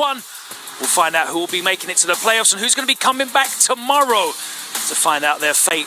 That will be happening after this short break here at the Esports World Cup Street Fighter 6. What's going on, Hurricane? Great to see you here at the Esports World Cup. Phenomenal performance through the LCQ. Man, what a ride that's been for you. Coming through, of course, from Central Africa, Cameroon, you know, it's one of the talented places where people may not have resources to travel and things like that. What does it mean for you to participate here at the Esports World Cup? It really means a lot. Obviously, I didn't have that much opportunity when I was living in the UK. Since I went back home, I have much time, even though I don't have much experience now. I don't play online. I play with my community, but I'm able to travel now, and I still feel like capable to like make the same statement I think that I was able to do if I was living in the UK. And I'm happy that I was able to pull up the win, and I'll just hope that we'll be able to keep going like this. Boy, I wish you all the best of luck in the tournament, man. Looking forward to watching your action.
Welcome back, ladies and gentlemen. We are 2/3 of the way through our first playday of Street Fighter 6 here at the Esports World Cup. Group G and H are done, which just so happened to be the first 2 letters of my own name. So, hey, look at that. Honestly, I gotta say, Group G, Mochi, looking real good here, taking down Takeda 3-1, but Group H on its own, having 2 youngsters that are in that top bracket winners final, Blaz and Crime. I mean, look, Crimea gave it his all. He's 14, incredibly impressive. Blaz is also an incredible youngster. For someone like me who is an outsider to the FGC and to Street Fighter specifically, it's so refreshing to just see new players, not just the unks that are competing. Yes. It's a lot of new blood that are coming in, and they are doing work. So this is definitely a newer phenomenon that we're seeing in the world of Street Fighter. Of course, Street Fighter has been around for a very long time, but with Street Fighter 6, a lot of young players have been competing, and even at a high level. What's extra crazy is that these guys, of course, are training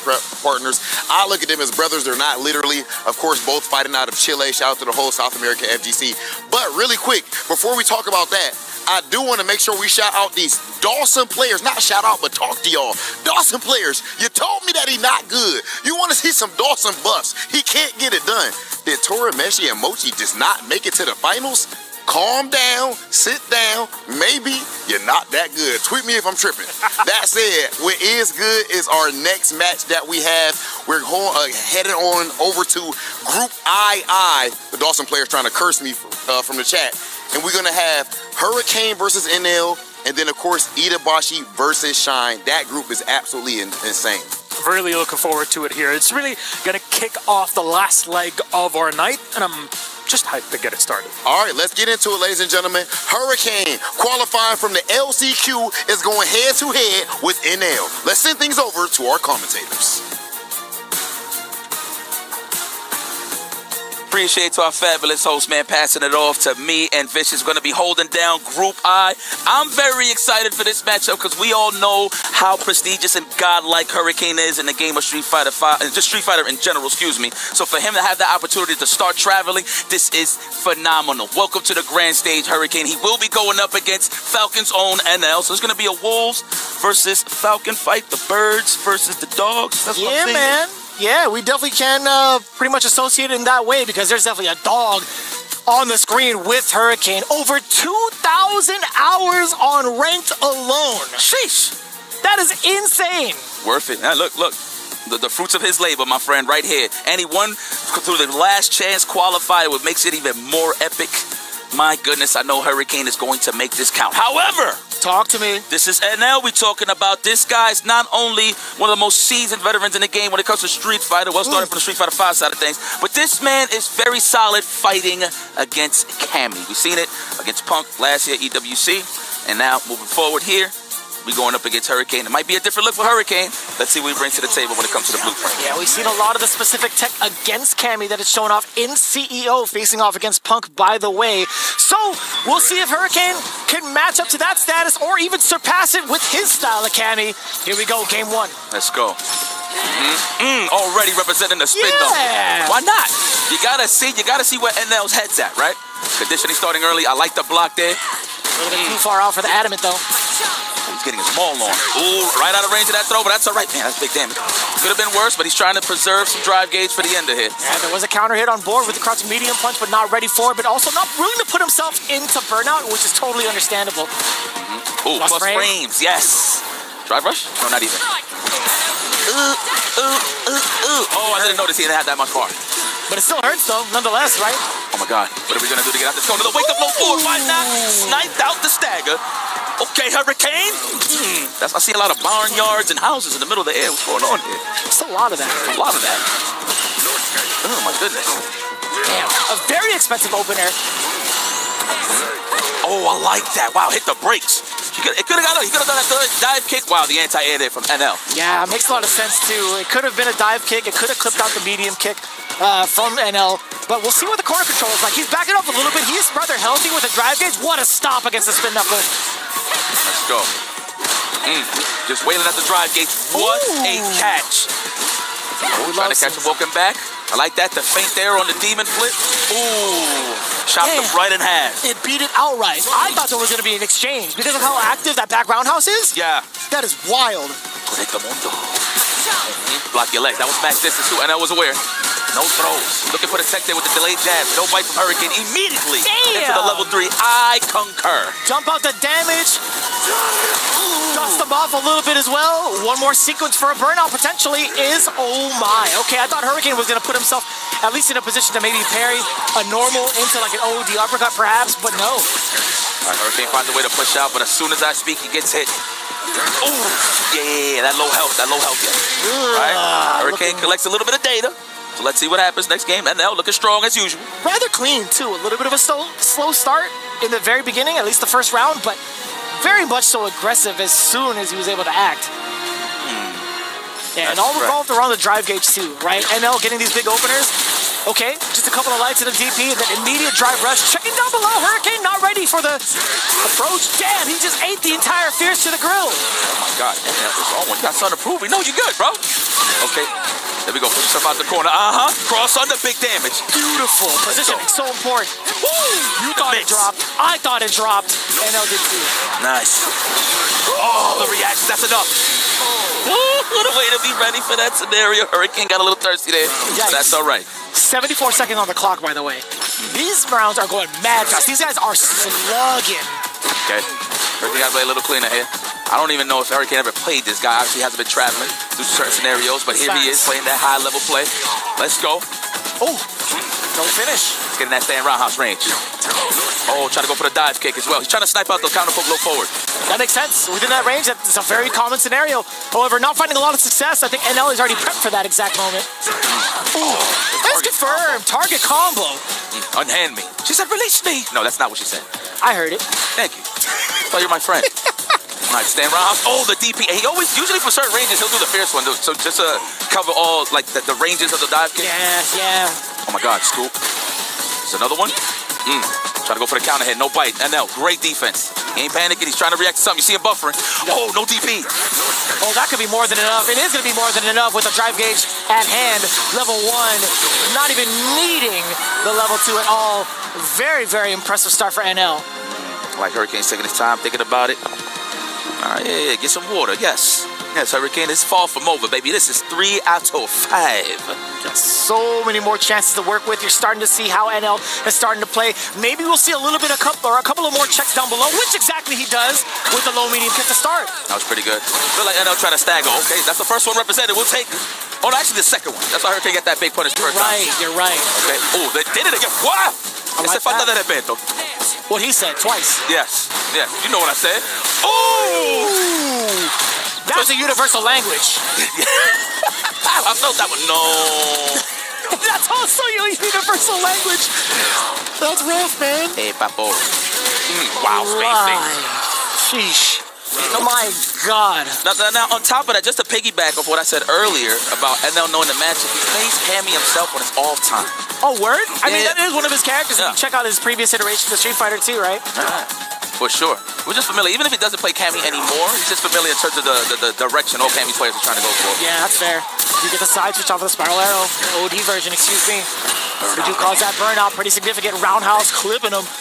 But how long does he get this control for, right? While in burnout, NL, he's going to be hanging back. He's not going to be pushing the envelope too much. I love the slicer for the plus frames, but how do you stop him from pressing? This is a good start. Yep.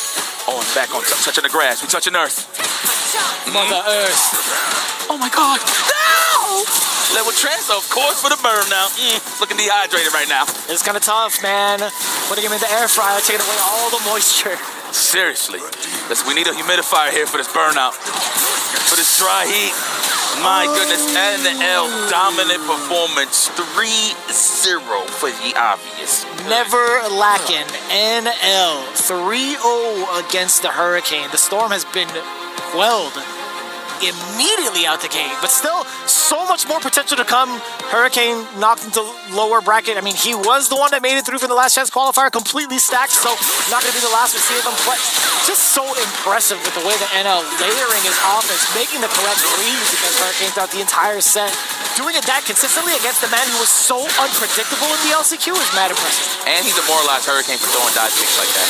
There was a lot of scenarios where NL would probably counterpoke with a low forward. So that's probably what Hurricane was trying to snipe out. But defensively, NL just had some good anti-airs at the end of the day. So it kind of slowed down Hurricane, forced him to play more of the ground game. So just try to force him to even come to the corner. Maybe just play a little bit of that rope-a-dope so he can fish out those type of whip punishes that he's looking for. Right. Again, some of the options that Hurricane had gone for, they are rather tricky to defend against. But against NL, I feel like it's just not going to be working out too much. Right. We've seen his state of mind in regards to like how he approaches certain matchups. He's like, I want to kind of throw out some of the tricky stuff early to see where they're at. But he, in fact, got that blown up rather early, was not able to make the adjustments fast enough for NL speed. Okay. Well, look what we have here. One of the legends of the game. Itabashi Zangief is going up against Shine.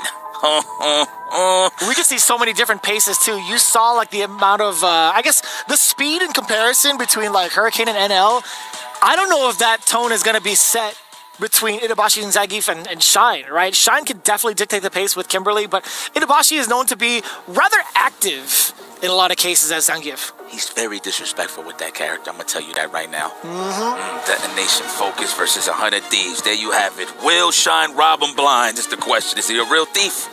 Well, I mean, he does play Kimberly. He likes to steal some turns and take some massive damage out of his opponent. So this is going to be interesting. Both banger characters that you really don't get to see on the side of Zangief. Kimberly, great representation in this tournament for sure. But it's gonna be a banger because I just want to see how obnoxious Itabashi Zangief plays. Yeah, most likely off of these knockdowns, right? I think we give a lot of credit towards Itabashi Zangief making the correct reads most of the time. Like even if people happen to get out of his clutches, he always finds a way back in consistently, right?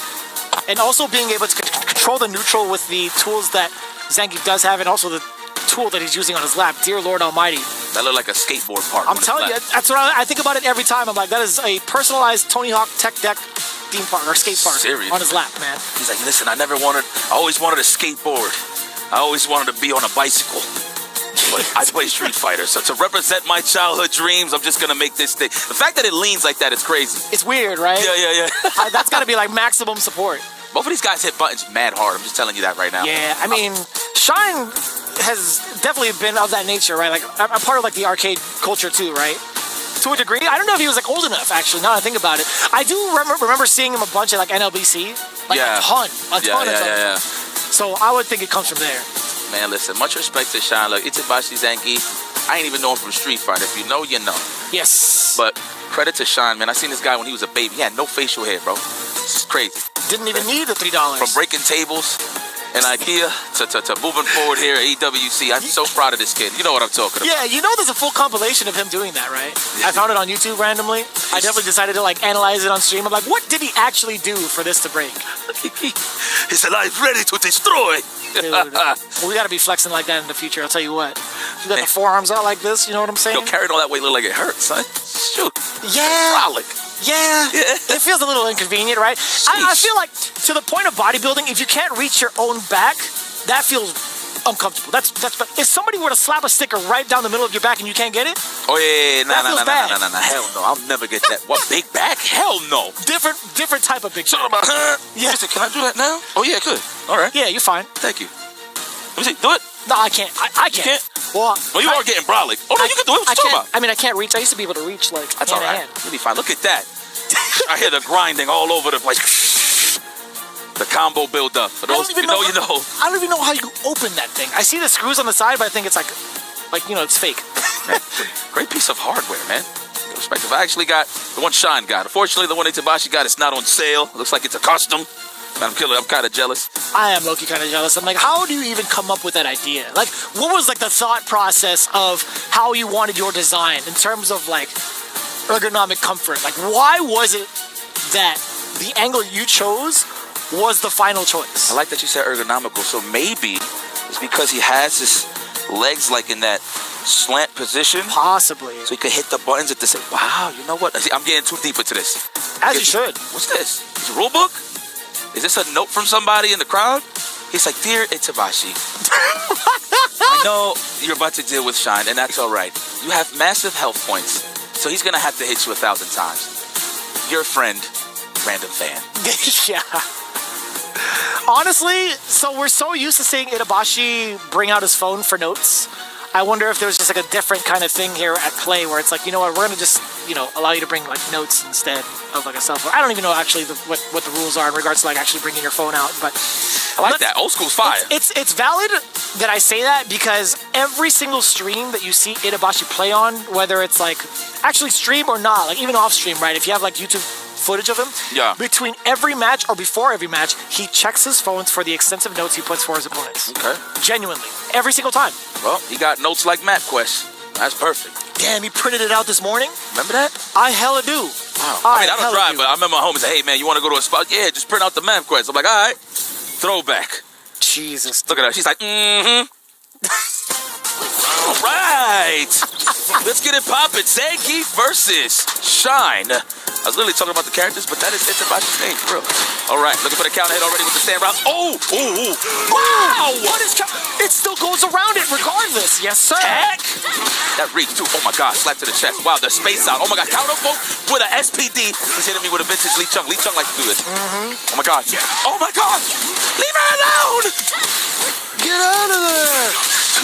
Try to backdash SPDs? No. Legs. Oh, dude, Itabashi is feeling himself too.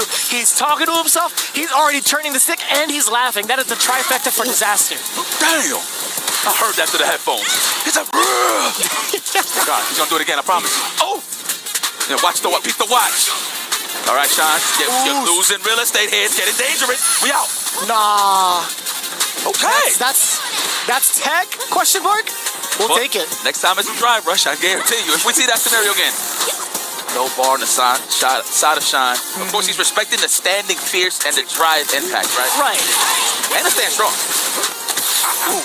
He's like, it tickles me. Oh, very strong. Ooh. You definitely wheeled back in your seat, too. I was thinking the same thing. And the fierce still hit. Counter hit against Shine. Oh my God. Walking into the buffer. Itabashi Zangief power bomb. Another one. Ooh, Batista. My man Drax. Oh my God. Oof. Yo, he is shaving away, man. Filing down those nails right now is Itabachi Zangief. See, that's scary. Listen, historically, that's what you don't want to do against Zangief. Walk back a little too much. So right now, I think Shine is in this mentality. It's like, yo, I got to whip punish something. Just throw something, damn it. And in the meantime, he's just getting walked down into the corner. Right. Yeah, and it starts off the round exactly in that fashion, too. It's a good remark because in game one, Itabashi just kind of walks towards Shine within that range. He's looking for those medium kicks for sure. He's very comfortable with dealing against those. Oh, my God. We're going to stay right here, nice and relaxed. There we go. I like how Itabashi acknowledged that he got hit. Love it. All right. Throw. Get off of me. Good Kenneth Coles. I see you. Good shoot. Mad comfortable. Oh, Lord. It's time to gas. Gotta respect the headbutt. Wow, stomp the roaches. Ooh. Nice. Oh, they didn't commit, but of course, he was low on the drive gate side of things. That's why he didn't commit. Yeah. Lord have mercy, he's getting bullied in the corner. Oh, my God. Dude. Look at him. Look at him. He's like, yeah. When it's all said and done, they go call me a legend. Yeah. Man, say man. That's what he got. He got that suit on. Man, say, I'm going to go for the standing fish. Oh, my God. Oh, my. How dare you touch me. Come here. Damn. Meaty crouching medium punch. Tuck him in. Bang. That's one. Another one will kill. My God. You know, I love Zangief's fierce SPD because I can get to see the whole stage. No, do it again. Oh! Missile drop kick! What? Missile drop kick? Missile drop kick! That's crazy. That's actually crazy. Yo, I'm telling you what I said. Obnoxious gameplay. And I don't mean that in a bad way. It's like he's playing very disrespectful to hit you with that fear of God. He's walking him down to start the match every single time. How do you stop that? Look at him. He's hype. He's up 2-0. He can relax. Got a lot of HP to work with. Yeah. Got armor moves. Now, I don't know Sean, but again, you know, I was going to break it down in terms of Sean what he should do, but Itabachi Zangief ain't whiffing, bro. Everything has a purpose, yeah. Right? Him walking down is much more intimidating than him trying to throw out like heavies, throw out medium punches to check. Shine is definitely ready for those most of the time. A little bit of an outfit change too. Hold up. Oh my God. Oh no. He guessed correctly twice. All scalp. No dandruff. Seriously. Clean shaven. There we go. I'm pretty sure next sequence, Itabashi is going to drive reversal. No, not yet. Oh, even better. Nice. Break the armor. He is holding. No. Wow. Utility overhead. My God. And one mixtape has been revived. Bring the VHS out. That was crazy. Yep. Pop the tape in. It's looking like hot sauce, no? Either that or he's going to be Bone Collector in a bit. Yeah. Oh, my God. Here we go. Throw City. Let's do it again. Hot sauce versus Escalade? That's a bad match. Oh, wow. Bad matchup for who, actually? I don't even know. Ooh, damn. Yo. Let's go. Nice shot. Oh, still got to punish. No light punish, but it's damage. Yeah, a little bit of wonky angle, too, because of how far forward that moves Zangief. Whoa, the lava being poured out in the back? It's getting hot in here, bro. Oh, no! My God. Oh, yeah. Now, you know what's so crazy? I know for a fact Shine was not keeping an eye on that bar. The super meter definitely was not in his mind right there. Just want to open up this big luggalard right here, and that's, of course, Zangief. Muscle, of course, that is. That's mad muscle. Okay, what an interruption too. Crouching Light sneaking it in there. We saw the moments where Shine actually got to close the distance and enforce his will. Just a tad too far forward, a tad too late on the button. Got a clip for it. Ric Flair. Let me get another one. Oh my God, he's in. He said he's trying to hold up. He don't want to take the headbutt. I understand. Oh my God. Please stop it. What a good call out too. That jump in paying off dividends. Not only for yourself out of the corner, but finally getting a big opener for level 3. This is so impactful because of the change to walk speed now. Now, can you walk into Bachi Zangief down? That's the question. Looking for that counter hit. No dice. Good technical there from Zangief. Oh, help me. Ay. Estuplos. Oh, let me get that suplex. That's a proper suplex. And oh, no, not even. I'm sorry. I forgot you could discontinue that. Make it count. Very good call.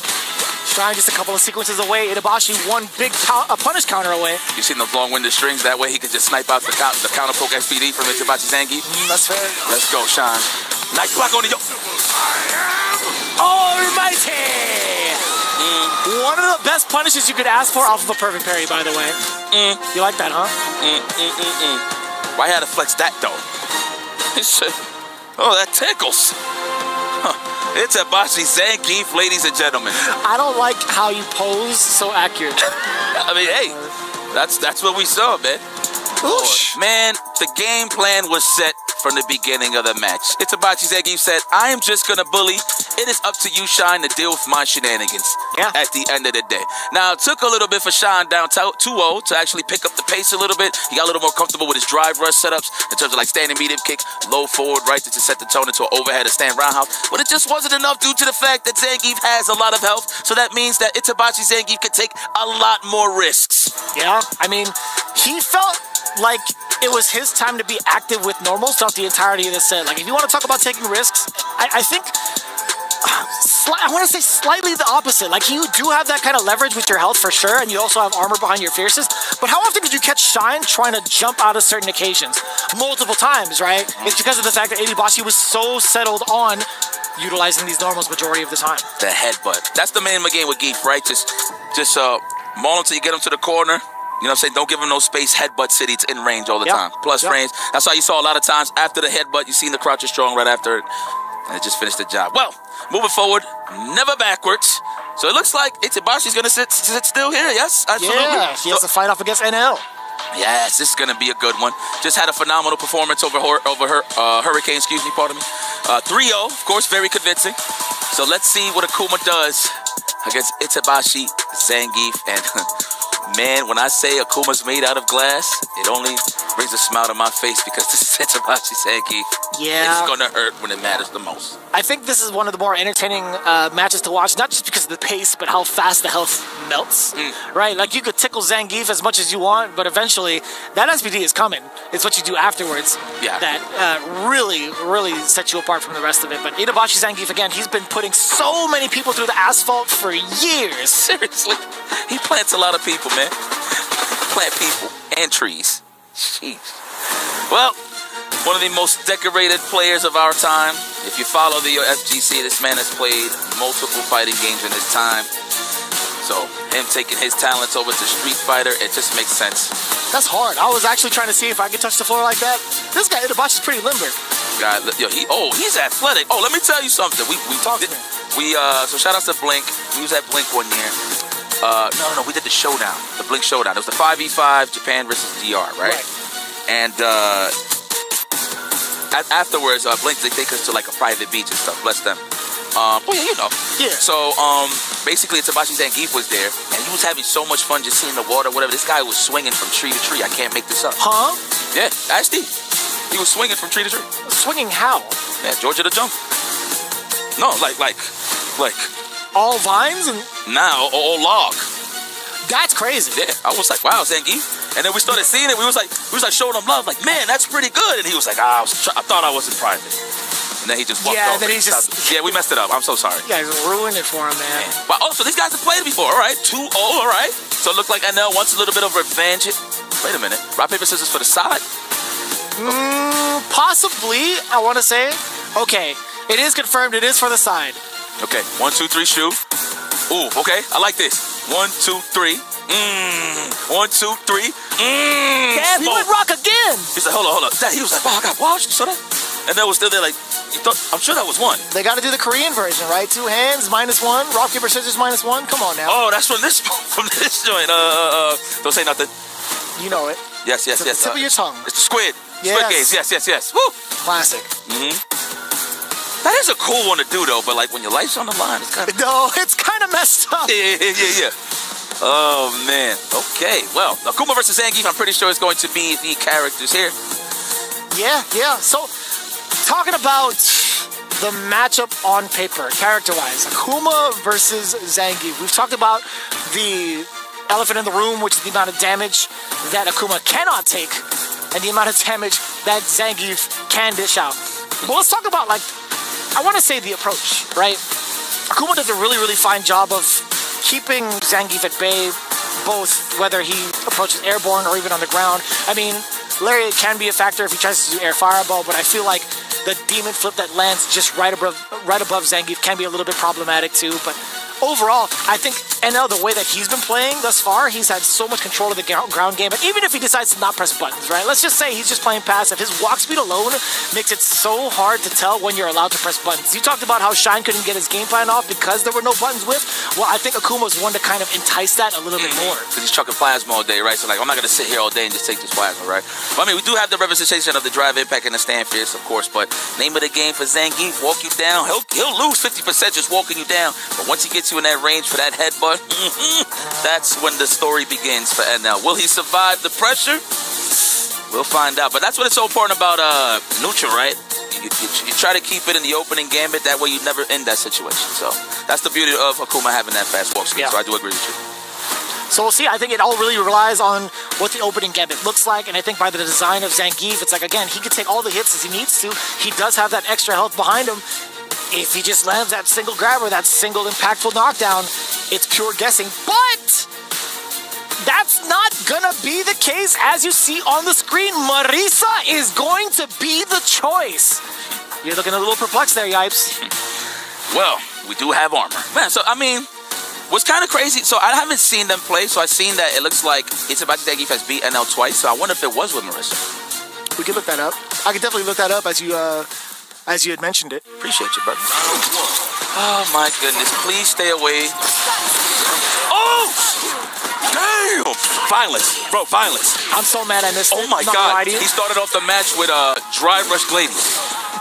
And he got hit. Look at it. And now we're here. That's right, digging those roots. It's Itabachi Zangief. Why the music changed already? We're already in the critical, man. We got the flutes playing overtime. Let's go. No anti-air. Oh, what the? Yo, we need to put them in the Japanese voices, man. I want to hear the... Yeah, from Marisa, right? Yo, she be doing that a lot, actually. Oh, my God. Stay right there. Oh, the chop. Got hit, looking for the plus frames, but he got hit. Hey. Oh, what do you mean? He walked up and he broke his ankles. Faster than a speeding bullet. That is insane. I'm laughing like a psycho. I'm loving this. Ooh. Turn around every night. Don't get me started. I'll do it. Yeah. I'll do it. Anytime I see a move that spins, that's the first thing I think of. Yeah. It makes sense. Hey! Sit him down. Close to level 3. Right in the main. Overhead, no. Should have went, should have committed. Damn, digging through the ropes. overhead. Get the throw. Single hit left for Itabashi. Make it hurt. Nice the anti-air's there. No way that hits. Come on, son. That's the first time we've seen NL crack with super. And on top of that, it's the first time I'm seeing a Marissa that Itabashi said, keep fighting, though. Yeah, he's been bringing it out a lot more this year. Okay. I ain't know. I was we saw him familiar. flex that as early as, in terms of like this year, as early as Evo Japan. Oh, let me switch this right here. Shoot. That's crazy. You know what? I like that he keeps it still to the grappler side, you know? So the last time they met, by the way, DreamHack last year, 2024. Okay. Damn, he's hella dead. His character is sick. You know, I like how everybody comes prepared to this tournament. It's like, yeah, man, I'm about to deal with the Zangief. Nope. Somebody's oh! Baseball bat to the sternum. Tournament. Bright eyes. Oh, my Lord. Shout out to Chung. That's actually one of his favorite songs. He was the first one saying that on commentary. It's a good song, man. Oh, my Lord. That was actually a pretty sharp angle. I didn't even think that was going to cross up. Not going to lie. Tried. And it reached. Haha, joke's on you. No, that's a block. Oh, that was crouch short. A very delayed crouch short. He's a He's pissed off right now. He's like, He's always pissed off, to be honest with you. Just like this, it's something that smells all the time. I don't know if he's cooking. It's his beard, man. Oh, yeah. He ain't washing that. Yeah, that's Gladius! He's the one to blame. Oh. He was sizing him up for the anti-air. Oh, that's a punish counter. Oh, they try to drive super coming time. No, wasn't meaty enough. Oh, out of there. I thought he was gonna go forward, genuinely. Oh my Lord! What's that move? Get off of me. He does. He got armor. Drive impact don't mean anything. Just the raw roundhouse. Luckily catching NL moving. Oh, he's laughing. He's like, laughing. I can't believe that hit. That's the exact reaction you could expect from Itabashi Zangief if he gets lucky. That was definitely a lucky hit. I love it. Detonates him. No pun intended. Okay, there we go. And now start some. It is a two-player game. The throw. Oh my! Got trying to bust in the door like he left his keys in the house. Sheesh. All right, good offense. I'm loving this throw here. Tranquilo, papi, tranquilo. Yeah, he has to back away, right? He didn't have enough in terms of the drive gauge. Just under 3. Ooh, punish! He didn't commit. Mercer, he got to watch the show. Look how low his drive gauge is. It's about to get ugly. Safe jump. The screen is shaking. That's how you know it's close. Oh, brother! Yo, he started with 2, 3 really heavy normals to chip away at the drive gauge. He's gonna do it again. Oh, good punish! No, it's not. We thought though. I also thought. Oh, you thought? Damn. Wow. Match point. Itabashi Marisa. Nice dress, Marissa. I love that color. Yeah. Plus frames all day. Oh my God! Yeah, target combo to nullify the Demon Raid. Excellent choice. Okay. Okay. He don't got meter to make something meaningful happen here, but he does have an Oki situation. Wake up forward. It's Itabashi Zangief. Ain't a DP, but he can reset neutral. Oh, spacing trap. Look at the damage. Hey, Dios mío. Oosh. I feel the ride shield coming. I feel it. Oh, you think so? I think so. Oh, no, the knee. He did it again. He said. Itabashi Zangief, ladies and gentlemen. That's a really good, evil laugh. Oh, that's what he said. That's what he was doing. That's exactly what he was doing. What a way to close it out. In both of those rounds, the lucky roundhouse to catch NL moving forward. That was wild. Wow. This guy is here to win. I had no clue you had a Marisa, my friend. Well, definitely fits your style in terms of just bulldozing and bum rushing, right? That's correct. I mean, the same rules apply with Marisa, right? Don't get walked down. And she has normals and super moves, just special moves, excuse me, that actually has plus frames on top of that. So it's like, wow, you really got to think about it. Double time, huh? Yeah. I'm pretty sure he wanted to fight the Zangief 100%. Oh, no, for sure. You could see kind of the difference in tone in regards to his pacing alone, right? He had not been as active in this matchup in comparison to the others. But, I mean, that's also, to be fair, Itabashi just moving around in a very, very ambiguous pace. Like, it's so difficult. Like, how did you know he was going to walk up and Superman punch somebody, right? To catch the low forward, right? Like, who thinks of stuff like that? That was a bit of a speed run there, but the obvious victor is Itabashi Zangief. He will be moving forward to the final side of things. You will be seeing him on the winners later on, but hey, it is what it is, man. That's the name of the game when it comes to fighting games. There can only be one, but it looks like we're going up to Group J. Okay. Is this I don't want to mess up his name. Kincho. It is Kincho, because it's spelled different. That's why I'm not trying to disrespect him. So it's Kincho versus Lashar. Okay. Right on. Lashar is just looking ready for action. Straight out of the kitchen, baking those goods.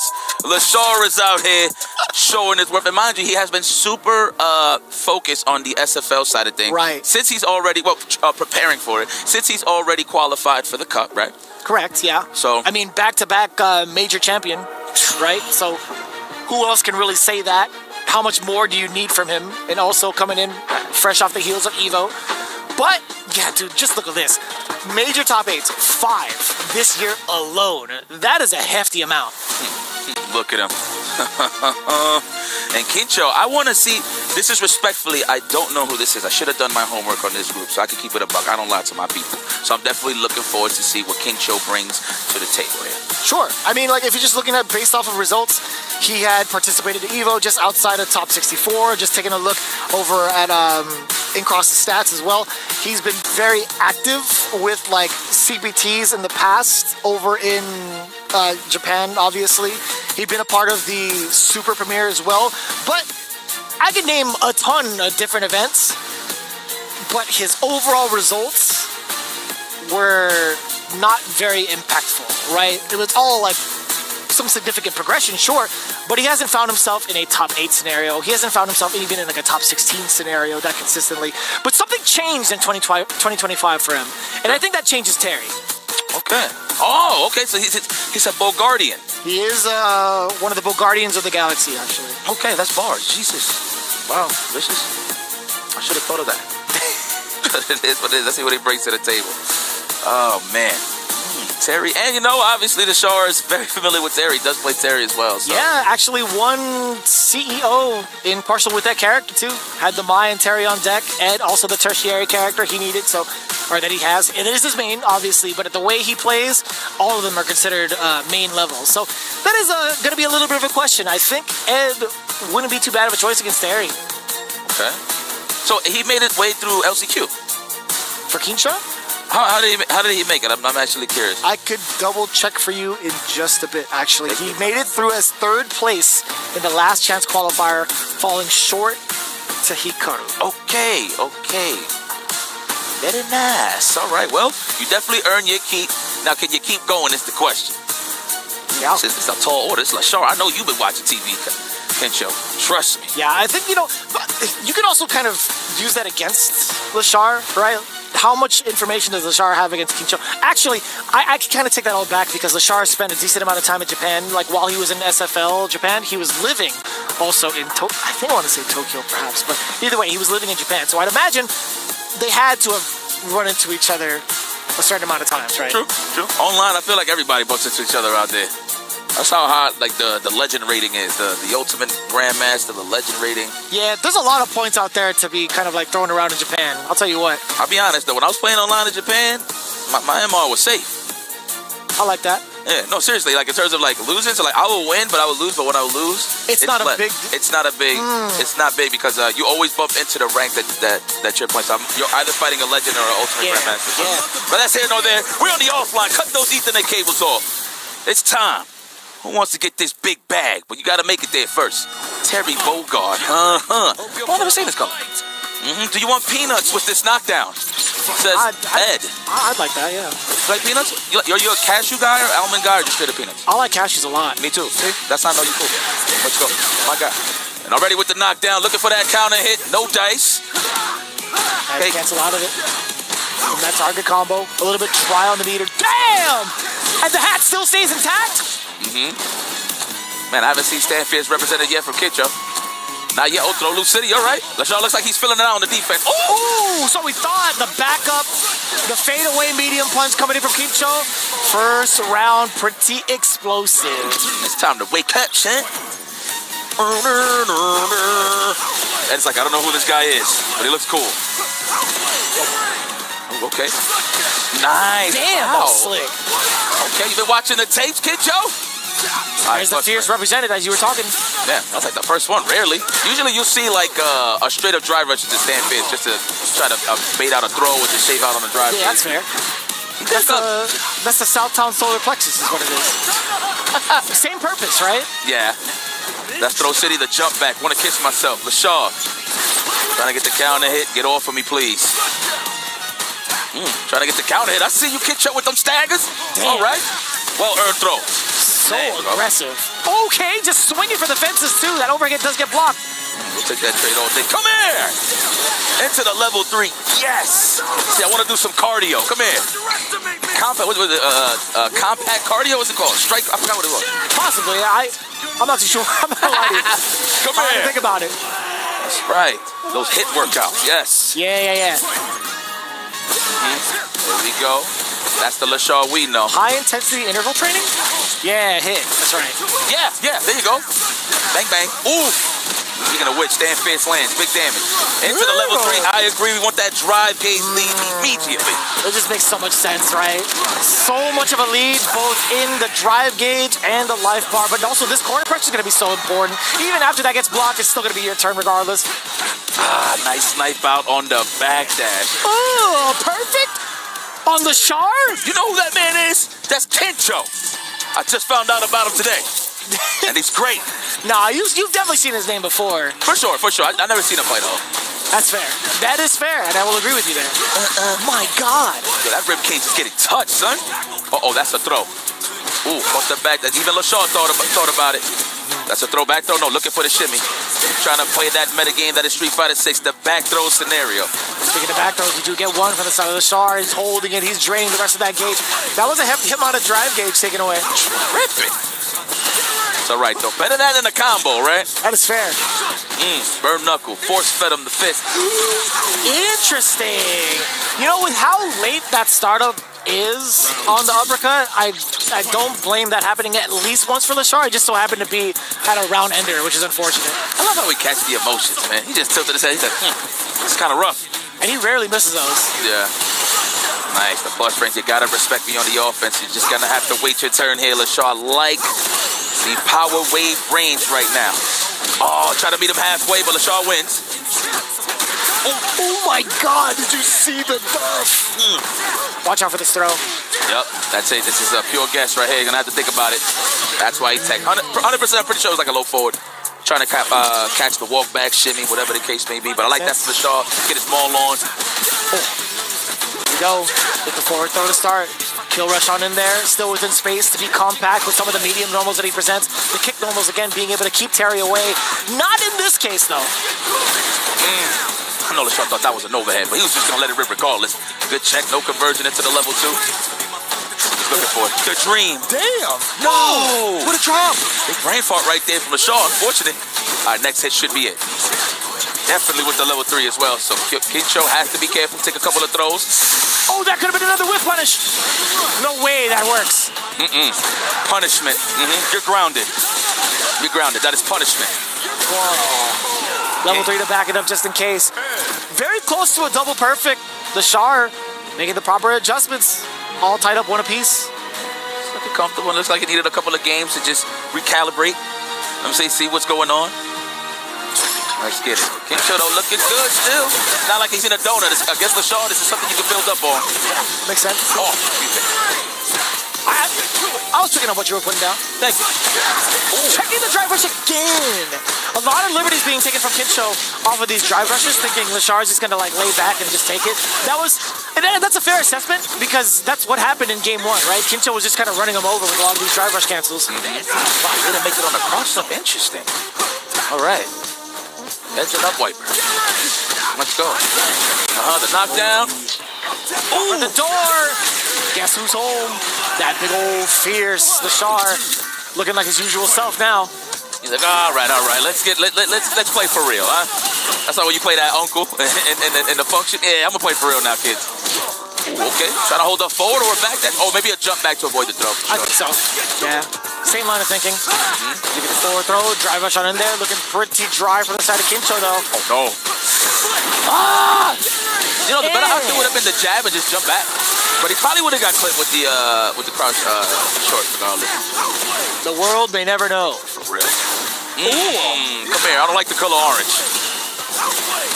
Power wave just to set the tone, just find some time so he can touch the beautiful grass on Earth. Yeah, he can't be neutral jumping against Ed like that within that range. Not too bad. He traded up a little bit of damage for now what is to be a very, very significant level 3. He's taking the lead. And we got full drive gauge.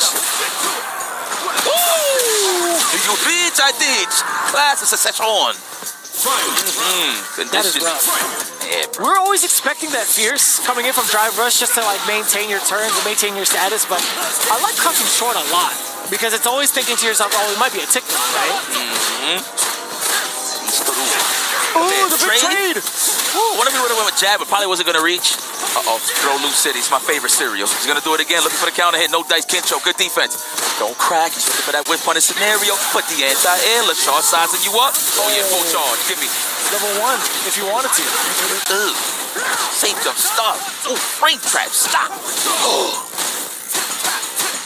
Yeah, checking the walk back as well. You saw that sequence off of the lights. Throwing in the crouching light kick. Excuse me. Look at him trying to. Oh, that's punishable. Too close. I'm pretty sure Kincho probably anticipated him walking back more. So I liked how LaShaw just became the wall in that scenario. Yeah. But there's just so I could learn, is the knuckle does it cause proximity?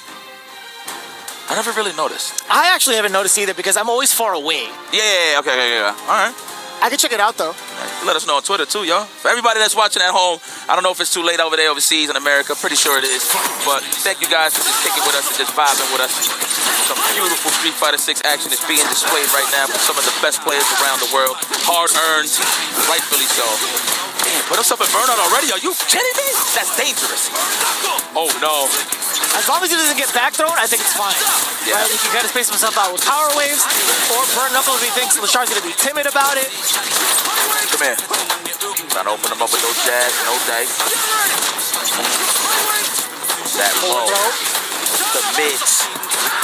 That's it. That's the name of the game right here for LaShaw. He's like, I ain't going to open you up. No problem. And it's been so expensive from the side of Kincho too. This time the meeting over from LaShaw. Doesn't matter. Backs it up with the OD uppercut. Cut that flat. But yeah, take your time. Slowly but surely. Looking for that meter build. What a check, LaShaw. Really? All left. Southpaw. Okay. Southpaw is left, right? When your dominant hand is your left hand. That's got yeah. Heads up.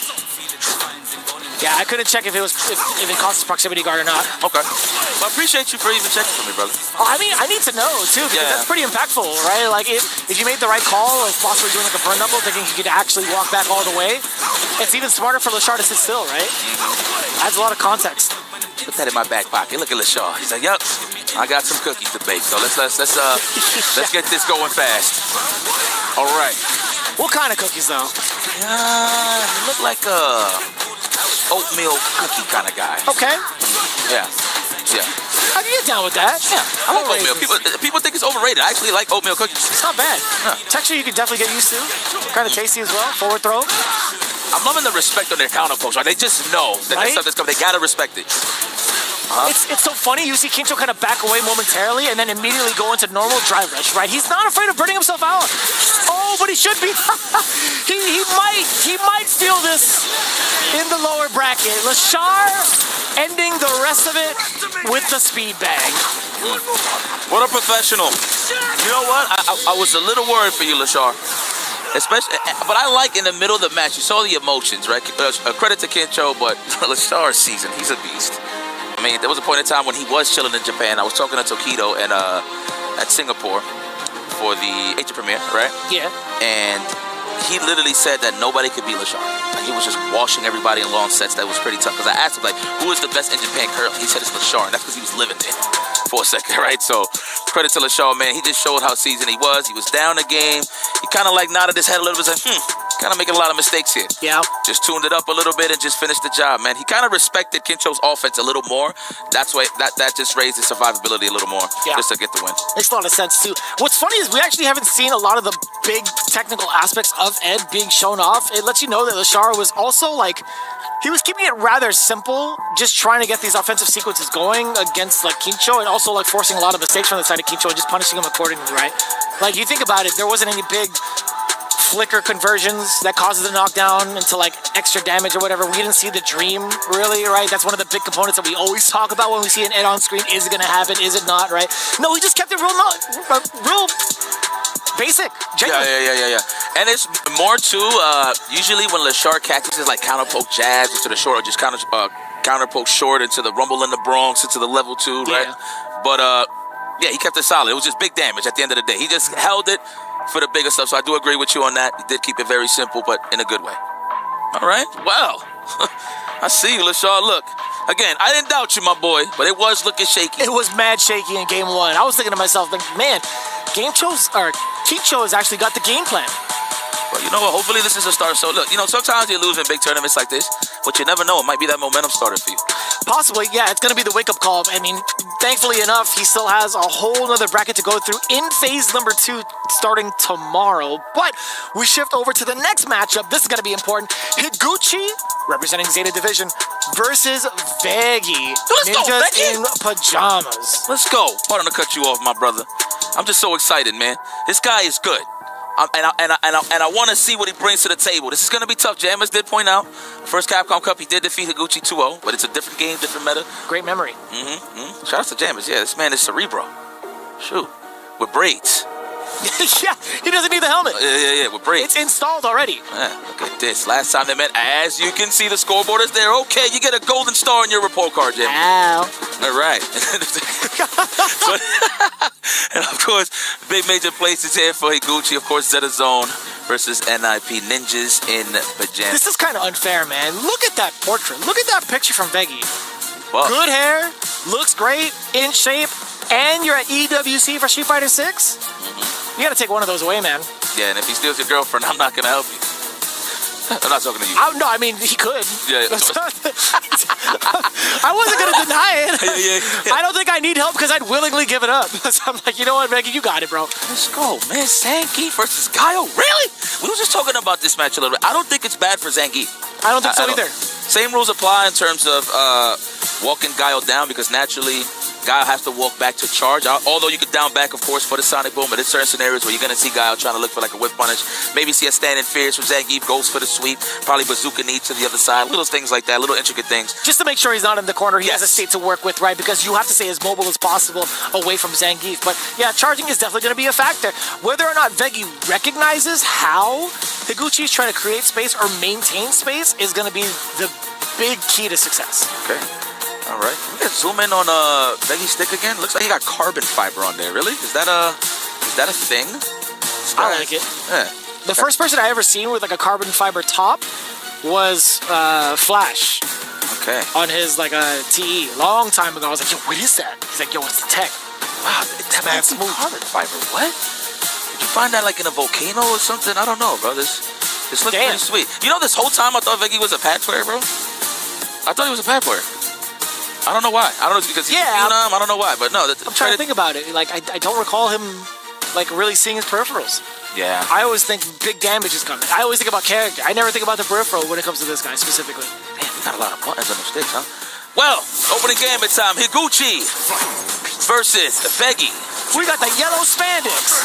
I know Higuchi's in the back of his mouth. I remember you. Yeah, you think so? Yeah, absolutely. Ooh, good punish. Not like he gets super meaningful, so I like that he just rather take the full screen approach, right, with the Sonic Boom, so I love it. We're starting to see upside down kick coming into play to kind of knock Veggie back just a little bit, but what do you do about this when it's mostly booms, right? Like, you can't really call out the upside down kick with armor. It's very hard to kind of like react to preemptively, or like, react or like preemptively think about it. Uh-oh, this is a beautiful start. Oh yeah, that tornado. Ooh, that's explosa. I like the backdash immediately. And it was a little bit out of range. It wasn't like super close headbutt, right? So he still had a little space to avoid the crouch drop. Oh my god.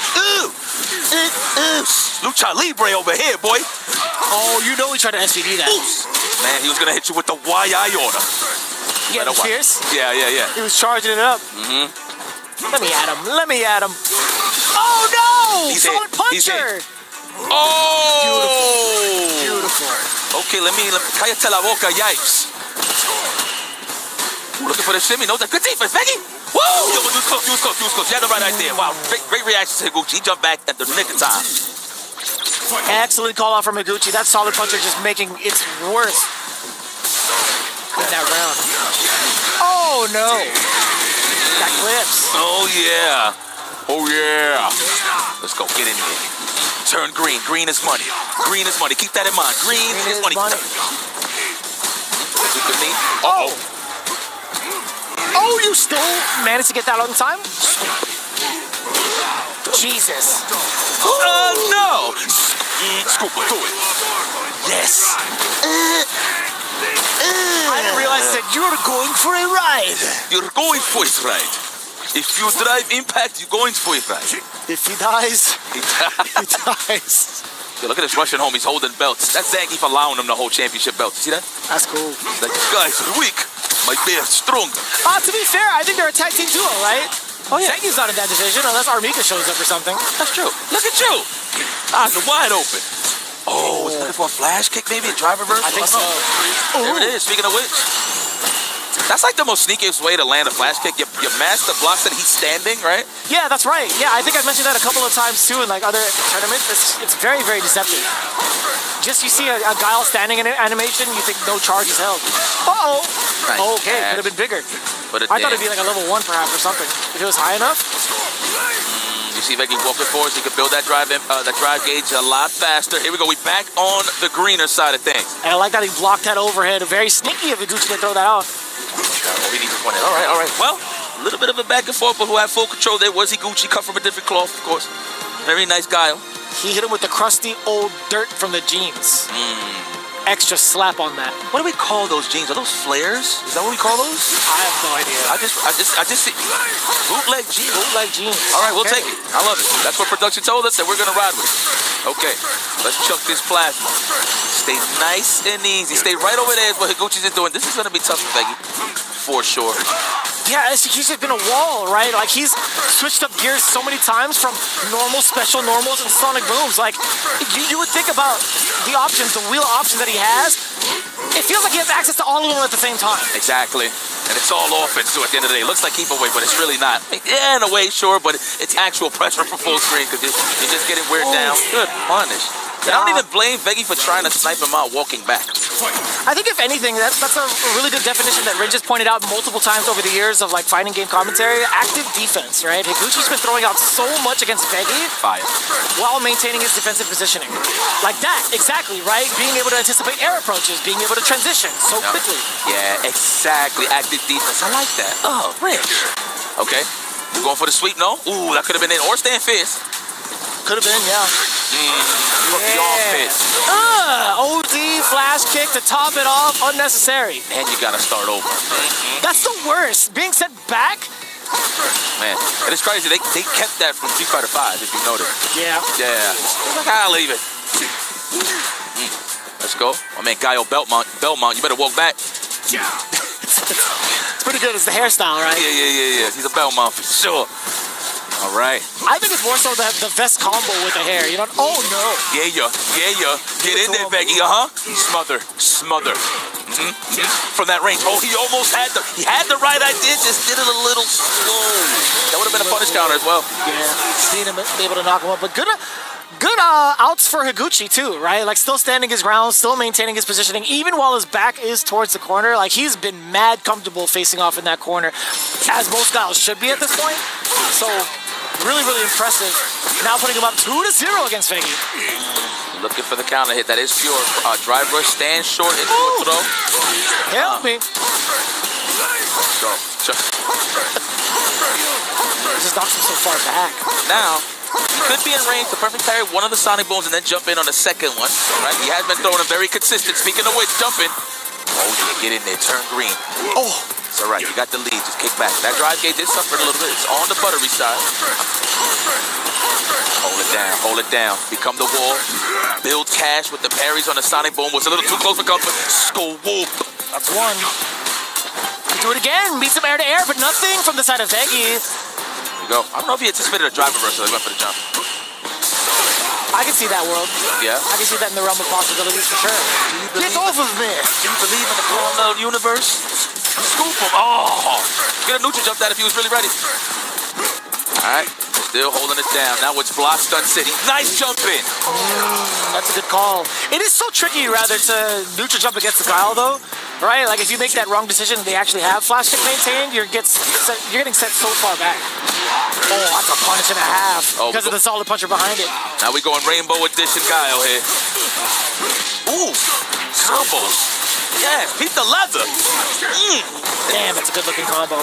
No, it didn't take much, but you know what? It did the job. It put him in the corner, right? Now you got mad realistic to play with. Yeah, 50% plus the state off of level 2. We'll definitely take that. Crouching heavy punch, clearing this guy's head again. Upside down kick. Oh, no. Oh, no. It could have been so much bigger. Yipes. Yeah, he probably didn't even anticipate the flash kick, to be honest. He probably thought it was just going to be a Sonic. That's a hit. Come here. I wanted the hug, man.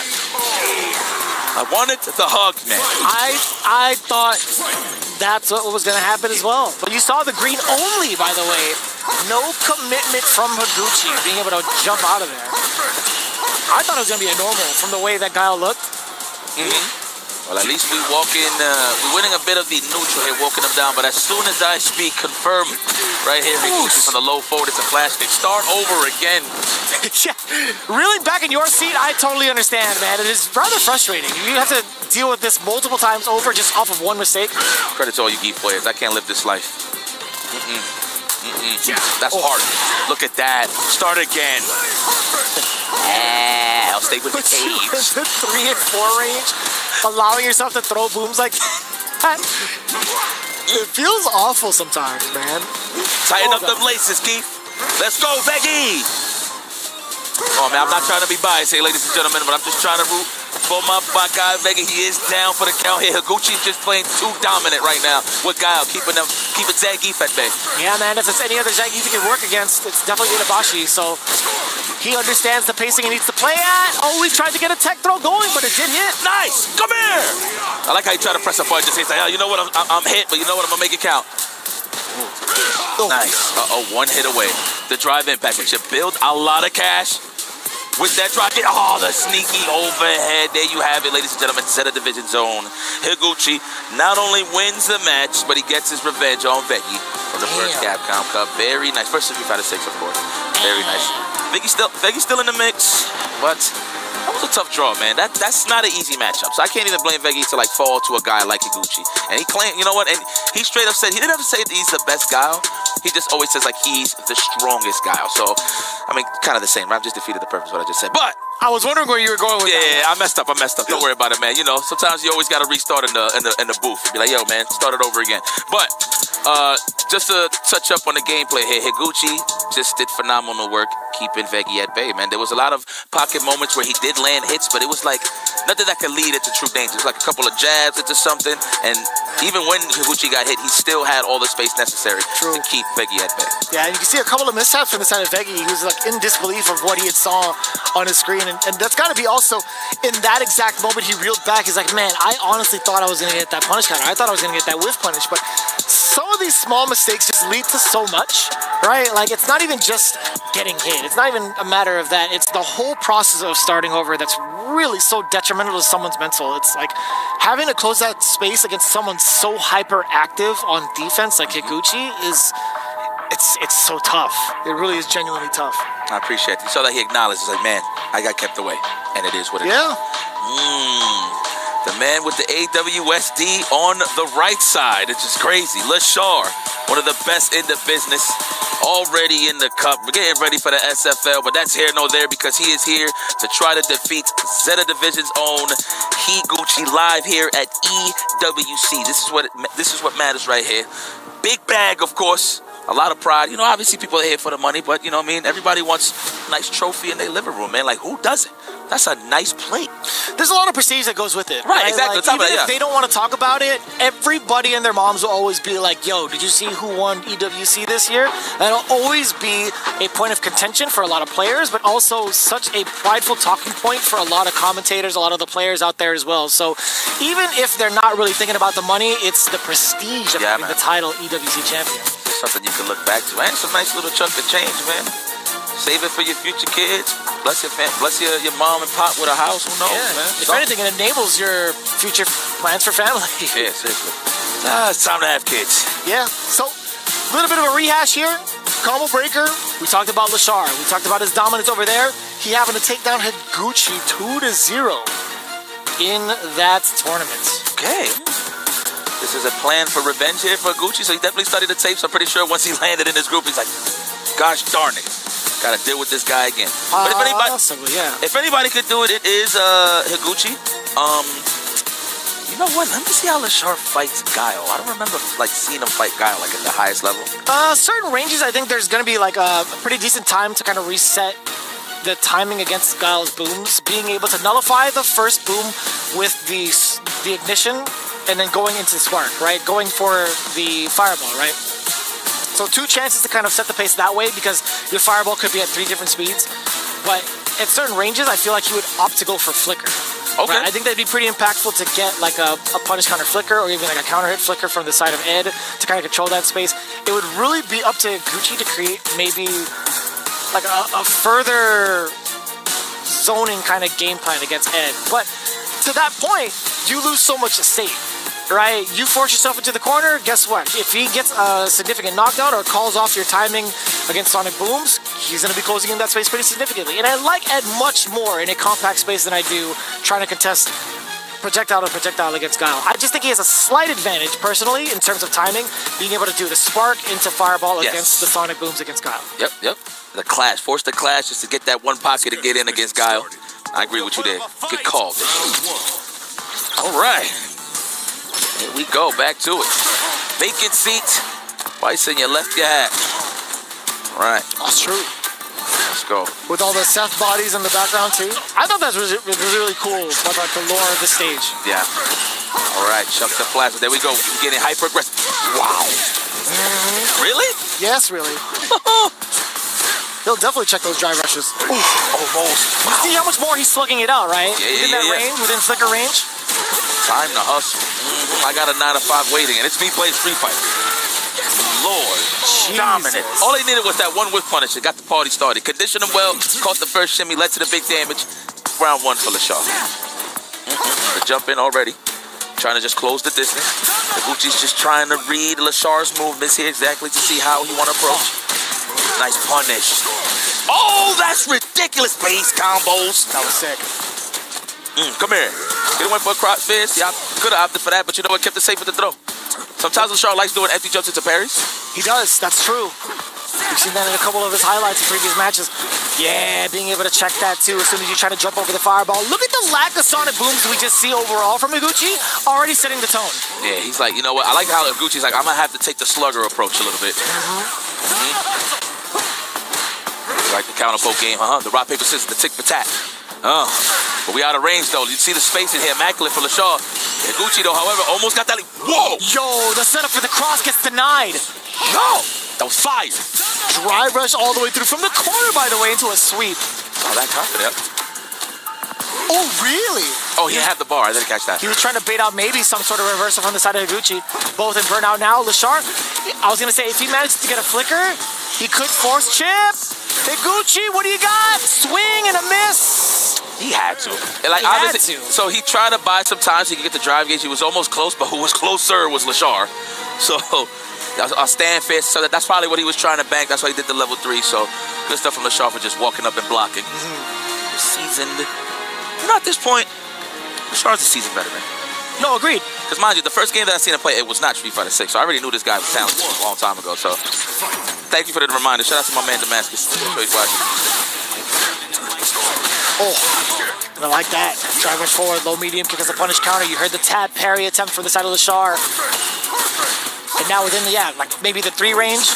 If Lashard's not even looking for it, not even trying to throw out sparks, he's throwing those fireballs. I like how you break that around the 3 range in terms of the number, in terms of how close they are. Yeah. I like that. That's good. That's good stuff. Somebody else had mentioned that. I think Ultra David was the first one to kind of start using that, and it just made a lot more sense. It's like, yeah, Guile has a lot more of an advantage throwing it Sonic Booms against certain characters within like 3 or 4 range. 4 range, of course, he's gonna keep throwing. Yeah, right here. Yeah, 5 exactly. Now I'm starting to see numbers like the Matrix. Yeah, I always segment it off in like different like kind of like quarters of the screen, starting from like the timer, right? Oh, bang, bang. Damn! Knock the teeth out of him. Seriously. And you know LaShaw, when he holds the lead, he's not going to overextend. So this is trouble for Higuchi. I mean, if he can get a solid hit, maybe an overhead starter or somewhat, we'll see. Uh-oh, he's blowing the rocket. Yo, every time I'm about to go in on the offense in terms of the commentary, it just gets shut out by LaShaw every time. And it's so fast, too. Like, you didn't even get to see the rest of that low medium kick come out. That was just insane anticipation and reaction from LaShaw to throw out that normal. Gotta be the glasses. What's your prescription? I don't know. I'm thinking about it's probably gonna give me a headache. You see things that we don't, I'll tell you that. Yeah. Okay. Nice. Wow, just to get in range. Look at that. Gotta respect that range, right? The stand fence is there, so you don't want to throw a bazooka knee or standing medium kick or roundhouse. Oh, he blitz does get blown up. Setting up the cross too. Had to parry. He had no choice. He got so much drive gauge out of that, but doesn't amount to anything though. Can I get the Dream? Can I get the Hakeem Olajuwon? Can I get the Katino Mobley? Can I get the Steve Francis? Can I get it? Dude, Steve Francis was such a talented player, man. I love him and Katino Mobley together. I'm just saying. Let's go. Come here. Don't slide that off. I hate that you focus on that exact line because I'm like, I've never heard that part of the lyrics before. Because it was quiet for a second, right? Slide that off. Looking for that punish counter. That's why he's letting that whip rock. Ooh. Yeah, you see that? If he had thrown a Sonic Boom at the start of that would have been a pretty significant punish, right? Come here. You are nervous? I am excited. Get out of my head, man. Yeah. Say great self. Come here. Oh! Time to hustle. Oh, you have to spend the level 2. The burnout is here, too. Look at that. It's a setup. I am dehydrated. This is tough. What's frames?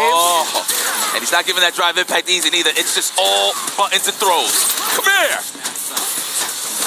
Dude, you don't even want to spend it. Okay. I was going to say, you don't even want to spend a super on defense, but landing it off of a roundhouse will definitely take that. Solid puncher doing a lot of the work. There's going to be a lot of carry towards the corner. This is where the combo ends, though. I thought he was going to sneak a reset in between the combos on hit with the Sonic Boom. But I feel like naturally LaShaw is holding back, right? There's no real worry on a raw hit from a low forward. Unless, of course, it is a drive rush.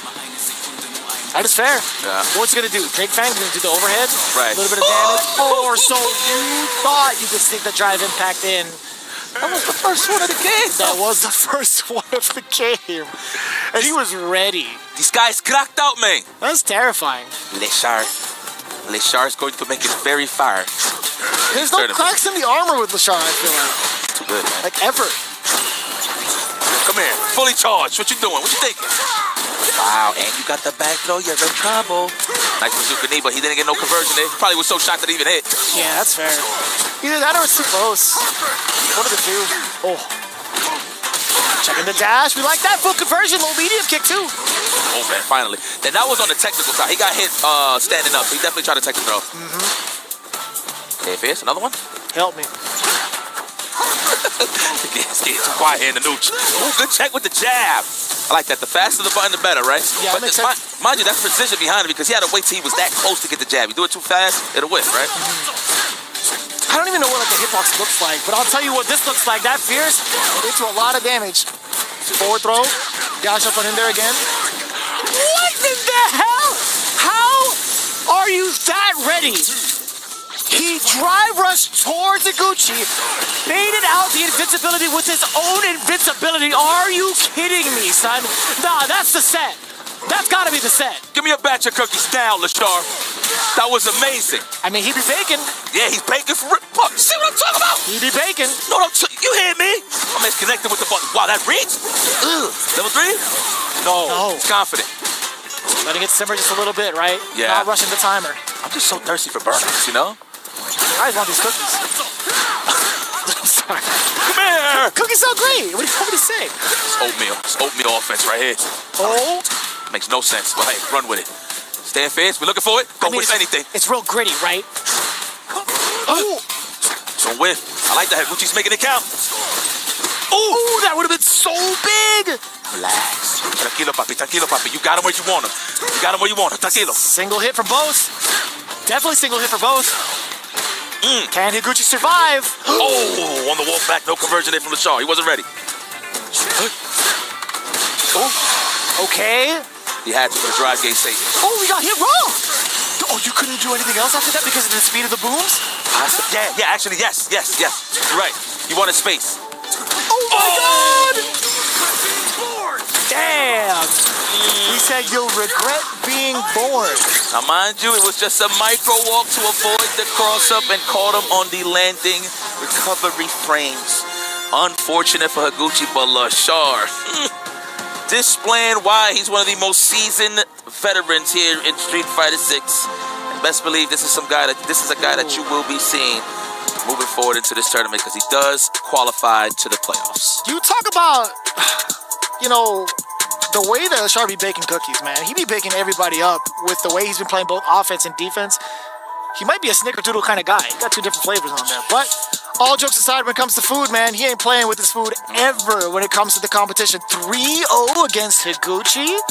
Consistent games over this man. What? That's 5-0 technically, right? It's the best ed. Straight up. Education. Best education. Ed. You know what? And then it's crazy because Higuchi's usually the slugger here, right? But you gotta respect those kick ranges, right? Those wind type moves, right? Because it has that good range to snipe out any type of attempt from a stand fizz, bazooka knee, low forward, sobot kick. You got a lot of options to cover in terms of that range. So the fact that Higuchi had to respect him so much in that mid range, that was ridiculous. Dude, that is such a blatant call out. Yeah. Like you could drive rush forward and just block, right? But that's just adding too much flavor. He said, man, he just couldn't stop him. He just had that feeling like, you know what? I accept my defeat. He was just a better man today. Yeah, very nice. It's so wild to see it come out that way because of how often they do get to play each other in Japan. But as it spells out with Group J, it's going to be Lashar moving on to qualify into the playoffs.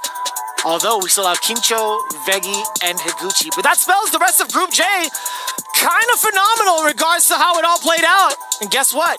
We got more coming your way. Right after this break, we continue on with the Esports World Cup for Street Fighter 6.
advances to grand finals and my heart.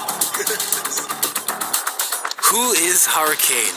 Oh boy. Let's go one further here and take out the number one online player. Finally, someone gets this guy to put some protect online next Hurricane.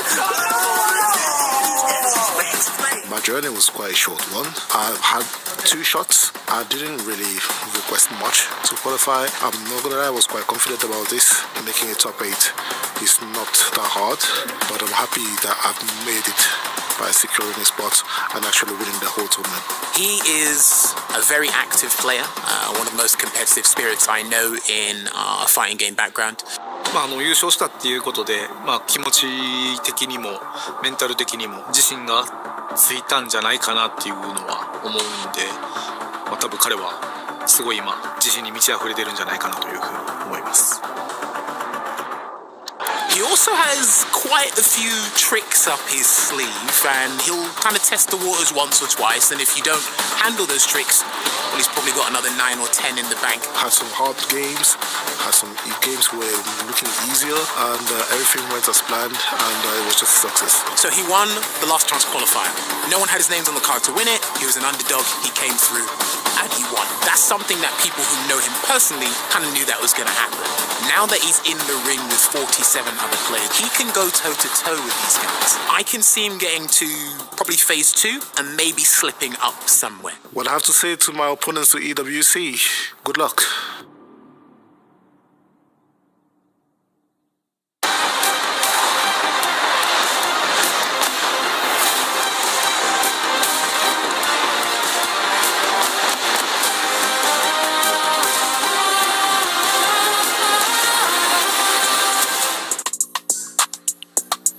Welcome back to the Esports World Cup 2025 Street Fighter 6. It's phase 1, day 1, and we are approaching the end, the culmination of this first phase, the group stages. And who was that handsome, insightful, intelligent man there that we just saw talking about Hurricane? No, I'm not talking about Goichi. It was this man, Jammers, here giving us some insight. Of course, we have a huge amount of experience with Hurricane's online adventures, escapades, achievements. Sure. I guess he was an online Evo winner as well, of course, a couple of years ago. But here he is offline. He did win that LCQ, but things didn't seem to go well for him against NL. NL's seen everything. He's experienced everything. Cola, let's talk a little bit about this because he hit a brick wall here, didn't he? 100%. You fought the Akuma that understands that matchup to a T. We saw it over at CEO when it was NL versus Punk, and we saw it here. Walk back, stand fierce. Fireballs, not a lot that Kami can really do, and like Justin was saying when we were talking about it in the back, just play second. That's why you saw so many counter hits come through and NL taking advantage and taking him down 3-0. Well, of course, NL managed to make it into the upper bracket finals there, and he went up against an informed Itsubashi Zangief, who surprised us a little bit with his Marisa pick. Justin, I know you were excited to see the Marisa come out. Yeah, though. it was interesting just because when you think about Itabashi, you would think like, okay, Zangief already does well against Akuma. Akuma's scared of Zangief, but then he picked Marisa, who does also more damage, and obviously there's also a few more things that she has in her arsenal with like Crouch Fierce into SA1, and also, man, every time Akuma did something, the Gladius just cooked Akuma every single time. Yeah, he wasn't able to deal with the pressure, was he? He wasn't able to deal with a lot of the drive rush stuff. He was doing drive rush Gladius, drive rush Superman Punch, really blowing up a lot of NL's attempts to check. And that passive reactive style that worked so well against Hurricane, it didn't pay off against Itabashi Zangief, who, as you said, I think when we were talking backstage watching that, he is a grappler. He knows how to make the gambles, and he can smell the fear, can't he? The baits. Itabashi is always about baiting the DPs, especially in the corner. And if you DP against Marisa and she blocks it, you might as well say game over. You'll wake up in the next round. Absolutely. It was a dominant group, 3-0 scores across the board. And Group J was only marginally less dominant as Lashar stamped his mark on this. He went up against Kinsho, who we were looking forward to see. Another really impressive player in the LCQ. We thought that Terry was going to be exciting, but it just didn't pay off for him, did it, guys?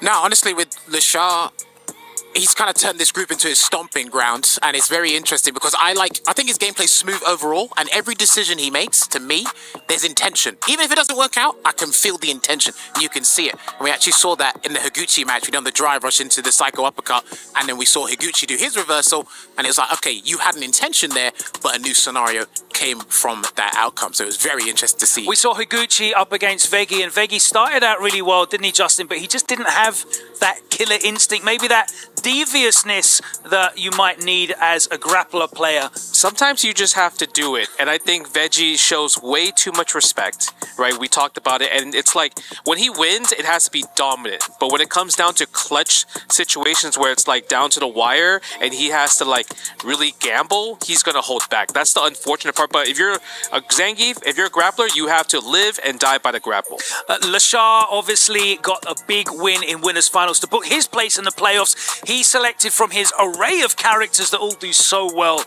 against Guile in that matchup. It was the Ed. What a dominant performance for Lashar against Higuchi there, Cola. Fantastic in terms of the spacing that he had. When you want to try to poke, like with crouching with a kick to catch the walk back, he was outside that distance. He'd whip punish. He always had drive gauge to be able to do things that you mentioned with the ODDP against Higuchi's flash kick and other means. It felt like he always had bar in his pocket. Higuchi, not so much. 2 more groups to go, and then we're going to be stepping into that shortly. And we have another European player looking to make his mark here on the tournament bracket. Kusanagi is with Ryan Hart. Let's hear what he has to say. Kusanagi, you spent some time along with the Team Falcons roster playing over here in the GCC region. You know, you've been here for a couple of tournaments now, and then of course your Blink Respawn top 8. Tell me, what's the journey been like since February when you signed with Falcons? It's a big opportunity that I got. I'm really proud to represent them because we are in their country, so many people support us. So I will do my best, and I have some revenge to take against Fudo. And I'm so excited to go and do my best. It's going to be great to watch you in action. What would you say, because obviously you've traveled around, being from France, France is one of the strongest regions in the world, no doubt. What would you say the main differences are in how France approached the game and how Japan approached the game? To be honest, I think Japanese players are most, how can I say that, more players with high level compared to France. But we are a small group with also good teammates. And I'm a little bit disappointed that French player cannot be qualified because I know there is many good players who can be there and make a good performance. Definitely. So again, I represent France and I really want to make them proud. And we'll see how it goes. Good luck, man. Wish you all the best. Hope it works out the way you need. Kusanagi here, getting ready for action. Kusanagi about to step up in Group K, representing Falcons alongside DCQ. 2 Falcons players, both drawn in this group, but they will not be facing each other. First match, we have Kusanagi with the unenviable position of going up against Fudo, who's in incredible form right now, isn't he, Cola? He's absolutely insane. Being able to switch between the DJ and the Ed and take them at a high level and showcase that those characters are still very strong. It's going to be tough. It's going to be difficult. But, Kusanagi was surprising with that Ryu since Season 2. DCQ made it through just through the LCQ. He was one of the 9th placed finishers that managed to win it in the tiebreakers. He's here once again representing Falcons, and we know the quality is there, but he's going to be going up against Ryukichi, who has looked very impressive recently, but maybe the Ken pick isn't the one that's taken him to glory. And I know he's been working on some others, Justin. Yeah, I was really surprised when I heard that he really went to switch over to Mai. I wonder if Evo Japan, like the finals, him and Mena, was like the reason why he wants another character. And Cola and Jammers, you were telling me about Mai is the one that he's been playing a lot more on the CFN in Japanese tournaments. So I'm really curious, do you think he's going to choose Mai right off the gate right here? Curious to hear what Lucas got to say, to be honest. We'll find that out. We'll save the surprise for you as we take a look at the last group, which is Group L. And of course, we have some more exciting new names in there as Mickey, the breakout star from Evo, top 8, the player from Hong Kong, goes up against V-Wisdom, of course, representing Twisted Minds. The home crowd is going to be behind the Saudi player. How excited are you to see Mickey play on this stage? I think I like Mickey a lot. The way he attacks, like the way he always wants to choose a different option. But I feel like is he? I don't think he's going to be nervous, but I'm curious to see what about Wisdom, just because he looks like more of a nervous type because he had to qualify from the tiebreaker match against Ryusei. Absolutely, and also Bonchan Pugera coming in that group as well. High pedigree players here, so many we can't cover all of them here, but you'll see them all perform. Up next, let's go over to this short piece. Really looking forward to seeing this, and of course all the action from our last two groups as we bring phase one to a culmination will be up in about 5 minutes time. As serious as we get about our passionate tournaments, it's also important to have fun. And we're here on the Riyadh Boulevard discovering new and exciting things all the time. The latest of discoveries is the Trackman Golf Simulator right behind me. And I have none other than Higuchi and Kincho who are going to test out this amazing contraption. Higuchi, こういうゴルフ機械試したことありますか？一回もないです。初めてです。どうでしょうか？なんか慣れてない分ちょっと緊張してますね。So he's never done anything like this before, and he knows that as he's never done it, it's going to be quite, new, and he's quite nervous about this new experience. Let's talk to Kincho. Kincho, こういうゴルフシミュレーター試したことありますか？全くないですね。初めてです。ゴルフ自体は？ゴルフもやったことないんで、ちょっとどうやって振るのか今イメトレしてます。So he also has no experience with simulation golf and actual real golf either. He's wondering how you actually swing. How do you actually do the perfect swing? 体の形も大事なんですよね。ああ、なるほど。どうやるんだろう。ちょっと頑張ります。勉強になります。It's going to be an educational journey for everyone here. Let's go in and check it all out. We are here in the Trackman Golf Simulator, and Higuchi is up for the challenge. He's going to go. He's never done this before. First ever club swing. Oh, didn't quite hit the mark. It's harder than it looks, guys. If you've never done it before, it is quite tricky. And he gets it. Nice job. Wow, second time success. This is great. Kincho in the back, looking very nervous. Never done it before. So he's holding the club like that. He's actually left-handed. Yes, look at that. Nicely done. Great stuff there. So yeah, that's why he's on that side.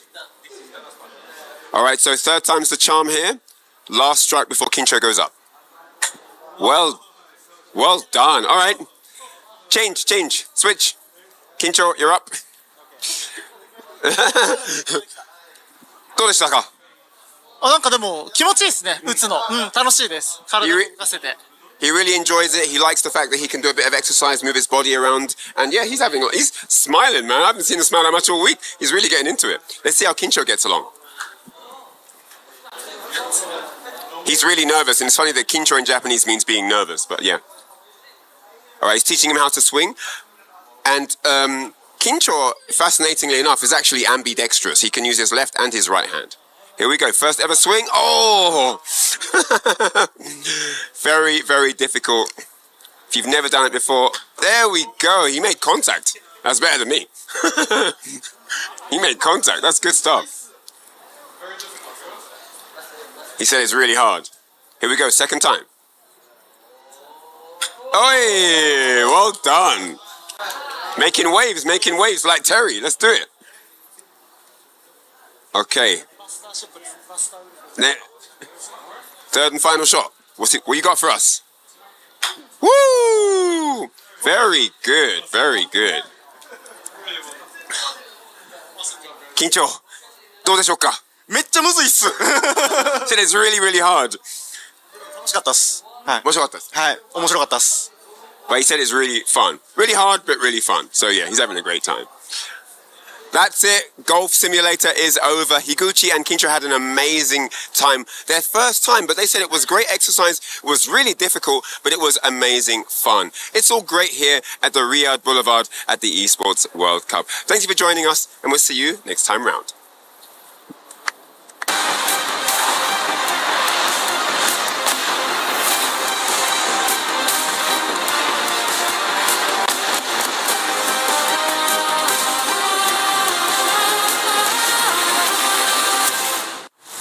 Welcome back to the Esports World Cup.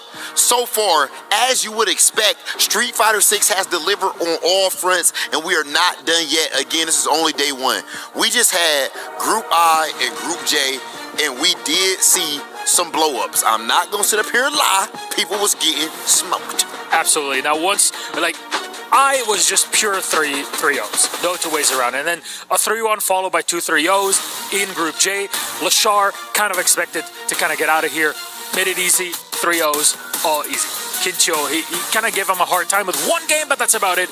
Itabashi 3-0ing NL in the upper bracket of victors with the winners match in Group I. Looking good overall, but with those two groups done, we still have 2 left for this night, and it's going on. A lot of games to go through, 6 in total.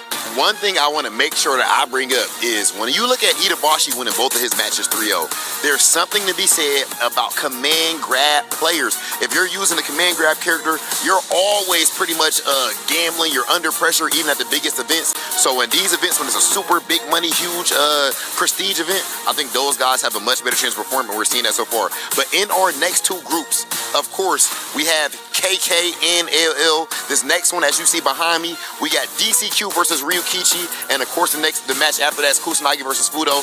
What's interesting is these players' teams. Yes, they play for Team Falcons. That's DCQ and Kusanagi, and that's very important because Falcons are in a big fight now, still continuing with Team Liquid, Team Vitality, mostly Team Vitality at this point, for the #1 spot to win the club championship. And I know with it, usually within the context of FGC, it's not a conversation that we have. However, when it comes to the Esports World Cup, there's a lot more titles that are on the line, and every single club is fighting for a huge payout. That probably sets them up for a year or 2 of operations. It can make or break your org. Yes, definitely. And right now, these players are about to try and break each other. Ladies and gentlemen, it is time for DCQ versus Ryukichi. Let's send things over to our commentators. 10 groups have been completed.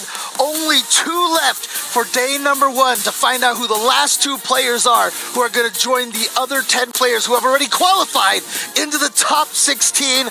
I'm James Chan, and I am here with Ringe. How are you feeling about these last 2 groups? Great, man. It's been a hell of a day of Street Fighter 6 action, right? And of course, as our lovely host set up, we got some major implications from the entirety of the Esports World Cup Championship here with 2 Falcons players in this pool. Of course, we're going to be starting with DCQ repping, going up against Ryukichi. Of course, DCQ qualifying into EWC main event via the LCQ, and Ryukichi getting 2nd place at EVO Japan this year, which is how he qualified in as well. You can see the 2025 major top 8s. One of those is that EVO Japan 2nd place, which got him here.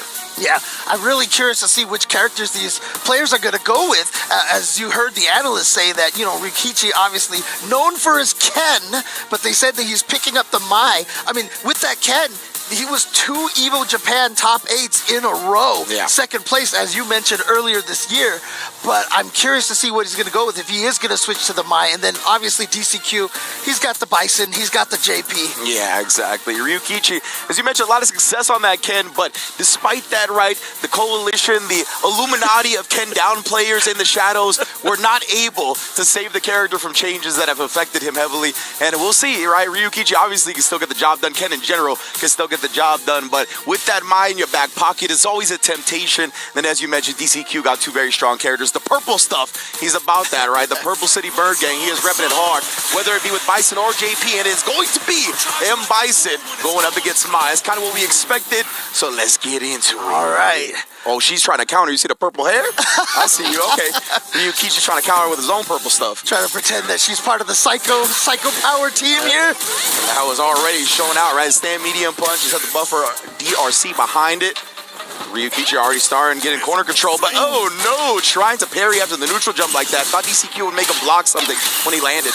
Yeah, that punish counter throw is going to hurt a lot here. Ooh, just a little outside of range. Ryukichi wasn't able to convert that, and then just wasn't watching the toes right there at DCQ. All the way into the corner now. Wow, and Ryukichi just picked the timing on the button so well. Right before the mine exploded, caught DCQ trying to get aggressive. Overhead harassment, even tried to catch a walk back, but it was a good decision to backdash from DCQ instead. All right, so DCQ trying to fight his way out, and after blocking the scissor kick, you just saw Ryukichi just walk back. And then one of the great things about Bison is he a great drive gauge bully. And that's exactly what we saw here. He got Ryukichi down to burnout, but he's not being too thirsty about it. No anti-air as well. This is a hard Ryukichi being very slippery right now, and DCQ cannot tag him. That was just like a single hit confirm or something from Ryukichi, where he was just going to go for it. Offensive drive reversal here to try to keep DCQ at bay. So some wide life on him as well as the neutral jump to call out that fierce. Of course, neutral jump is always good against Bison, whether it was because of scissor kick or psycho crusher, but also now that stand fierce as well is a popular option in neutral jump and punish. Yeah, so this is something, I mean, we've seen Ryukichi neutral jump a lot, even though they all haven't landed, but I think that's something that DCQ's got to have to figure out a way to discourage. Yeah, but then Buffalo with a cartwheel, and now the trade combos for Ryukichi. Definitely seems like he's got this matchup well known. Yeah, and he's got those flame stocks all on. Yeah, there it is right there. The hell attack to be able to blow up the neutral jumps. I love this too. DCQ cashing out nice and early with the level 3 to put Ryukichi in burnout, or close to it, I should say. But more importantly here, he's got time to build back meter if there's a round 3. God, Ryukichi is not scared of trying to go for these neutral jumps and was fortunate to avoid the hell attack that last one. Again, man, just harassing with the sand medium punch, and then anti-airing with level 2 connects perfectly. Ryukichi shutting him down quick in game 1. Okay, all right. Just using the super raw anti-air. And again, Ryukichi, I mean, like I said, 2 Evo Japan top 8s. This guy is good. And I keep thinking that he's going to have one of these tournaments all of a sudden where he's just going to, basically win one of these at this point. But because last year also top 8 in the EWC as well. Yeah, absolutely. Ryukichi, I really liked the fact that he's put the brakes on the neutral jump at the end of that round, right? And DCQ, he was so bothered by it throughout the round, right? He was the one that ended up jumping at the end that set him up for the anti-air super. So really good long-term conditioning over the round for Ryukichi. All right, well, DCQ at the start here didn't cancel that light punch into the scissor kick. All right, oh my goodness, yeah, DCQ might be a little nervous here, showing the throw text early as well, already down to Ryukichi in a pretty convincing game 1. Yeah, and now here comes this patented my corner pressure, but DCQ fighting the button timing. Yeah, Ryukichi looked like he tried to backdash, and that Kinshasa, the knee still hit him. Little surprising ass mad plus frames right there, plus the drive rush. Not a good look. That's so fast. I mean, the timing that DCQ had to get out of the corner earlier. Remember in the LCQ, we saw a bunch of those crouching medium punches with perfect timing. Once again there, he sniped with a crouching medium kick, got out for a little while. Now we're back to it on Ryukichi. I was going to say he was waiting for the 3-bar threshold, man. And as soon as he got it, he put that stand medium punch out and then let the DRC do the rest of the work. You got to be aware, man. Players are definitely going to be looking at that. But right there, he was aware of the fan toss, jumps in, and it's a good start to DCQ. Yeah, look at this. All of a sudden, all this pressure in the corner. Going to get a juggle here. Going to spend the 2 of the bars that he has over here to get some good damage. So it gives him a big life lead, wants to save that 1 bar for potentially using in the next round. Indeed, cuts him off in the pass on the drive rush cancel. You ain't going nowhere. Love it. Yeah, you see it's going to work out here. Sitting on 1.5 bars right. No, just drive rush face first into the fan. I can't remember what play he went to the drive rush cancel with. It might have been like a call out on delay tech, but we'll get to that another time. Nice level 1 here to get some stocks. Oh, are you serious? Shutting down the Psycho Crusher, knowing that was going to be the plan to blow through the flame. Oh, man. Tried to base something out right there with a short drive rush. Instead, he does get the burnout in Ryukichi, but Ryukichi pressing back regardless. Try to go for the safe jump right there. Oh, no cancel here. Just the routing, I presume, did not allow the cancel to level 3. Oh, and then tried to reach from that far away. I'm not sure why. DCQ here. Oh, the DI right as Ryukichi was about to get his bar back. Huge plays. And now DCQ is going to be able to seal that game with it. CA on deck. Watch you die. Word. And he's going to take that one there. DCQ with a good start here. As I mentioned, has that kind of, during the LCQ, we were talking about the good timings of the buttons, but also talking about his stubbornness as well. DCQ is not the kind of player to ever be discouraged.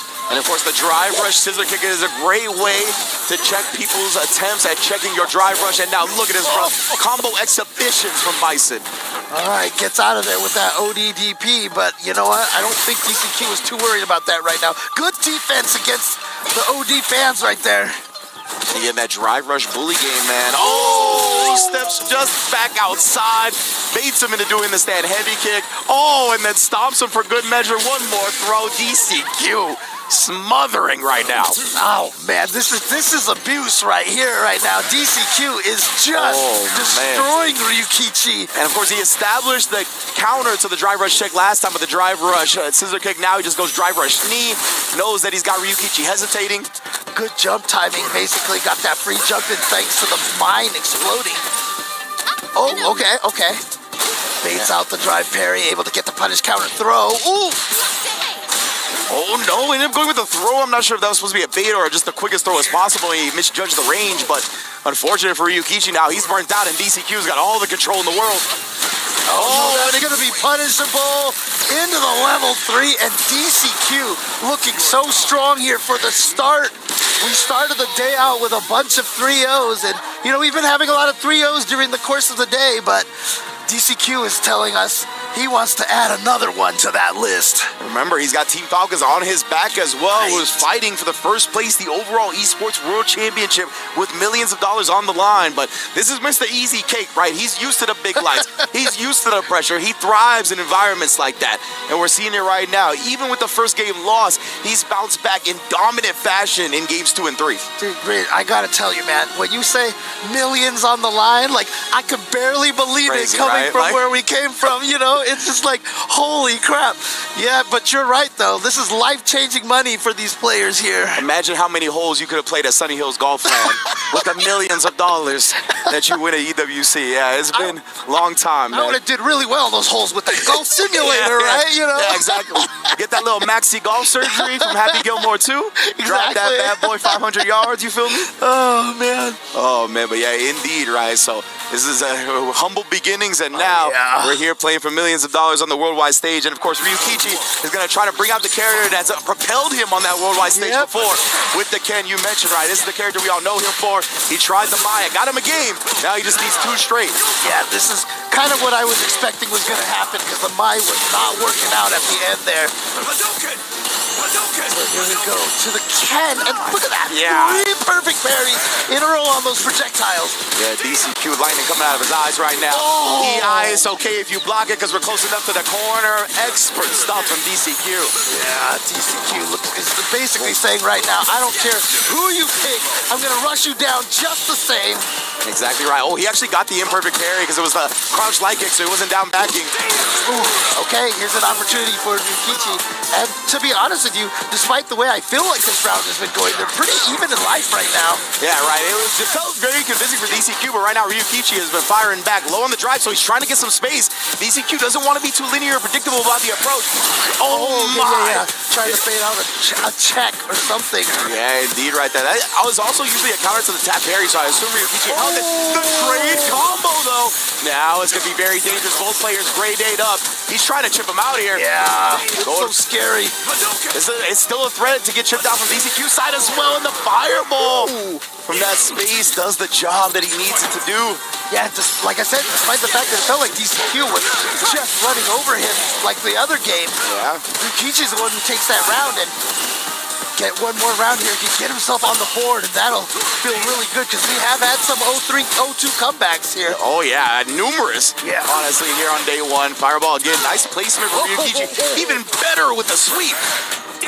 Oh, yeah, you heard Ken. Yeah, legitimately exclaimed damn as soon as he whipped the throw because he knew what was coming next. A trip to Purple City. We are burnt out. All right. Very scary situation. Although, thankfully, Ryukichi oh, what the heck was that? Yeah, I'm not sure, man. They jump heavy punch. It had to be some type of execution error, and that's going to cost him his turn. Now he's back to the corner. Tried to call out the walk back with the crouch medium kick, but DCQ there with the trade. Yeah, very weird, that jumping heavy punch. But you know what? You can't think about that. As I've always said in fighting games, you have to remember everything and forget everything at the same time. And again, DCQ right there. Challenger with a jab into the crouch medium kick, drive rush cancel. He's done a great job calling out the drive rush cancel pressure. And I also really like his, counter poke timing with that stand light kick. Oh! Yeah, the timing on his buttons right now has been immaculate. Definitely catching on to the rhythm of Ryukichi. And if he's not going to press buttons back, the bully game from Bison just adds up so quickly. Yeah, and now back throw, put him right back in the corner. And look at the life lead. He's only got a level 2. Is this going to kill? It's going to do a lot of damage at the very least here. Quite. Ryukichi on life support. Oh, my Lord. And pulls the plug just like that. Walks back out, walks back in for the throw punish. DCQ repping Team Falcons, trying to keep their hopes and an overall EWC championship alive. He'll be moving on to the top 16 qualifier match. Yeah, the crowd is going to be cheering loudly for DCQ, trying to get that Falcons team win. They were winners last year, if I'm not mistaken, of the group phase, and so they could go back to back in that, which just means Team Falcons will only get that much stronger.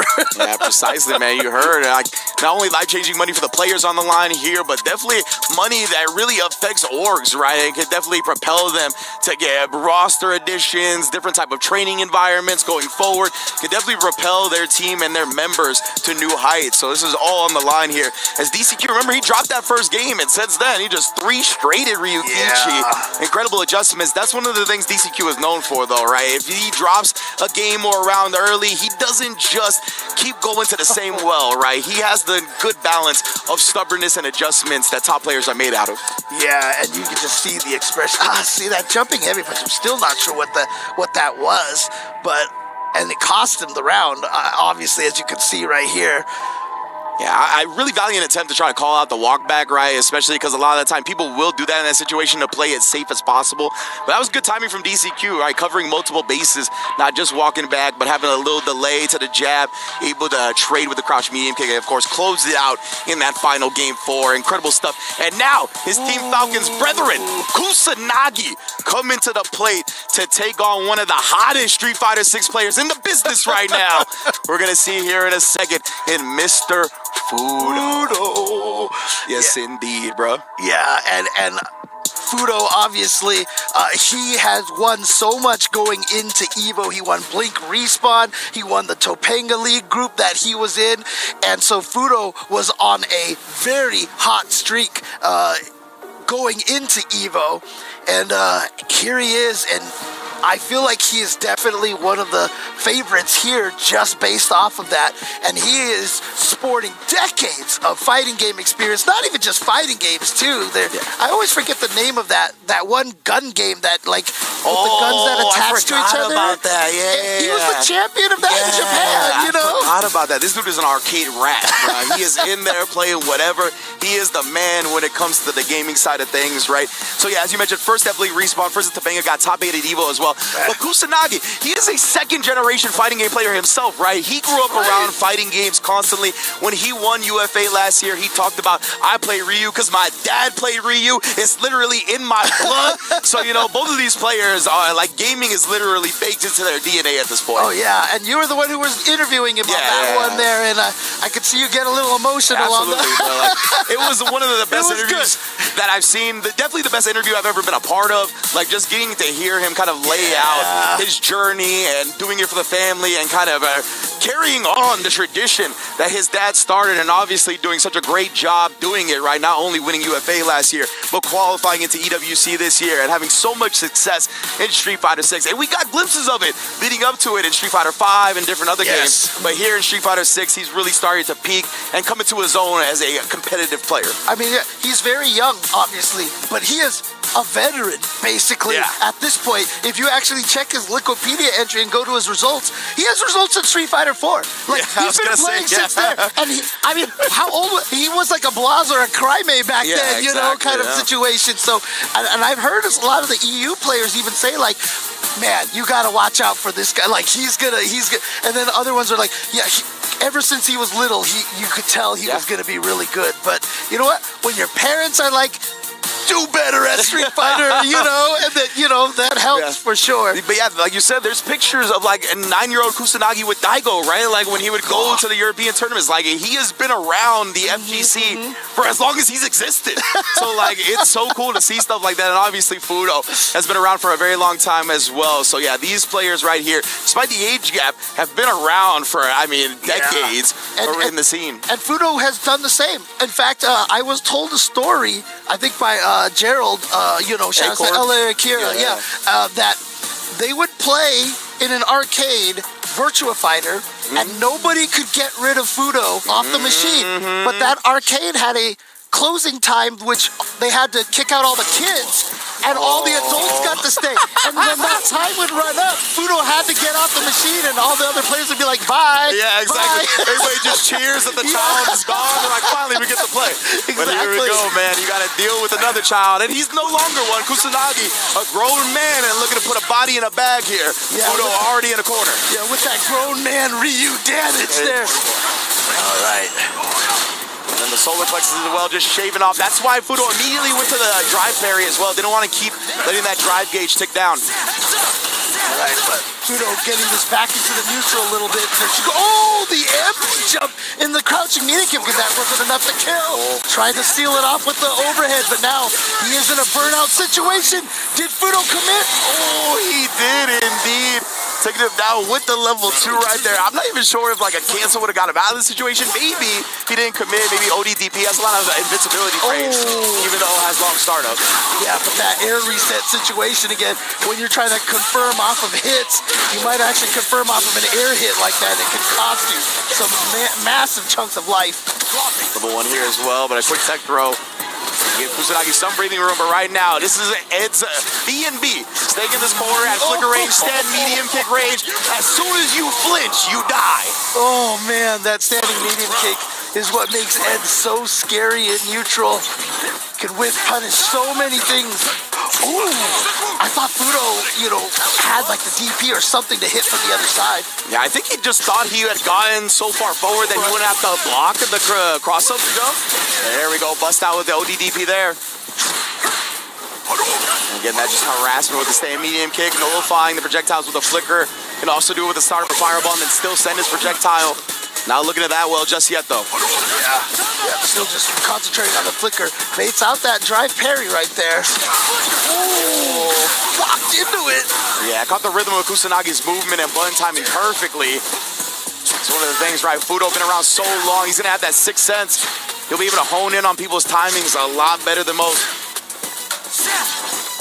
Oh no, he hits it. Wow, a little surprising there. It looked like Kusanagi, to his credit, empty jumps, but to his credit, he gets tagged anyway. And Fudo's gonna seal that game 1. What were they talking about earlier? The high intensity training hit real quick. Yeah, it was really interesting because on that jump, it looked like Fudo was specifically trying to bait out the jump. Yeah. He kind of like walk forward, walk back, and then the jump happened, and then nothing. And I was like, oh. You know what I think it was? I think it was one of those moments where he was doing that and he was like kind of buffering the DP, and then the jump happened like right as his buffer ended. You know what I mean? Like one of those moments. Oh yeah. And it's like, well, you just picked the perfect moment. But luckily for Fudo, did not lead to any catastrophes or anything like that. Nice parry on the hard cycle flicker. Half the distance in which he pulls you in. Makes it so you don't have to deal with the mix-up.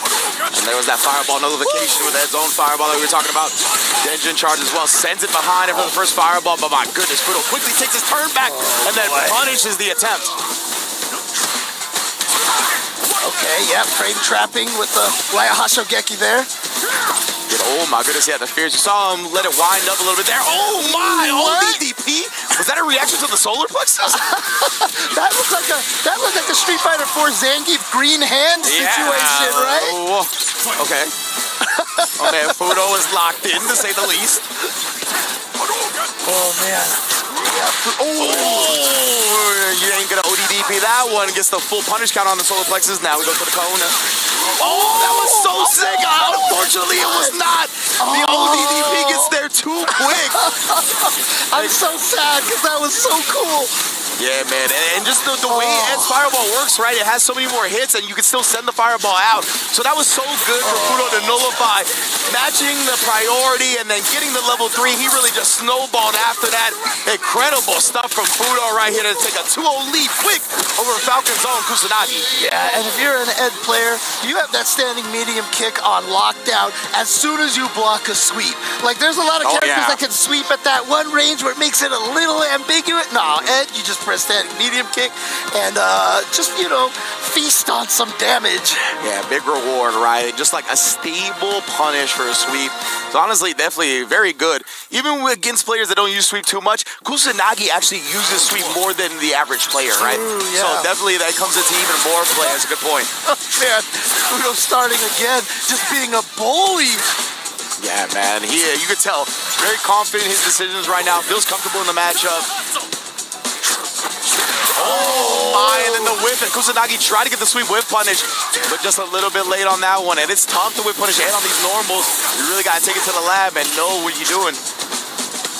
Now, Kusanagi trying to fight out there. All right, I like it, the drive impact. And you know what? What's good about that is now, hopefully you could make Fudo, you know, think twice about doing some of that, but somehow I don't think that. Oh! That was almost so cool. He got the perfect parry on the projectile. He got the hit, but the second one was too far. Kusanagi teaches them a lesson for reaching on that one. Okay, all right. I like seeing this. Kusanagi finding a good round right there. Let's see if he can convert it into a game here. Try to get a game on the board. Fudo with a great start this round once again. Back into the corner. Indeed. He's gonna try to control this. As soon as the drive rush comes out, he just lets the ODDP loose. Wants to keep Kusanagi trapped here. My man's playing the Warden right now. You ain't going nowhere. Oh, there's that sweep again. Like you said, he really likes to use that to get to catch people. Yeah, ranges. He's willing to do that, right? He's definitely an unorthodox cat. Like, he will do strange things that most players don't. He utilizes them very well. But right now, though, got clipped again. Fudo not going to spin the level 3. He's trying to finish this round while holding the meter for the next one. Oh, boy. I mean, obviously he has a huge life lead here, but that just means Kusanagi has critical art available to himself. That's the scary thing, right? It's like a big life lead, but he gets hit once and then like an overhead combo and he could die. So yeah, it's still very scary. Yeah, but then he just got sniped by Ed's fireball, and Fudo is at match point. I say, man, that fireball is definitely potent. He does get the whip punish this time, and catches Fudo trying to press back in. And that crouch medium punch ready on the space trap. Oh no! Okay, Fudo.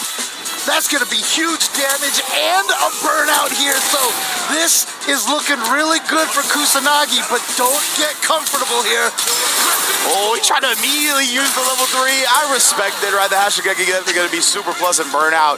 But unfortunately for him, Kusanagi just waiting, not taking any risks. I feel like that was Street Fighter V Mika Fudo right there. You know how he always said he let that super... You know, he used Mika Super as the one-time DP kind of situation. Yeah. Definitely tried it there. Did not work out. And now, yeah, Fudo. Taking some time, right? He's obviously had a tremendous success with DJ as well. He could be contemplating switching to the character. We shall see. He's done a tremendous work with both Ed and DJ, and he's sticking with the Ed for now, which makes sense, right? Definitely has plenty of tools up against Ryu. We saw how successful it was, and he only needs one more game, and wow! Reacts to the green stuff. You know what comes after green? Yellow. You gotta slow down, man. Exactly. Oh, but Kusanagi said, slow down? What do you mean? I'm just gonna jump. And great timing on that jump, and look at this. Suddenly, Kusanagi... Oh, no! Oh, that is a heartbreaker for sure. You're gonna get the side switch combo. Kusanagi was off to the races in that one, and somehow, someway finds the jab press out. Oh, and the sweep whip punish again here. He's looking clean with those after getting that one whip punish. Yo, Fudo taking a page out of his book, but not for long. Both players slugging it out. A 29-second round, my goodness. Yeah, Kusanagi starting to seem a lot more comfortable with how Fudo, you know, his timing, his pace. Oh, this time though, with the button only to set him up to walk into the stand medium kick. Ooh, okay. Yeah, Fudo did a good job not committing to a special behind that stand medium kick, right? He was able to recover in time, get that DI in there. He's going to spend one of his bars right here to get a little extra damage and maybe try to keep Kusanagi under that 3-bar threshold. Yeah. Oh, a big part of it. Yo, what? All right, Kusanagi willing to press the doggy kick as well, but then again, Fudo walking right out of that sweep range and putting himself back on set point. Okay, here we go. Kusanagi trying to find a way to stay alive in this. But Fudo has looked really strong. Like I said, the last game, Kusanagi looked like he started figuring stuff out, even took the first round here. But now Fudo is threatening just to advance. See Kusanagi even trying to react to the flick with the parry. Fudo able to manipulate him a little bit by using the kill rush. Here he's trying to pick his spot very carefully, right? He knows he's got top 16 qualification point. Oh, Kusanagi though, he's like, I got nothing to lose. Back against the wall, overhead time, and that's massive damage. Yeah, look at that. Basically 50% of your life right there. Now, Kusanagi up. Oh, again, Fudo busting out against the overhead. And now, yep, so we saw the full dragon right there, had to deal with the mix-up. Fudo just went for the back throw to put him in the corner. Yeah, he's just trying to burn him out, so Kusanagi burns himself out. Oh, but what a conversion! It's still checkmate here. He's going to get the DI, and Fudo is going to. That's a full combo, but it's not going to matter for long. Fudo qualifies. Oh, excuse me. I keep getting ahead of myself. He qualifies into the top 16 qualifier match. He's going to face DCQ to see who gets into the top 16. Yeah, so there you go. Fudo taking that one. And again, as we were mentioning, he has been looking so strong recently, winning so many events. And it's funny too, because I mean, again, every time I see Fudo, he looks like he's worried. He looks like he's nervous. But seriously, 30-some odd years maybe playing these fighting games. I mean, this is just old hat to him at this point. Yeah, it's clinical, right? This is his 9 to 5. This is what he lives for. Man, Fudo did a great job right there. I love both of those sticks are clean, bro. As a stick player, you know, me and you, we appreciate the joystick life for sure. But Fudo, man, doing a great job. I also appreciate the Alpha 3 music here that I'm hearing. Yeah, all right. Oh, is that my phone? That's actually my phone. That was playing it. Okay. There you go. I thought they were playing some jammy background music. I was like, let's go. But yeah, this is good stuff. Oh man, goodness, Kusanagi, yeah, he knows, right? Going up against Fudo, it is a tough job to take this man down. Definitely no easy feat. And he found that out firsthand. Did a great job bouncing back. I believe game 3 was able to take one for himself, where we see right here, right? Just lock him in the corner, baits out the super. Yeah. And ended up taking it. But Fudo immediately bounced back. He didn't even let it get to a final game. Just quick adjustments. Even with Kusanagi winning that first round in game 5, or excuse me, game 4, he still didn't let him get any momentum. He's like, word? Word? You got punishes like that. And then again, really great job of Fudo recognizing the win conditions so early, right? He used the level 2 to burn Kusanagi out and then kept him trapped in that corner, knowing that he was not going to be able to escape his fate. Great stuff from Fudo, recognizing super early where he had him checkmated. Yeah, this is a player who, you know, all the Virtua Fighter players knew of him. Oh, yeah. You know, when he actually won EVO, the year after Daigo's back-to-back in Street Fighter 4, he stamped his name into the FGC forever. Yeah, 100% here. Now, DCQ repping Falcons, right? He just saw one of his brethren go down to this man right here, Fudo. That's right. And remember, Team Falcons is still fighting for that overall first place EWC championship. So obviously they're rooting for DCQ as hard as possible right here. With a win, he's guaranteed into the finals day, into top 16.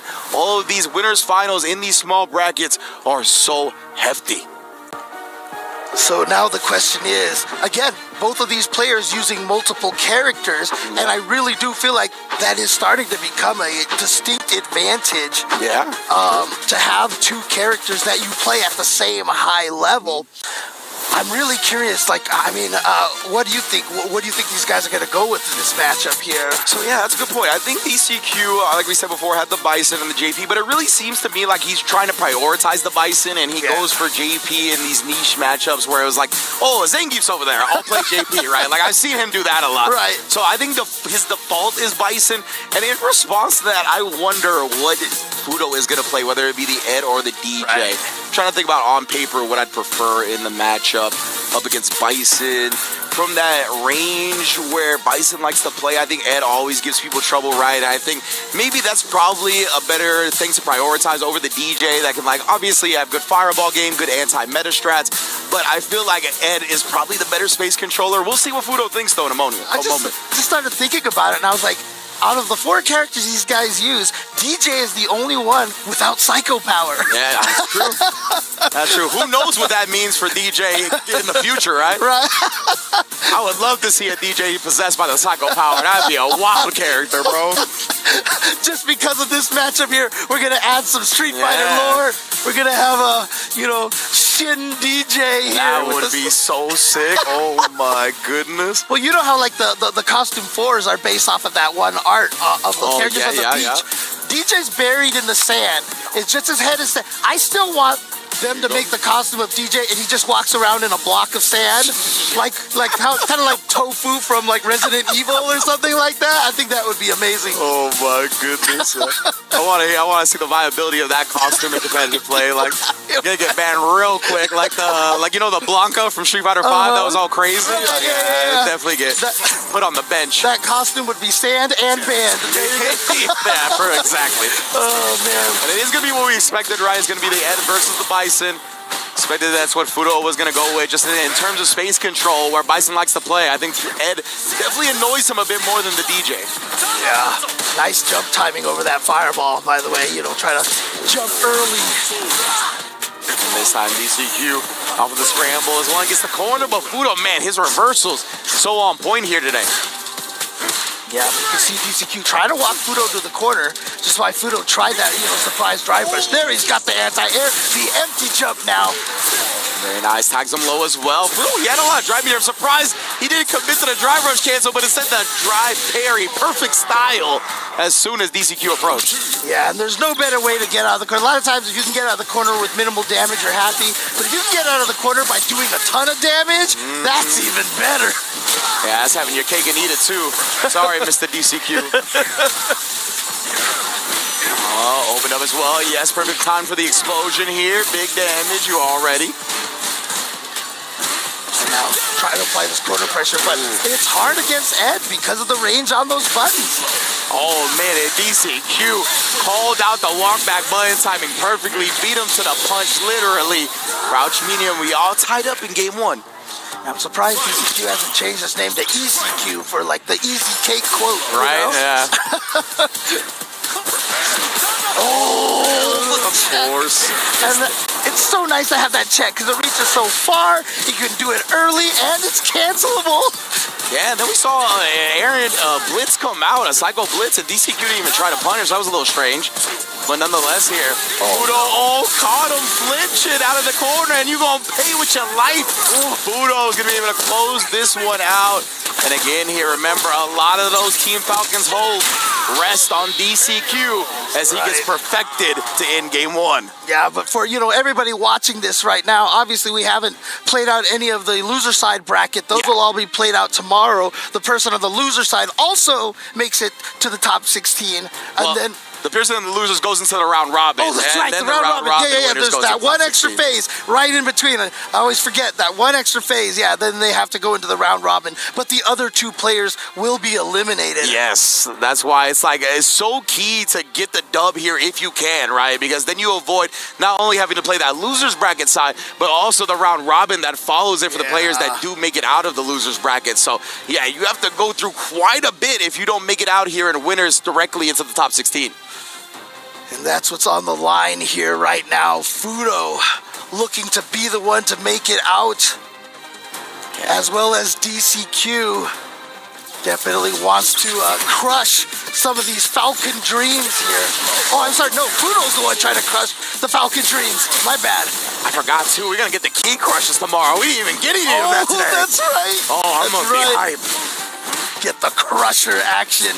Oh, yeah, I'm very excited for that. Oh, DCQ sniping out the neutral jump and then sniping the reach. Back-to-back connects. Wow. You kind of continuing where he left off in the last match here. Oh my goodness, the throw damage.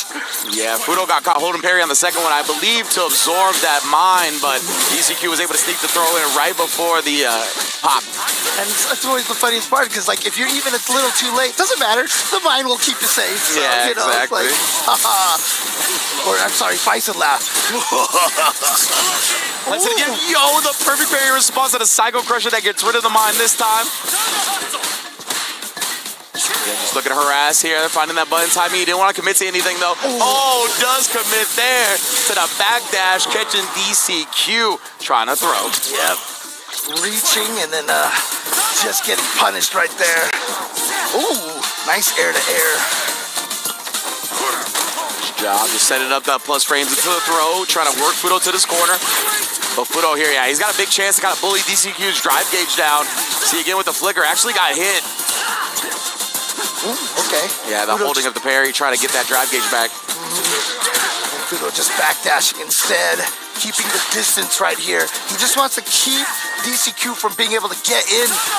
Oh, actually worked out for him that he got the drive rush under. Need the time to hustle. Bison does have that floaty jump, so, you know, a little bit easier to sneak under. Oh, he found the hit! And again, bro, that crouch heavy kick is a potent tool in the arsenal. Definitely plagues all of his opponents, and then again beats up to the punch right there. Had enough drive meter to feel comfortable to commit to the drive rush, cancel outright. And now we're up 2-0 just like that for Fudo. And again, yeah, really trying to gatekeep those points from Falcons, man. Oh, no. He's going to be Falcons' enemy number one. Also, shout outs to the Foley team. I love that squeak, the sneaker squeak sound during that super, dude. Yeah. I don't know. There's something about hearing it, and it just makes it feel that much cooler. 100%. There's so many like little things like that that bring a lot of life to the game. Yeah, I really love the way they kind of handled this one. And it looks like we are going to get the JP. Switch from DCQ to Bison has been thwarted. Now he's going to bring out the old school for him at the very least, right? This is the character we first knew him on for Street Fighter 6. Obviously, he's playing a lot of the Bison since the character's release, but he's done a lot of damage with this JP. He's going to need to do some of the most damage he's ever done right now. As we said, we have seen quite a number of these 0-3 comebacks, but, you know, again, the way that Fudo has been playing, I'm not even just talking about in this day right now, I just mean in the past like 2 months, it's going to be a tall order to be able to try to make that 3-0 comeback on him. Yeah, exactly right. His run of a really great placing started in early July, so yeah, he's still in the middle of that heater. Ooh, put a throw tech right there, but it was actually DCQ who ended up taking the throw. Just kill rushing forward here. Oh, gets the punish counter though. That's big. Gonna lower Fudo's drive and just put him full screen to deal with all of this nonsense. Once again, trying to harass with the ghost. Fudo doing a good job protecting his drive gauge where he can by parrying up the projectiles. Yep, you see both players right now with some low drive gauge situations here, but DCQ building that back little by little. He's in the 3-bar threshold now, and actually so is Fudo. Oh my goodness, and just the harassments keep coming out. And this time Fudo pressing back, but he didn't have a lot of meters, so he didn't commit anything too big. DCQ committing to the amnesia here. Fudo finds the parry and gets some, but now the level 2, as soon as he lets go of it, locked down, finds the spot to parry, but lets go of it and gets clipped low. Oh man, that level 2 is still hard to defend against. Yeah, but that was the it for the super meter, so he couldn't really do much more damage than that. But oh, the amnesia on the wake up driver. You ran up to someone and did meaty amnesia. Okay, DCQ. That is the way you turn a set around. That is the type of message you gotta send. The momentum steal. But right now, I don't know, bro. Fudo, like we talked about, he's been around so long, he doesn't get shook easily. DCQ does find a big clutch back throw, though. Oh, lovely forward jump to get out of the departure spike. Shouts to my red coat brethren right there for me saying lovely. Hanging around them way too much. But now the burnout situation, you know, we've often said that whenever JP gets the burnout, it's basically his win condition. Look at this little Vushka coming in and getting the damage. Indeed. Oh boy.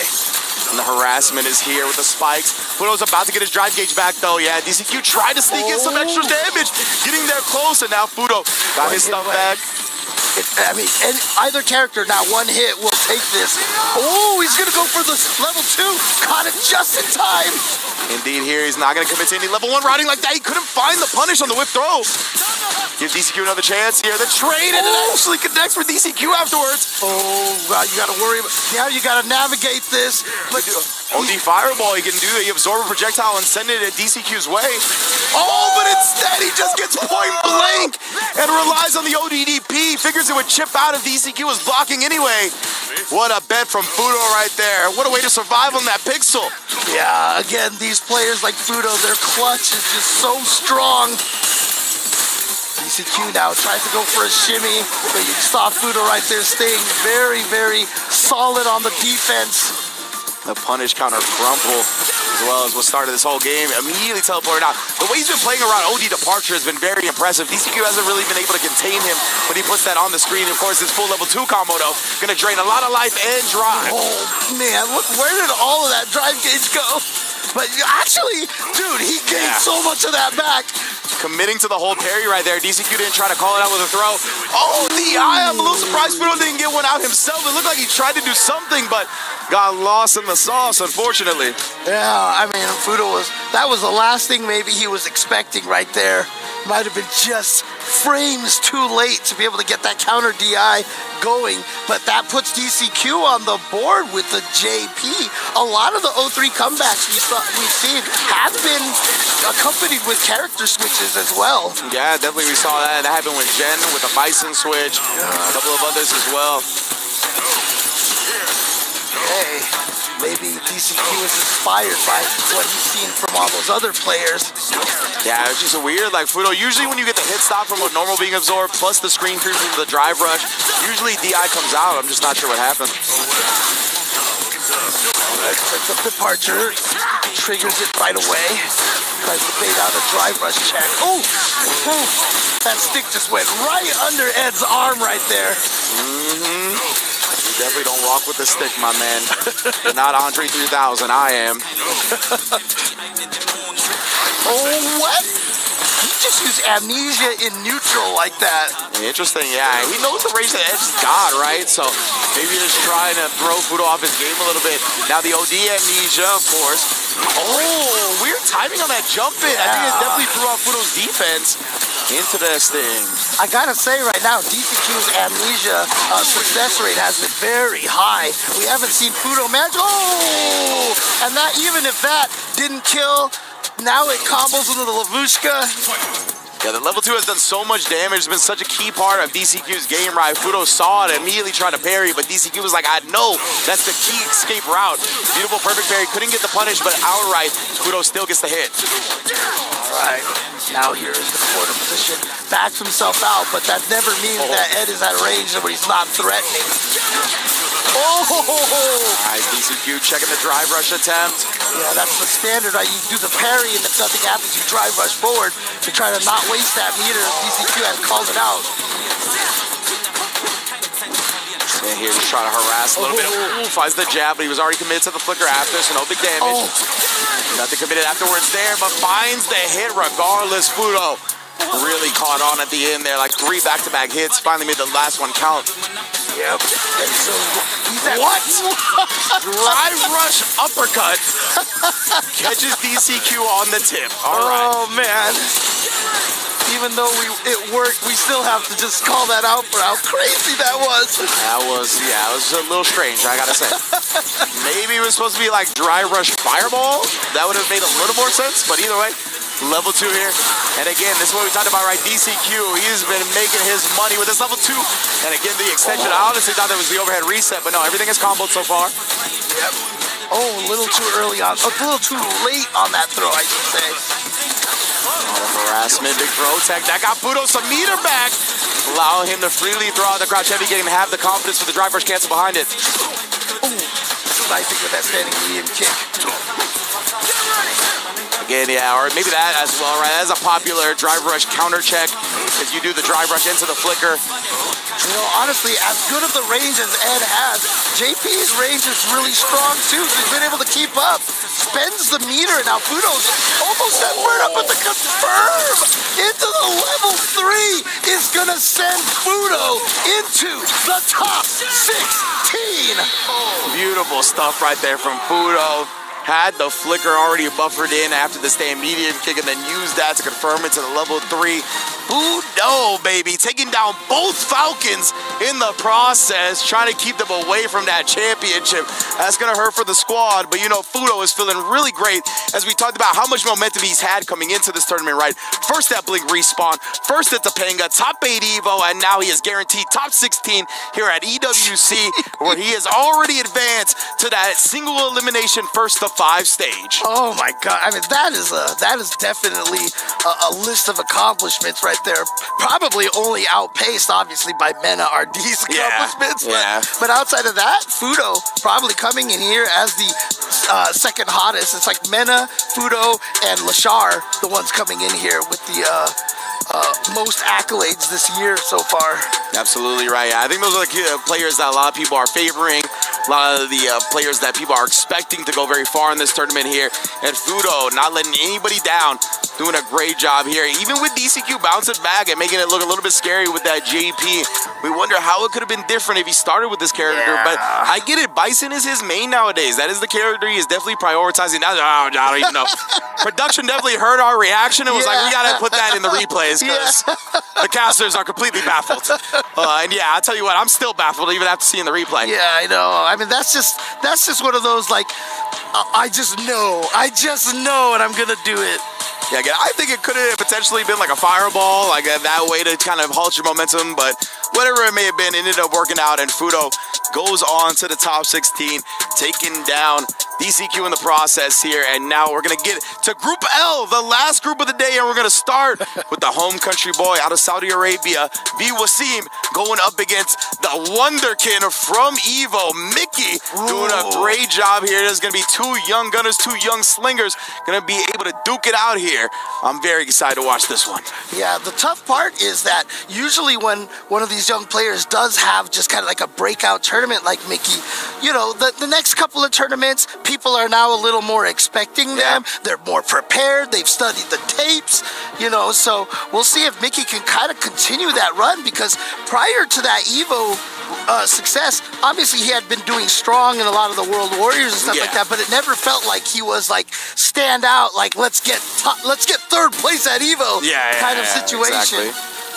But I hope he can ride that momentum, come in here and, you know, really start making a name for himself and try to establish himself as one of the top players. Yeah, he's going to have a big opportunity to do that right, while Wasim, on the other hand, thought to be one of the strongest, if not the strongest player out of Saudi Arabia. He had qualified through the LCQ as well, just making sure did whatever he could to make it to this stage, and has done so right. But again, very young player as well, still trying to get a lot of experience, especially in an environment like this where it's super big stakes, a lot of money on the line, a lot of pride on the line. You're representing your club as well, so there's a lot that Wasim is going to have to learn and get used to on these big stages, and this is going to be one of the first steps in doing so.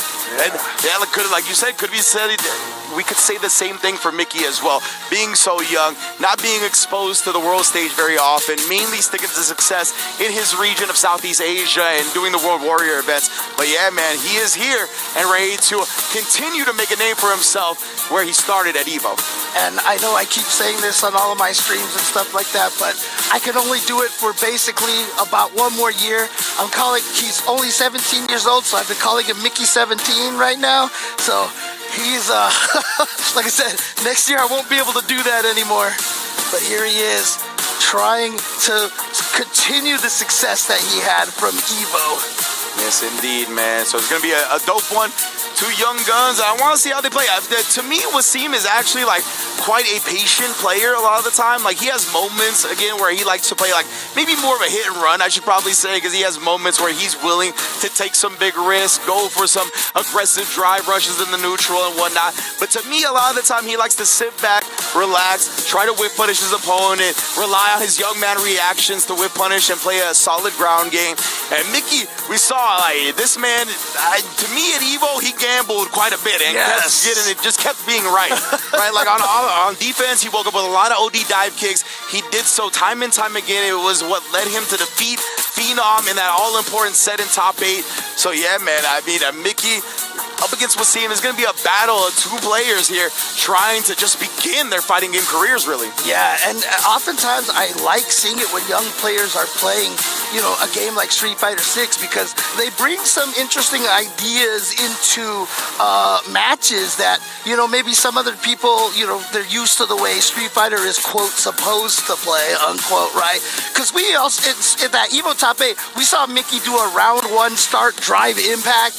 I remember seeing him do a drive impact to, like, almost as a punish to a normal at one point in time, just to get the, you know, it was just one of the normals, not like some big long ass delay on the special move or something like that. So I'm wondering, I like the fact that Mickey has like these kind of interesting ideas the way he's looking at the game.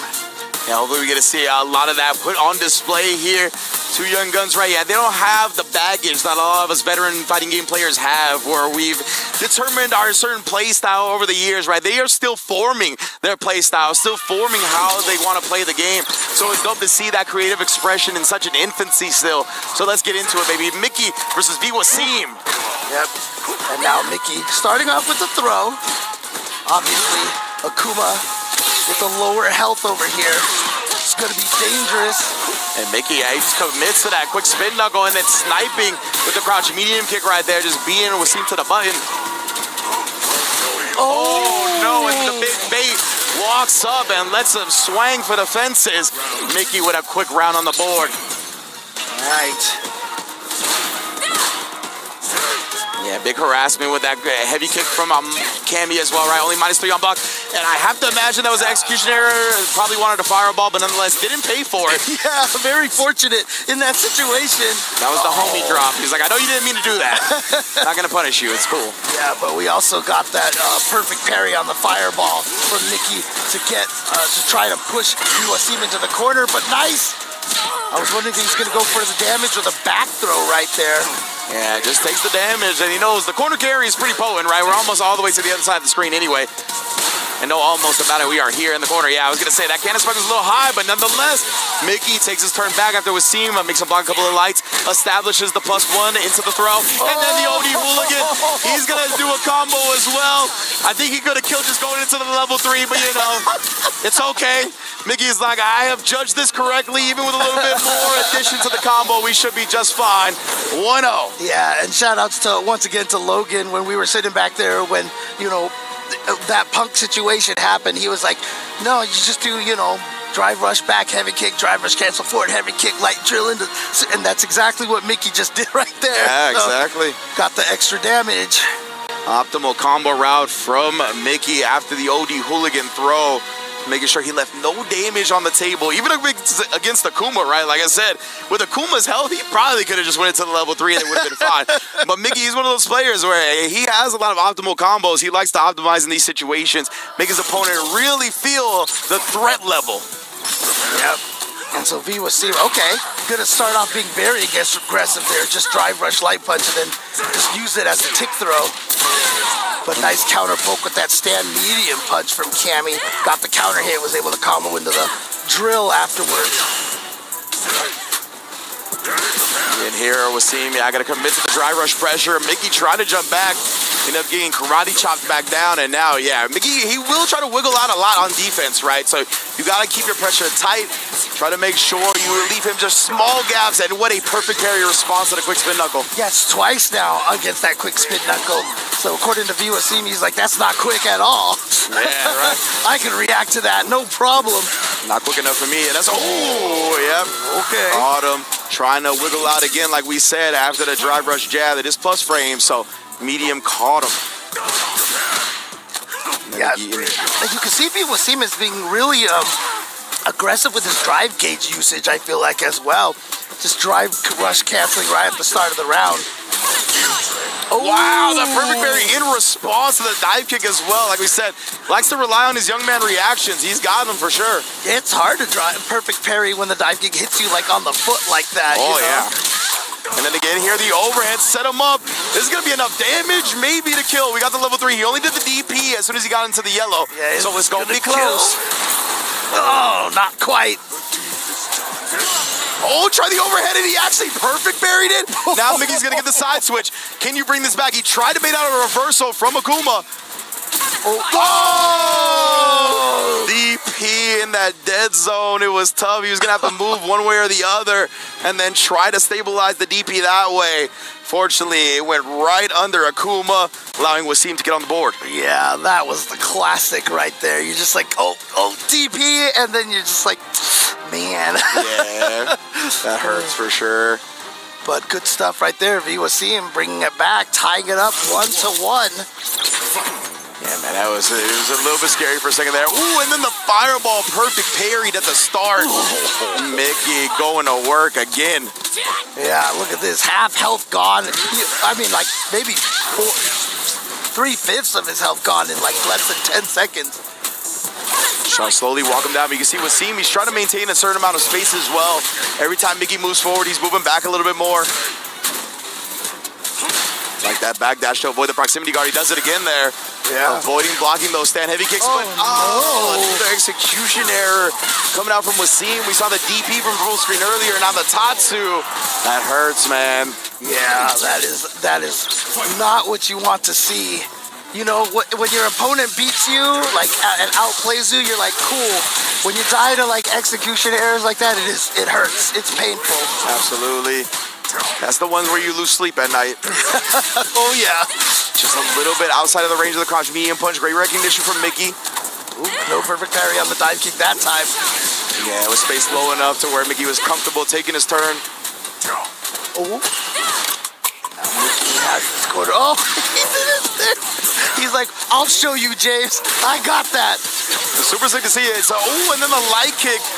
Good for me. It's something me and Jammers talked about a long time ago. Jammers was like, I'm waiting for people to start perfect parrying the dive kick on reaction. We still haven't seen it very much in the meta, right? But Wasim is showing it off here a bit today. Yeah, I mean, it is a lot of times because depending on which dive kick Cam he uses, it'll be at different angles and stuff. But we don't see people even try that often is the thing. Oh, walks right into it. He's had the driver rush cancel behind it, buffering it up, and now it's going to be bad for Mickey. Yeah, low health and burnt out. I like him going into the level 3 right away to, you know, make sure he gets the burnout. Just in case, because he was right at that threshold of getting burned out. He might have been able to gain some back. Ooh. Gonna try to take to the skies real quick, but finds the snipe with the crouch medium kick again, and Wasim gonna be going up 2-1 here. Oh, after losing the first game, what a bounce back. Yeah, and as we mentioned, this is third place finisher at EVO. Now, obviously, you know, that doesn't mean that what Mickey did was a fluke, but the thing about it is, it's just like, you get to that position when you weren't expecting it, you know, when no one was expecting it. And a lot of times the next tournaments you play, that pressure to try to repeat the performance weighs on you. Absolutely right. And with this format and the different type of ways we set up the matches, right, a lot of the players know their matches a decent amount ahead of time. So Wasim's got an opportunity to train up against the Cammy. He knew he was going to be going up against Mickey first, right? He was in the last group of the day, which also gives him extended time to prepare. So it looks like he's done his homework, right? He's found a Cammy player that he's going to be able to warm up against, and he looks very comfortable in this matchup so far. Mickey's taking his time at the character select, going over the game plan here, trying to figure out some keys that he could implement to take down Wasim. All right. Well, he's got to hope it works right now, or he's going to be sent into that loser's bracket right away.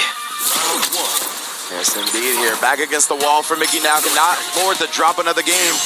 Oh, man. The perfect carry even against the regular jump. Didn't even need the dive kick to come out. Oh, good timing right there with the hooligan dive kick. And now corner pressure. Oh, and Wasim just busts out right away. Yeah, looking to take him down. And again, harassing with that forward medium kick is a potent tool for Akuma, just as a space controller. But right there, the crouch medium punch again, coming up just short. Mickey's whip punched that a couple of times. Okay, nice backdash. But the throw from Mickey was early enough that he could recover in time and block the counter poke. But he does get burned out. Yeah, Wasim showed he gave the DP the dive kick, but that time he commits to the DI, and Mickey found the punish on the other end, and of course with that Akuma health, you're not even living on a sliver, dog. Man, I was looking at the drive gauge, I was like, is that enough to drain the drive gauge? And then he died, and I was like, okay. I mean, I guess that counts as draining the dive gauge, drive gauge. Successfully. Oh, again, that crouching medium punch, drive rush cancel. Yeah, right now, Mickey is having trouble, for all the games that Wasim has won, I feel like Mickey's been having trouble in the neutral. Yeah, that's fair. Like I said, Wasim is a very patient player. Oh, this time, though, that crouch medium punch is kind of getting him into trouble a little bit, though. Now it's the dive kick, but he snipes with the medium kick of his own. All right, patience again from Wasim, and then just finds that perfect parry, goes into a reset for the throw to avoid the damage scaling as well. Nice, and then again avoiding the throw attempt with the dive kick. We talked about Mickey's defensive dive kicks, very much a big part of his plan. All right, and again, like you said, with that Akuma health. Oh. Back thrown here. Mickey up against the wall here, but again, just taking the plus frames. He's not trying to sneak in this hooligan throw. I'm so afraid of it. I know, right? And good job. The Vivo seemed to actually stand block the time. Oh, it's too far away. Of course, the dive kick here. Now he's on the verge of chip, but Wasim has the CA on deck. He's got Demon on deck as well. Don't forget about that. He's going to try to chip him out, and he does so successfully. Well done. It cost all his meter, but it puts him on set point. Once again, the most important resource is rounds, you know? So take that round. But what a call out right there for Wasim. And yeah, no reason to stick it. If you save it and you still lose anyway, like that just hurts because now you have a chance to close it out right here, right now. Ooh, burns out of the process here, and nice the backdash, and we saw the dive kick didn't come out for Mickey. That one does, it still gets DP'd anyway.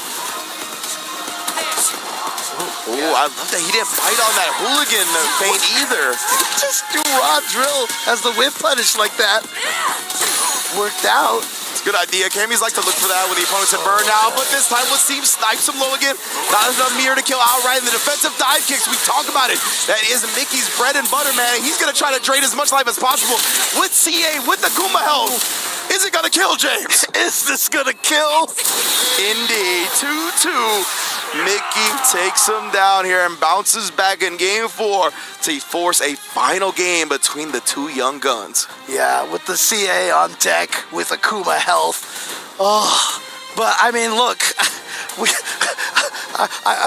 there's so many surprises that have been happening. Oh, look at this. Looks like Mickey wants a little bit more water for some hydration over here. That water bottle is full, so I'm wondering what he's asking about, honestly. Maybe he's having trouble opening that bottle over there. You know? I must preserve my hands for the gameplay. I cannot exert the force of my hands to open this water bottle right now. Okay, my hands are very precious. They're very valuable.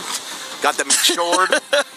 I mean, these are valuable hands that we have here. I wonder if any fighting game player has their hands insured. Right, yeah. Like, I think that might be a viable strat to look into if you're somebody like Men RD or Punk. Yeah, I mean, we've seen so many players, like, for example, the Smash Team, whose hands have actually becoming injured, right? Yeah. So,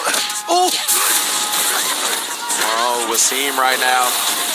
Able to switch sides. I mean, Mickey came out the box roaring. But Wasim, he just needed that side switch. He's already opened it up. But yeah, the defensive dive kicks, like, legitimately, that is Mickey's thing. Like, you got to defend against that. You really got to condition him not to do that, or else he's going to ride that to victory time and time again. And he's ridden that to set point now. Yeah, and again, normally that OD dive kick there doesn't let you get that back medium punch because it's always a punish counter on the whip throw. That's why he's able to get that. And now he just goes for the wake up ODDP. Like that as well. Mickey showing a plethora of options right there. Caught him in the middle of the spin knuckle. And then again, what do you know? It's the wake up dive kick. Here. Got 3 bars on deck as well. One more hit. Yeah. Gotta watch out. Okay. Now catches him with that standing medium punch, and I didn't see counter hit there, so maybe he was trying to go for another jump dive kick. Yeah, 100%. 100% that's what he was trying to do. Oh, he tried the hurricane, the mid-screen OD spin knuckle cross-up. But we talked about it, Wasim's young man reactions. Great block. I'll say. Oh my God, the wake up dash forward. No anti-air, and that's a punish counter throw. Oh, and Wasim bet it all on the wake up DP. Great block from Mickey as he's going to advance into the qualification match for top 16. Oh no, you hate to see it happen that way, but you know what? Ever since Street Fighter 6 came out, and even during Street Fighter 5, there was always the magic question: would you wake up ODDP for $1 million with no health left? Wasim was like, yeah, most definitely. I love that production included this one. They were like, yeah, we got to make sure we get the optimal combo from the hooligan throw so everybody sees it. Yep. Yeah, Wasim, man, you can see he was down early. You saw the hands shaking a little bit. He definitely composed himself and made this one a very competitive set. One that for a little while convinced me he was going to take it. Yeah. But, man, Mickey, again, same thing to him, right? It's wild. Some of the composure on these young fellas. Like, I guess it's one of those things where it's like, you don't know the consequences of your actions, right? So you don't feel the weight, the pressure that maybe some of these older players do. And Mickey is just... oh, no. Damn, the Undertaker eye roll. We only saw the lights for a second right there. My man said dead man walking. Oh, man. Oh, I love these expression cams, the slow motion expression cams that we see here, because I mean, honestly, this is one of my favorite parts of offline tournaments. Absolutely. Is seeing the emotion and the expression of the players, because it tells so much story. And you saw that wake up dash from Mickey right there, you know, calling out the fact that Wasim wasn't going to try to do anything. And yeah, that is definitely a relief fist bump right there. You're just like, oh, whew, that was a close one. Exactly right. It almost got away from him. He was able to kind of clutch it back and take him down. So that is going to be Mickey into that winners finals match. But next up, we got Bon Chan in the building. Gonna be an all Japan affair here, going up against Pugera. Oh, jeez. And I'm curious. Oh my, Pugera. The most anime intro we've seen so far today. They saved the best for last. Okay, Pugera. When's his album release? That's what I'm saying, bro. Okay. He's gonna be on that remix, that new Blackpink remix. Okay. I see you, dog. Now the question, however, though, is what is Bon Chan gonna go with? Because you know what everybody in the stream wants to see right now. Yeah. You know, okay. You know what, James? I'm gonna counter with that. And I think a lot of people are Bon Chan fans, and they want to see him win more than they want to see the Sagat. And I gotta say, I think if he breaks out the Sagat, it's gonna be a bit scary for him. Pugera on the other end, right? Pugera, we don't get to see, too much in the spotlight, but he has been playing a couple of characters. He plays the DJ, he plays the jury, he plays the bison. But of course, Bon Chan, it's going to be the Akuma or the Sagat. We'll see. It's 3 out of 5. Maybe, right. Maybe he'll give it a shot. Maybe. Yeah. And Pugera, even, at EVO this year, finishing in 13th place, tied in 13th place. Incredible. Doing really, really well. Fell to Lashar at the end, it looks like. No surprise there, right? Of course, Lashar, as we've talked about, we celebrate Lashar as one of the premier players of this game. I think a lot of people have him in their top 4, top 3 player right now overall. So definitely no shame in losing to him. But yeah, Pugera, obviously a mainstay in the Japanese Street Fighter scene, part of SFL every year. Just in general, one of the best players that they got representing. So we're going to see him once again trying to hold it down. Of course, on the other end, Bon Chan, as we mentioned, are we going to get that surprise? Are we going to get the Tiger himself? Are we going to get the King? Or, of course, Bon Chan. Going into this event, right, Akuma has been his main. That's what we see from him in Topanga and SFL and everything like that. So I imagine with the stakes that are on the line here with the EWC, that is what we're going to see. But who knows, man? You might be right. Obviously, he's known for Sagat. That has been his base since day one. So we're going to get, it is looking like he's hovering over the Akuma right now. Okay. Oh, no. Look, I saw the Sagat. I saw somebody hover over the Sagat. Wait. Don't tell me it's Pugera. Don't tease us like this. Oh, don't tell me it's Pugera Sagat, bro. Hilarious if it was Pugera Sagat. I think it is. Oh my God, is it really gonna be Pugera Sagat? Is he gonna try to do it to him with his own character? Bro. Pugera Sagat versus Bon Chan Akuma? What in the world are we about to see, bro? Is this like the true definition of metagame here right now? Is he trying to psych him out or something? Pugera with that anime intro. He's playing the shonen mind games at this point. Oh my goodness, this is some L versus light action going here with these mind games. Bro, what in the world? Who's gonna write whose name in the death note? That's what we're gonna find out by the end of the set. Oh man. Again, those plus frames. You see, he even tries to get the micro lock, and that's why you can't mash against that, because he gets the trade combos. Look at that. Oh my goodness, that time he didn't convert from there at the very least. Air to air into the juggle. I love that. What?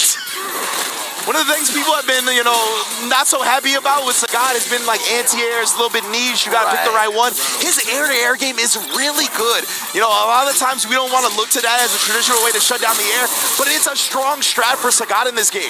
Yeah, all the Marisa players out there is like, what do you mean? We've been doing this forever. Yeah, exactly right. It's just not for most of the characters. Yeah, for sure. But yeah, I've seen Boost talk about it online. I got a couple of homies that talk about it online, where the air-to-air game is strong. Throws him out of the teleport command grab attempt. Yeah, and especially if that jump air to air leads into that little extra tiger uppercut juggle there. Yeah, absolutely right. Then you definitely feel okay about doing it. Bon Chan, catching on to the rhythm of Pugera is going to cost the full investment of the super to make sure we go to a round 3. But as you recall, James, earlier, the most important resource is the rounds, right? You want to give yourself as many chances to secure the full dub as possible. That's what Bon Chan does here. All right. So now 1 round apiece. And But I'm curious, like if Pugera does use his 250, I wonder if he switches, or is this kind of like his new dedicated main here? Yeah, man, this is, I really cannot believe that is what we're going through right now. Bonchan having to play against Sagat, bust out with the OD Tiger uppercut, and then the overhead. Oh my goodness, he didn't go with some like super extended sequence. He's just going into the level 3 early, get as much damage as he can that way. And now he's still very healthy on the drive gauge, so he's gonna be able to bully that way if he wants it to. But no, he doesn't commit to anything tight. Bonchan waking up with the jab.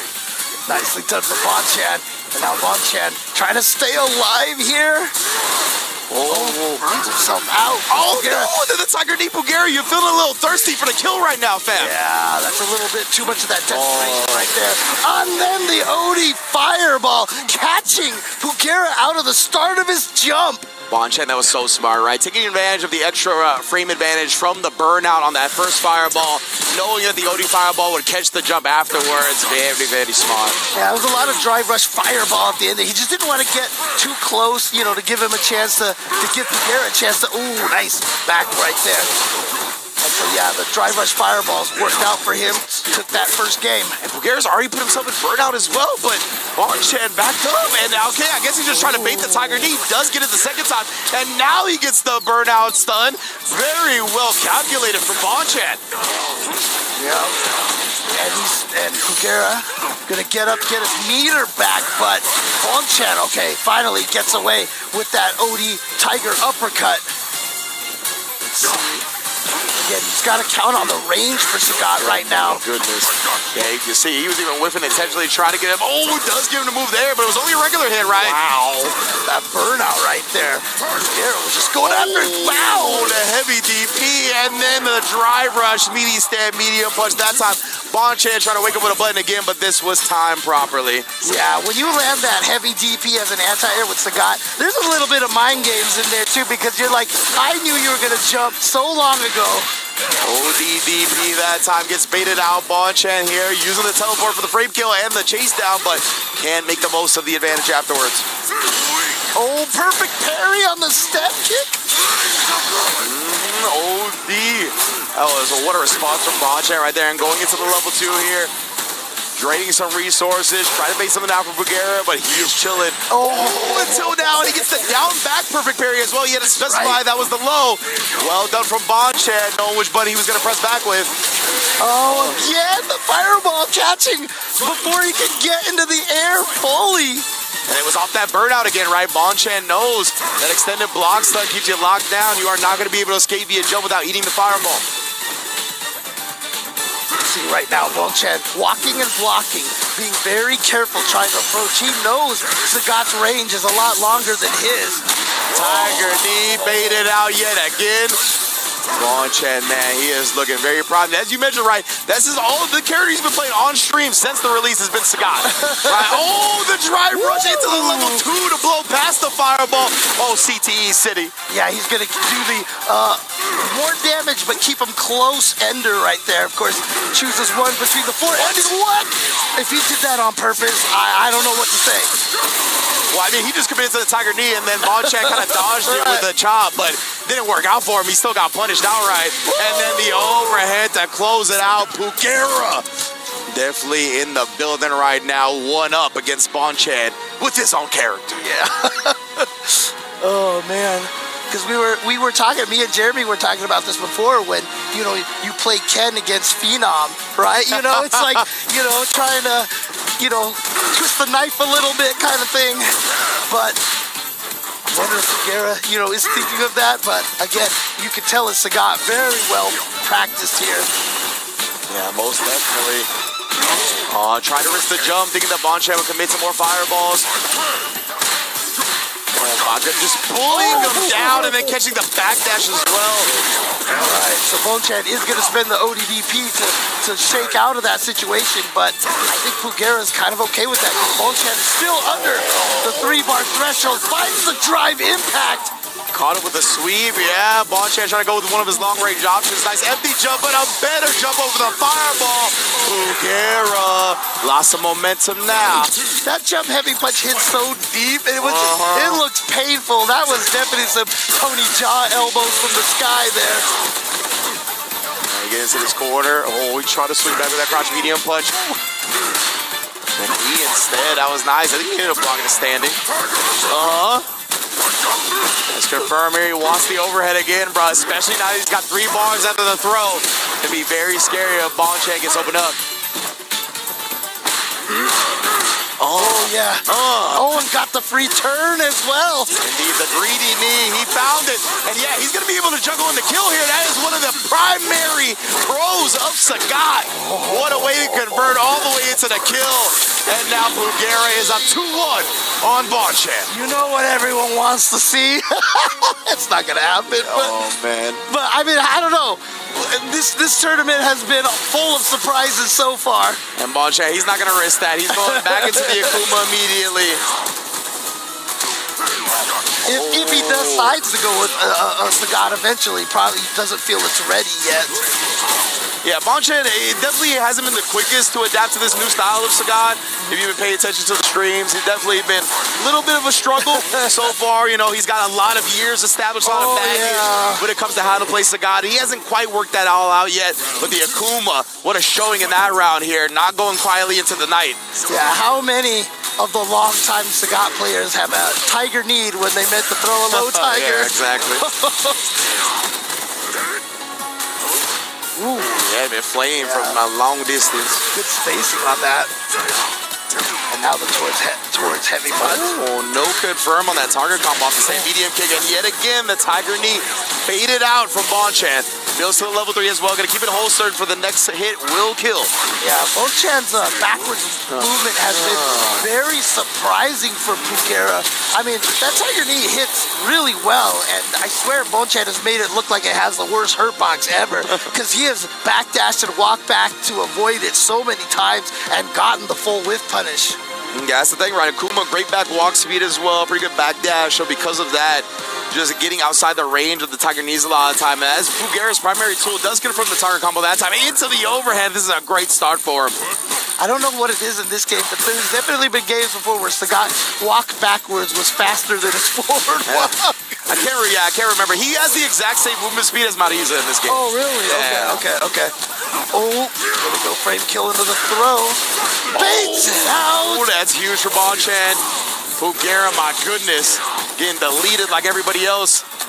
Good block on the overhead, but it's still plus, so Bonchan gets that throw. Oh, and now Bonchan with the breakout, except this one connects, and you can see the relief on Bonchan's face. Yeah, you can see Bugera, it was tough to stomach that one. And then the chop ended up hitting on the same side, and now the scrambles resulted in a big reach. Yeah, things are definitely going Bonchan's way now. Indeed here, and yeah, he tried to press because he didn't want to get burnt out, but Bugera wasn't taking that into account. Bonchan here does it with the perfect. You trying to play my character on me? Are you serious?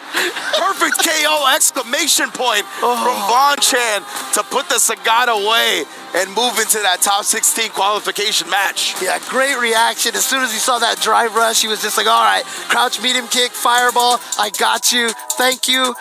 You know, and there he is. Bonchan's gonna move forward now. I was like, who do you think you are? I am.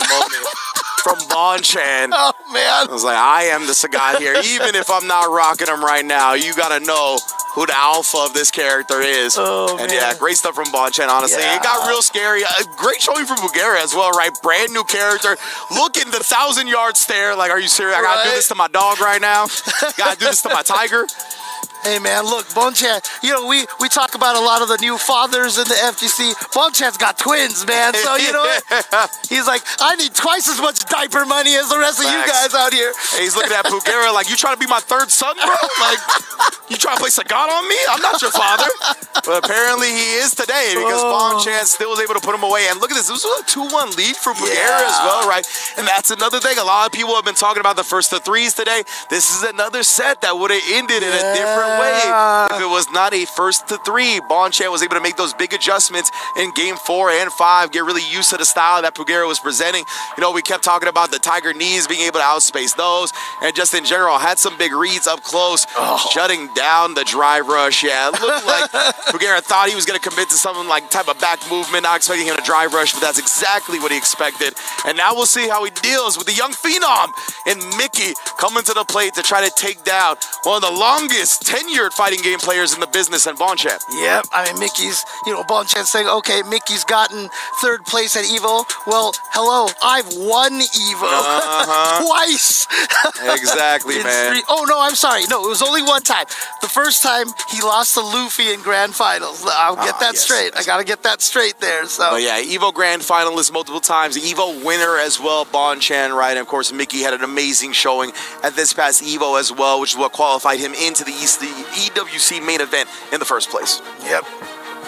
And once again, we were talking about the Foley artists and stuff with the squeaking sneakers, but when Sagat does the level 3 and you hear the tiger roar, the tiger growl, I'm like, yeah. This is a good one. I like the fact that they put in times in burnout, right? I like that stat a lot. Big again, shout outs to Lazarus gathering a lot of the stats for EWC, Street Fighter, and other fighting games. Times in burnout. That was 4 from Mickey that we saw, right? So he's not afraid to go into it. And it's a double-edged sword when it comes to going into burnout. Obviously, you lose a lot of the resources and whatnot, but it tends to make your opponent a little bit more predictable, a little bit more linear as they try to abuse certain things that are good when you're in burnout, or they try to DI you in the corner. And we've seen Mickey, he jumped over the DI from Wasim, right, and got the punish on the other side. Like, he's pretty good at playing when he's in burnout and taking advantage of the opponent's decisions. Yeah, and I love the way that the burnout works because you are considerably weaker, right? Absolutely. And you need to be. Like, you're supposed to be punished when you burn out. But I also like the fact that, I know I say this a lot, but I also like the fact that outside of not having OD special moves, your offense doesn't change. So if you can get that good sequence going, you can actually, just still play your game while in burnout. Now, Mickey, we're going to see how often he goes into burnout here, how much Bonchan will force that situation, how Bonchan will look to approach the situation if he does get put into burnout. And more importantly, we're going to see how much Bonchan is prepared for the wake-up dive kick. Let me see how much he's going to be. Yo, pile on the meaties, dog. I want him to be eating like Luffy in this set. You feel me? Like straight up big buff. Not French Luffy. Shout out to French Luffy, but I'm talking about One Piece Luffy. You feel me? Fair, okay. Because I was about to say, wait, Luffy beat Bonchan. Yeah, not that Luffy. Yeah. And here we go. Good start. And again, this is the same character, obviously, that you will see him play. So, Bonchan watching that first match definitely got some information out of that as well. Yes, indeed. Unless, of course, he was just studying his own matchup and not paying attention. But, I mean, of course. Oh, no. All right, slight drop right there. Yeah, he wanted the raw drive rush juggle, right? Drive rush didn't end up coming out. It's okay. 5-second roll. He picked up his food. Oh, man. Oh. Yeah, you can see that both these players try to. Oh, the down kick from the hooligan. Waking up with a DP. Successful for now. But again, man, that walk speed from Mickey immediately get in. Flow in under the demon foot, and now catches a reacher right here. Bonchan going to continue the aggression. Does block the overhead successfully. You see Mickey try to fight his way out of the corner. But he is the one with more drive gates right now, but Bonchan's not going to let him get out this easily. And man, that wake-up back kick would work. This time, though, the OD instead. Oh, he stumped the hooligan. No shenanigans for you. That was so sick from Bonchan, knowing that these camis have been sneaking in these OD hooligan throws, especially when they got level 3s on deck, just like Mickey did. Yep, trying to go for that shenanigan. And then the stand light kick. I mean, we've been seeing how strong that button has been for all the Akumas who have been playing today. And there you saw it work out for Bonchan this time. And then the lost art of Street Fighter, the dash jab right there, opening it up, Mickey. And now Bonchan really rolling after that as well, trying to outspace some of the normals. You can see the walk speed. Both these characters have tremendous walk speed. Only had that counter hit right there, so it wasn't going to combo into the crouching heavy punch. Oh, they had both decided to drive rush at the exact same time. but Mickey is the one that's going to come out on top of that exchange. And here we go. You see how many throws he's got. Oh, he sneaks in the DI because you're just thinking, are you going to throw again or are you going to shimmy? And just forgot that the DI exists. Mickey taking game number 1 over Bonchan. Yeah, definitely. I think you hit the nail on the head, right? There's a lot of hyper focus on throw, counter the throw strike. What am I going to do to get out of this situation? And Mickey was just like, I'll take the DI, man. I know I'll kill you afterwards. Very smart. Nice backdash from Mickey, then gets the crouching medium kick. Ooh, hooligan throw. You hear the bones crack on that bad boy, too, and then throws the parry afterwards. Bonchan is going to put it all on the line here. Works himself out with the ODGP and one more DI. Honestly, it's good that he didn't level 1 it, right? You rather just keep the meter in a situation like that. You were still going to have heavy bird out to work through and a huge life deficit to overcome. Right. Mickey here, now with a one round advantage. Oh, trying to catch any sort of attempts to jump back. Oh, perfect parry this time from Bonchan. He can use that opportunity for the... Oh my goodness, just a walk up back fierce. Let him know. Oh no! Was that also a dive kick that he missed? I didn't see what button she whipped. Here we go, gonna go into the level 2. Should be able to take this round. Oh no, not quite yet because of the lower damage, because of the extra potential combo in the corner. Oh my goodness! Hooligan into the dive kick. Bonchan stayed crouching. I saw that. It was crouch heavy punch, not back heavy punch. Excuse me. Got my Street Fighter games mixed up. No worries. Oh, how he has to hit nothing, so Mickey probably had changed directions from going back to forward. Just walked right into that. Yeah, perfectly timed to catch him on the walk forward. Not gonna switch sides here. Bonchan very low on the drive, but he escapes the corner. He's getting that space back, right? He doesn't want to get burnt out here. I like him even moving forward and putting that jab out there. And the DP. Great job from Bonchan managing, getting away, but not being too predictable about it. Oh, and another perfect parry in response to the roundhouse. Definitely shutting down that option quite well. Yeah, you see right there, a lot of these hits here, he's really going after that drive gauge right now. He gets the light hits on the stagger. Oh. Yeah, didn't go to level 1 routing. And man, you see Mickey, when he's back against the wall, he wakes up and dashes at you, bruh. Wake up, dash back throw. He tried to sneak in another throw, thinking Bonchan would just block it out. My goodness. And yeah, the burn up with the throw. Bonchan ready for these DIs in the corner this time. Knows that was way too light of a strength to actually get an unthrowable gap between the button and the DI. Made sure to exploit that perfectly. Yeah, the general rule is obviously heavy into DI or drive rush medium into DI, but light into DI, yeah, there's a big enough of a gap to be thrown in that situation. Yeah, great awareness from Bonchan right there. Oh, and then the backdash. As soon as he saw that mid-backdash, seeing the dive kick, easy DP. Yeah, I mean, if you're fighting a character like Cammy, anytime you backdash, you should just be thinking, let me DP if I see a jump, you know? Both Bonchan had that ready to go, tried to go for a shimmy right there. Oh!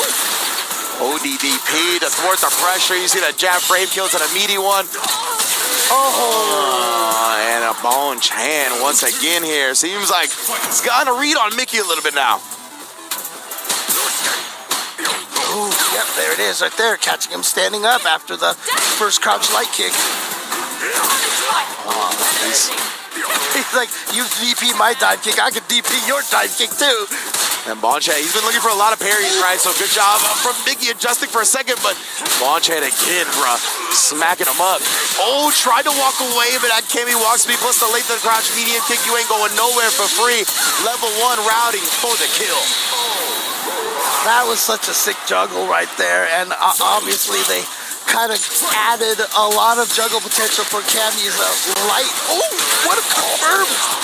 Light spin knuckles, I was going to say, until Bonchan surprised me with that anti-air and confirm. Yeah, Bonchan is kind of playing discipline right now, blocking it out. Until then, tried the parry again that we saw earlier. I felt it in my bones that he was going to parry again too. But a quick jump out is what we talked about. You can't just go with the DI. Bonchan very well aware and defensive about it. You know he's got to be buffering the super. That's why Mickey just looking to get the throw, and he tried a meaty again here. He's going to pay dearly, man. This is CA damage. Oh, all right.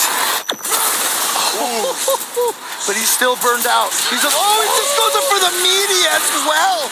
And that's the thing, right? Bonchan didn't have any meter and he was still burnt out, so he couldn't let Mickey get up and take his turn. Right. He had to risk doing a meaty right there, or if Mickey got up, he was going to be able to checkmate him with a DI.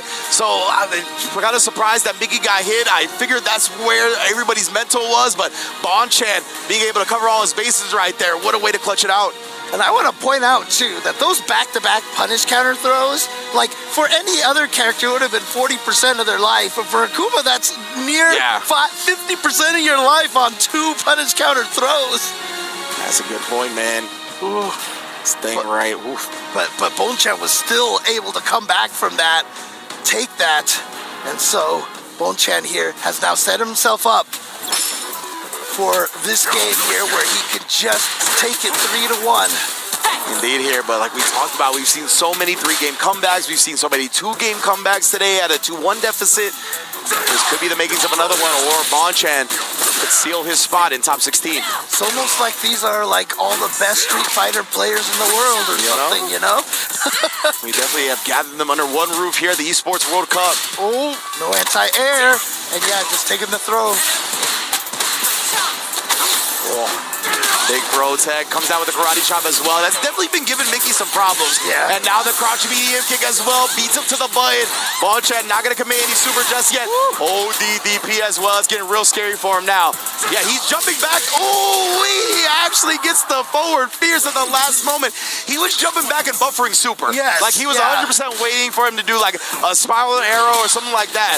But nonetheless here, he beats him to the button yet again. It's just one of those beautiful transitions from defense to offense. You're jumping back, Mickey's trying to chase him down, and then he jumps back, and then immediately with a towards heavy punch. Yeah, something we highlighted with Bonchan earlier as well. He knows how to take his space, but not be too timid, not retreat too much, and really flip the script when the opponent doesn't expect it. Strike! Oh, air, but no punish. He did press something in the air. I think the landing frames were vulnerable. Oh, okay, there's that standing light kick driver's catch. Mickey has been caught by those light strings a lot. Indeed here. It's been good stuff from Bonchan. He's been keeping it nice and clean. And the wake up level 2 here. That's going to be enough. Bonchan secures his spot in top 16. Bruh. Like I said, that super tends to do a little less damage because if you're in the corner, you get that follow-up, and they didn't want to make it too crazy. I actually didn't think that one was going to kill, but it definitely did. You saw Cammy just explode, and Bonchan advances forward against Mickey. So, question, James. Yes. Bonchan won, correct? Yes. How many wake-up dive kicks did we see from Mickey succeed? None. We didn't see any. That's what I'm saying, man. He was prepared for the main strat that Mickey wants to do. Yeah. All right, so we are going to go quickly to the analysts here. We're going to cut the replays off. Take it away, our fine gentlemen. Thank you so much, Ringe and James, closing out the day's action there as we see Group L concluded. And we now know which players will be moving on to the playoff phase. But of course, there's still a lot to wrap up. Let's talk about this Group L. Mickey and Bonchan there, you can see them going head-to-head in this upper bracket finals. But we had some fantastic initial matches, didn't we? We first really got our eyes on Mickey in an offline setting at EVO with his top 8 breakout performance, but obviously he came very close to qualifying for Capcom Cup last year, didn't he, Jammers, as you pointed out, an emerging player in that region, one of the many teenage players that are really stepping up. How impressed were you with his performance today? No, I've been super impressed just by keeping an eye on him, like regular replays, watching this. The composure as well, the youngsters and their composure. I know we highlight this and parrot on about it, but it's just how confident they are, where it's like, look, I've got a game plan. I'm hungry to actually kind of improve and play against people I've been probably watching for 5 or 10 years maybe, and then kind of compete there. But really good stuff there from Mickey today. Fantastic stuff. Let's round up these two groups that we did watch. Group K, the first in the final wave. Saw DCQ and Fudo advancing into the winners match, and it was Fudo who impressed us with a consummate performance. Justin, Fudo just continues to just be so consistent and steady, always a threat. I love the evolution of Fudo, and I'm going to say it's probably the benefit because of Lashar being in Street Fighter League and also on Team Rejects. Just because, like, the way Fudo plays now, it just feels like he's a older version of Lashar. You can't catch him, he's always making a decision, and he's the one controlling the space every single time. And I think a lot of people, when they fight him, they know, like, his weakest point is, if I get in, I know I can make him probably get a shimmy, make him tech. But the thing is, can you win the neutral? Can you win this game that he's playing? Because he's always on point when it comes down to mid-range. I don't think he has lost the mid-range throughout the first, like the 2 games that we've seen, he has never really lost the mid-range at all. He's also done a really good job of utilizing his character roster as well. You know, we've seen him in multiple sets, switching over to the DJ when necessary, or switching back from the DJ to the Ed when necessary, specifically in longer sets. And now that he has qualified to the playoffs, he's got the first to 5 to look forward to as well, so we might see some of those character switches happening. Another veteran name in the FGC representing Crazy Raccoons is Bonchan, closing out that victory against Mickey in winners finals. He advances to the playoffs directly. Cola, there's not a lot to be said about Bonchan. Of course, we were all very disappointed that it wasn't him that brought the Sagat out. It was actually Pugera. A bit of a surprise to us all, wasn't it? Very shocking to see Pugera, because I haven't really seen him on a CFN playing that character, but he did pull out the Sagat, and it was obviously Bonchan on the Akuma. And right before Bonchan left, he was playing Akuma a lot for like 3 days straight after maybe not feeling Sagat, or maybe not feeling like he was ready. However, it felt like it was personal. Bonchan taking down Pugera was like, bro, this ain't your character. Step off, all right? So clean him up the Akuma, and then was able to go toe-to-toe, blow-to-blow with Mickey. On some real stuff, I've never seen Bonchan play that active against another active player in that fashion in a long time. But keeping up with someone like Mickey, that young sort of style with the dive kicks continuously, was next level. So congrats to Bonchan. Definitely earned his spot for later. Yeah, honestly, look, I was pretty surprised as well. It's like we said, we're all expecting Bonchan to do it, but Pugera, once he picks Sagat, I'm not surprised. Because it's like, okay, like I said, he's a dark horse for me in many different forms in the competitive play, and he walked out the cigar. To be fair, he was kind of close. It was close, but no cigar. So my big question to him is, coming into tomorrow, is he going to try and do that again, or is he going to go back to either the jury, the DJ, or the Bison then? Justin, you pointed out backstage as well that we came so close to I guess almost a moment of embarrassment for Bonchan after him being kind of so down on Sagat. This character's not it. He came very close to getting sent to the lower bracket though, didn't he? Yeah, I think once he figured out that after blocking Sagat 2 standing medium punches, the pushback is too much, so there's no more mix. And because the walk speed is like so slow, Bonchan was able to just challenge in those right moments and take advantage of it. And plus, you called it too, the tiger knees, man. The tiger knees were just not on point. Bonchan backdash every single time and got a punish counter stand fierce every single time, right? So it's like, if he didn't Tiger Knee, I think Pugera would have won. But the thing is, you have to use Tiger Knee because that's kind of like your skip neutral tool. But the thing is, Bonchan played a lot of Sagat on his streams, like you guys said, so he knows how to use it and also beat it at the same time. It's big reward, but massive risk. Of course, you're looking for those plus frames when it hits late, but you could see Bonchan was literally just walking back, not always just backdash, and sometimes he was happily resetting neutral, just scooting back a bit and gladly accepting the punish counter. It was presented right in his face by Pugera one too many times. Mickey, very, very impressive. Now, we discussed Mickey at the start of this. Definitely a player they're going to watch. He's going to be in the decider match tomorrow in the lower bracket.